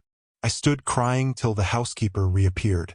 She affirmed he would be better in a bit, but he couldn't do with that shrieking and din, and she took me and nearly carried me into the house. "Ellen," I was ready to tear my hair off my head. I sobbed and wept so that my eyes were almost blind, and the ruffian you have such sympathy with stood opposite, presuming every now and then to bid me wisht, and denying that it was his fault, and finally, frightened by my assertions that I would tell Papa, and that he should be put in prison and hanged, he commenced blubbering himself, and hurried out to hide his cowardly agitation. Still, I was not rid of him. When at length they compelled me to depart, and I had got some 100 yards off the premises, he suddenly issued from the shadow of the roadside, and checked Minnie and took hold of me. "Miss Catherine, I'm ill-grieved," he began, "but it's rather too bad." I gave him a cut with my whip, thinking perhaps he would murder me. He let go, thundering one of his horrid curses, and I galloped home more than half out of my senses. I didn't bid you good night that evening, and I didn't go to Wuthering Heights the next. I wished to go exceedingly, but I was strangely excited and dreaded to hear that Linton was dead sometimes, and sometimes shuddered at the thought of encountering Hareton. On the third day I took courage. At least, I couldn't bear longer suspense and stole off once more. I went at 5 o'clock and walked, fancying I might manage to creep into the house, and up to Linton's room, unobserved. However, the dogs gave notice of my approach. Zillah received me, and saying the lad was mending nicely, showed me into a small, tidy, carpeted apartment where, to my inexpressible joy, I beheld Linton laid on a little sofa, reading one of my books. But he would neither speak to me nor look at me, through a whole hour. Ellen. He has such an unhappy temper, and what quite confounded me, when he did open his mouth, it was to utter the falsehood that I had occasioned the uproar, and Hareton was not to blame. Unable to reply, except passionately, I got up and walked from the room. He sent after me a faint "Catherine." He did not reckon on being answered so, but I wouldn't turn back, and the morrow was the second day on which I stayed at home, nearly determined to visit him no more. But it was so miserable going to bed and getting up, and never hearing anything about him, that my resolution melted into air before it was properly formed. It had appeared wrong to take the journey once. Now it seemed wrong to refrain. Michael came to ask if he must saddle Minnie. I said yes, and considered myself doing a duty as she bore me over the hills. I was forced to pass the front windows to get to the court. It was no use trying to conceal my presence. "Young master is in the house," said Zillah, as she saw me making for the parlor. I went in. Earnshaw was there also, but he quitted the room directly. Linton sat in the great armchair half asleep. Walking up to the fire, I began in a serious tone, partly meaning it to be true. "As you don't like me, Linton, and as you think I come on purpose to hurt you, and pretend that I do so every time, this is our last meeting. Let us say goodbye, and tell Mr. Heathcliff that you have no wish to see me, and that he mustn't invent any more falsehoods on the subject." "Sit down and take your hat off, Catherine," he answered. "You are so much happier than I am, you ought to be better. Papa talks enough of my defects, and shows enough scorn of me, to make it natural I should doubt myself. I doubt whether I am not altogether as worthless as he calls me, frequently. And then I feel so cross and bitter, I hate everybody. I am worthless and bad in temper and bad in spirit almost always. And if you choose, you may say goodbye. You'll get rid of an annoyance. Only, Catherine, do me this justice. Believe that if I might be as sweet, and as kind, and as good as you are, I would be, as willingly and more so, than as happy and as healthy. And believe that your kindness has made me love you deeper than if I deserved your love, and though I couldn't, and cannot help showing my nature to you, I regret it and repent it, and shall regret and repent it till I die." I felt he spoke the truth, and I felt I must forgive him, and, though we should quarrel the next moment, I must forgive him again. We were reconciled, but we cried, both of us, the whole time I stayed. Not entirely for sorrow, yet I was sorry Linton had that distorted nature. He'll never let his friends be at ease, and he'll never be at ease himself. I have always gone to his little parlor since that night, because his father returned the day after. About 3 times, I think, we have been merry and hopeful as we were the first evening. The rest of my visits were dreary and troubled. Now with his selfishness and spite, and now with his sufferings. But I've learned to endure the former with nearly as little resentment as the latter. Mr. Heathcliff purposely avoids me. I have hardly seen him at all. Last Sunday, indeed, coming earlier than usual, I heard him abusing poor Linton cruelly for his conduct of the night before. I can't tell how he knew of it unless he listened. Linton had certainly behaved provokingly. However, it was the business of nobody but me, and I interrupted Mr. Heathcliff's lecture by entering and telling him so. He burst into a laugh and went away, saying he was glad I took that view of the matter. Since then, I've told Linton he must whisper his bitter things. Now, Ellen, you have heard all. I can't be prevented from going to Wuthering Heights, except by inflicting misery on two people. Whereas, if you'll only not tell Papa, my going need disturb the tranquility of none. You'll not tell, will you? It will be very heartless if you do. I'll make up my mind on that point by tomorrow, Miss Catherine, I replied. It requires some study, and so I'll leave you to your rest and go think it over. I thought it over aloud in my master's presence, walking straight from her room to his and relating the whole story, with the exception of her conversations with her cousin and any mention of Hareton. Mr. Linton was alarmed and distressed, more than he would acknowledge to me. In the morning, Catherine learnt my betrayal of her confidence, and she learnt also that her secret visits were to end. In vain she wept and writhed against the interdict, and implored her father to have pity on Linton. All she got to comfort her was a promise that he would write and give him leave to come to the Grange when he pleased, but explaining that he must no longer expect to see Catherine at Wuthering Heights. Perhaps, had he been aware of his nephew's disposition and state of health, he would have seen fit to withhold even that slight consolation. Chapter 25. These things happened last winter, sir, said Mrs. Dean. Hardly more than a year ago. Last winter, I did not think, at another 12 months' end, I should be amusing a stranger to the family with relating them. Yet, who knows how long you'll be a stranger? You're too young to rest always contented, living by yourself, and I some way fancy no one could see Catherine Linton and not love her. You smile, but why do you look so lively and interested when I talk about her? And why have you asked me to hang her picture over your fireplace? And why? Stop, my good friend, I cried. It may be very possible that I should love her, but would she love me? I doubt it too much to venture my tranquility by running into temptation, and then my home is not here. I'm of the busy world, and to its arms I must return. Go on. Was Catherine obedient to her father's commands? She was, continued the housekeeper. Her affection for him was still the chief sentiment in her heart, and he spoke without anger. He spoke in the deep tenderness of one about to leave his treasure amid perils and foes, where his remembered words would be the only aid that he could bequeath to guide her. He said to me a few days afterwards, I wish my nephew would write, Ellen, or call. Tell me sincerely what you think of him. Is he changed for the better, or is there a prospect of improvement as he grows a man? He's very delicate, sir, I replied, and scarcely likely to reach manhood. But this I can say, he does not resemble his father, and if Miss Catherine had the misfortune to marry him, he would not be beyond her control, unless she were extremely and foolishly indulgent. However, master, you'll have plenty of time to get acquainted with him and see whether he would suit her. It wants 4 years and more to his being of age. Edgar sighed, and, walking to the window, looked out towards Gimmerton Kirk. It was a misty afternoon, but the February sun shone dimly, and we could just distinguish the 2 fir trees in the yard, and the sparely scattered gravestones.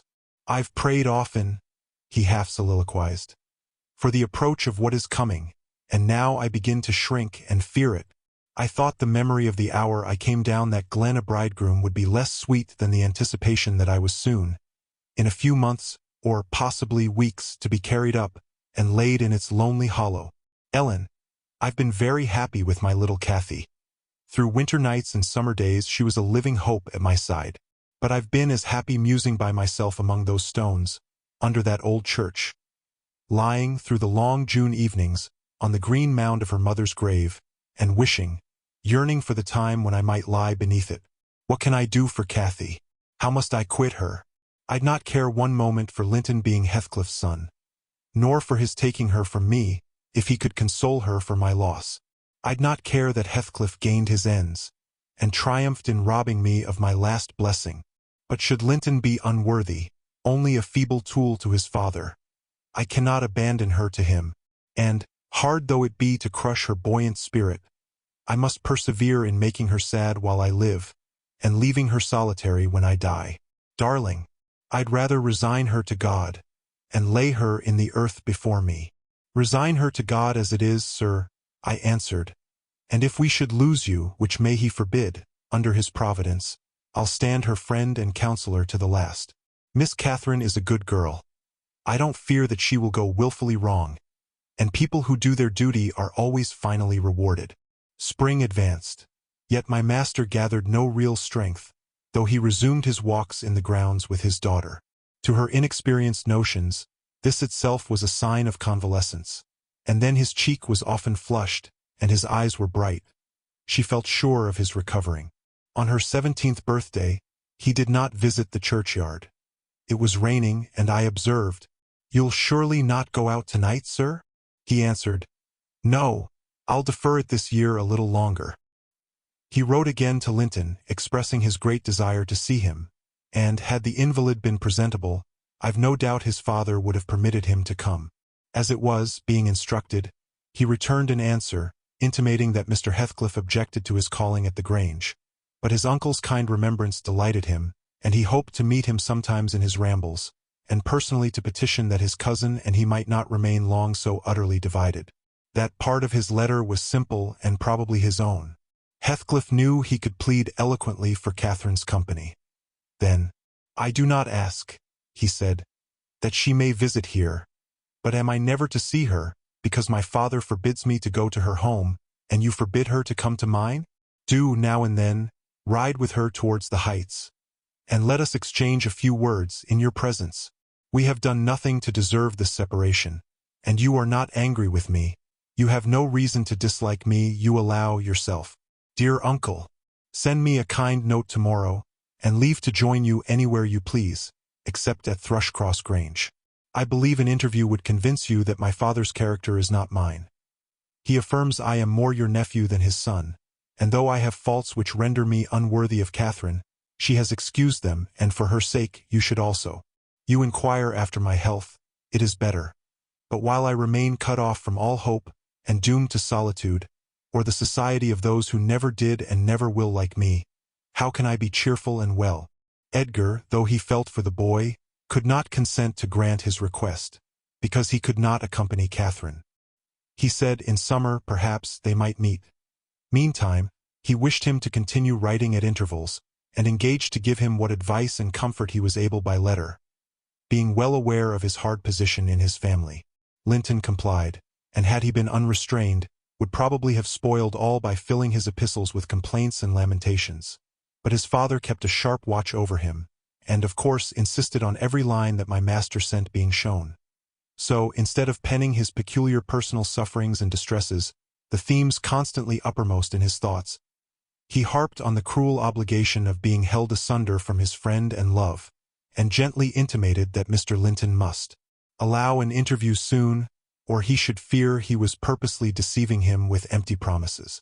Cathy was a powerful ally at home, and between them they at length persuaded my master to acquiesce in their having a ride or a walk together about once a week, under my guardianship, and on the moors nearest the Grange, for June found him still declining.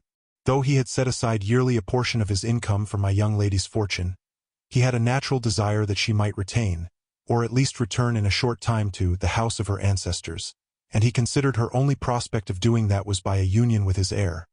He had no idea that the latter was failing almost as fast as himself, nor had anyone, I believe, no doctor visited the Heights, and no one saw Master Heathcliff to make report of his condition among us.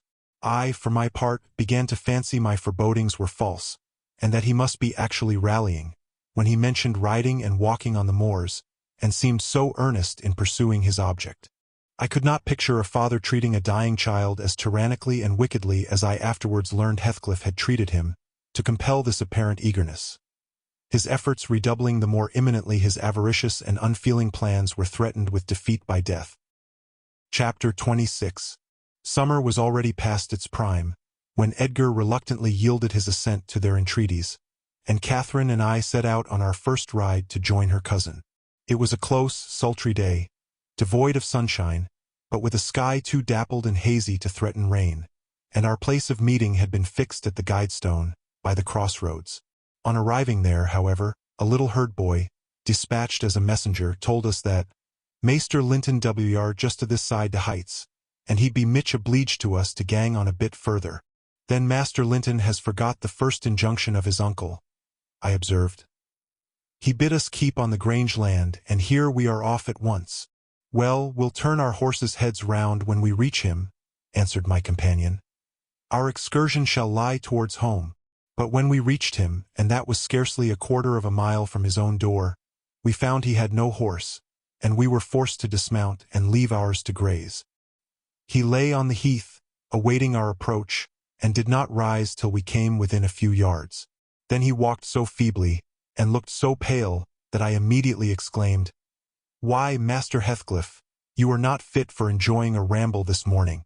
How ill you do look!" Catherine surveyed him with grief and astonishment. She changed the ejaculation of joy on her lips to one of alarm, and the congratulation on their long-postponed meeting to an anxious inquiry whether he were worse than usual. "No, better," he panted, trembling, and retaining her hand as if he needed its support, while his large blue eyes wandered timidly over her, the hollowness round them transforming to haggard wildness the languid expression they once possessed. "But you have been worse?" persisted his cousin. "Worse than when I saw you last. You are thinner and—" "I'm tired," he interrupted hurriedly. "It is too hot for walking. Let us rest here. And, in the morning, I often feel sick. Papa says I grow so fast." Badly satisfied, Cathy sat down, and he reclined beside her. "This is something like your paradise," said she, making an effort at cheerfulness. "You recollect the 2 days we agreed to spend in the place and weigh each thought pleasantest? This is nearly yours, only there are clouds. But then they are so soft and mellow. It is nicer than sunshine. Next week, if you can, we'll ride down to the Grange Park and try mine." Linton did not appear to remember what she talked of, and he had evidently great difficulty in sustaining any kind of conversation. His lack of interest in the subjects she started, and his equal incapacity to contribute to her entertainment, were so obvious that she could not conceal her disappointment. An indefinite alteration had come over his whole person and manner. The pettishness that might be caressed into fondness had yielded to a listless apathy. There was less of the peevish temper of a child which frets and teases on purpose to be soothed, and more of the self-absorbed moroseness of a confirmed invalid, repelling consolation, and ready to regard the good-humored mirth of others as an insult. Catherine perceived, as well as I did, that he held it rather a punishment than a gratification to endure our company, and she made no scruple of proposing, presently, to depart. That proposal, unexpectedly, roused Linton from his lethargy, and threw him into a strange state of agitation. He glanced fearfully towards the heights, begging she would remain another half-hour at least. "But I think," said Cathy, "you'd be more comfortable at home than sitting here, and I cannot amuse you today. I see, by my tales and songs and chatter, you have grown wiser than I in these 6 months. You have little taste for my diversions now, or else, if I could amuse you, I'd willingly stay." "Stay to rest yourself," he replied. "And, Catherine, don't think or say that I'm very unwell. It is the heavy weather and heat that make me dull, and I walked about, before you came, a great deal for me. Tell Uncle I'm in tolerable health. Will you?" "I'll tell him that you say so, Linton." "I couldn't affirm that you are," observed my young lady, wondering at his pertinacious assertion of what was evidently an untruth. "And be here again next Thursday," continued he, shunning her puzzled gaze. "And give him my thanks for permitting you to come. My best thanks, Catherine. And if you did meet my father, and he asked you about me, don't lead him to suppose that I've been extremely silent and stupid. Don't look sad and downcast, as you are doing. He'll be angry." "I care nothing for his anger," exclaimed Cathy, imagining she would be its object. "But I do," said her cousin, shuddering. "Don't provoke him against me, Catherine, for he is very hard." "Is he severe to you, Master Heathcliff?" I inquired. "Has he grown weary of indulgence, and passed from passive to active hatred?" Linton looked at me but did not answer, and after keeping her seat by his side another 10 minutes, during which his head fell drowsily on his breast, and he uttered nothing except suppressed moans of exhaustion or pain, Cathy began to seek solace in looking for bilberries and sharing the produce of her researches with me. She did not offer them to him, for she saw further notice would only weary and annoy. "Is it half an hour now, Ellen?" she whispered in my ear at last. "I can't tell why we should stay. He's asleep, and Papa will be wanting us back." "Well, we must not leave him asleep," I answered. "Wait till he wakes and be patient. You were mighty eager to set off, but your longing to see poor Linton has soon evaporated." "Why did he wish to see me?" returned Catherine. "In his crossest humors, formerly, I liked him better than I do in his present curious mood. It's just as if it were a task he was compelled to perform, this interview, for fear his father should scold him. But I'm hardly going to come to give Mr. Heathcliff pleasure, whatever reason he may have for ordering Linton to undergo this penance. And, though I'm glad he's better in health, I'm sorry he's so much less pleasant, and so much less affectionate to me." "You think he is better in health, then?" I said. "Yes," she answered, "because he always made such a great deal of his sufferings, you know. He is not tolerably well, as he told me to tell Papa, but he's better, very likely." "There you differ with me, Miss Cathy," I remarked. "I should conjecture him to be far worse." Linton here started from his slumber in bewildered terror, and asked if anyone had called his name. "No," said Catherine, "unless in dreams. I cannot conceive how you manage to doze out of doors in the morning." "I thought I heard my father," he gasped, glancing up to the frowning Nab above us. "You are sure nobody spoke?" "Quite sure," replied his cousin. "Only Ellen and I were disputing concerning your health. Are you truly stronger, Linton, than when we separated in winter? If you be, I'm certain one thing is not stronger, your regard for me. Speak. Are you?" The tears gushed from Linton's eyes as he answered, "Yes, yes, I am." And, still under the spell of the imaginary voice, his gaze wandered up and down to detect its owner. Cathy rose. "For today we must part," she said. "And I won't conceal that I have been sadly disappointed with our meeting, though I'll mention it to nobody but you. Not that I stand in awe of Mr. Heathcliff." "Hush," murmured Linton. "For God's sake, hush. He's coming." And he clung to Catherine's arm, striving to detain her. But at that announcement she hastily disengaged herself, and whistled to Minnie, who obeyed her like a dog.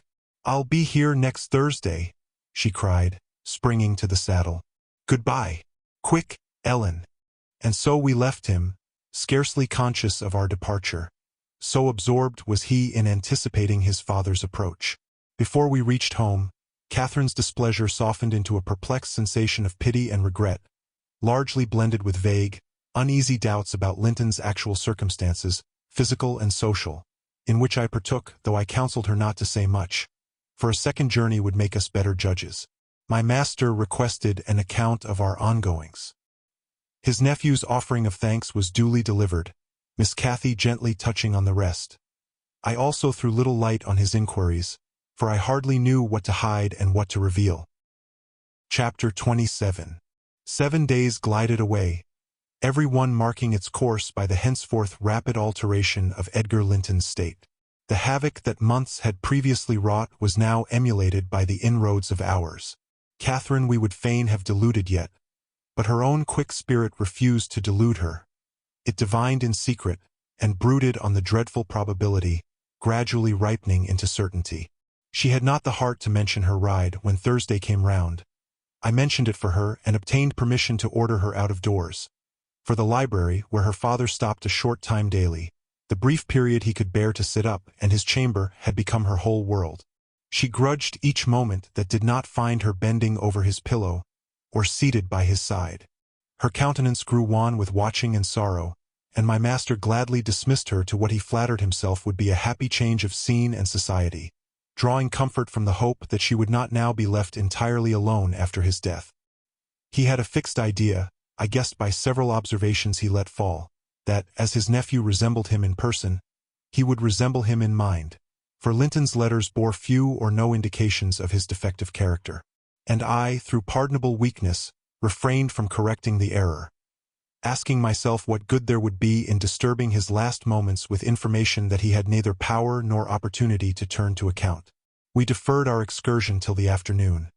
A golden afternoon of August. Every breath from the hills so full of life that it seemed whoever respired it, though dying, might revive. Catherine's face was just like the landscape, shadows and sunshine flitting over it in rapid succession. But the shadows rested longer, and the sunshine was more transient, and her poor little heart reproached itself for even that passing forgetfulness of its cares.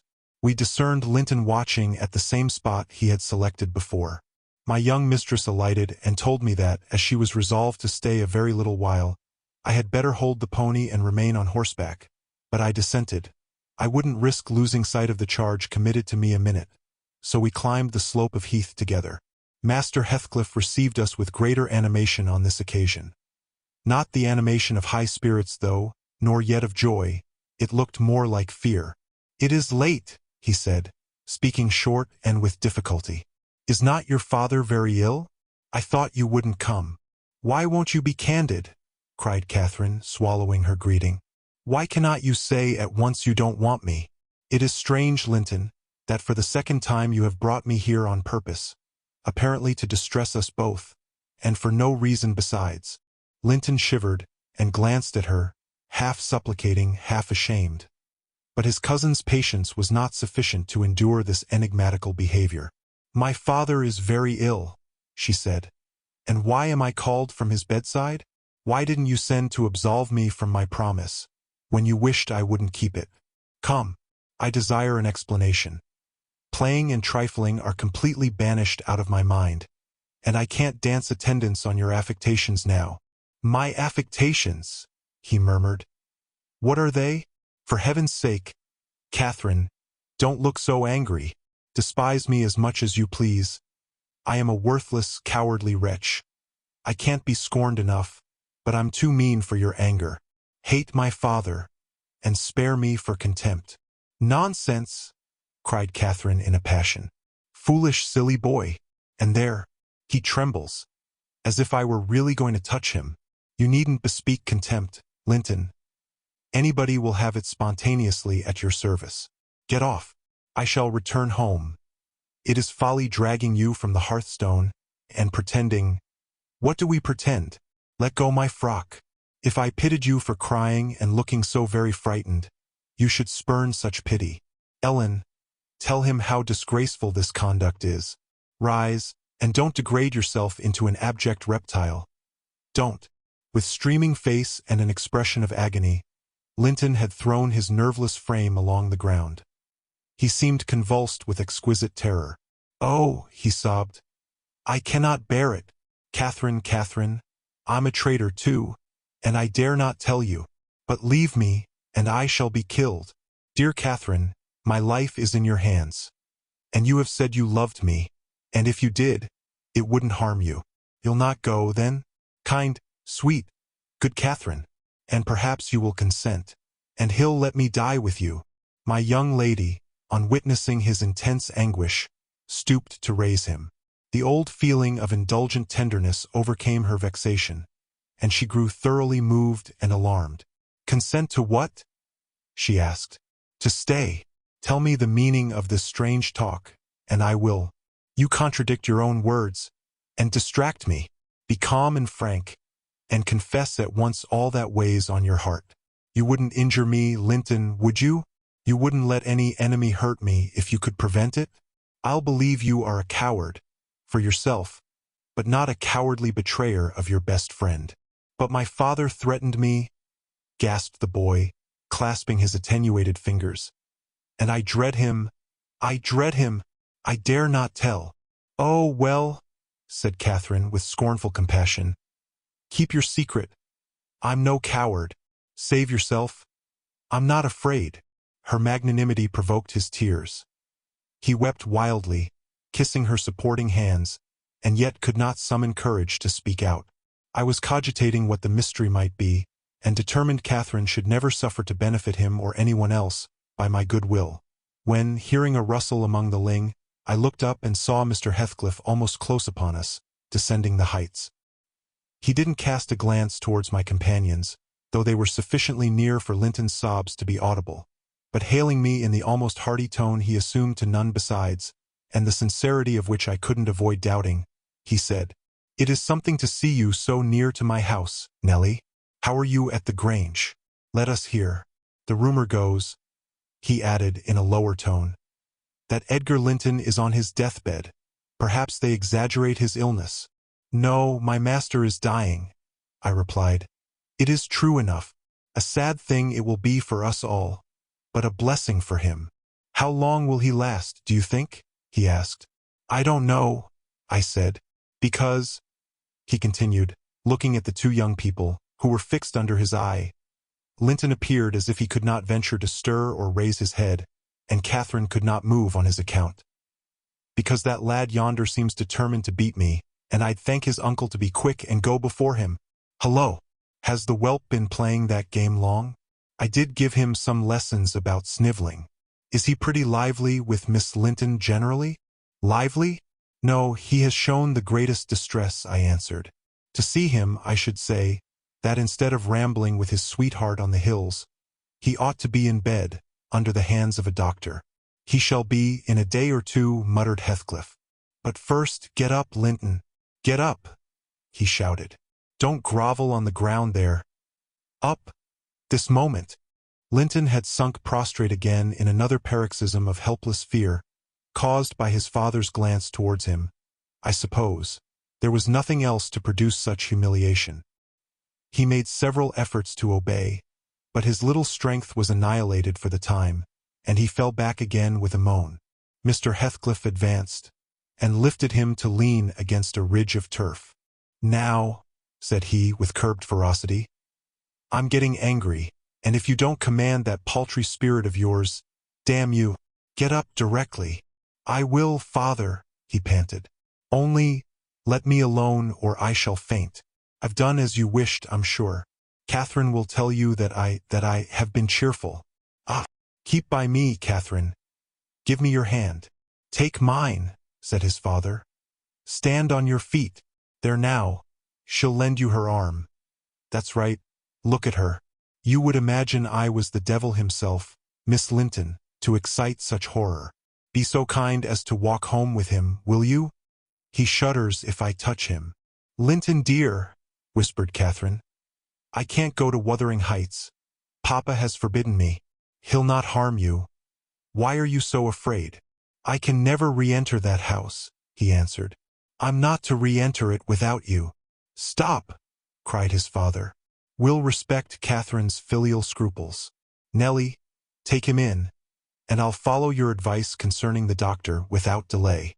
"You'll do well," replied I. "But I must remain with my mistress. To mind your son is not my business." "You are very stiff," said Heathcliff. "I know that. But you'll force me to pinch the baby and make it scream before it moves your charity. Come, then, my hero. Are you willing to return, escorted by me?" He approached once more, and made as if he would seize the fragile being. But, shrinking back, Linton clung to his cousin, and implored her to accompany him, with a frantic importunity that admitted no denial. However I disapproved, I couldn't hinder her. Indeed, how could she have refused him herself? What was filling him with dread we had no means of discerning. But there he was, powerless under its gripe, and any addition seemed capable of shocking him into idiocy. We reached the threshold. Catherine walked in, and I stood waiting till she had conducted the invalid to a chair, expecting her out immediately, when Mr. Heathcliff, pushing me forward, exclaimed, "My house is not stricken with the plague, Nelly, and I have a mind to be hospitable today. Sit down and allow me to shut the door." He shut and locked it also. I started. "You shall have tea before you go home," he added. "I am by myself. Hareton is gone with some cattle to the Leas, and Zillah and Joseph are off on a journey of pleasure. And, though I'm used to being alone, I'd rather have some interesting company, if I can get it. Miss Linton, take your seat by him. I give you what I have. The present is hardly worth accepting. But I have nothing else to offer. It is Linton, how she does stare. It's odd what a savage feeling I have to anything that seems afraid of me. Had I been born where laws are less strict and tastes less dainty, I should treat myself to a slow vivisection of those two, as an evening's amusement. He drew in his breath, struck the table, and swore to himself, "By hell! I hate them." "I am not afraid of you," exclaimed Catherine, who could not hear the latter part of his speech. She stepped close up, her black eyes flashing with passion and resolution. "Give me that key. I will have it," she said. "I wouldn't eat or drink here if I were starving." Heathcliff had the key in his hand that remained on the table. He looked up, seized with a sort of surprise at her boldness, or possibly reminded by her voice and glance of the person from whom she inherited it. She snatched at the instrument and half succeeded in getting it out of his loosened fingers, but her action recalled him to the present. He recovered it speedily. "Now, Catherine Linton," he said, "stand off or I shall knock you down, and that will make Mrs. Dean mad." Regardless of this warning, she captured his closed hand and its contents again. "We will go," she repeated, exerting her utmost efforts to cause the iron muscles to relax. And finding that her nails made no impression, she applied her teeth pretty sharply. Heathcliff glanced at me a glance that kept me from interfering a moment. Catherine was too intent on his fingers to notice his face. He opened them suddenly and resigned the object of dispute. But ere she had well secured it, he seized her with the liberated hand, and pulling her on his knee, administered with the other a shower of terrific slaps on both sides of the head, each sufficient to have fulfilled his threat, had she been able to fall. At this diabolical violence I rushed on him furiously. "You villain!" I began to cry. "You villain!" A touch on the chest silenced me. I am stout and soon put out of breath, and what with that and the rage, I staggered dizzily back, and felt ready to suffocate, or to burst a blood vessel. The scene was over in 2 minutes. Catherine, released, put her 2 hands to her temples, and looked just as if she were not sure whether her ears were off or on. She trembled like a reed, poor thing, and leant against the table perfectly bewildered. "I know how to chastise children, you see," said the scoundrel grimly, as he stooped to repossess himself of the key, which had dropped to the floor. "Go to Linton now, as I told you, and cry at your ease. I shall be your father tomorrow, all the father you'll have in a few days, and you shall have plenty of that. You can bear plenty. You're no weakling. You shall have a daily taste, if I catch such a devil of a temper in your eyes again." Cathy ran to me instead of Linton, and knelt down and put her burning cheek on my lap, weeping aloud. Her cousin had shrunk into a corner of the settle, as quiet as a mouse, congratulating himself, I dare say, that the correction had alighted on another than him. Mr. Heathcliff, perceiving us all confounded, rose, and expeditiously made the tea himself. The cups and saucers were laid ready. He poured it out and handed me a cup. "Wash away your spleen," he said, "and help your own naughty pet and mine. It is not poisoned, though I prepared it. I'm going out to seek your horses." Our first thought on his departure was to force an exit somewhere. We tried the kitchen door, but that was fastened outside. We looked at the windows. They were too narrow for even Cathy's little figure. "Master Linton," I cried, seeing we were regularly imprisoned, "you know what your diabolical father is after, and you shall tell us or I'll box your ears as he has done your cousins." "Yes, Linton, you must tell," said Catherine. "It was for your sake I came, and it will be wickedly ungrateful if you refuse." "Give me some tea, I'm thirsty, and then I'll tell you," he answered. "Mrs. Dean, go away. I don't like you standing over me. Now, Catherine, you are letting your tears fall into my cup. I won't drink that. Give me another." Catherine pushed another to him, and wiped her face. I felt disgusted at the little wretch's composure, since he was no longer in terror for himself. The anguish he had exhibited on the moor subsided as soon as ever he entered Wuthering Heights, so I guessed he had been menaced with an awful visitation of wrath if he failed in decoying us there, and, that accomplished, he had no further immediate fears. "Papa wants us to be married," he continued, after sipping some of the liquid. "And he knows your papa wouldn't let us marry now, and he's afraid of my dying if we wait. So we are to be married in the morning, and you are to stay here all night. And if you do as he wishes, you shall return home next day and take me with you." "Take you with her? Pitiful changeling!" I exclaimed. "You marry? Why, the man is mad. Or he thinks us fools, everyone. And do you imagine that beautiful young lady, that healthy, hearty girl, will tie herself to a little perishing monkey like you?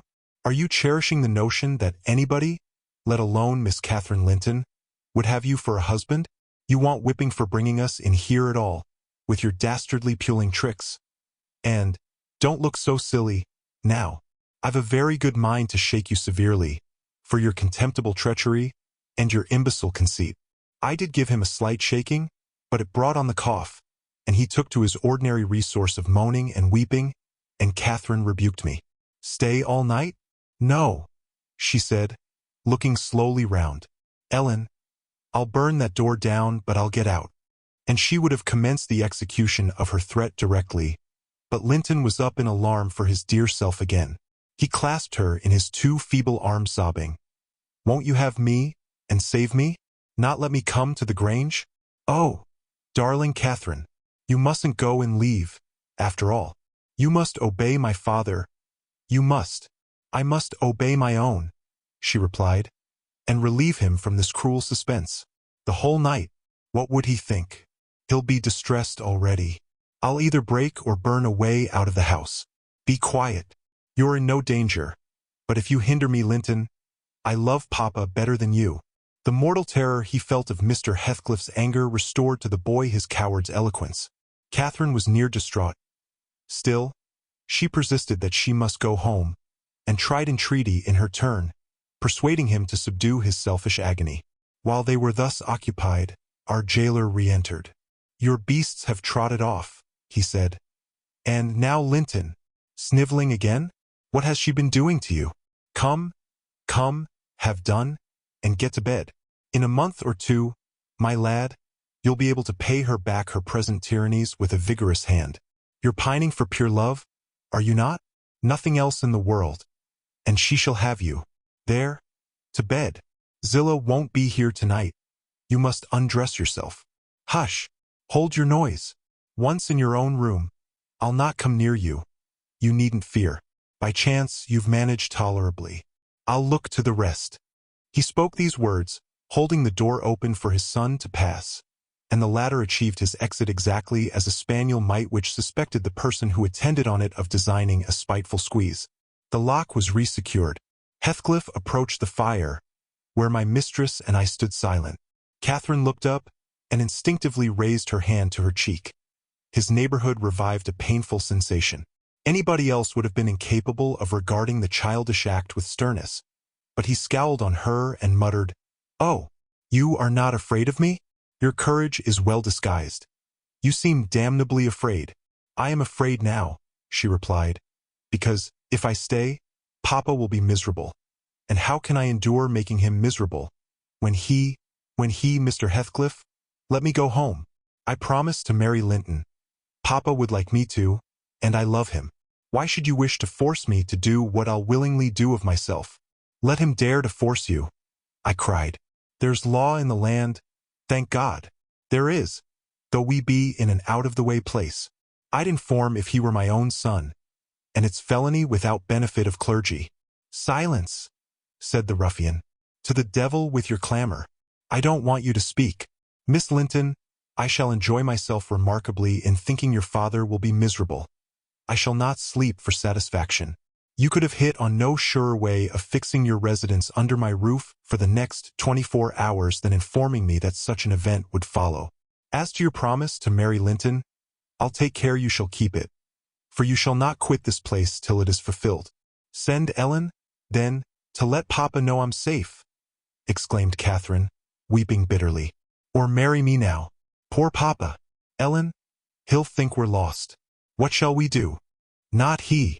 He'll think you are tired of waiting on him, and run off for a little amusement, answered Heathcliff. You cannot deny that you entered my house of your own accord, in contempt of his injunctions to the contrary. And it is quite natural that you should desire amusement at your age, and that you would weary of nursing a sick man, and that man only your father. Catherine, his happiest days were over when your days began. He cursed you, I dare say, for coming into the world. I did, at least. And it would just do if he cursed you as he went out of it. I'd join him. I don't love you. How should I? Weep away. As far as I can see, it will be your chief diversion hereafter, unless Linton make amends for other losses, and your provident parent appears to fancy he may. His letters of advice and consolation entertained me vastly. In his last he recommended my jewel to be careful of his, and kind to her when he got her. Careful and kind, that's paternal. But Linton requires his whole stock of care and kindness for himself. Linton can play the little tyrant well. He'll undertake to torture any number of cats, if their teeth be drawn and their claws pared. You'll be able to tell his uncle fine tales of his kindness. When you get home again, I assure you. You're right there, I said. Explain your son's character. Show his resemblance to yourself. And then, I hope, Miss Cathy will think twice before she takes the cockatrice. I don't much mind speaking of his amiable qualities now, he answered, because she must either accept him or remain a prisoner, and you along with her, till your master dies. I can detain you both, quite concealed. Here, if you doubt, encourage her to retract her word, and you'll have an opportunity of judging. I'll not retract my word, said Catherine. I'll marry him within this hour, if I may go to Thrushcross Grange afterwards. Mr. Heathcliff, you're a cruel man, but you're not a fiend, and you won't, from mere malice, destroy irrevocably all my happiness. If Papa thought I had left him on purpose, and if he died before I returned, could I bear to live? I've given over crying, but I'm going to kneel here, at your knee, and I'll not get up, and I'll not take my eyes from your face till you look back at me. No, don't turn away. Do look. You'll see nothing to provoke you. I don't hate you. I'm not angry that you struck me. Have you never loved anybody in all your life, uncle? Never? Ah, you must look once. I'm so wretched. You can't help being sorry and pitying me. Keep your F's fingers off, and move, or I'll kick you, cried Heathcliff, brutally repulsing her. I'd rather be hugged by a snake. How the devil can you dream of fawning on me? I detest you.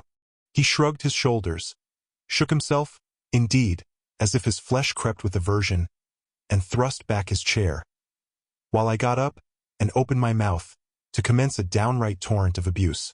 But I was rendered dumb in the middle of the first sentence by a threat that I should be shown into a room by myself the very next syllable I uttered. It was growing dark. We heard a sound of voices at the garden gate. Our host hurried out instantly. He had his wits about him. We had not. There was a talk of 2 or 3 minutes, and he returned alone. I thought it had been your cousin Hareton, I observed to Catherine. I wish he would arrive. Who knows but he might take our part. It was 3 servants sent to seek you from the Grange, said Heathcliff, overhearing me. You should have opened a lattice and called out. But I could swear that Chit is glad you didn't. She's glad to be obliged to stay, I'm certain. At learning the chance we had missed, we both gave vent to our grief without control, and he allowed us to wail until 9 o'clock. Then he bid us go upstairs, through the kitchen, to Zilla's chamber, and I whispered my companion to obey. Perhaps we might contrive to get through the window there, or into a garret, and out by its skylight. The window, however, was narrow, like those below, and the garret trap was safe from our attempts, for we were fastened in as before.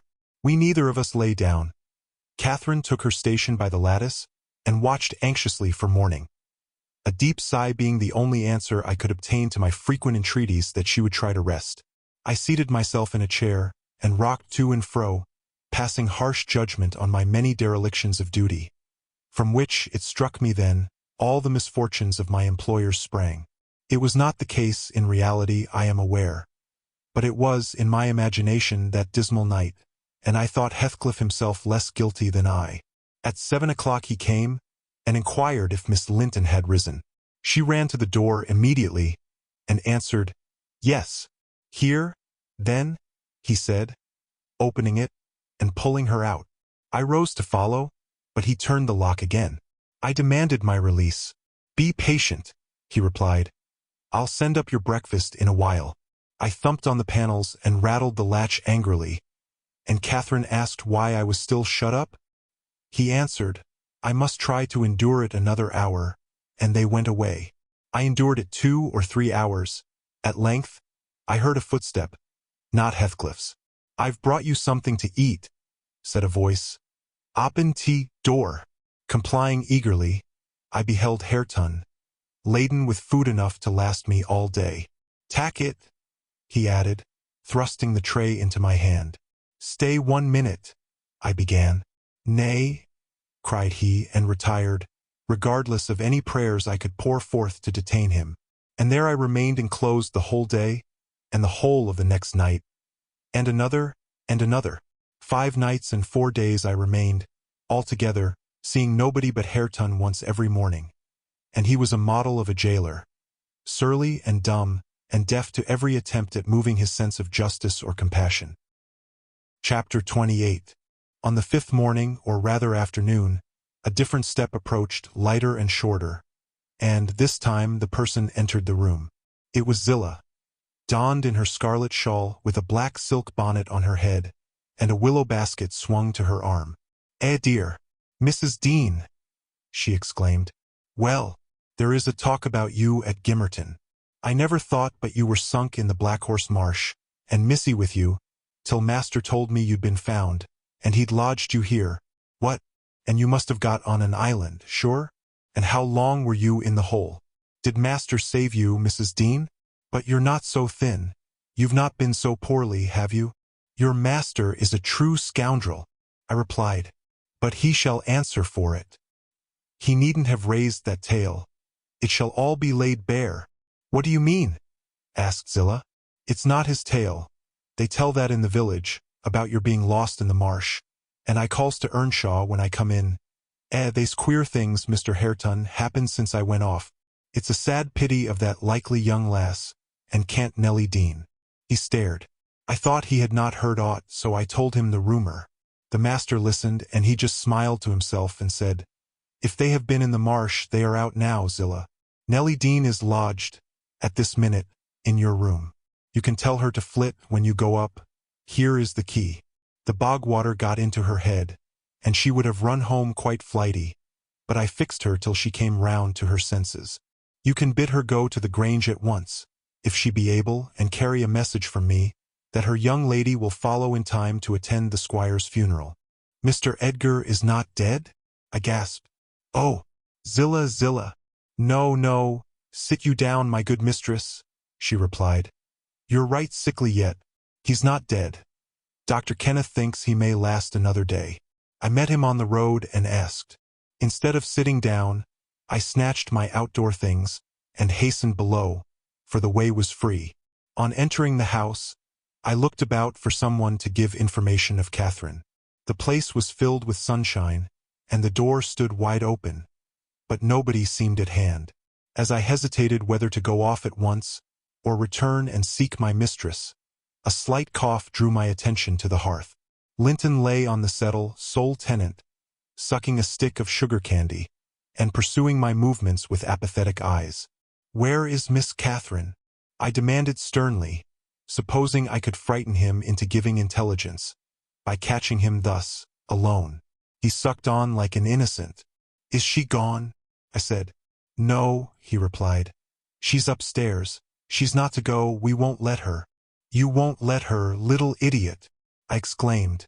"Direct me to her room immediately, or I'll make you sing out sharply." "Papa would make you sing out if you attempted to get there," he answered. "He says I'm not to be soft with Catherine. She's my wife, and it's shameful that she should wish to leave me. He says she hates me and wants me to die, that she may have my money. But she shan't have it, and she shan't go home. She never shall. She may cry, and be sick as much as she pleases." He resumed his former occupation, closing his lids, as if he meant to drop asleep. "Master Heathcliff," I resumed, "have you forgotten all Catherine's kindness to you last winter, when you affirmed you loved her, and when she brought you books and sung you songs, and came many a time through wind and snow to see you? She wept to miss one evening because you would be disappointed, and you felt then that she was 100 times too good to you, and now you believe the lies your father tells, though you know he detests you both, and you join him against her. That's fine gratitude, is it not?" The corner of Linton's mouth fell, and he took the sugar candy from his lips. "Did she come to Wuthering Heights because she hated you?" I continued. "Think for yourself. As to your money, She does not even know that you will have any. And you say she's sick, and yet you leave her alone, up there in a strange house. You who have felt what it is to be so neglected. You could pity your own sufferings, and she pitied them too, but you won't pity hers. I shed tears, Master Heathcliff, you see. An elderly woman and a servant merely, and you, after pretending such affection, and having reason to worship her almost, store every tear you have for yourself, and lie there quite at ease.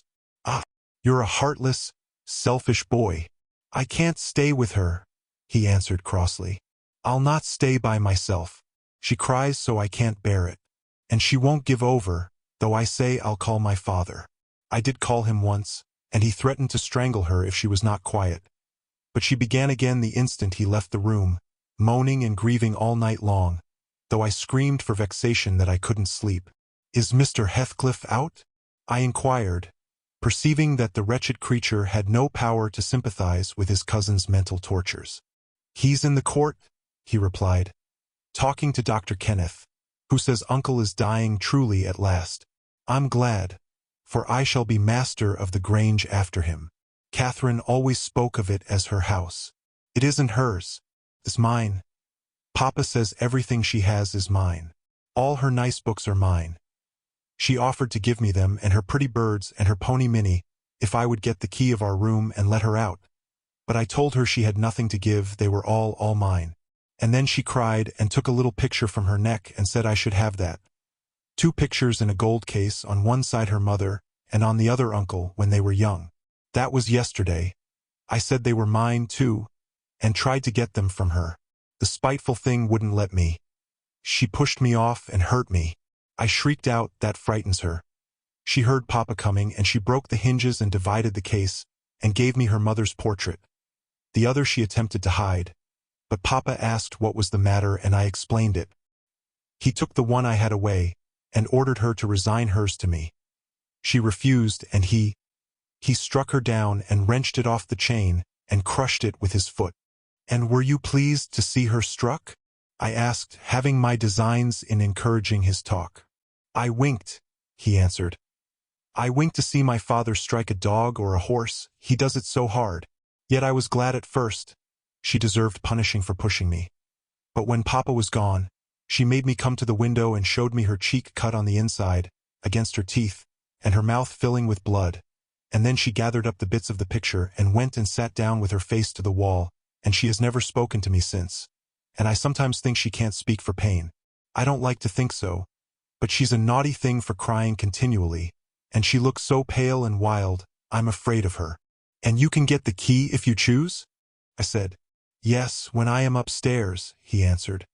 But I can't walk upstairs now. In what apartment is it? I asked. Oh, he cried. I shan't tell you where it is. It is our secret. Nobody, neither Hareton nor Zillah, is to know. There. You've tired me. Go away, go away. And he turned his face onto his arm and shut his eyes again. I considered it best to depart without seeing Mr. Heathcliff, and bring a rescue for my young lady from the Grange. On reaching it, the astonishment of my fellow servants to see me, and their joy also, was intense. And when they heard that their little mistress was safe, 2 or 3 were about to hurry up and shout the news at Mr. Edgar's door, but I bespoke the announcement of it myself. How changed I found him, even in those few days! He lay an image of sadness and resignation awaiting his death. Very young he looked. Though his actual age was 39, one would have called him 10 years younger, at least. He thought of Catherine, for he murmured her name. I touched his hand and spoke. Catherine is coming, dear master, I whispered. She is alive and well, and will be here, I hope, tonight. I trembled at the first effects of this intelligence. He half rose up, looked eagerly round the apartment, and then sank back in a swoon. As soon as he recovered, I related our compulsory visit and detention at the Heights. I said Heathcliff forced me to go in, which was not quite true. I uttered as little as possible against Linton, nor did I describe all his father's brutal conduct, my intentions being to add no bitterness, if I could help it, to his already overflowing cup.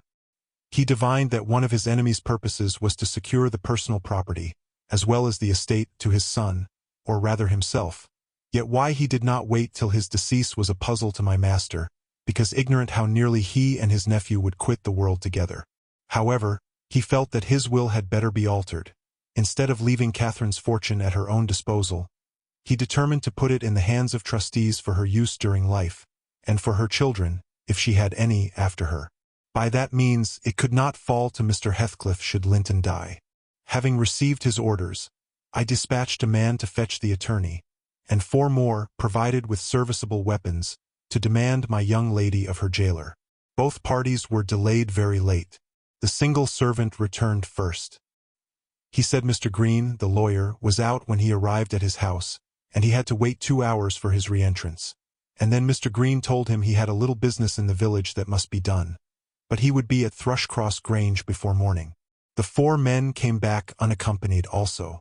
They brought word that Catherine was ill, too ill to quit her room, and Heathcliff would not suffer them to see her. I scolded the stupid fellows well for listening to that tale, which I would not carry to my master, resolving to take a whole bevy up to the Heights at daylight and storm it literally, unless the prisoner were quietly surrendered to us. Her father shall see her, I vowed, and vowed again, if that devil be killed on his own doorstones in trying to prevent it. Happily, I was spared the journey and the trouble. I had gone downstairs at 3 o'clock to fetch a jug of water, and was passing through the hall with it in my hand, when a sharp knock at the front door made me jump. "Oh, it is Green," I said, recollecting myself, "only Green," and I went on, intending to send somebody else to open it. But the knock was repeated, not loud and still importunately. I put the jug on the banister and hastened to admit him myself. The harvest moon shone clear outside. It was not the attorney. My own sweet little mistress sprang on my neck sobbing, "Ellen, Ellen, is Papa alive?" "Yes," I cried. "Yes, my angel, he is. God be thanked, you are safe with us again." She wanted to run, breathless as she was, upstairs to Mr. Linton's room. But I compelled her to sit down on a chair, and made her drink and washed her pale face, chafing it into a faint color with my apron. Then I said I must go first and tell of her arrival, imploring her to say she should be happy with young Heathcliff. She stared, but soon comprehending why I counseled her to utter the falsehood, she assured me she would not complain. I couldn't abide to be present at their meeting. I stood outside the chamber door a quarter of an hour, and hardly ventured near the bed. Then, all was composed, however. Catherine's despair was as silent as her father's joy. She supported him calmly in appearance, and he fixed on her features his raised eyes that seemed dilating with ecstasy. "He died blissfully, Mr. Lockwood, he died so." Kissing her cheek, he murmured, "I am going to her, and you, darling child, shall come to us?" And never stirred or spoke again, but continued that rapt, radiant gaze, till his pulse imperceptibly stopped and his soul departed. None could have noticed the exact minute of his death. It was so entirely without a struggle. Whether Catherine had spent her tears, or whether the grief were too weighty to let them flow, she sat there dry-eyed till the sun rose. She sat till noon, and would still have remained brooding over that deathbed, but I insisted on her coming away and taking some repose. It was well I succeeded in removing her, for at dinner-time appeared the lawyer, having called at Wuthering Heights to get his instructions how to behave. He had sold himself to Mr. Heathcliff. That was the cause of his delay in obeying my master's summons. Fortunately, no thought of worldly affairs crossed the latter's mind to disturb him after his daughter's arrival. Mr. Green took upon himself to order everything and everybody about the place. He gave all the servants but me notice to quit. He would have carried his delegated authority to the point of insisting that Edgar Linton should not be buried beside his wife, but in the chapel with his family.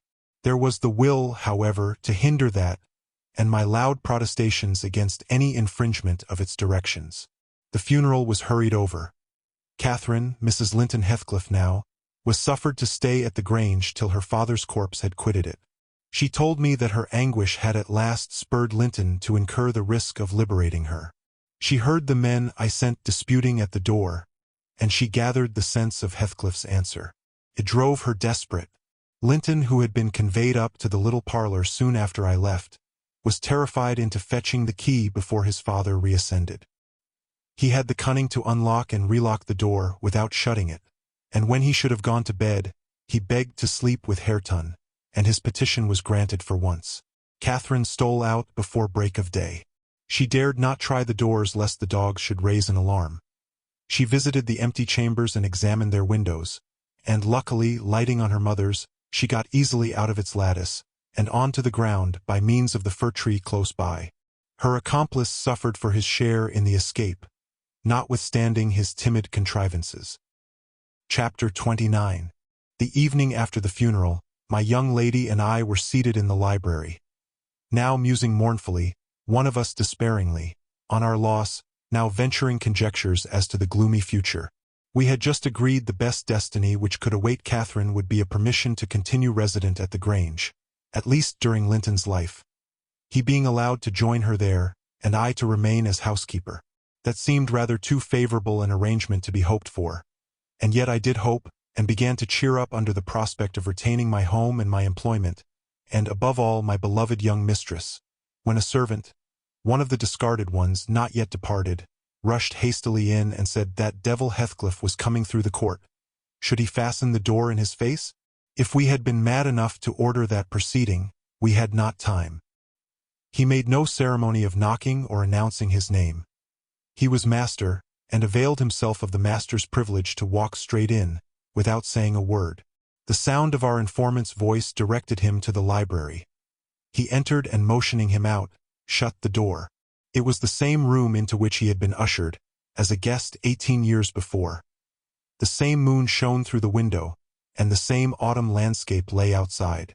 We had not yet lighted a candle, but all the apartment was visible, even to the portraits on the wall, the splendid head of Mrs. Linton, and the graceful one of her husband. Heathcliff advanced to the hearth. Time had little altered his person either. There was the same man. His dark face rather sallower and more composed, his frame a stone or two heavier, perhaps, and no other difference. Catherine had risen with an impulse to dash out, when she saw him. "Stop," he said, arresting her by the arm. "No more runnings away. Where would you go? I'm come to fetch you home, and I hope you'll be a dutiful daughter and not encourage my son to further disobedience." I was embarrassed how to punish him when I discovered his part in the business. He's such a cobweb, a pinch would annihilate him. But you'll see by his look that he has received his due. I brought him down one evening, the day before yesterday, and just set him in a chair, and never touched him afterwards. I sent Hareton out, and we had the room to ourselves. In 2 hours I called Joseph to carry him up again, and since then my presence is as potent on his nerves as a ghost, and I fancy he sees me often, though I am not near. Hareton says he wakes and shrieks in the night by the hour together, and calls you to protect him from me, and whether you like your precious mate or not, you must come. He's your concern now. I yield all my interest in him to you. Why not let Catherine continue here, I pleaded, and send Master Linton to her? As you hate them both, you'd not miss them. They can only be a daily plague to your unnatural heart. I'm seeking a tenant for the Grange, he answered, and I want my children about me, to be sure. Besides, that lass owes me her services for her bread. I'm not going to nurture her in luxury and idleness after Linton is gone. Make haste and get ready now, and don't oblige me to compel you." "I shall," said Catherine. "Linton is all I have to love in the world, and though you have done what you could to make him hateful to me, and me to him, you cannot make us hate each other. And I defy you to hurt him when I am by, and I defy you to frighten me." "You are a boastful champion," replied Heathcliff. "But I don't like you well enough to hurt him. You shall get the full benefit of the torment as long as it lasts. It is not I who will make him hateful to you, it is his own sweet spirit. He's as bitter as gall at your desertion and its consequences. Don't expect thanks for this noble devotion." I heard him draw a pleasant picture to Zillah of what he would do if he were as strong as I. The inclination is there, and his very weakness will sharpen his wits to find a substitute for strength.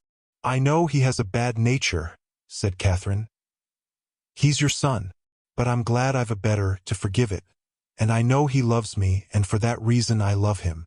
Mr. Heathcliff, you have nobody to love you, and however miserable you make us, we shall still have the revenge of thinking that your cruelty arises from your greater misery. You are miserable, are you not? Lonely, like the devil, and envious like him? Nobody loves you. Nobody will cry for you when you die.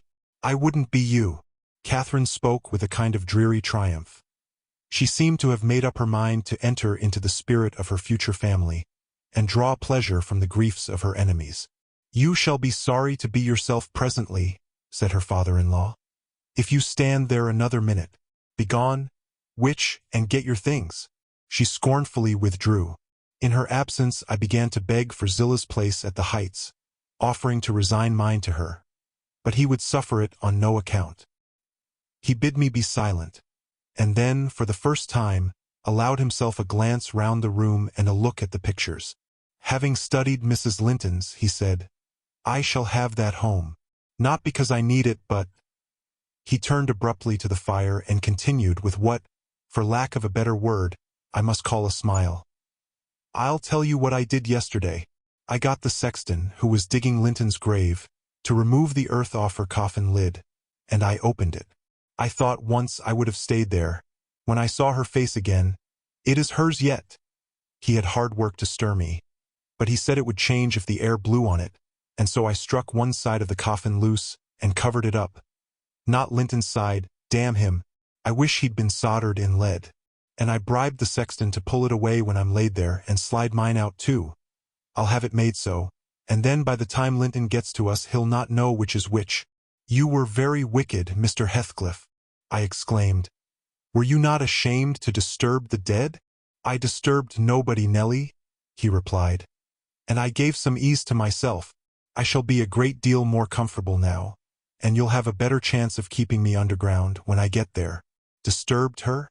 No.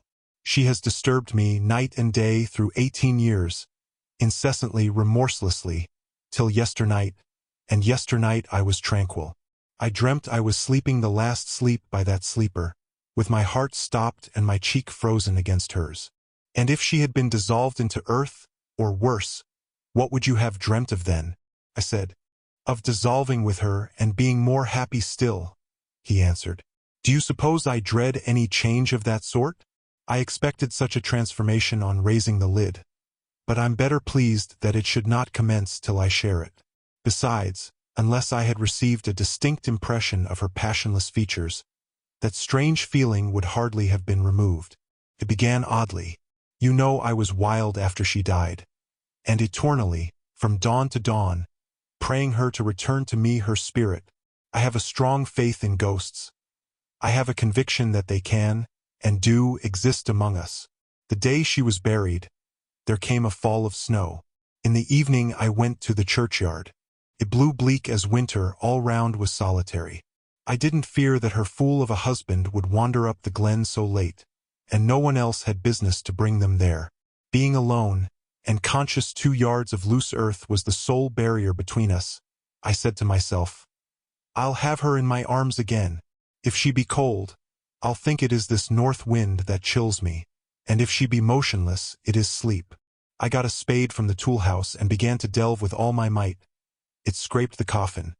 I fell to work with my hands. The wood commenced cracking about the screws. I was on the point of attaining my object, when it seemed that I heard a sigh from someone above, close at the edge of the grave and bending down.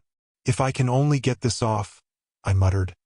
"I wish they may shovel in the earth over us both." And I wrenched at it more desperately still. There was another sigh, close at my ear.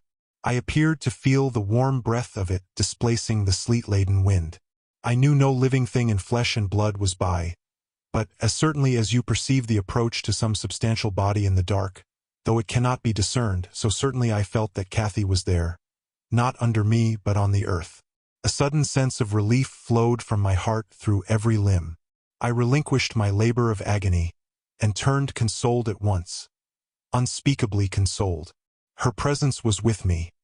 It remained while I refilled the grave, and led me home. You may laugh if you will, but I was sure I should see her there. I was sure she was with me, and I could not help talking to her. Having reached the Heights, I rushed eagerly to the door.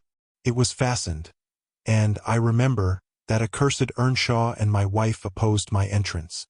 I remember stopping to kick the breath out of him, and then hurrying upstairs to my room and hers.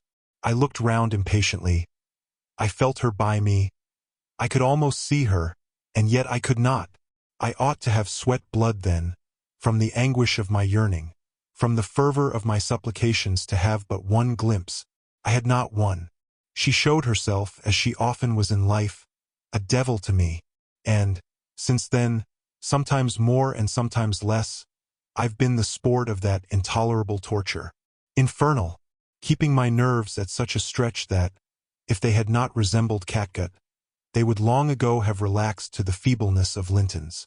When I sat in the house with Hareton, it seemed that on going out I should meet her. When I walked on the moors I should meet her coming in. When I went from home I hastened to return. She must be somewhere at the Heights, I was certain, and when I slept in her chamber, I was beaten out of that. I couldn't lie there. For the moment I closed my eyes, she was either outside the window, or sliding back the panels, or entering the room, or even resting her darling head on the same pillow as she did when a child, and I must open my lids to see. And so I opened and closed them 100 times a night, to be always disappointed.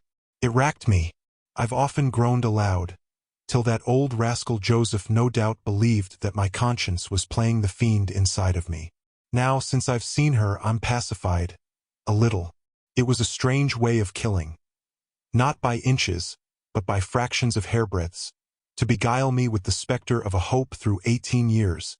Mr. Heathcliff paused and wiped his forehead. His hair clung to it, wet with perspiration.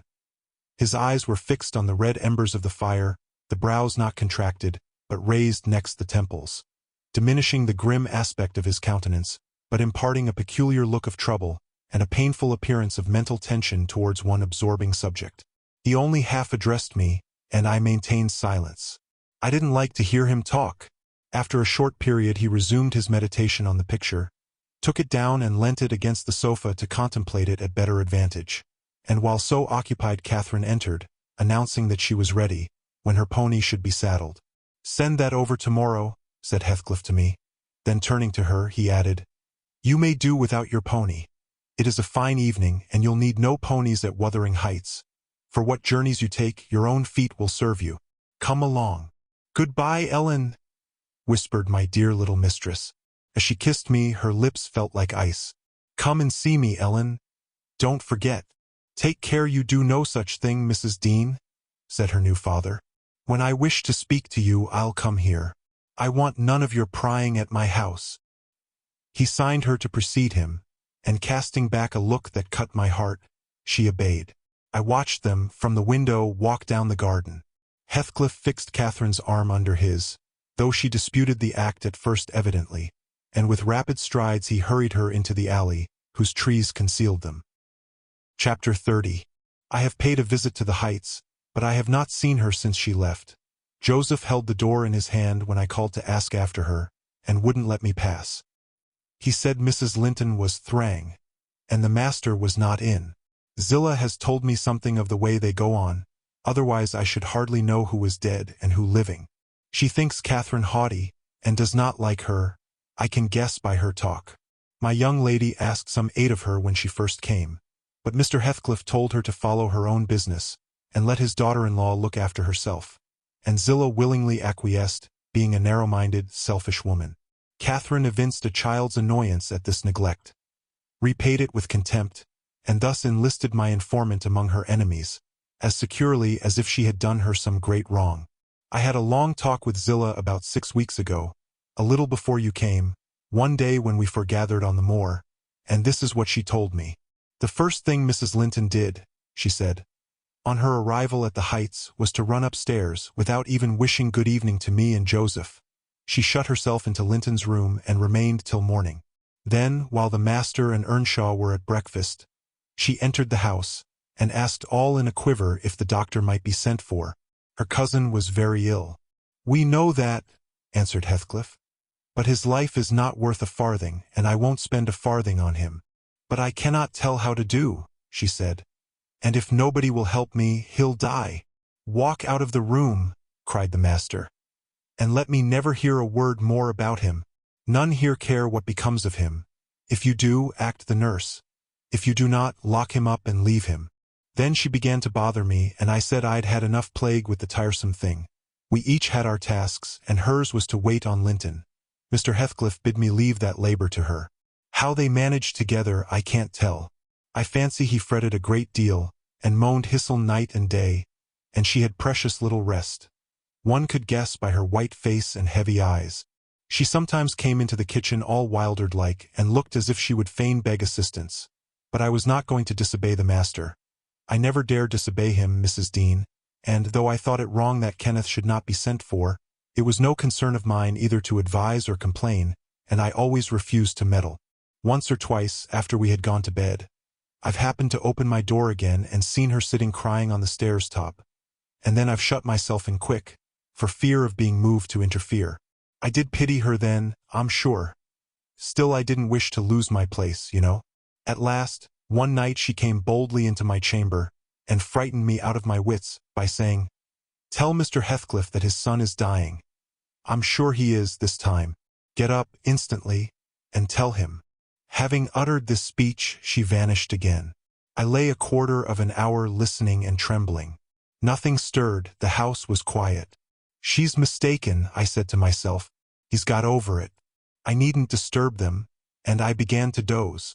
But my sleep was marred a second time by a sharp ringing of the bell, the only bell we have, put up on purpose for Linton, and the master called to me to see what was the matter, and inform them that he wouldn't have that noise repeated. I delivered Catherine's message. He cursed to himself, and in a few minutes came out with a lighted candle, and proceeded to their room. I followed. Mrs. Heathcliff was seated by the bedside, with her hands folded on her knees. Her father-in-law went up, held the light to Linton's face, looked at him and touched him. Afterwards he turned to her. "Now, Catherine," he said, "how do you feel?" She was dumb. "How do you feel, Catherine?" he repeated. "He's safe and I'm free," she answered. "I should feel well, but," she continued with a bitterness she couldn't conceal, "you have left me so long to struggle against death alone, that I feel and see only death. I feel like death." And she looked like it, too. I gave her a little wine. Hareton and Joseph, who had been wakened by the ringing and the sound of feet, and heard our talk from outside, now entered. Joseph was fain, I believe, of the lad's removal. Hareton seemed a thought bothered, though he was more taken up with staring at Catherine than thinking of Linton. But the master bid him get off to bed again. We didn't want his help. He afterwards made Joseph remove the body to his chamber, and told me to return to mine, and Mrs. Heathcliff remained by herself.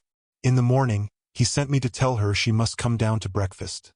She had undressed and appeared going to sleep and said she was ill, at which I hardly wondered. I informed Mr. Heathcliff, and he replied, "Well, let her be till after the funeral, and go up now and then to get her what is needful, and, as soon as she seems better, tell me." Cathy stayed upstairs a fortnight, according to Zillah, who visited her twice a day, and would have been rather more friendly, but her attempts at increasing kindness were proudly and promptly repelled. Heathcliff went up once, to show her Linton's will. He had bequeathed the whole of his, and what had been her movable property, to his father. The poor creature was threatened or coaxed into that act during her week's absence, when his uncle died. The lands, being a minor, he could not meddle with. However, Mr. Heathcliff has claimed and kept them in his wife's right and his also, I suppose legally. At any rate, Catherine, destitute of cash and friends, cannot disturb his possession. "Nobody," said Zillah, "ever approached her door except that once, but and nobody asked anything about her. The first occasion of her coming down into the house was on a Sunday afternoon. She had cried out when I carried up her dinner that she couldn't bear any longer being in the cold, and I told her the master was going to Thrushcross Grange, and Earnshaw and I needn't hinder her from descending. So, as soon as she heard Heathcliff's horse trot off, she made her appearance, donned in black, and her yellow curls combed back behind her ears as plain as a Quaker. She couldn't comb them out. Joseph and I generally go to chapel on Sundays. The kirk, has no minister now, explained Mrs. Dean, and they call the Methodists' or Baptists' place, I can't say which it is, at Gimmerton, a chapel. Joseph had gone, she continued, but I thought proper to bide at home. Young folks are always the better for an elder's overlooking, and Hareton, with all his bashfulness, isn't a model of nice behavior. I let him know that his cousin would very likely sit with us, and she had been always used to see the Sabbath respected, so he had as good leave his guns and bits of indoor work alone while she stayed. He colored up at the news, and cast his eyes over his hands and clothes. The train oil and gunpowder were shoved out of sight in a minute. I saw he meant to give her his company, and I guessed by his way he wanted to be presentable. So, laughing as I durst not laugh when the master is by, I offered to help him if he would and joked at his confusion. He grew sullen and began to swear. "Now, Mrs. Dean," Zillah went on, seeing me not pleased by her manner, "you happen think your young lady too fine for Mr. Hareton, and happen you're right, but I own I should love well to bring her pride a peg lower. And what will all her learning and her daintiness do for her, now? She's as poor as you or I. Poorer, I'll be bound. You're saving, and I'm doing my little all that road." Hareton allowed Zillah to give him her aid, and she flattered him into a good humor. So, when Catherine came, half forgetting her former insults, he tried to make himself agreeable by the housekeeper's account. "Mrs. walked in," she said, "as chill as an icicle and as high as a princess. I got up and offered her my seat in the armchair. No, she turned up her nose at my civility. Earnshaw rose, too, and bid her come to the settle and sit close by the fire. He was sure she was starved. "I've been starved a month and more," she answered, resting on the word as scornful as she could. And she got a chair for herself and placed it at a distance from both of us. Having sat till she was warm, she began to look round, and discovered a number of books on the dresser. She was instantly upon her feet again, stretching to reach them, but they were too high up. Her cousin, after watching her endeavors a while, at last summoned courage to help her. She held her frock, and he filled it with the first that came to hand. That was a great advance for the lad. She didn't thank him. Still, he felt gratified that she had accepted his assistance, and ventured to stand behind as she examined them, and even to stoop and point out what struck his fancy in certain old pictures which they contained. Nor was he daunted by the saucy style in which she jerked the page from his finger. He contented himself with going a bit farther back and looking at her instead of the book. She continued reading, or seeking for something to read. His attention became, by degrees, quite centered in the study of her thick silky curls. Her face he couldn't see, and she couldn't see him, and, perhaps, not quite awake to what he did, but attracted like a child to a candle, at last he proceeded from staring to touching. He put out his hand and stroked one curl, as gently as if it were a bird. He might have stuck a knife into her neck. She started round in such a taking. "Get away this moment!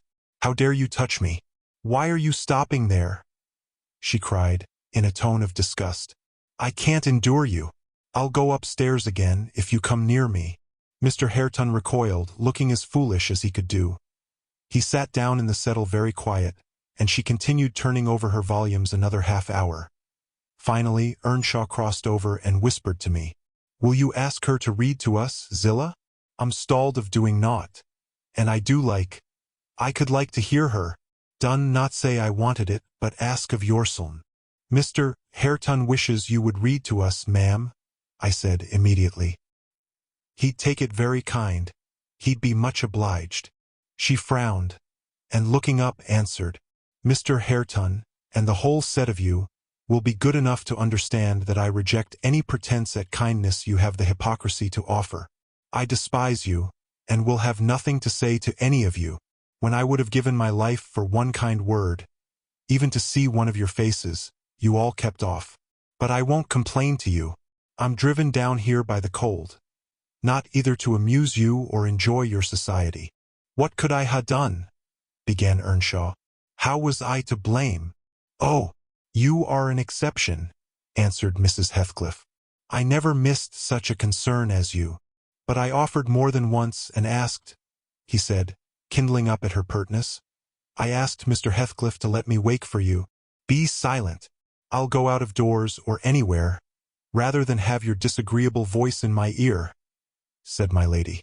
Hareton muttered she might go to hell for him, and unslinging his gun, restrained himself from his Sunday occupations no longer. He talked now freely enough, and she presently saw fit to retreat to her solitude. But the frost had set in, and, in spite of her pride, she was forced to condescend to our company, more and more. However, I took care there should be no further scorning at my good nature. Ever since, I've been as stiff as herself, and she has no lover or liker among us, and she does not deserve one.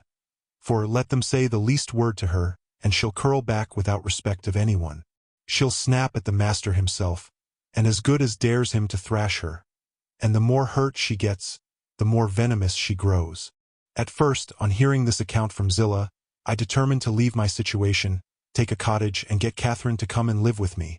But Mr. Heathcliff would as soon permit that as he would set up Hareton in an independent house, and I can see no remedy at present unless she could marry again, and that scheme it does not come within my province to arrange. Thus ended Mrs. Dean's story. Notwithstanding the doctor's prophecy, I am rapidly recovering strength, and though it be only the second week in January, I propose getting out on horseback in a day or two, and riding over to Wuthering Heights, to inform my landlord that I shall spend the next 6 months in London, and, if he likes, he may look out for another tenant to take the place after October. I would not pass another winter here for much.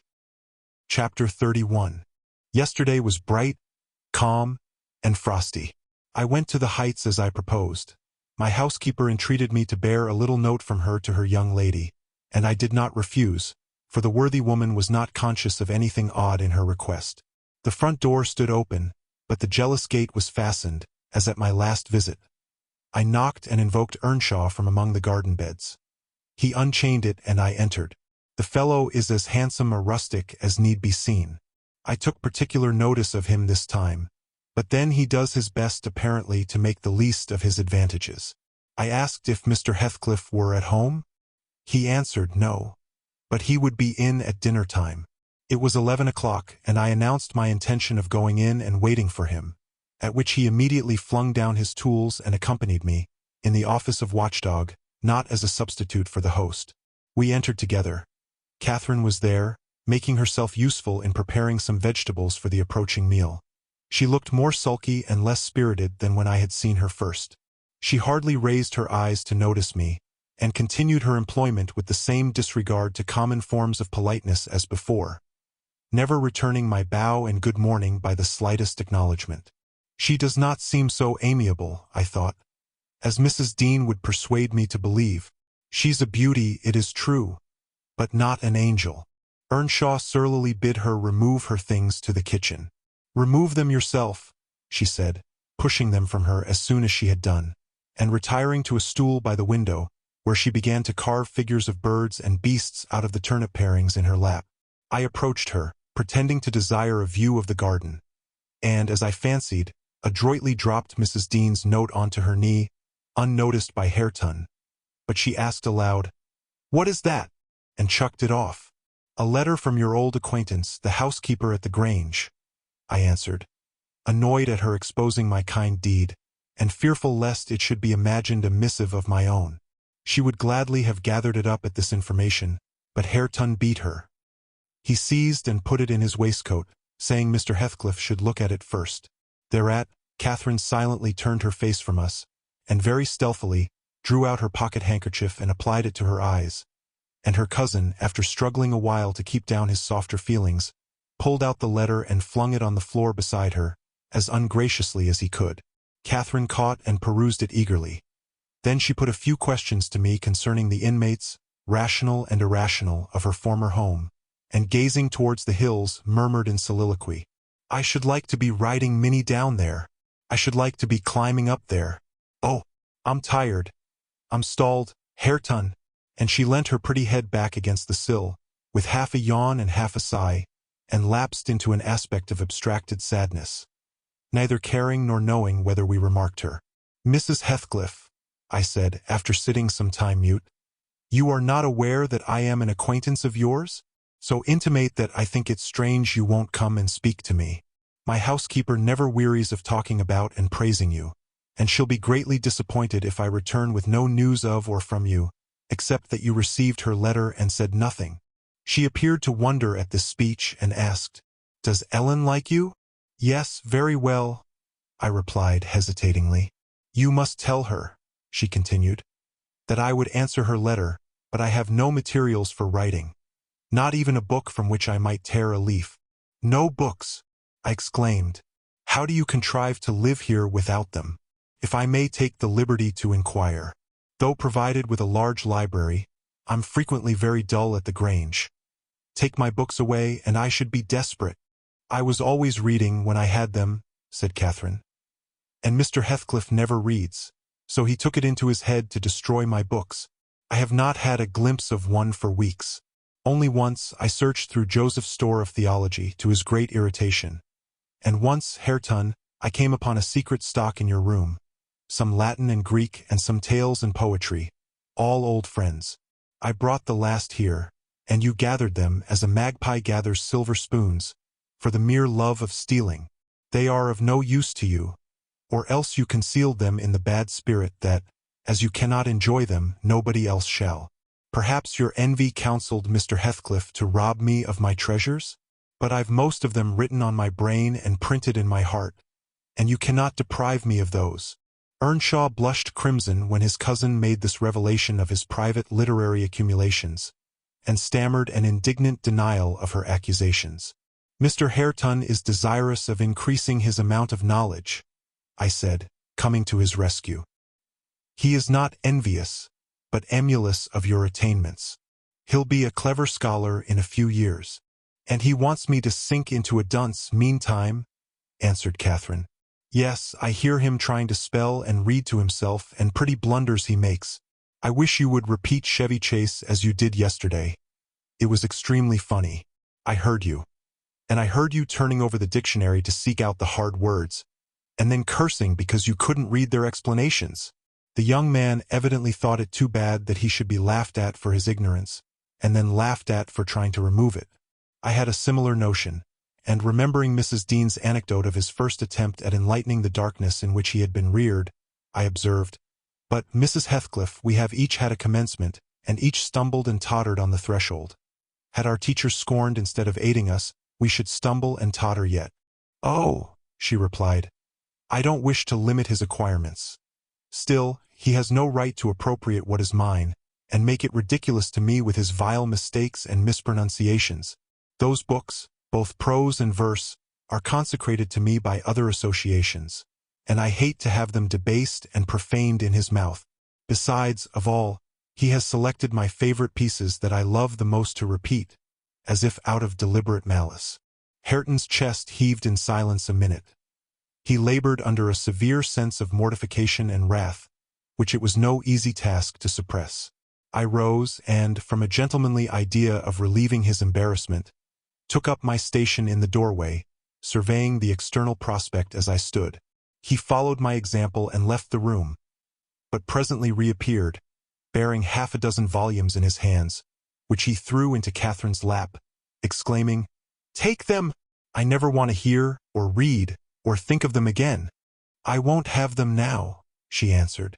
"I shall connect them with you, and hate them."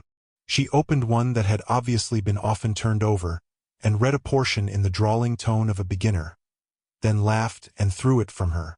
"And listen," she continued provokingly, commencing a verse of an old ballad in the same fashion. But his self-love would endure no further torment. I heard, and not altogether disapprovingly, a manual check given to her saucy tongue. The little wretch had done her utmost to hurt her cousin's sensitive though uncultivated feelings, and a physical argument was the only mode he had of balancing the account, and repaying its effects on the inflictor. He afterwards gathered the books and hurled them on the fire. I read in his countenance what anguish it was to offer that sacrifice to spleen. I fancied that as they consumed, he recalled the pleasure they had already imparted, and the triumph and ever-increasing pleasure he had anticipated from them, and I fancied I guessed the incitement to his secret studies also.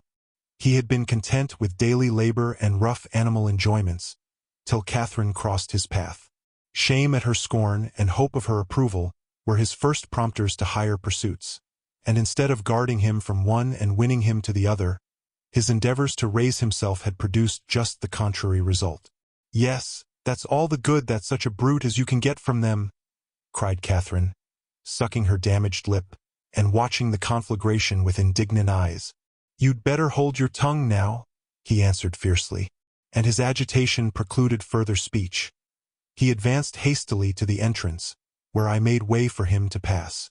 But ere he had crossed the doorstones, Mr. Heathcliff, coming up the causeway, encountered him, and laying hold of his shoulder asked, "What's to do now, my lad?"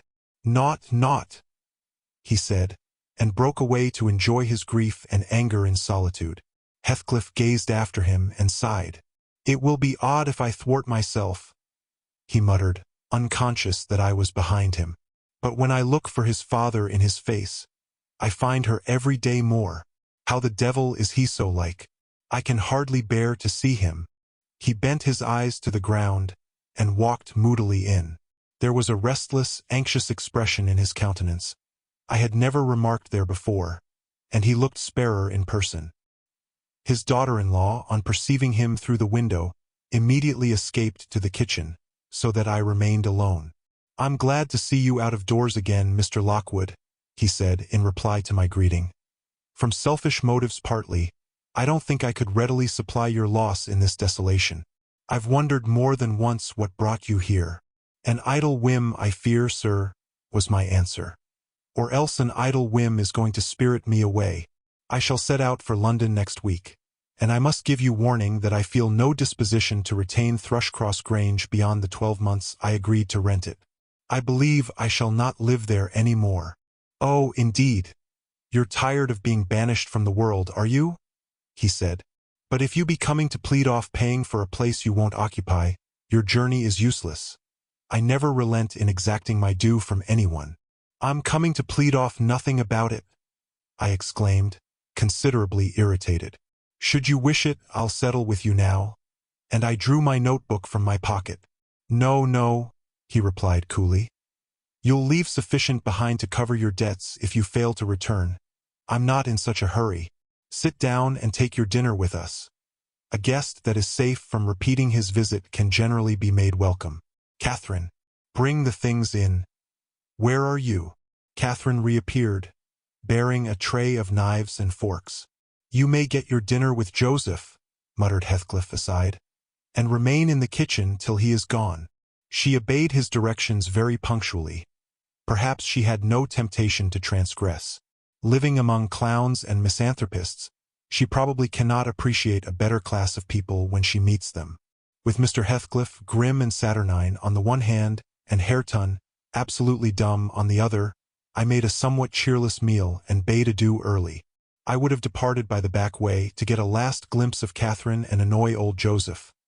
But Hareton received orders to lead up my horse, and my host himself escorted me to the door, so I could not fulfill my wish. How dreary life gets over in that house, I reflected while riding down the road. What a realization of something more romantic than a fairy tale it would have been for Mrs. Linton Heathcliff, had she and I struck up an attachment, as her good nurse desired, and migrated together into the stirring atmosphere of the town. Chapter 32, 1802. This September I was invited to devastate the moors of a friend in the north, and on my journey to his abode, I unexpectedly came within 15 miles of Gimmerton. The ostler at a roadside public house was holding a pail of water to refresh my horses, when a cart of very green oats, newly reaped, passed by, and he remarked, "Yon's froa Gimmerton na, they're Allah's 3 wick, after other folk why their harvest." Gimmerton, I repeated. My residence in that locality had already grown dim and dreamy. "Ah, I know. How far is it from this?" "Happen 14 mile o'er de hills, and a rough road," he answered. A sudden impulse seized me to visit Thrushcross Grange. It was scarcely noon, and I conceived that I might as well pass the night under my own roof as in an inn. Besides, I could spare a day easily to arrange matters with my landlord, and thus save myself the trouble of invading the neighborhood again. Having rested a while, I directed my servant to inquire the way to the village, and, with great fatigue to our beasts, we managed the distance in some 3 hours. I left him there, and proceeded down the valley alone. The grey church looked greyer, and the lonely churchyard lonelier. I distinguished a moor-sheep cropping the short turf on the graves. It was sweet, warm weather, too warm for traveling, but the heat did not hinder me from enjoying the delightful scenery above and below. Had I seen it nearer August, I'm sure it would have tempted me to waste a month among its solitudes. In winter nothing more dreary, in summer nothing more divine. than those glens shut in by hills, and those bluff, bold swells of heath. I reached the grange before sunset and knocked for admittance. But the family had retreated into the back premises, I judged, by one thin, blue wreath curling from the kitchen chimney, and they did not hear. I rode into the court. Under the porch, a girl of 9 or 10 sat knitting, and an old woman reclined on the house steps, smoking a meditative pipe. "Is Mrs. Dean within?" I demanded of the dame.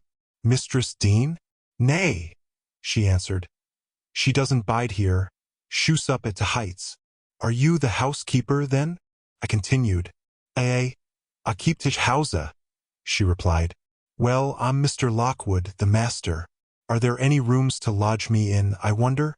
I wish to stay all night." "Tea maester," she cried in astonishment. "Wet, hoiver knew ya were coming. Ya sud ha send word.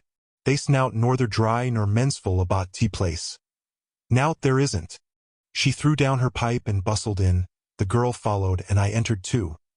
Soon perceiving that her report was true, and moreover that I had almost upset her wits by my unwelcome apparition, I bade her be composed.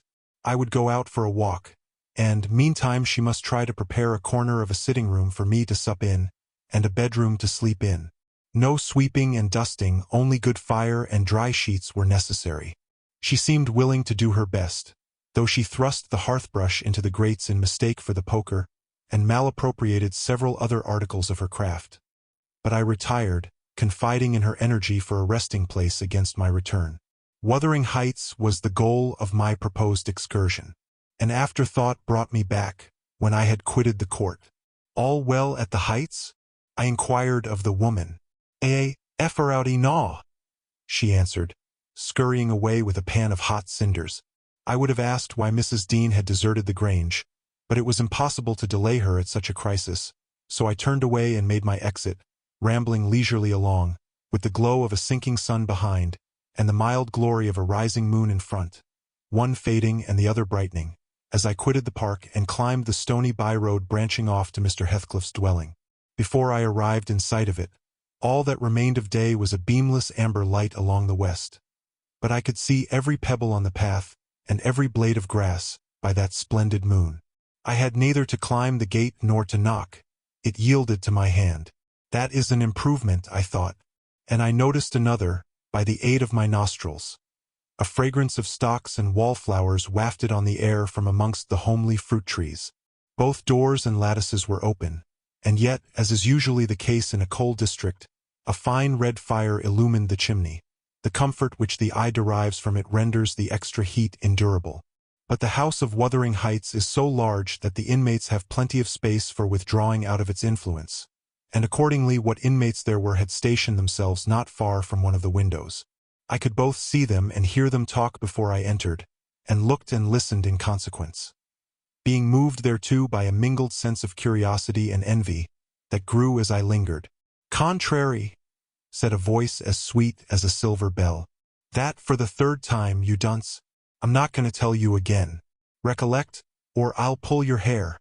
"Contrary, then," answered another, in deep but softened tones. "And now, kiss me, for minding so well. No, read it over first correctly, without a single mistake." The male speaker began to read. He was a young man, respectably dressed and seated at a table, having a book before him. His handsome features glowed with pleasure, and his eyes kept impatiently wandering from the page to a small white hand over his shoulder, which recalled him by a smart slap on the cheek, whenever its owner detected such signs of inattention. Its owner stood behind, her light, shining ringlets blending at intervals with his brown locks as she bent to superintend his studies. And her face, it was lucky he could not see her face, or he would never have been so steady. I could, and I bit my lip in spite at having thrown away the chance I might have had of doing something besides staring at its smiting beauty.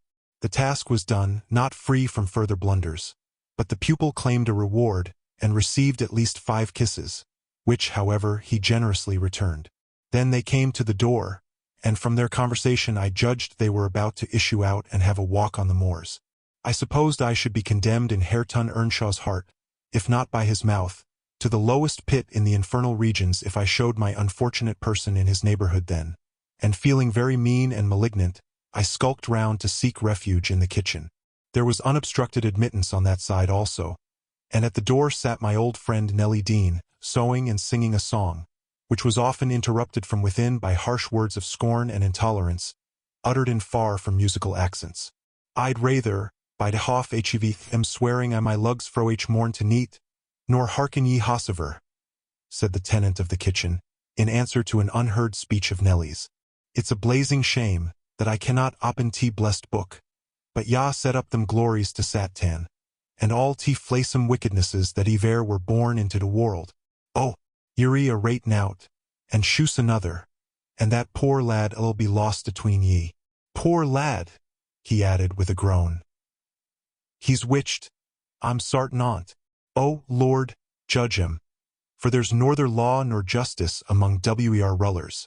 No, or we should be sitting in flaming faggots, I suppose, retorted the singer. But wisht, old man, and read your Bible like a Christian, and never mind me. This is Fairy Annie's Wedding, a bonny tune. It goes to a dance.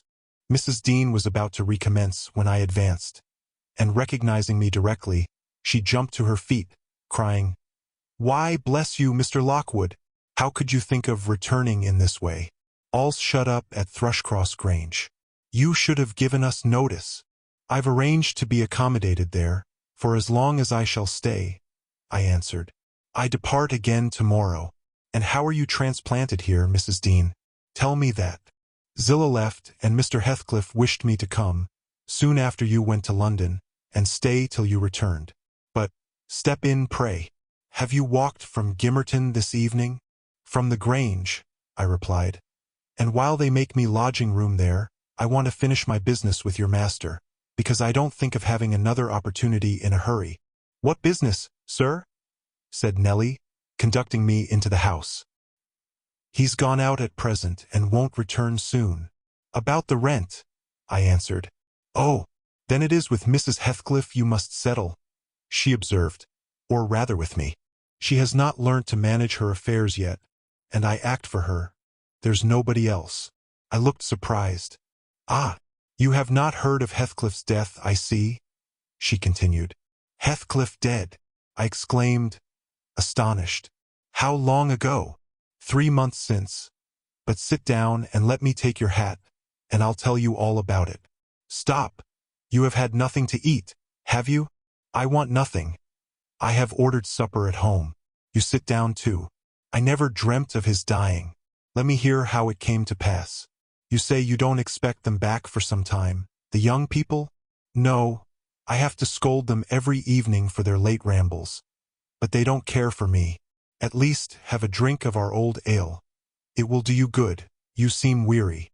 She hastened to fetch it before I could refuse, and I heard Joseph asking whether it warn't a crying scandal that she should have followers at her time of life, and then, to get them jocks out o' t meester cellar. He fair sham to bide still and see it. She did not stay to retaliate, but re-entered in a minute, bearing a reaming silver pint, whose contents I lauded with becoming earnestness. And afterwards she furnished me with the sequel of Heathcliff's history. He had a queer end, as she expressed it. "I was summoned to Wuthering Heights, within a fortnight of your leaving us," she said, "and I obeyed joyfully, for Catherine's sake. My first interview with her grieved and shocked me. She had altered so much since our separation. Mr. Heathcliff did not explain his reasons for taking a new mind about my coming here. He only told me he wanted me, and he was tired of seeing Catherine. I must make the little parlor my sitting room and keep her with me. It was enough if he were obliged to see her once or twice a day. She seemed pleased at this arrangement, and by degrees I smuggled over a great number of books and other articles that had formed her amusement at the Grange, and flattered myself we should get on in tolerable comfort. The delusion did not last long. Catherine, contented at first, in a brief space grew irritable and restless. For one thing, she was forbidden to move out of the garden, and it fretted her sadly to be confined to its narrow bounds as spring drew on. For another, in following the house, I was forced to quit her frequently, and she complained of loneliness. She preferred quarreling with Joseph in the kitchen to sitting at peace in her solitude. I did not mind their skirmishes, but Hareton was often obliged to seek the kitchen also, when the master wanted to have the house to himself. And though in the beginning she either left it at his approach or quietly joined in my occupations and shunned remarking or addressing him, and though he was always as sullen and silent as possible, after a while she changed her behavior and became incapable of letting him alone, talking at him, commenting on his stupidity and idleness, expressing her wonder how he could endure the life he lived, how he could sit a whole evening staring into the fire and dozing. "He's just like a dog, is he not, Ellen?" she once observed, "or a cart horse. He does his work, eats his food, and sleeps eternally. What a blank, dreary mind he must have. Do you ever dream, Hareton? And, if you do, what is it about? But you can't speak to me." Then she looked at him, but he would neither open his mouth nor look again. "He's perhaps dreaming now," she continued. He twitched his shoulder as Juno twitches hers. "Ask him, Ellen. Mr. Hareton will ask the master to send you upstairs, if you don't behave," I said. He had not only twitched his shoulder but clenched his fist, as if tempted to use it. "I know why Hareton never speaks when I am in the kitchen," she exclaimed on another occasion. "He is afraid I shall laugh at him. Ellen, what do you think? He began to teach himself to read once, and, because I laughed, he burned his books and dropped it. Was he not a fool? Were not you naughty?" I said.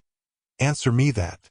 "Perhaps I was," she went on, "but I did not expect him to be so silly. Hareton, if I gave you a book, would you take it now?" "I'll try." She placed one she had been perusing on his hand. He flung it off and muttered, if she did not give over, he would break her neck. "Well, I shall put it here," she said, "in the table drawer, and I'm going to bed." Then she whispered me to watch whether he touched it, and departed. But he would not come near it, and so I informed her in the morning, to her great disappointment. I saw she was sorry for his persevering sulkiness and indolence. Her conscience reproved her for frightening him off improving himself. She had done it effectually, but her ingenuity was at work to remedy the injury. While I ironed, or pursued other such stationary employments as I could not well do in the parlor, she would bring some pleasant volume and read it aloud to me. When Hareton was there, she generally paused in an interesting part and left the book lying about. That she did repeatedly. But he was as obstinate as a mule, and, instead of snatching at her bait, in wet weather he took to smoking with Joseph, and they sat like automatons, one on each side of the fire, the elder happily too deaf to understand her wicked nonsense, as he would have called it, the younger doing his best to seem to disregard it. On fine evenings the latter followed his shooting expeditions, and Catherine yawned and sighed, and teased me to talk to her, and ran off into the court or garden the moment I began, and, as a last resource, cried and said she was tired of living. Her life was useless. Mr. Heathcliff, who grew more and more disinclined to society, had almost banished Earnshaw from his apartment. Owing to an accident at the commencement of March, he became for some days a fixture in the kitchen. His gun burst while out on the hills by himself. A splinter cut his arm, and he lost a good deal of blood before he could reach home. The consequence was that, perforce, he was condemned to the fireside and tranquility, till he made it up again. It suited Catherine to have him there. At any rate, it made her hate her room upstairs more than ever, and she would compel me to find out business below, that she might accompany me. On Easter Monday, Joseph went to Gimmerton Fair with some cattle, and, in the afternoon, I was busy getting up linen in the kitchen. Earnshaw sat, morose as usual, at the chimney corner, and my little mistress was beguiling an idle hour with drawing pictures on the window panes, varying her amusement by smothered bursts of songs, and whispered ejaculations, and quick glances of annoyance and impatience in the direction of her cousin, who steadfastly smoked and looked into the grate. At a notice that I could do with her no longer intercepting my light, she removed to the hearthstone. I bestowed little attention on her proceedings, but presently I heard her begin, "I found out, Hareton, that I'm glad, that I should like you to be my cousin now, if you had not grown so cross to me and so rough." Hareton returned no answer. "Hareton, Hareton, Hareton, do you hear?" she continued. "Get off, why ye!" he growled with uncompromising gruffness.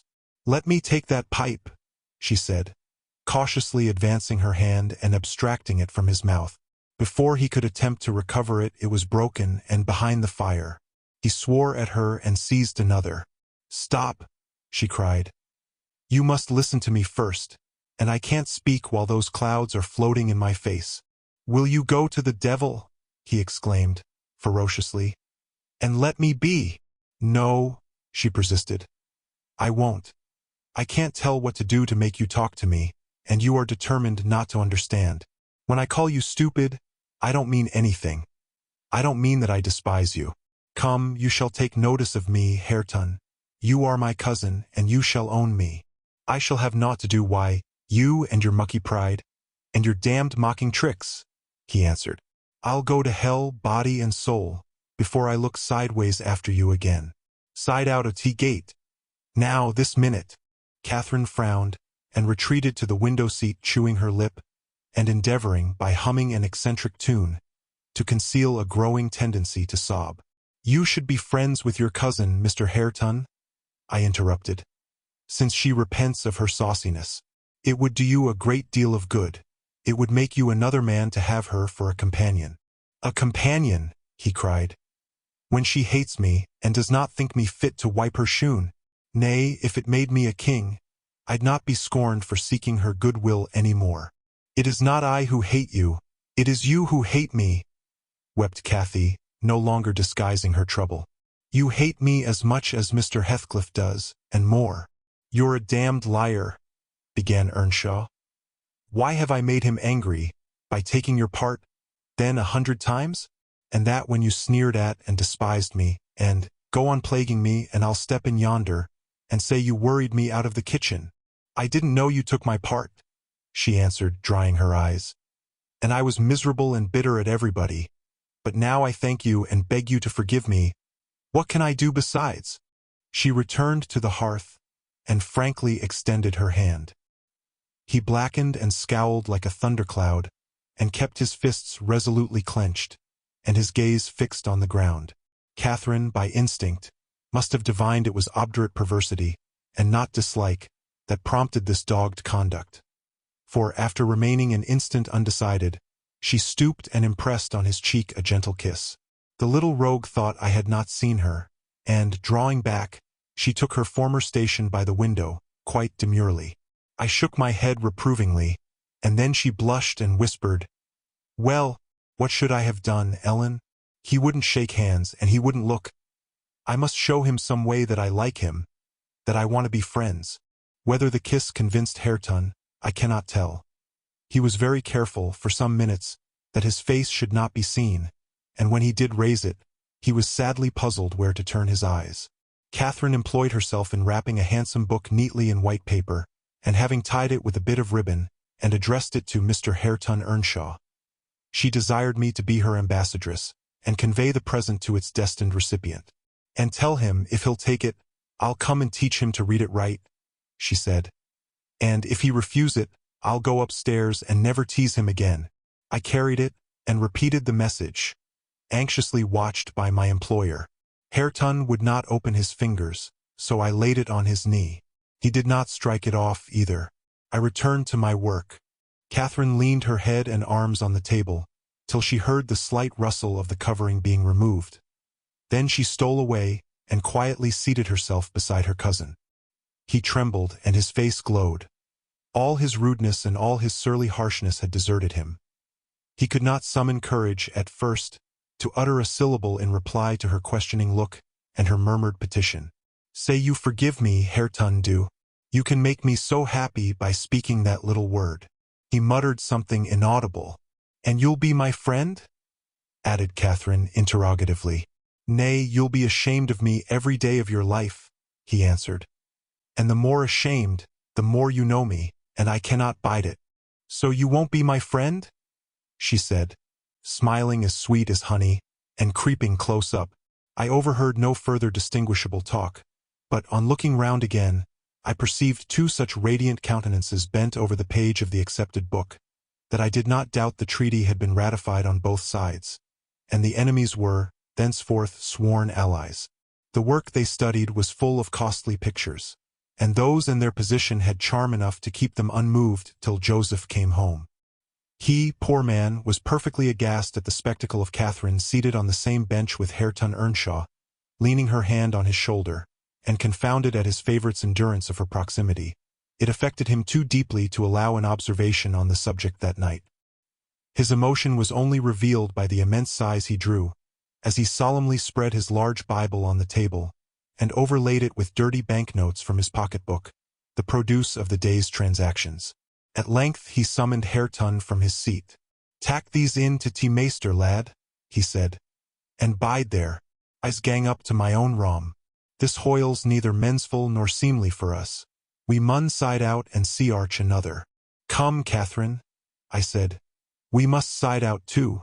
I've done my ironing. Are you ready to go?" "It is not 8 o'clock," she answered, rising unwillingly. "Hareton, I'll leave this book upon the chimney-piece, and I'll bring some more tomorrow. Ony books that ya leave, I shall tak into the house," said Joseph. "And it'll be mitch if ya find 'em ageen. So ya may plays yourseln." Cathy threatened that his library should pay for hers, and smiling as she passed Hareton, went singing upstairs, lighter of heart, I venture to say, than ever she had been under that roof before, except, perhaps, during her earliest visits to Linton. The intimacy thus commenced grew rapidly, though it encountered temporary interruptions. Earnshaw was not to be civilized with a wish, and my young lady was no philosopher and no paragon of patience. But both their minds tending to the same point, one loving and desiring to esteem, and the other loving and desiring to be esteemed, they contrived in the end to reach it. "You see, Mr. Lockwood, it was easy enough to win Mrs. Heathcliff's heart. But now I'm glad you did not try. The crown of all my wishes will be the union of those two. I shall envy no one on their wedding day. There won't be a happier woman than myself in England." Chapter 33. On the morrow of that Monday, Earnshaw being still unable to follow his ordinary employments, and therefore remaining about the house, I speedily found it would be impracticable to retain my charge beside me, as heretofore. She got downstairs before me and out into the garden, where she had seen her cousin performing some easy work, and when I went to bid them come to breakfast, I saw she had persuaded him to clear a large space of ground from currant and gooseberry bushes, and they were busy planning together an importation of plants from the Grange. I was terrified at the devastation which had been accomplished in a brief half-hour. The black currant trees were the apple of Joseph's eye, and she had just fixed her choice of a flower-bed in the midst of them. "There! That will be all shown to the master," I exclaimed, "the minute it is discovered. And what excuse have you to offer for taking such liberties with the garden? We shall have a fine explosion on the head of it. See if we don't. Mr. Hareton, I wonder you should have no more wit than to go and make that mess at her bidding." "I'd forgotten they were Joseph's," answered Earnshaw, rather puzzled. "But I'll tell him I did it. We always ate our meals with Mr. Heathcliff.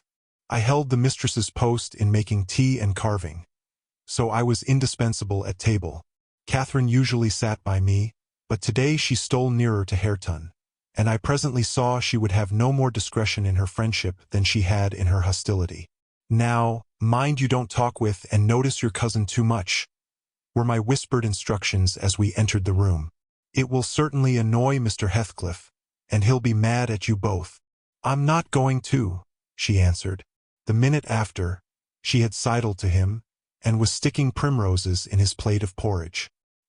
He dared not speak to her there. He dared hardly look, and yet she went on teasing, till he was twice on the point of being provoked to laugh. I frowned, and then she glanced towards the master, whose mind was occupied on other subjects than his company, as his countenance evinced, and she grew serious for an instant, scrutinizing him with deep gravity. Afterwards she turned, and recommenced her nonsense. At last, Hareton uttered a smothered laugh. Mr. Heathcliff started. His eye rapidly surveyed our faces. Catherine met it with her accustomed look of nervousness and yet defiance, which he abhorred. "It is well you are out of my reach," he exclaimed. "What fiend possesses you to stare back at me continually with those infernal eyes? Down with them, and don't remind me of your existence again. I thought I had cured you of laughing." "It was me," muttered Hareton. "What do you say?" demanded the master. Hareton looked at his plate, and did not repeat the confession. Mr. Heathcliff looked at him a bit, and then silently resumed his breakfast and his interrupted musing. We had nearly finished, and the two young people prudently shifted wider asunder, so I anticipated no further disturbance during that sitting. When Joseph appeared at the door, revealing by his quivering lip and furious eyes that the outrage committed on his precious shrubs was detected. He must have seen Cathy and her cousin about the spot before he examined it, for while his jaws worked like those of a cow chewing its cud, and rendered his speech difficult to understand, he began, "I mun hev my wage, and I mun goa. I had aimed to D where I'd served for 60 year, and I thought I'd lug my books up into T garret, and all my bits of stuff, and they sud hev kitchen to their selm. For T sake of quietness. It were hard to jay up my on hearthstone, but I thought I could do that. But nah, shoost on my garden fro me, and by de heart, maester, I cannot stand it. Ya may bend to de yoke and ye will. I known used to tea, and an old man doesn't soon get used to new barthens. I'd rather arn my bite and my sup why a hammer in de road." Now, idiot," interrupted Heathcliff. "Cut it short. What's your grievance? I'll interfere in no quarrels between you and Nellie. She may thrust you into the coal-hole for anything I care." "It's no Nellie," answered Joseph. "I sudden shift for Nellie, nasty ill nout as Shoo is. Thank God. Shoo cannot stale T sowl o nobdy why. Shoo wr niver so a handsome. But what a body mud look at her bout winking. It's yon flaysome, graceless queen. That's witched our lad. Why her bold een and her forward ways. Till nay, fair bruists my heart. He's forgotten all I've done for him and made on him and gone and riven up a whole row to grandest currant trees I'd a garden." And here he lamented outright, unmanned by a sense of his bitter injuries and Earnshaw's ingratitude and dangerous condition. "Is the fool drunk?" asked Mr. Heathcliff. "Hareton, is it you he's finding fault with?" "I've pulled up 2 or 3 bushes," replied the young man, "but I'm going to set 'em again." "And why have you pulled them up?" said the master. Catherine wisely put in her tongue. "We wanted to plant some flowers there," she cried. "I'm the only person to blame, for I wished him to do it." "And who the devil gave you leave to touch a stick about the place?" demanded her father-in-law, much surprised. "And who ordered you to obey her?" he added, turning to Hareton. The latter was speechless. His cousin replied, "You shouldn't grudge a few yards of earth for me to ornament, when you have taken all my land." "Your land, insolent slut. You never had any," said Heathcliff. "And my money," she continued, returning his angry glare, and meantime biting a piece of crust, the remnant of her breakfast. "Silence," he exclaimed. "Get done, and begone." "And Hareton's land and his money," pursued the reckless thing. "Hareton and I are friends now, and I shall tell him all about you." The master seemed confounded a moment. He grew pale and rose up, eyeing her all the while, with an expression of mortal hate. "If you strike me, Hareton will strike you," she said, "so you may as well sit down. If Hareton does not turn you out of the room, I'll strike him to hell," thundered Heathcliff. "Damnable witch! Dare you pretend to rouse him against me? Off with her! Do you hear? Fling her into the kitchen. I'll kill her, Ellen Dean, if you let her come into my sight again." Hareton tried, under his breath, to persuade her to go. "Drag her away!" he cried savagely. "Are you staying to talk?" And he approached to execute his own command. "He'll not obey you, wicked man, any more," said Catherine. "And he'll soon detest you as much as I do." Wished, muttered the young man reproachfully. "I will not hear you speak so to him. Have done." "But you won't let him strike me?" she cried. "Come, then," he whispered earnestly. It was too late. Heathcliff had caught hold of her. "Now you go," he said to Earnshaw. "Accursed witch! This time she has provoked me when I could not bear it, and I'll make her repent it forever." He had his hand in her hair. Hareton attempted to release her locks, entreating him not to hurt her that once. Heathcliff's black eyes flashed. He seemed ready to tear Catherine in pieces, and I was just worked up to risk coming to the rescue, when of a sudden his fingers relaxed. He shifted his grasp from her head to her arm, and gazed intently in her face.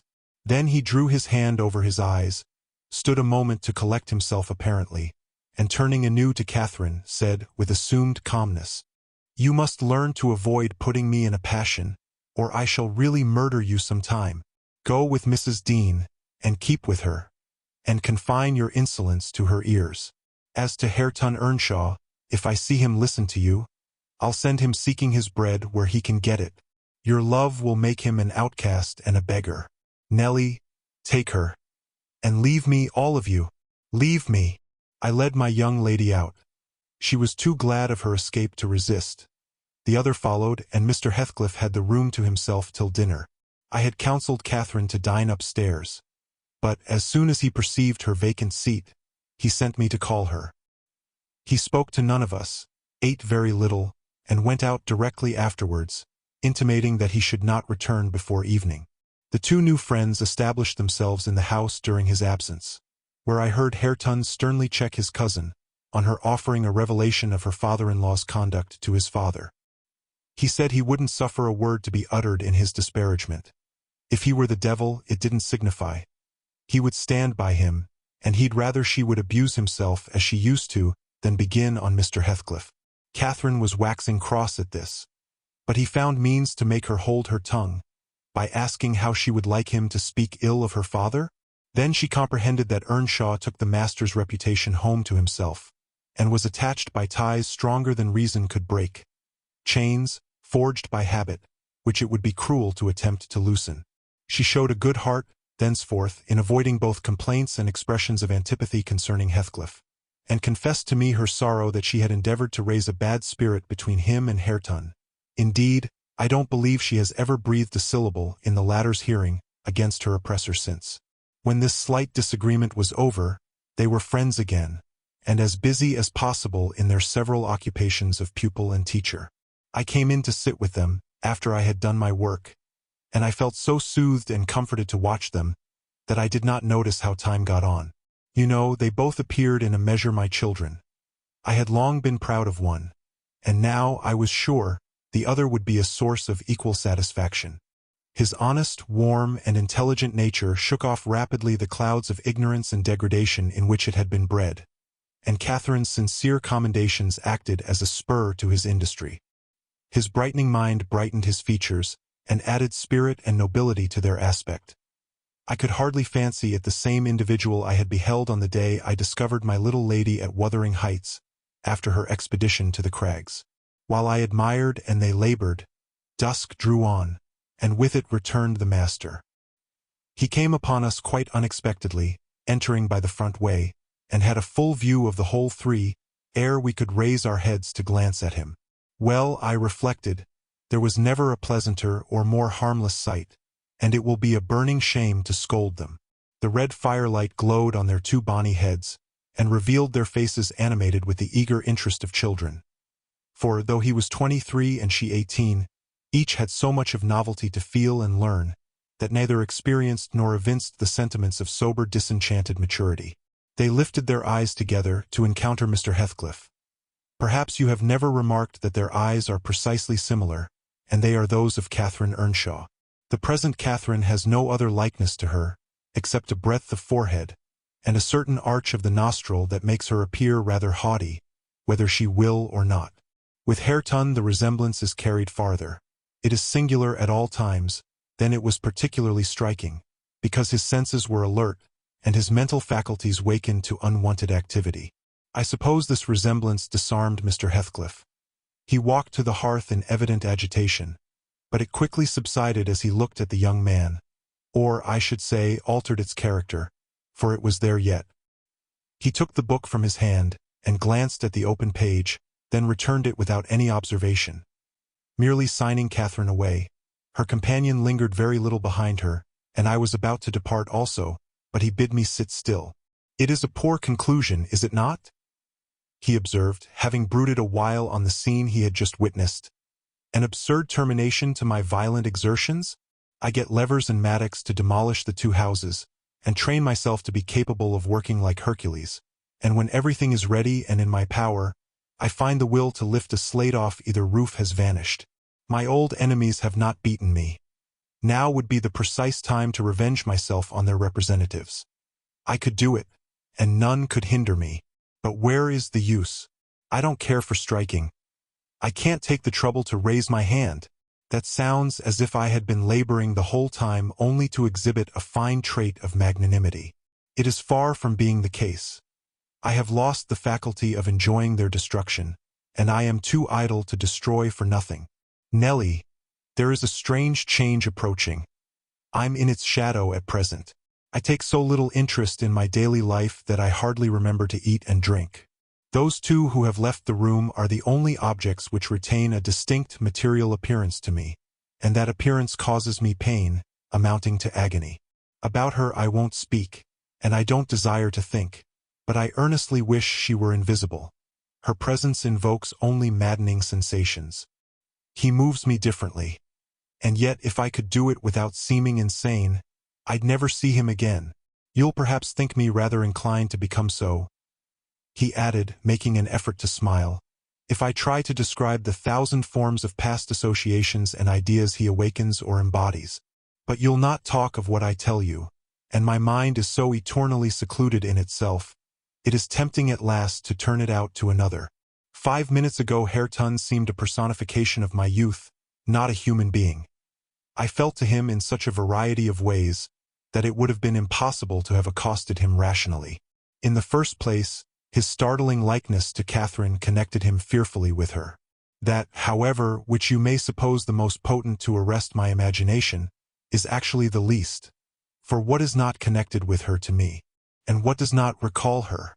I cannot look down to this floor, but her features are shaped in the flags. In every cloud, in every tree, filling the air at night, and caught by glimpses in every object by day, I am surrounded with her image. The most ordinary faces of men and women, my own features, mock me with a resemblance. The entire world is a dreadful collection of memoranda that she did exist, and that I have lost her. Well, Hareton's aspect was the ghost of my immortal love, of my wild endeavors to hold my right, my degradation, my pride, my happiness, and my anguish. But it is frenzy to repeat these thoughts to you, only it will let you know why, with a reluctance to be always alone, his society is no benefit, rather an aggravation of the constant torment I suffer, and it partly contributes to render me regardless how he and his cousin go on together. I can give them no attention any more. But what do you mean by a change, Mr. Heathcliff? I said, alarmed at his manner, though he was neither in danger of losing his senses nor dying, according to my judgment. He was quite strong and healthy, and as to his reason, from childhood he had a delight in dwelling on dark things, and entertaining odd fancies. He might have had a monomania on the subject of his departed idol, but on every other point his wits were as sound as mine. I shall not know that till it comes, he said. I'm only half conscious of it now. You have no feeling of illness, have you? I asked. No, Nellie, I have not, he answered. Then you are not afraid of death? I pursued. Afraid? No, he replied. I have neither a fear, nor a presentiment, nor a hope of death. Why should I?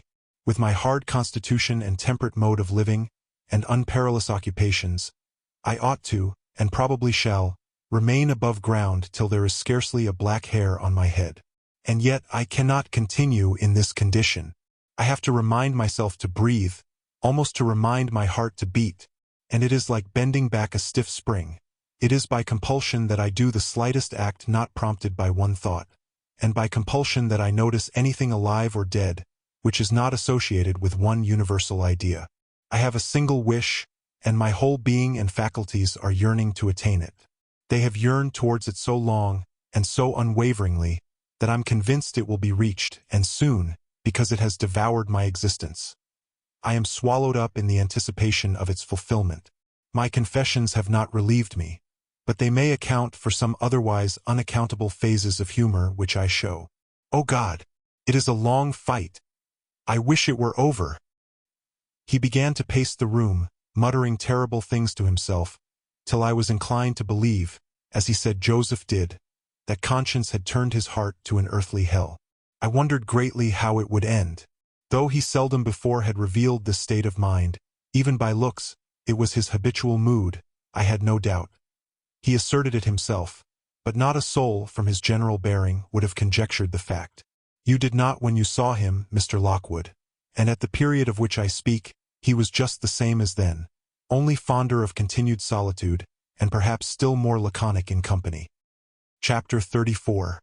For some days after that evening, Mr. Heathcliff shunned meeting us at meals, yet he would not consent formally to exclude Hareton and Cathy. He had an aversion to yielding so completely to his feelings, choosing rather to absent himself, and eating once in 24 hours seemed sufficient sustenance for him. One night, after the family were in bed, I heard him go downstairs and out at the front door. I did not hear him re-enter, and in the morning I found he was still away. We were in April then. The weather was sweet and warm, the grass as green as showers and sun could make it, and the 2 dwarf apple trees near the southern wall in full bloom. After breakfast, Catherine insisted on my bringing a chair and sitting with my work under the fir trees at the end of the house, and she beguiled Hareton, who had perfectly recovered from his accident, to dig and arrange her little garden, which was shifted to that corner by the influence of Joseph's complaints. I was comfortably reveling in the spring fragrance around, and the beautiful soft blue overhead, when my young lady, who had run down near the gate to procure some primrose roots for a border, returned only half laden, and informed us that Mr. Heathcliff was coming in. "And he spoke to me?" she added, with a perplexed countenance. "What did he say?" asked Hareton. "He told me to be gone as fast as I could," she answered. "But he looked so different from his usual look that I stopped a moment to stare at him." "How?" he inquired. "Why, almost bright and cheerful." "No, almost nothing. Very much excited and wild and glad," she replied. "Night walking amuses him, then?" I remarked, affecting a careless manner, in reality as surprised as she was, and anxious to ascertain the truth of her statement, for to see the master looking glad would not be an everyday spectacle. I framed an excuse to go in. Heathcliff stood at the open door. He was pale and he trembled. Yet, certainly, he had a strange, joyful glitter in his eyes that altered the aspect of his whole face. "Will you have some breakfast?"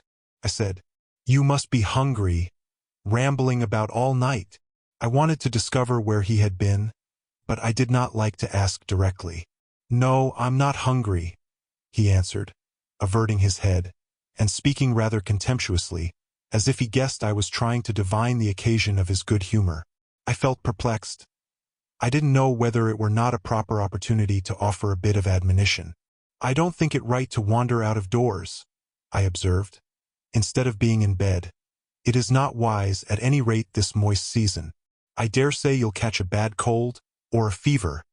You have something the matter with you now." "Nothing but what I can bear," he replied. "And with the greatest pleasure, provided you'll leave me alone. Get in and don't annoy me." I obeyed, and, in passing, I noticed he breathed as fast as a cat. "Yes," I reflected to myself, "we shall have a fit of illness. I cannot conceive what he has been doing." That noon he sat down to dinner with us, and received a heaped-up plate from my hands, as if he intended to make amends for previous fasting. "I've neither cold nor fever, Nellie," he remarked, in allusion to my morning speech, "and I'm ready to do justice to the food you give me." He took his knife and fork, and was going to commence eating, when the inclination appeared to become suddenly extinct. He laid them on the table, looked eagerly towards the window, then rose and went out. We saw him walking to and fro in the garden while we concluded our meal, and Earnshaw said he'd go and ask why he would not dine. He thought we had grieved him some way. "Well, is he coming?" cried Catherine when her cousin returned. "Nay," he answered, "but he's not angry. He seemed rarely pleased indeed, only I made him impatient by speaking to him twice, and then he bid me be off to you. He wondered how I could want the company of anybody else." I set his plate to keep warm on the fender, and after an hour or two he re-entered, when the room was clear, in no degree calmer. The same unnatural, it was unnatural, appearance of joy under his black brows. The same bloodless hue, and his teeth visible now and then in a kind of smile. His frame shivering, not as one shivers with chill or weakness, but as a tight-stretched cord vibrates. A strong thrilling, rather than trembling. "I will ask what is the matter," I thought, "or who should?" And I exclaimed, "Have you heard any good news, Mr. Heathcliff? You look uncommonly animated." "Where should good news come from to me?" he said. "I'm animated with hunger, and, seemingly, I must not eat." "Your dinner is here," I returned. "Why won't you get it?" "I don't want it now," he muttered hastily. "I'll wait till supper. And, Nellie, once for all, let me beg you to warn Hareton and the other away from me. I wish to be troubled by nobody. I wish to have this place to myself." "Is there some new reason for this banishment?" I inquired. "Tell me why you are so queer, Mr. Heathcliff. Where were you last night?" "I'm not putting the question through idle curiosity, but—" "You are putting the question through very idle curiosity," he interrupted with a laugh. "Yet I'll answer it. Last night I was on the threshold of hell. Today I am within sight of my heaven. I have my eyes on it. Hardly 3 feet to sever me. And now you'd better go. You'll neither see nor hear anything to frighten you, if you refrain from prying." Having swept the hearth and wiped the table, I departed, more perplexed than ever. He did not quit the house again that afternoon, and no one intruded on his solitude. Till, at 8 o'clock, I deemed it proper, though unsummoned, to carry a candle and his supper to him. He was leaning against the ledge of an open lattice, but not looking out. His face was turned to the interior gloom. The fire had smoldered to ashes. The room was filled with the damp, mild air of the cloudy evening, and so still that not only the murmur of the beck down Gimmerton was distinguishable, but its ripples and its gurgling over the pebbles, or through the large stones which it could not cover. I uttered an ejaculation of discontent at seeing the dismal grate, and commenced shutting the casements, one after another, till I came to his. "Must I close this?" I asked in order to rouse him, for he would not stir. The light flashed on his features as I spoke. "Oh, Mr. Lockwood, I cannot express what a terrible start I got by the momentary view. Those deep black eyes, that smile, and ghastly paleness. It appeared to me not Mr. Heathcliff, but a goblin. And, in my terror, I let the candle bend towards the wall, and it left me in darkness." "Yes, close it," he replied in his familiar voice. "There, that is pure awkwardness. Why did you hold the candle horizontally? Be quick, and bring another." I hurried out in a foolish state of dread, and said to Joseph, "The master wishes you to take him a light and rekindle the fire," for I dared not go in myself again just then. Joseph rattled some fire into the shovel and went, but he brought it back immediately with the supper tray in his other hand, explaining that Mr. Heathcliff was going to bed, and he wanted nothing to eat till morning. We heard him mount the stairs directly.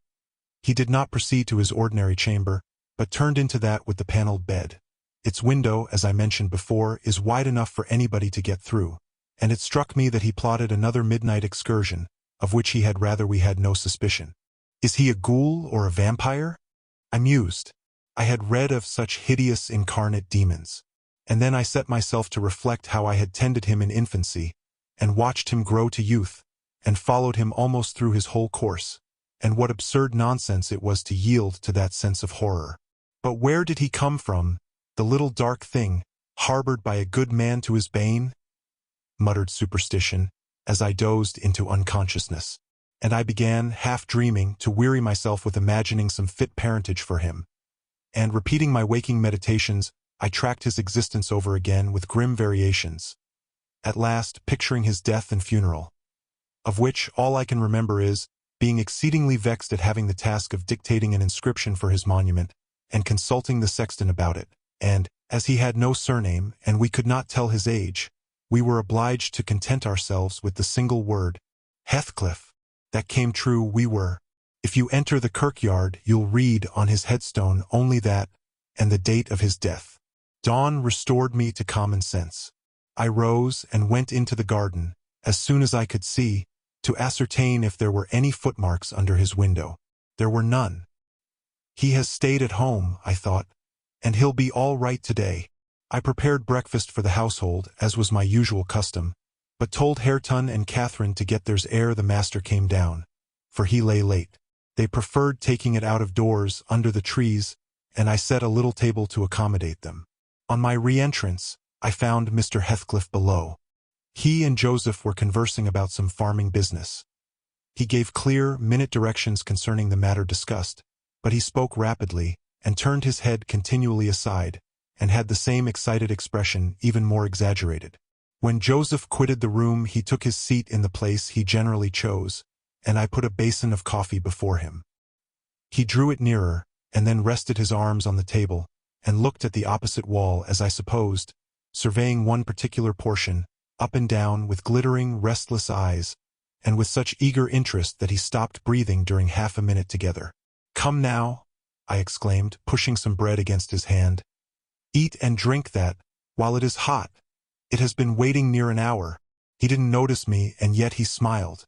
I'd rather have seen him gnash his teeth than smile so. "Mr. Heathcliff! Master!" I cried. "Don't, for God's sake, stare as if you saw an unearthly vision. Don't, for God's sake, shout so loud," he replied. "Turn round, and tell me, are we by ourselves?" "Of course," was my answer. "Of course we are." Still, I involuntarily obeyed him, as if I was not quite sure. With a sweep of his hand, he cleared a vacant space in front among the breakfast things, and leant forward to gaze more at his ease. Now I perceived he was not looking at the wall, for when I regarded him alone, it seemed exactly that he gazed at something within 2 yards distance. And whatever it was, it communicated, apparently, both pleasure and pain in exquisite extremes. At least the anguished, yet raptured, expression of his countenance suggested that idea. The fancied object was not fixed, either. His eyes pursued it with unwearied diligence, and, even in speaking to me, were never weaned away. I vainly reminded him of his protracted abstinence from food. If he stirred to touch anything in compliance with my entreaties, if he stretched his hand out to get a piece of bread, his fingers clenched before they reached it, and remained on the table, forgetful of their aim. I sat, a model of patience, trying to attract his absorbed attention from its engrossing speculation, till he grew irritable and got up, asking why I would not allow him to have his own time in taking his meals, and saying that on the next occasion I needn't wait. I might set the things down and go. Having uttered these words, he left the house, slowly sauntered down the garden path, and disappeared through the gate. The hours crept anxiously by. Another evening came. I did not retire to rest till late, and when I did, I could not sleep. He returned after midnight, and, instead of going to bed, shut himself into the room beneath. I listened and tossed about, and finally dressed and descended. It was too irksome to lie there, harassing my brain with 100 idle misgivings. I distinguished Mr. Heathcliff's step, restlessly measuring the floor, and he frequently broke the silence by a deep inspiration, resembling a groan. He muttered detached words also. The only one I could catch was the name of Catherine, coupled with some wild term of endearment or suffering, and spoken as one would speak to a person present, low and earnest, and wrung from the depth of his soul. I had not courage to walk straight into the apartment, but I desired to divert him from his reverie, and therefore fell foul of the kitchen fire, stirred it, and began to scrape the cinders. It drew him forth sooner than I expected. He opened the door immediately and said, "Nellie, come here. Is it morning? Come in with your light." "It is striking 4, I answered. "You want a candle to take upstairs. You might have lit one at this fire." "No, I don't wish to go upstairs," he said. "Come in and kindle me a fire, and do anything there is to do about the room."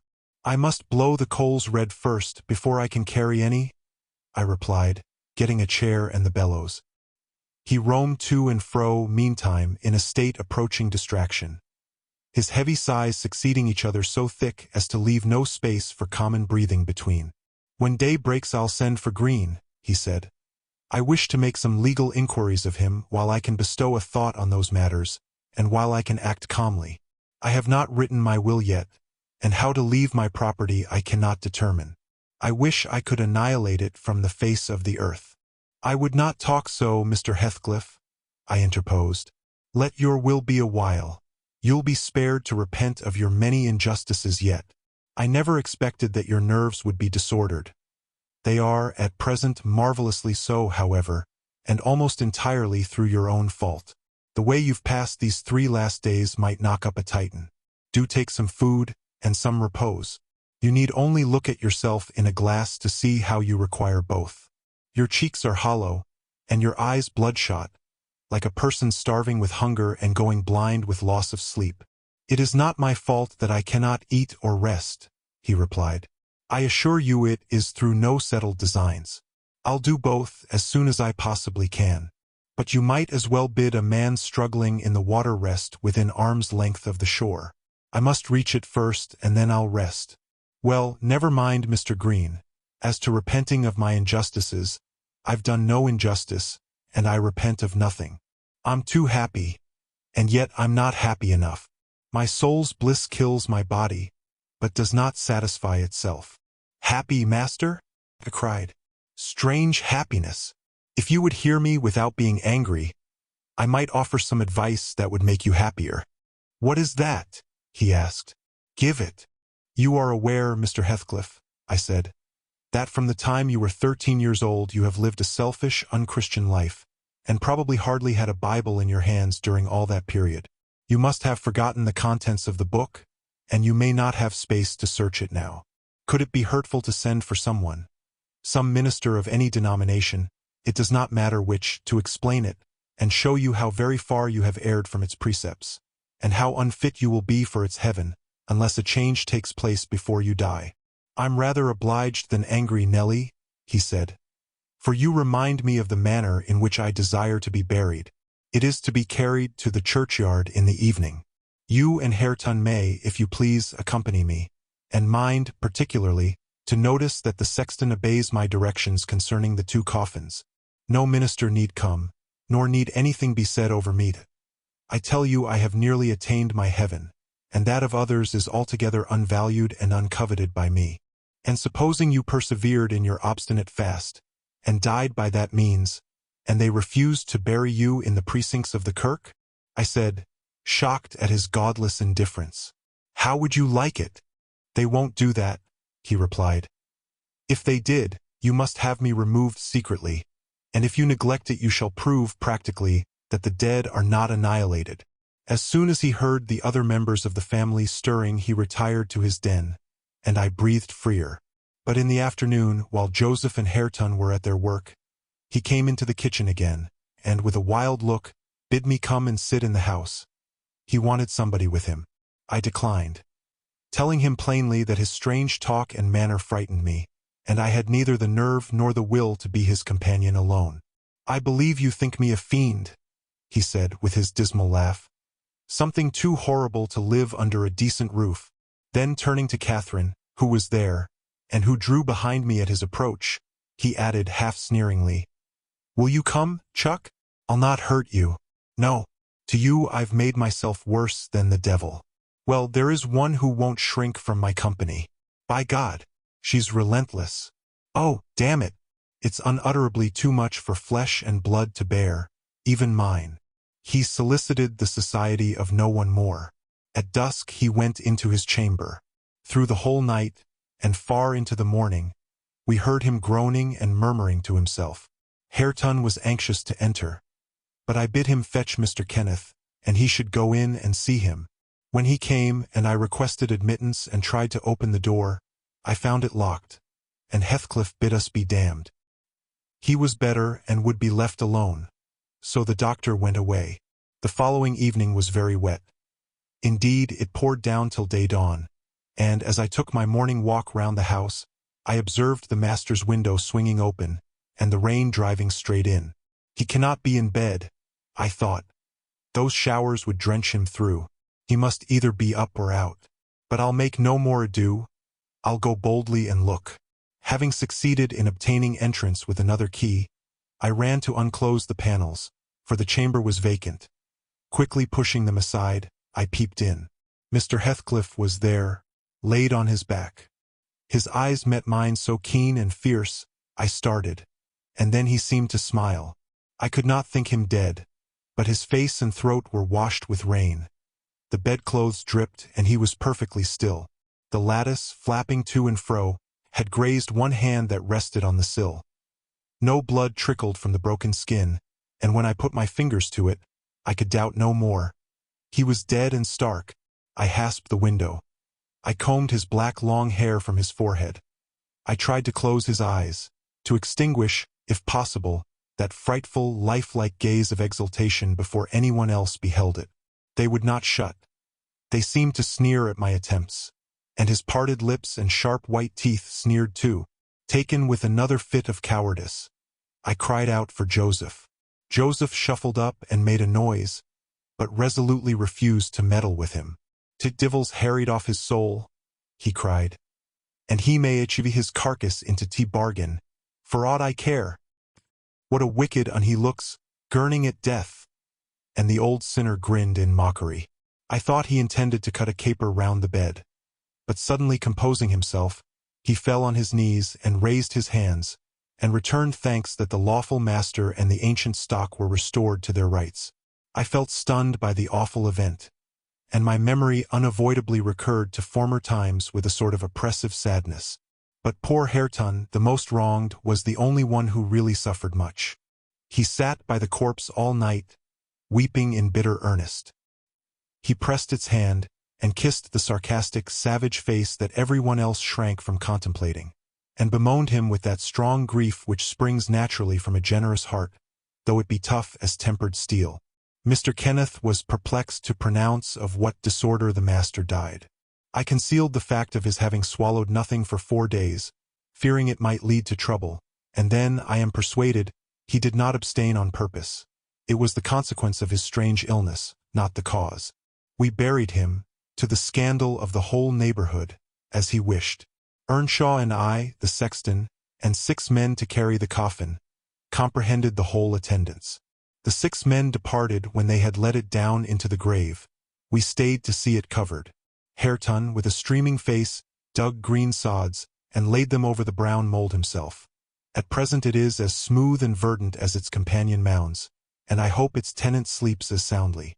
But the country folks, if you ask them, would swear on the Bible that he walks. There are those who speak to having met him near the church and on the moor and even within this house. Idle tales, you'll say, and so say I. Yet that old man by the kitchen fire affirms he has seen 2 on him looking out of his chamber window on every rainy night since his death. And an odd thing happened to me about a month ago. I was going to the Grange one evening, a dark evening threatening thunder, and, just at the turn of the heights, I encountered a little boy with a sheep and 2 lambs before him. He was crying terribly, and I suppose the lambs were skittish and would not be guided. "What is the matter, my little man?" I asked. "There's Heathcliff and a woman yonder under T Nab," he blubbered. "An I dar not pass him." I saw nothing, but neither the sheep nor he would go on, so I bid him take the road lower down. He probably raised the phantoms from thinking, as he traversed the moors alone, on the nonsense he had heard his parents and companions repeat. Yet still I don't like being out in the dark now, and I don't like being left by myself in this grim house. I cannot help it. I shall be glad when they leave it and shift to the Grange. "They are going to the Grange, then?" I said. "Yes," answered Mrs. Dean, "as soon as they are married, and that will be on New Year's Day." "And who will live here then?" "Why, Joseph will take care of the house, and perhaps a lad to keep him company. They will live in the kitchen, and the rest will be shut up, for the use of such ghosts as choose to inhabit it," I observed. "No, Mr. Lockwood," said Nellie, shaking her head. "I believe the dead are at peace, but it is not right to speak of them with levity." At that moment the garden gate swung to. The ramblers were returning. "They are afraid of nothing," I grumbled, watching their approach through the window. Together, they would brave Satan and all his legions.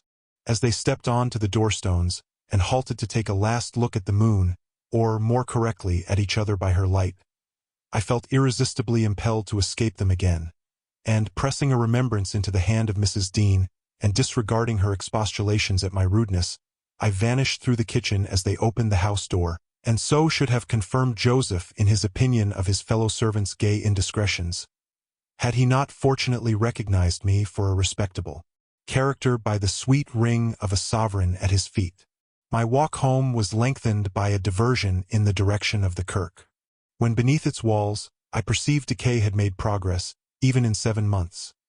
Many a window showed black gaps deprived of glass, and slates jutted off here and there beyond the right line of the roof, to be gradually worked off in coming autumn storms. I sought and soon discovered the 3 headstones on the slope next the moor, the middle one gray and half buried in heath, Edgar Linton's only harmonized by the turf and moss creeping up its foot, Heathcliff's still bare. I lingered round them under that benign sky, watched the moths fluttering among the heath and harebells, listened to the soft wind breathing through the grass, and wondered how anyone could ever imagine unquiet slumbers for the sleepers in that quiet earth. Dear listener, we close the pages on another tale, a journey through words, imagination, and emotion. Here at the Falls Audiobook, where stories flow like a river's current, carrying you to distant worlds and uncharted depths, we thank you for joining us. As always, we invite you to linger a little longer. Subscribe to our channel to discover more stories waiting to be heard, each a cascade of voices, ideas, and artistry. And remember, every great story begins with a single word. Perhaps the next one will begin with you. Until our voices meet again, may your days be filled with quiet moments, rich pages, and the soothing sound of a story well told. This is the Falls Audiobook, signing off.